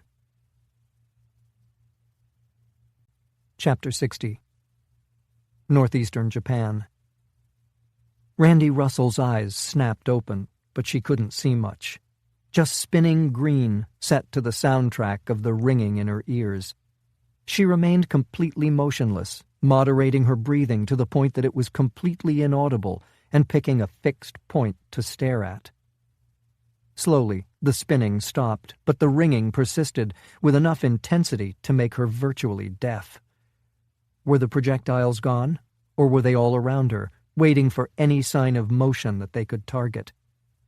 She moved only her eyes, finding nothing but dense foliage intermittently broken by a darkening sky. The slope she'd cartwheeled down was to her left, and the river was maybe another 50 yards downslope to her right. She was in a fair amount of pain, but none of it was localized in a way that suggested serious injury, just the depressingly familiar feeling of having spent half an hour in a clothes dryer with a bunch of bowling balls. She lay like that for a few more minutes, trying to find any sign of the things that had killed Vanya and chased her into the canyon. Soon, though, thoughts of her team and Wilson's students began to overwhelm her. What had happened to them? Were any still alive? Did they need her help? Lying there was pointless, she concluded. She didn't know anything about the weapon that had been used against her. It might key on motion, but it could just as easily track heat or the shape of human outlines. The more interesting question was, did it just search for targets until it ran out of fuel, Or could it power down and lie in wait? In the end, there was only one way to find out. Randy grabbed a tree branch and used it to pull herself into a sitting position. She was in no condition to run, and there was nowhere to go anyway, so she just sat there for a moment, waiting. Nothing. "Report," she said into her throat mic, but got no response. Finally, she risked standing. Miraculously, the damage to her body was limited to countless scrapes and gashes peeking out from tears in her clothing. Most of them had clotted, and the shadows were lengthening, suggesting she'd been unconscious for the better part of an hour. Too long. Randy started back up the slope, using the trees and bushes to help propel her along the steep grade. Her progress was uncharacteristically slow, but her balance was way off, and the fact that she couldn't hear much was making it worse. It took 15 minutes to cover the ground she'd careened down in only a few seconds, and she finally stopped just below the canyon's lip. Crouched beneath a tree, she looked for any sign of danger or life. There was nothing, though, just a light breeze rattling the leaves. "Randy!" She spun, snatching a rock from the ground since she hadn't been able to find the gun she'd dropped. "Stop! It's me!" Eric Ivers had prudently chosen to put a solid 5 feet between them before calling out. Now, he crawled up next to her. "What the hell's wrong with you? I've been trying to get your attention for the last 5 minutes." She pointed to her ear, and he nodded his understanding. "You okay?" he said, bringing his mouth close to the side of her head in order to be heard. "Yeah, you?" "I've been better, but I'm still breathing." "Have you ever seen anything like those things?" "I've never even heard of anything like those things." "Why aren't we dead?" "I think I can answer that," he said. "I rolled about halfway down the canyon, and when I stopped, one of those goddamn things had me dead to rights. Nothing I could do, so I just laid there. Then the contrail disappeared, and it started to lose altitude." "It ran out of gas?" "That's what it looked like to me." "Did you pick it up? Do you have it?" "Unfortunately, yes," he said, pointing down. The projectile was lodged in his shin. "Shit," Randy said. "Can we get it out?" "I tried. It's barbed. The goddamn Japanese think of everything." "Okay, you wait here," Randy said. "Let me go scope things out." "Fuck that." She'd anticipated his response and wasn't prepared to argue. His wife was up there, and she wasn't responding to the radio. Randy crept forward, with Ivers right behind. Normal tactics seemed pointless. There was no way to provide each other cover from those things. Better to stay close, and maybe one of them could draw fire while the other went for another ride down the canyon. She came over the crest in first position, and still there was nothing but empty wilderness. They angled left, stopping every few seconds for Ivers to listen for the telltale hiss of the projectile's engines. Finally, they came upon the digger, and Randy felt the breath catch in her chest. She'd lost people before, more than she wanted to remember. The difference was that they were all pros who had signed on of their own free will. This was very different. She stood straight and walked toward the shredded bodies of Wilson and his students. Not a single one was even worth crouching down and checking for a pulse. Their dead eyes stared accusingly at her, and the weight of those stares left her bracing herself against the blood-spattered tunneling machine. After a few moments, Randy started in the direction Ivers had gone, no longer concerned about the projectiles or anything else Takahashi could throw at her. The team she'd put together was down. A bunch of innocent kids were dead, and pretty soon that genocidal maniac was going to go on a rampage through the most populous country in the world. Yet she kept on breathing.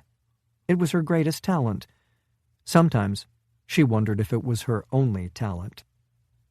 Reiji was lying face down, penetrated by no fewer than 4 of Takahashi's projectiles.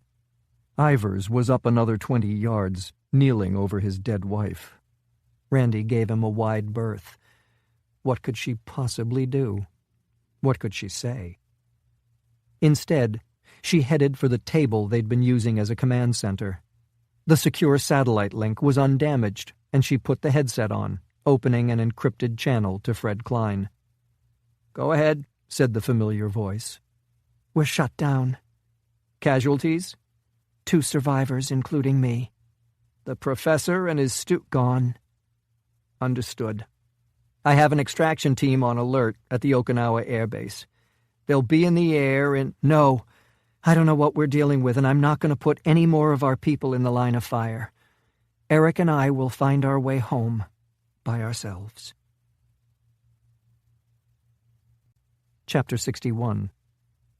Outside Tokyo, Japan. General Masao Takahashi sat silently in the back of the limousine as his driver weaved through the small private airport. It had been 3 hours since he'd been chased from his own facility by the American and the traitor, Hideki Ito. Communications had been lost, and according to the team he'd sent to the site, the blast doors were sealed. With no signs of life inside, and exterior radiation levels well above normal, it appeared that the emergency sterilization protocol had been carried out. Takahashi glanced down at his briefcase, confirming once again that it was resting safely on the seat next to him.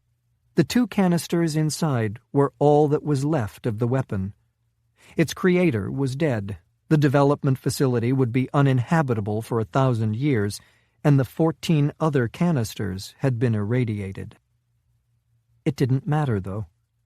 Ito and the American had failed.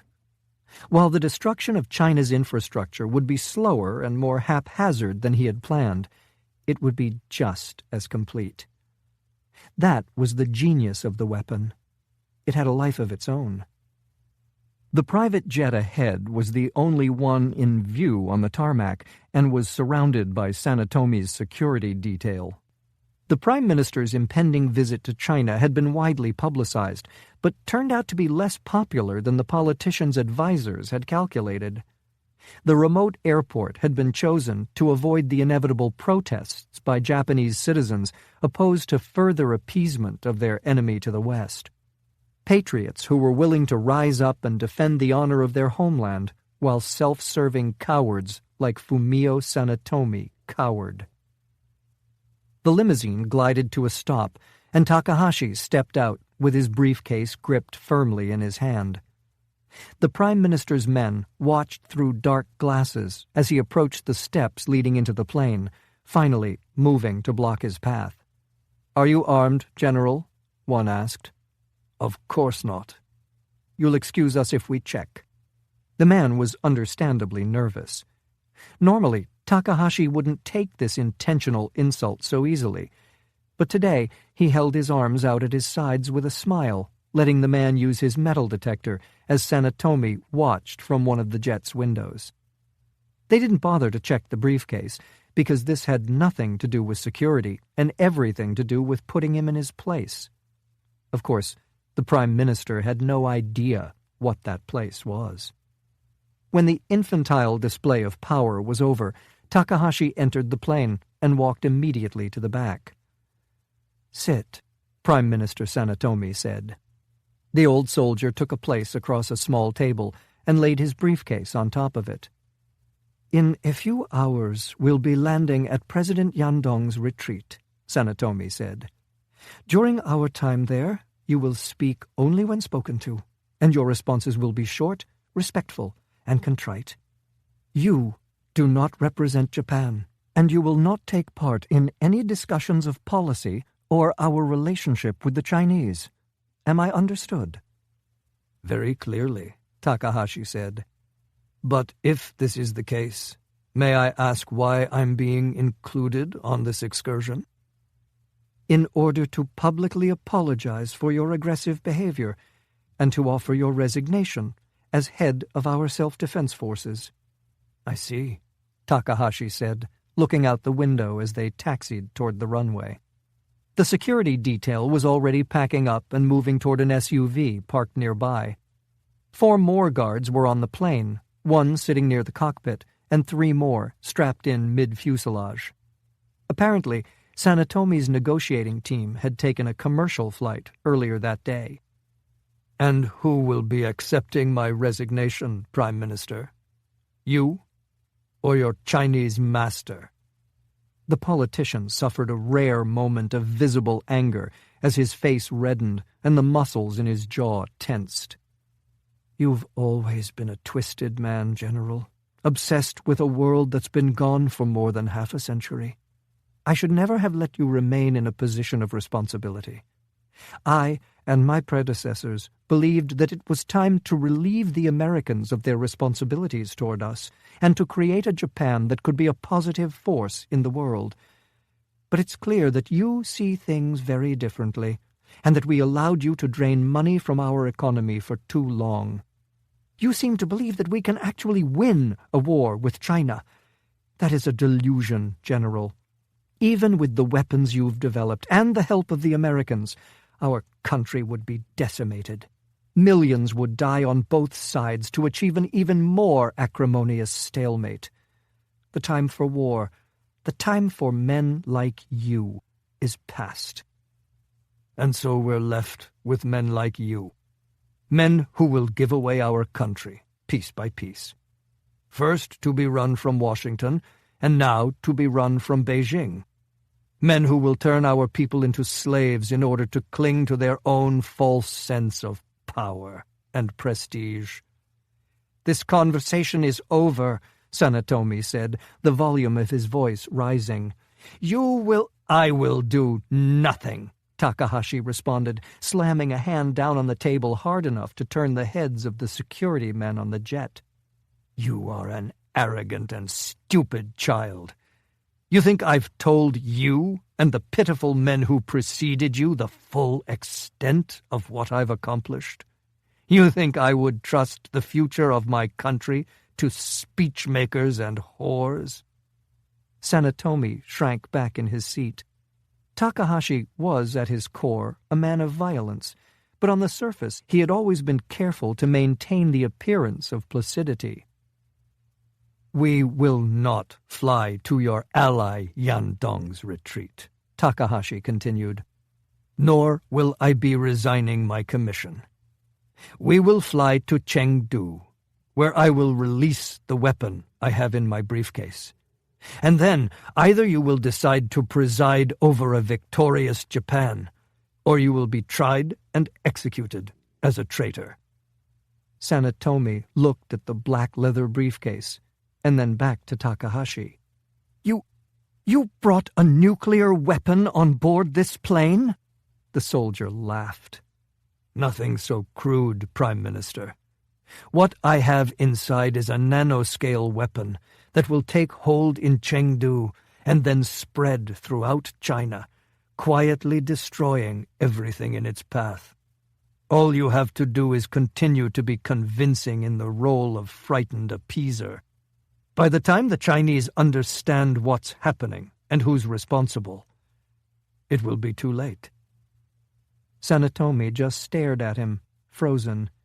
He was aware of Hideki Ito's early experiments and their military potential, but his predecessor had seen the almost infinite danger of this class of weapon and shut down the program. Sanetomi himself had reaffirmed that decision when he'd taken office. "Ito," he stammered. "Ito succeeded?" Takahashi nodded. "That weapon isn't a weapon of war," Sanetomi said, licking his lips nervously. "It's a weapon of extermination, and not just of an opposing force, of women and children, millions of them." "Chinese children grow into adults, Prime Minister, and Chinese women breed like stray dogs." Sanetomi's mouth hung open for a moment, and then his eyes shifted past his military commander. "Guards, take the general into custody immediately." Takahashi looked behind him at the 4 men rushing in their direction. They surrounded him and the Prime Minister, hands hidden suggestively in their jackets. "Take the general to the front of the plane and subdue him," Sanetomi said, and then looked at the briefcase on the table between them. He didn't understand the full capabilities of the weapon inside, nor was he confident that he understood his position in Tokyo anymore. Clearly, Takahashi had been able to create this monstrosity without his knowledge, but it was impossible that he had been able to hide it from everyone. There was no question that other high-level officials had been involved in its development, funding, and testing. Who were those people? Certainly key military leaders, but what about other politicians? Sanetomi was a proud patriot, but he had always been careful not to cross the line into full-fledged nationalism. Many in his government weren't as cautious. Whom could he trust? In the end, there was only one choice. Tell the pilot to turn around. He's to set a course for the American base on Okinawa. Get President Castilla's office on the phone. Tell them it's critical that I speak to him immediately. The Americans had found evidence of this weapon at Fukushima and had top people studying it. More important, he was confident that there was no one in their government who had any desire to see Asia descend into a genocidal war. The guards just stared at him, apparently uncertain that they'd heard their orders correctly. Takahashi had been a fixture in the self-defense forces for decades and was increasingly a symbol of Japanese sovereignty and strength. "You heard me," Sanetomi growled. "Do it, now!" The security man next to him seemed to wake from his stupor and pulled a gun from his jacket. Probably unnecessary, in light of their superior numbers and Takahashi's age, but it would be hard not to take pleasure in seeing the man secured to a seat with a gun to his head. The guard moved his pistol toward an almost preternaturally calm Takahashi, but at the last moment swung it in the direction of the guard next to him. The sound of the shot was deafening in the confines of the small jet, and warm blood was flung across Sanetomi's cheek. He clawed at the buckle of his seatbelt in an effort to get to his feet, but was stopped when one of his remaining guards grabbed his wrist in a vice-like grip. The security man closest to the cockpit broke away and ran toward it. A moment later, 2 more shots rang out, and Sanetomi saw the body of the co-pilot sag over the edge of his seat. "Takahashi, what is this?" he heard himself say, but he knew quite well. "It seems that the former soldiers you use in your security detail aren't as loyal to you as you thought." "Stop this, General. There's still time.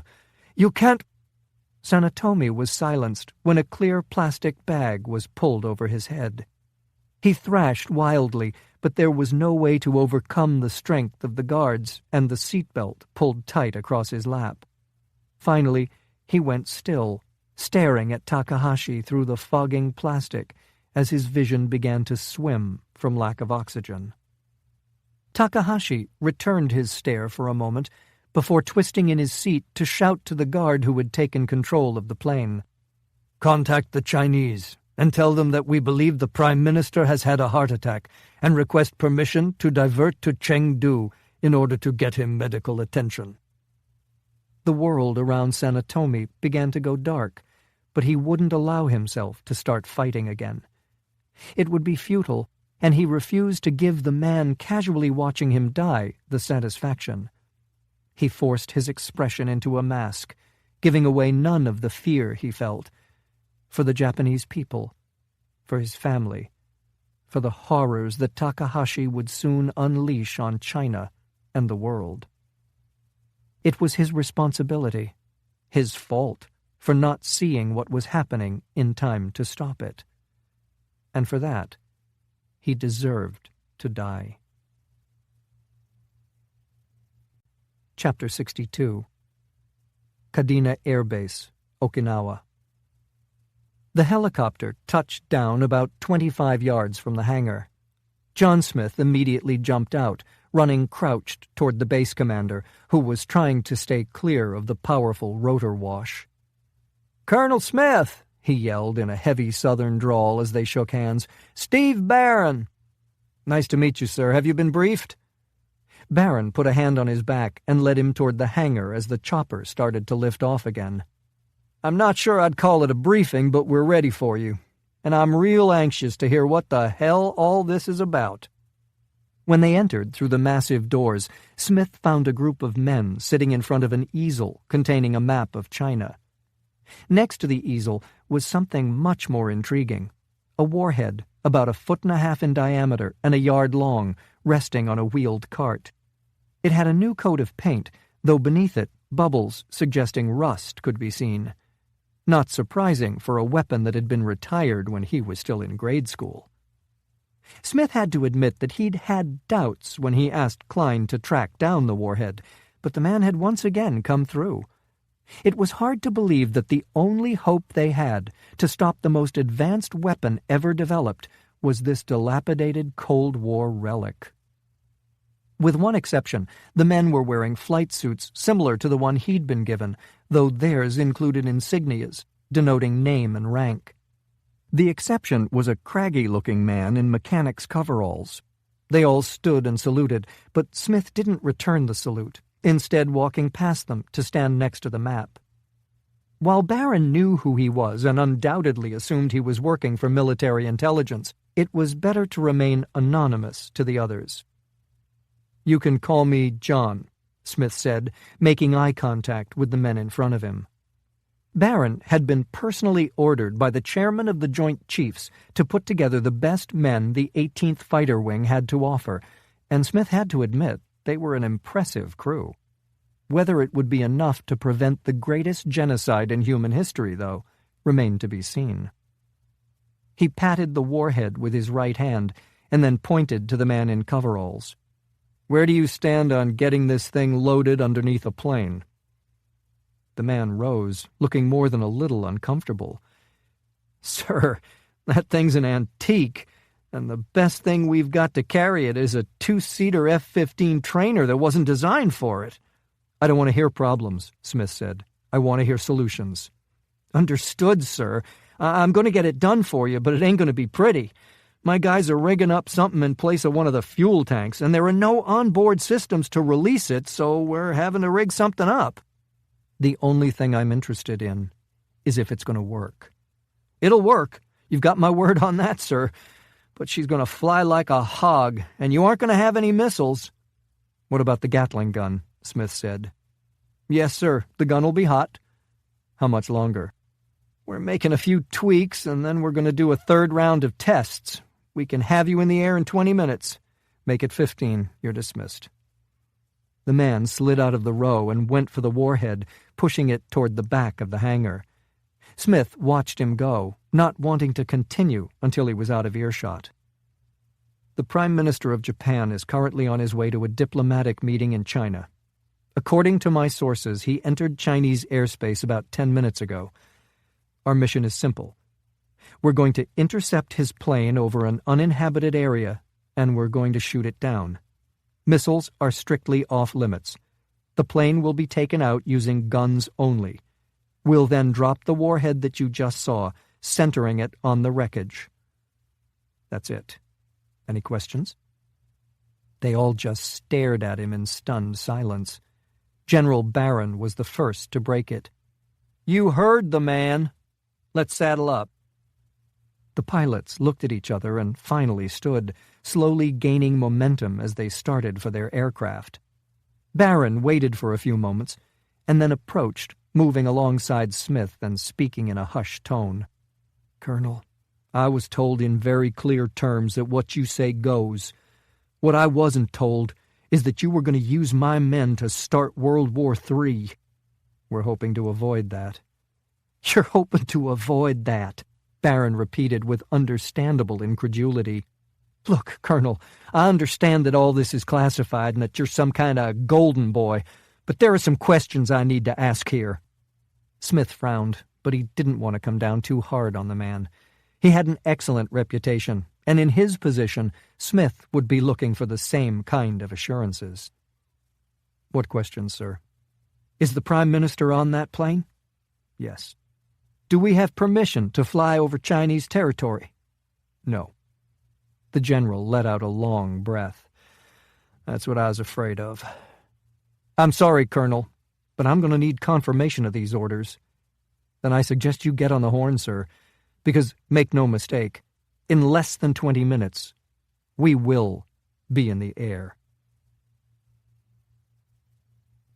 Chapter 63. Over Eastern China. You have penetrated our air defense zone and are approaching Chinese territory, a heavily accented voice stated over the speakers in Smith's helmet. Reverse course immediately. He squinted through the canopy at the F-15s escorting him. The sun was still an hour from setting, creating a blinding glare in the sky to the west. The pilot in front of him was holding the plane steady, but it seemed to take a fair amount of effort due to the modifications made back at the base. Below, the East China Sea glittered with tiny whitecaps, reminding him that they hadn't yet reached the point of no return. It was close, though. The jutting shoreline of mainland China was visible ahead in the distance. "This is Commander Jones of the 18th Fighter Wing," Smith said, picking a random alias and speaking into his radio microphone.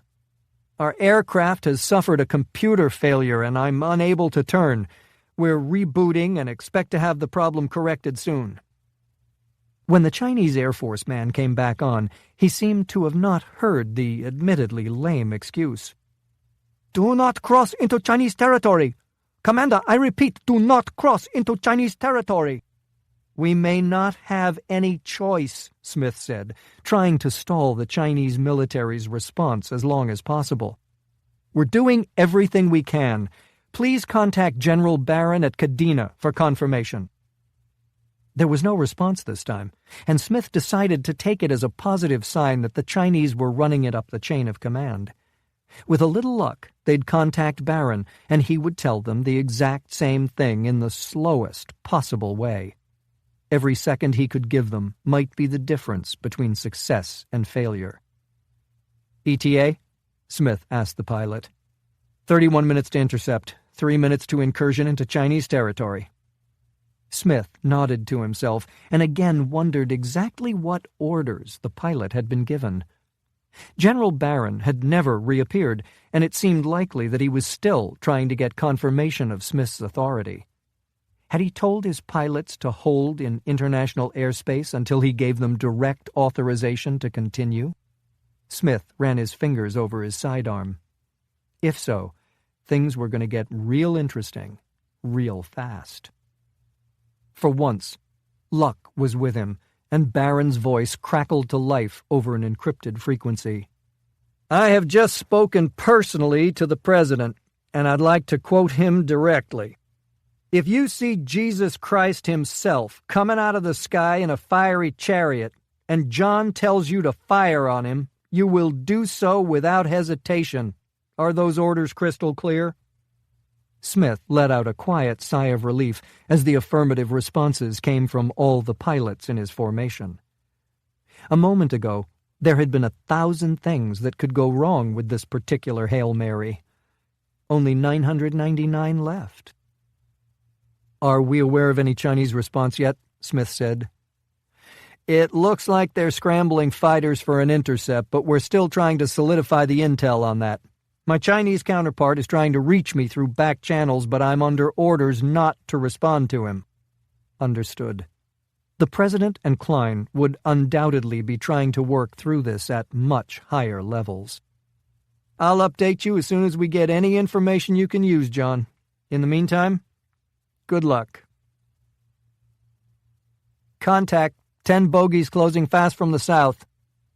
The voice coming over the radio was expected, but Smith still felt a jolt of adrenaline. It hadn't taken General Barron long to confirm that the Chinese Air Force wasn't going to take this lying down. With the escalating tensions throughout Asia, a sudden incursion by an ostensibly crippled U.S. aircraft and its escorts would seem more than a little suspicious. "What's the plan, John?" his pilot said. This was no time for hesitation, but Smith was having a hard time giving the order. The Chinese were understandably frightened by this invasion of their airspace, just as the Americans would be if the shoe was on the other foot. But deep down, they'd be finding it hard to believe that the United States would unilaterally attack the second largest military in the world with a handful of F-15s. It was unlikely that their pilots were authorized to take offensive action, and the Chinese didn't sneeze without authorization. "Sir?" the pilot prompted, but Smith still didn't speak. There were hundreds of millions of lives at stake, but this still felt like murder. He would never be able to wash the blood off his hands, the blood of honorable men defending their country. "ETA to the Prime Minister's plane?" "Just under 5 minutes, sir." Smith looked down at the dead landscape thousands of feet below. There was nothing for hundreds of miles in any direction. It was exactly what he'd hoped for, exactly what he needed. "American aircraft," said an accented voice over his earphones. "Turn around immediately and prepare to be escorted out of Chinese territory." There was no more time. Smith switched his radio to communicate with all 6 pilots under his command. "Take 'em out."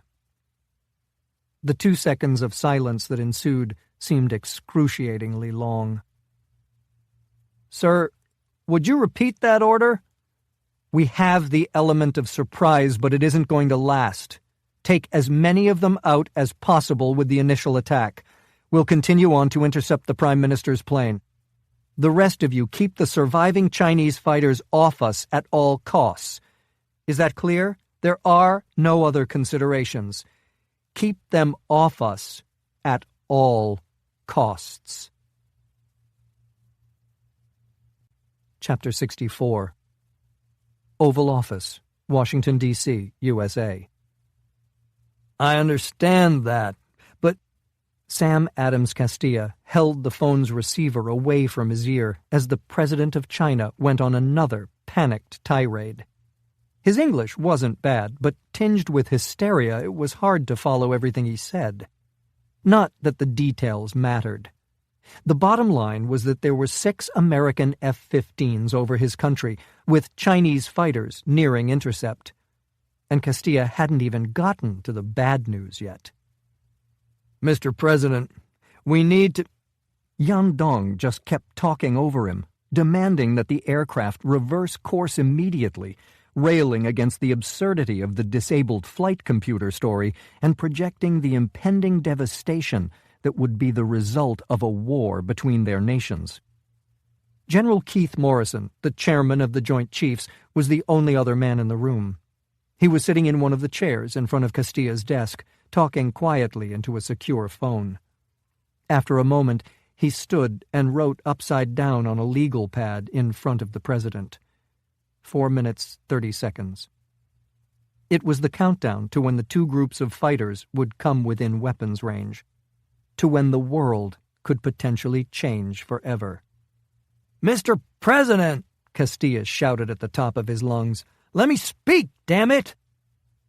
Yan Dong fell into a stunned silence just as a Secret Service man burst through the door with his gun drawn.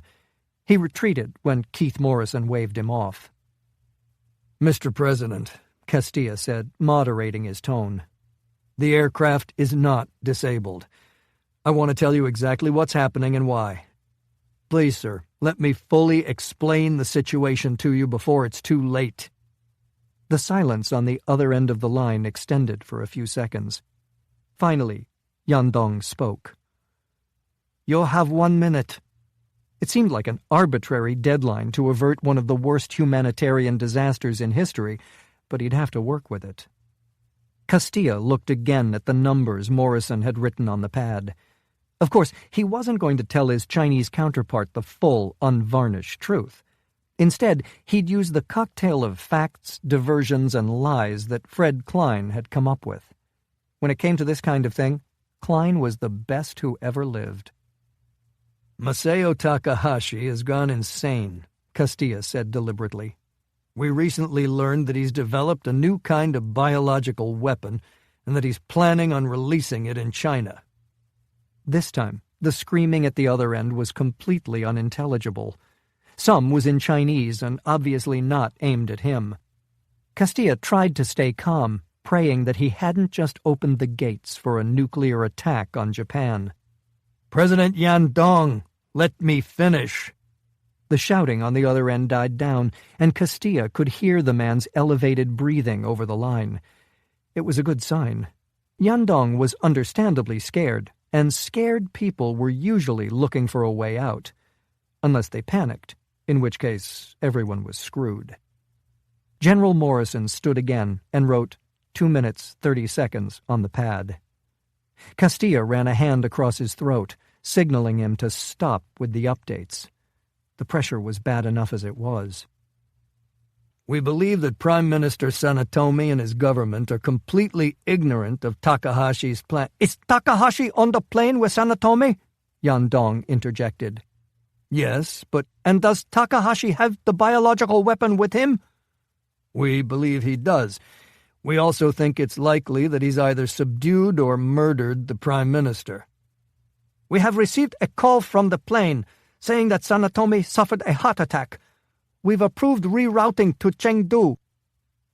Castilla's jaw tightened. It made perfect sense. While the nanotech wasn't technically a biological weapon, it behaved almost exactly as if it were. Takahashi needed to unleash it in civilization for it to take hold. Yandong's rural retreat would be too isolated to ensure its spread.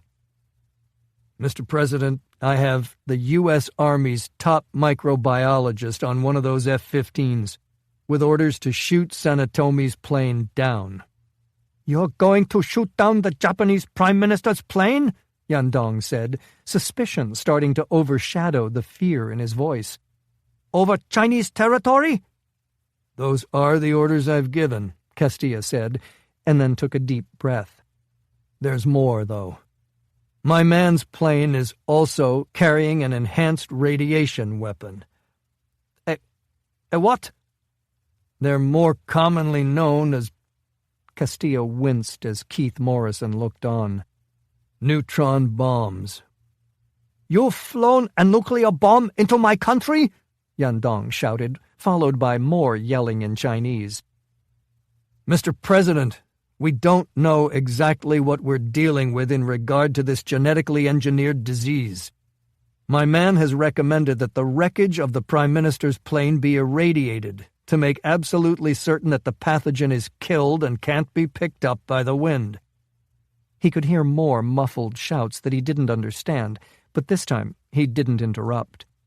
The carrier groups in the Pacific were all on high alert, and America's subs were converging on the Chinese coast. Morrison had moved the military to DEFCON 3 and was holding there so as not to add more fuel to the fire. The Secretary of State was in Japan, talking with the leaders in Sanetomi's government and trying to figure out just who the hell was in charge. Beyond that, there was nothing Castilla could do. His cards were on the table, and his only option now was to wait for Yandong to lay down his own hand. Chapter 65. Over Eastern China.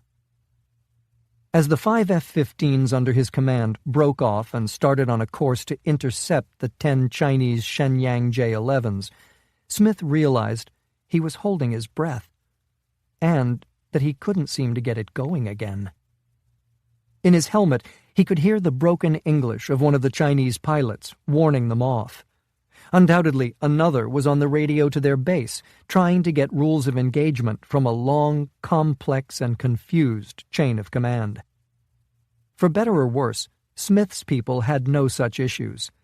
The buck stopped with him. General Barron was right about his pilots. They were flawless. They flew in perfect formation, holding until they were at the edge of missile range, and then all firing simultaneously. The moment the contrails became visible, they broke formation and went after the Chinese aircraft that hadn't been targeted. 4 of 5 missiles hit home, with the last passing over the top of one of the Chinese fighters as it dived desperately toward the ground. There were now 6 J-11s against the 5 Americans. Smith twisted in his seat, watching through the canopy while his pilot pushed the trainer's engines to the very edge. His combat career had been with the infantry and special forces, leaving him with a limited knowledge of aerial warfare. In the end, though, It seemed pretty much the same as the frenzied chaos of ground battles, just a hell of a lot faster and in 3 dimensions. It was impossible to pick out individual confrontations in something that looked like a swarm of bees crisscrossed with contrails. One of the F-15s took a series of rounds to its tail, but managed to stay on target and launch one of its missiles at the aircraft in front of it. The AIM-120 hit, but then the damaged American fighter lost control and went into a flat spin that wasn't recoverable. A fireball erupted to the east, too distant for Smith to tell whether the plane was one of his or one of theirs. A moment later, a Chinese aircraft broke from the melee and began streaking in their direction. "We've got an incoming plane," Smith said, twisting a bit more in his harness to keep his eyes on it. "I know," the pilot responded, but other than that, he didn't seem inclined to take any action at all. "Can we outrun it?" Smith said. "No way in hell, sir. We're too heavy, and your little toy is compromising our aerodynamics. Can we outmaneuver it?" "It's like flying a pig with wings, sir."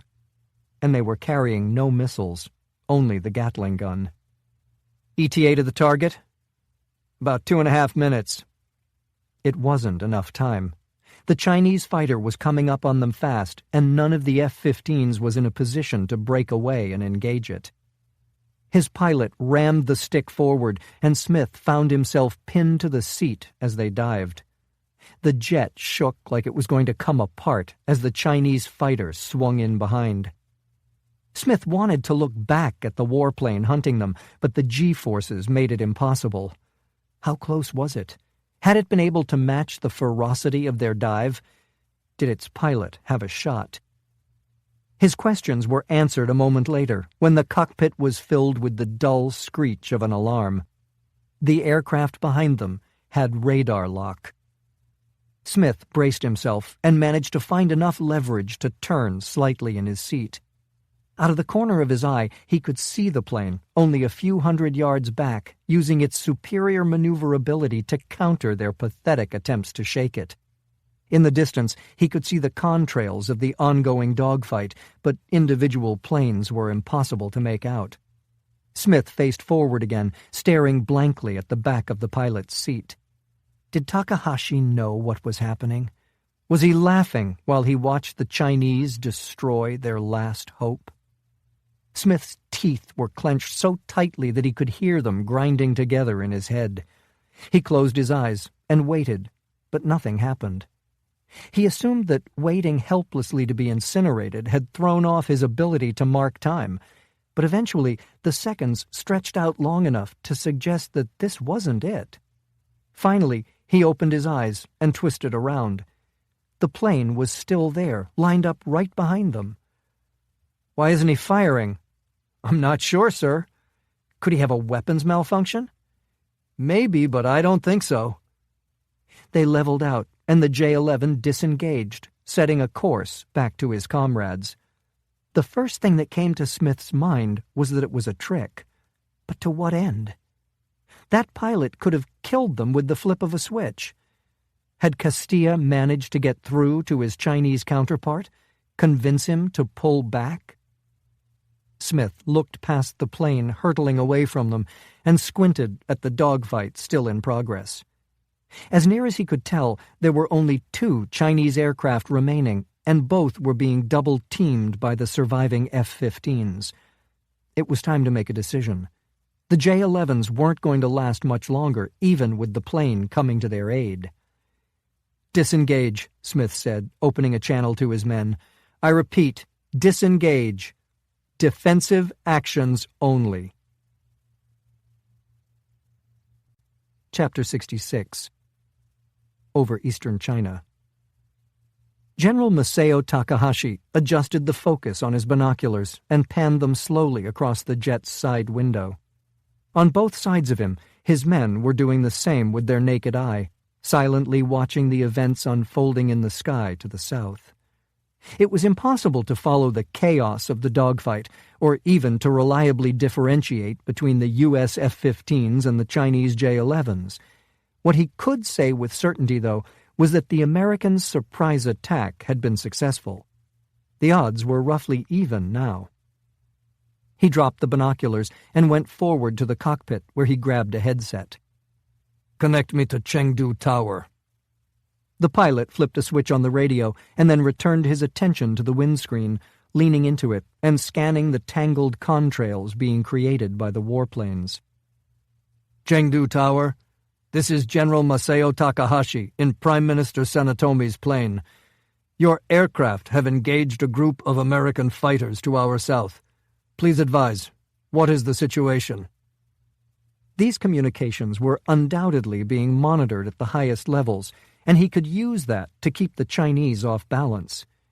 It seemed likely that President Castilla had already informed them that Takahashi was attempting to deliver some kind of weapon, using that as cover for the incursion into China's airspace. Clearly, they didn't trust the Americans and had decided to stop them. All he had to do was make sure they stayed the course and unwittingly destroyed their only chance at survival. "Stand by, General," a voice over the radio responded. "Tower, is this an exercise? Please advise. We appear to be within missile range. Should we change course?" "Stand by." Takahashi isolated the mic and spoke to his pilot. "What is our ETA to Chengdu?" "We should be at the outskirts in 53 minutes, sir." Takahashi looked out at the dogfight, now barely discernible on the horizon. The distance was nothing more than an illusion, he knew. The fighter's superior speed would allow them to close it in a matter of seconds. Squinting into the sunlight, he focused on a contrail near the center of the chaos. There was something strange about it, something different about the way it reflected the sunlight. "Binoculars." One of his men rushed to bring him the pair he'd left on the seat, and Takahashi put them to his eyes. A jolt of adrenaline coursed through him as he saw that a lone fighter had broken away and was on course to intercept them. He kept the lenses trained on it long enough to analyze the profile and confirm that it was American. "Tower, this is Takahashi," he said into his headset. "One of the F-15s has broken away and is on course to intercept us. Connect me immediately to President Yandong. We are on a diplomatic mission, and the Prime Minister is gravely ill." "We are connecting you, General," the voice responded. "Please stand by." Another fighter broke away and gave chase. Takahashi watched, feeling the pounding of his heart ease slightly.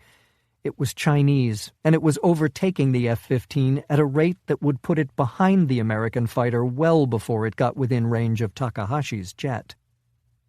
Nothing could stop him now. Not the Americans, not the Chinese. This was his destiny. They would land in Chengdu, and while the doctors pronounced Sanetomi dead, he would release the weapon that would exterminate their entire useless race.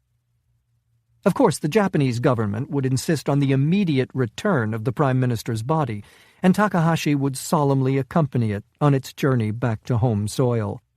He would make speeches about his admiration for the politician, about his patriotism and dedication. In reality, though, he would be waiting for the first subtle signs of weakness in Chengdu's infrastructure, for the confused and typically secretive reaction from the Chinese government as it tried to protect its power, and finally, for the country to descend into chaos. The general watched the F-15 begin evasive action, but its maneuvers seemed awkward and heavy in comparison with the fighter hunting it. Any moment now, the American threat, and indeed America's domination of the world, would be over. The question was, what should he do about this affront? Would he magnanimously ignore it? No. That would demonstrate weakness. Perhaps the sinking of an aircraft carrier. A demonstration not only of Japan's ability to defeat the American Navy, but its willingness to act in the face of aggression. The J-11 was locked in behind its prey now, and Takahashi watched as the American pilot futilely tried to shake it off. Nothing he did, though, had any effect. Nothing could save the aircraft now. Takahashi counted the seconds in his mind as they ticked past, but the Chinese pilot didn't fire. "Chengdu Tower," he said, trying to keep his sudden uncertainty from creeping into his voice. "The American aircraft is still on an intercept course. Are we connected to President Yandong?" No response. "Chengdu Tower, He fell silent when the Chinese fighter suddenly broke off and swept south. "Where is the nearest population center?" he said to the pilot. "I don't know, sir." "Find out, and change course for it," Takahashi said. He brought the binoculars to his eyes again, but couldn't find the F-15. Running to the back of the plane, he pressed the side of his face to one of the windows, trying to get a line of sight. The fighter was close and continuing to overtake them. Its gray paint scheme and dual tail fins were fully distinguishable despite the sun's glare. "Sir," the pilot shouted from the cockpit, "the closest significant population concentration is approximately 15 minutes to the north." Takahashi ran forward again and picked up a headset as his security men kept their eyes locked on the windows. "Put me on a channel monitored by the F-15 and change course for that city." "U.S. military aircraft. This is General Masao Takahashi of the Japanese Self-Defense Forces. We are diverting from Chengdu. What are your intentions?" Silence. "U.S. military aircraft," Takahashi repeated, starting to feel the unfamiliar sensation of panic rising in him. "I repeat, this is General—" He was thrown backward, slamming his head into the back of the empty co-pilot's seat as the pilot suddenly banked right. For a moment, he thought the buzz filling his ears was a result of the impact, but it didn't take long for him to recognize it for what it really was: the F-15's Gatling gun. Takahashi crawled back to the headset on the floor, but the cable connecting it to the control panel had been severed. When he looked up, he saw the American fighter coming in from the east, the flash of the 20-millimeter rounds fully visible through the windscreen. This time there was nothing the pilot could do. The bullets ripped through their wing, causing the jet to buck wildly. Takahashi managed to get into the co-pilot's seat, but a moment later, the metallic screech of the wing's structure tearing away filled the cockpit. The jet lurched sideways, and Takahashi tried to get hold of the seat's harness as the whistle of air passing over the damaged aircraft grew deafening. The pilot wrestled with the stick for a moment, but then just gave up and allowed the plane to spin toward the earth. Brave dreams, where possibilities spread. With every step, fears are shared in the journey ahead.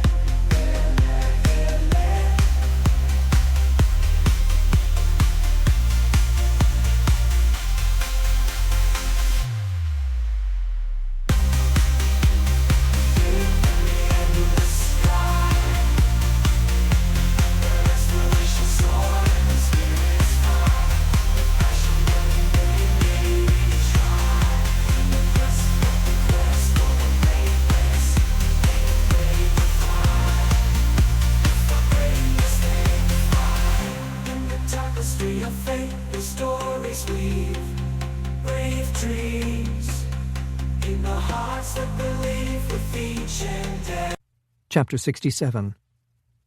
Over Eastern China. Their first pass had been unsuccessful due to Smith's insistence on micromanaging the targeted area. On the second, the pilot stitched a perfect line into the Japanese plane's wing. As they streaked by, Smith twisted in his seat to watch the aircraft lurch violently and then begin to cartwheel. "Swing around," he said, and the pilot arced the F-15 north, allowing them an uninterrupted view of the crippled plane as it dropped toward the empty landscape below. The wing finally gave way, leaving a trail of shredded metal in the sky. The fuselage held together until impact, thank God. The wreckage, and presumably Ito's weapon remained confined to an area only a couple 100 yards in diameter. "Let's do it," Smith said. The pilot obliged by putting the plane into a dive, aiming at what was left of Sanetomi's plane. There was no way to maneuver the weapon they carried once it was away, forcing them to get dangerously close to the target. They only had one shot at this, and a miss, even a near one, wasn't an option. "On my mark, sir." Smith clutched the radio remote control in his hand. It looked like something better suited to a video game than dropping a thermonuclear weapon, but it was the best the mechanics back at Kadena had been able to come up with. If it worked the way they said it would, Ito's weapon would theoretically be annihilated. The blast radius of the weapon was relatively small, no more than 500 yards, with radiation strong enough to destroy the nanotech extending out another 2 miles. What could go wrong? Pretty much everything. The makeshift bomb release mechanism could jam. The antique weapon could fail to detonate. They could simply miss the crash site. Worst, though, was the possibility that a few of Ito's bots could be blown clear with enough velocity to survive the radiation zone.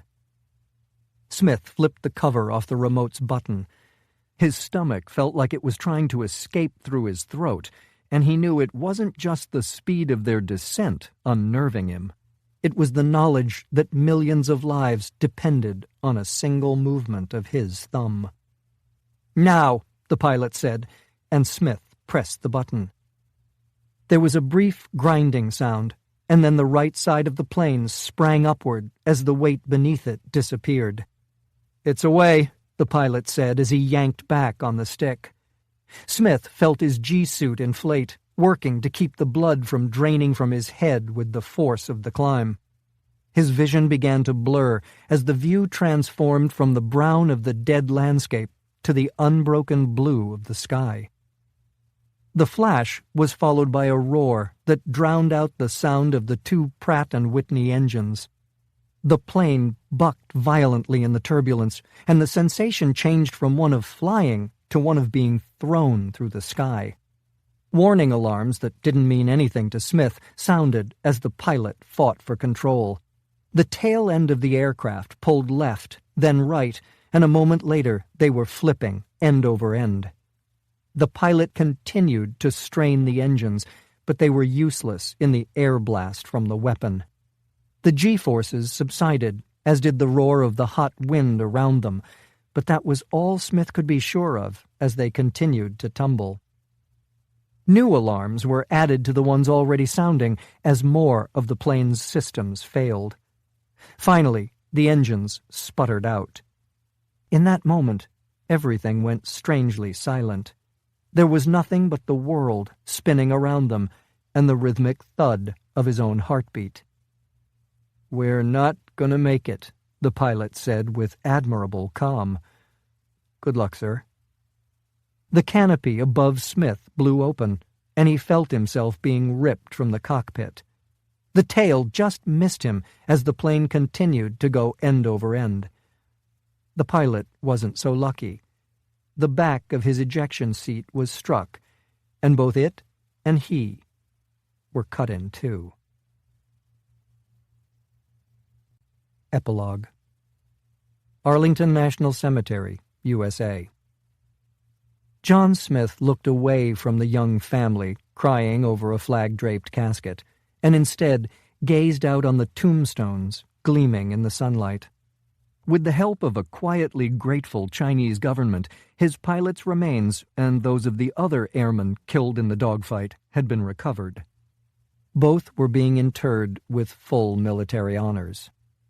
Of course, President Castilla couldn't be here. It would have been suspicious for the commander-in-chief to show up to the funerals of two men killed in yet another vaguely described training accident. Fred Klein was absent too. As always, he preferred to remain in the darkness. And then there was Randy. No one knew where she was. The deaths of the people on her team, particularly Professor Wilson and his students, had hit her hard. She'd been last seen somewhere near the border of Cambodia and Laos, but since then there had been no word. Not that it mattered. She always reappeared eventually. That left him, or more accurately, what remained of him, to quietly represent Covert-One. Mixed in with all the other uniformed servicemen, no one would pay much attention to a lone light colonel leaning on his cane for support. He turned back and watched as the flag was removed from the casket and carefully folded for presentation to the pilot's wife. She would never know that her husband was directly responsible for saving the lives of millions of innocent people. One day, many years from now, the incident would be declassified so that historians could write theses and argue about its finer points over stylish drinks in stylish bars. He hoped someone would also have the presence of mind to formally recognize the people who had died. In his estimation, it was worth a few taxpayer dollars. Until then, though, Klein's carefully laid plans for the cover-up were working. The crash of Prime Minister Sanetomi's plane had been explained away as a bird strike, and the inevitable demonstrations by Japanese and Chinese conspiracy theorists had been quickly broken up by their governments. Asian newspapers were now dominated by pictures of Sanetomi's successor, smiling and shaking hands with President Yandong. Everyone seemed to understand that the xenophobia angle had been pushed too far, and compromise was beginning to carry the day. Ito's facility was sealed off and would remain that way for centuries in order to let radiation levels subside. When the press noticed the rather uninteresting fact that Japan's nuclear storage facility had been abandoned, the government would provide a bland story about concerns over structural instability. Greg Maple was in China, searching desperately for any signs of Ito's nano-weapon in cooperation with Chinese scientists. So far, their luck was holding, and he'd come up empty. The Chinese had restricted the area of the neutron bomb blast for miles in every direction and were calling it an accident at an underground nuclear energy lab. Of course, the world was suspicious that it was an atomic weapons factory, but the fact that President Castillo was publicly backing the Chinese version of the story ensured that the controversy would blow over quickly. The only matter left to deal with was Takahashi's military. Prime Minister Sanetomi's successor had provided the United States unlimited access, and the commanders of the self-defense forces had little choice but to cooperate. It would take years to sort out what had been done, how it had been done, and what it would mean to the balance of power going forward. What really mattered, though, was that Ito's weapon appeared to be dead and gone. Smith was happy to let the details be handled by others. He and his people had already sacrificed enough. Despite the cool weather, a sweat broke across Smith's forehead, and he felt his stomach start to roll over. It was a sensation that had become depressingly familiar, and he had to concentrate to keep from vomiting. A few days ago, it was a battle he would have lost, but the intensity of the bouts was subsiding. The ceremony wrapped up, and Smith mixed in with the crowd as it dispersed, relying on his cane to keep him moving forward. The radiation sickness, brought about by his exposure at Ito's lab and at the neutron bomb detonation site, had been one of the most miserable experiences of his life. He'd been assured, though, that the acute effects would be behind him in less than a month. Of course, his chance of getting cancer as he aged had risen to near 100%, but he'd never really pictured a future of golf, rocking chairs, and sunny porches. A shallow grave and a bullet in the back of his head seemed a hell of a lot more likely. That left the hole in his shoulder blade and his mending ribs. He'd been given a 6-month leave to get his body back where it needed to be, and had already started the slow, painful process.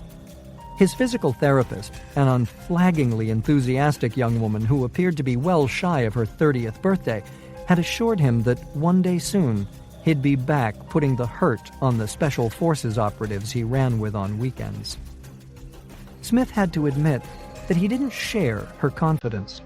But in an effort to get her to stop referring to him as Colonel Negativity, he'd decided to just follow her orders and try to enjoy the ride.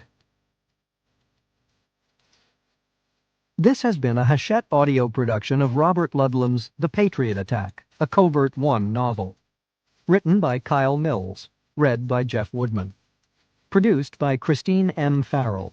Recorded at Audio Media Production. Post-production by James Bennett. The Patriot Attack is also available in print and digital formats from Grand Central Publishing, a division of Hachette Book Group. Text copyright 2015 by Min Pin LLC.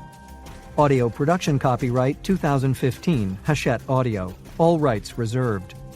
In accordance with the U.S. Copyright Act of 1976, the duplicating, uploading, and electronic sharing of any part of this audiobook without permission of the publisher constitutes unlawful piracy and theft of the author's intellectual property.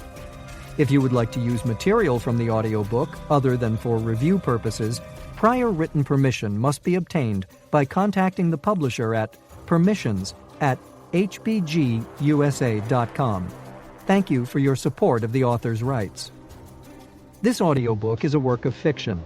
Names, characters, places, and incidents are either the product of the author's imagination or are used fictitiously, and any resemblance to actual persons, living or dead, events, or locales is entirely coincidental.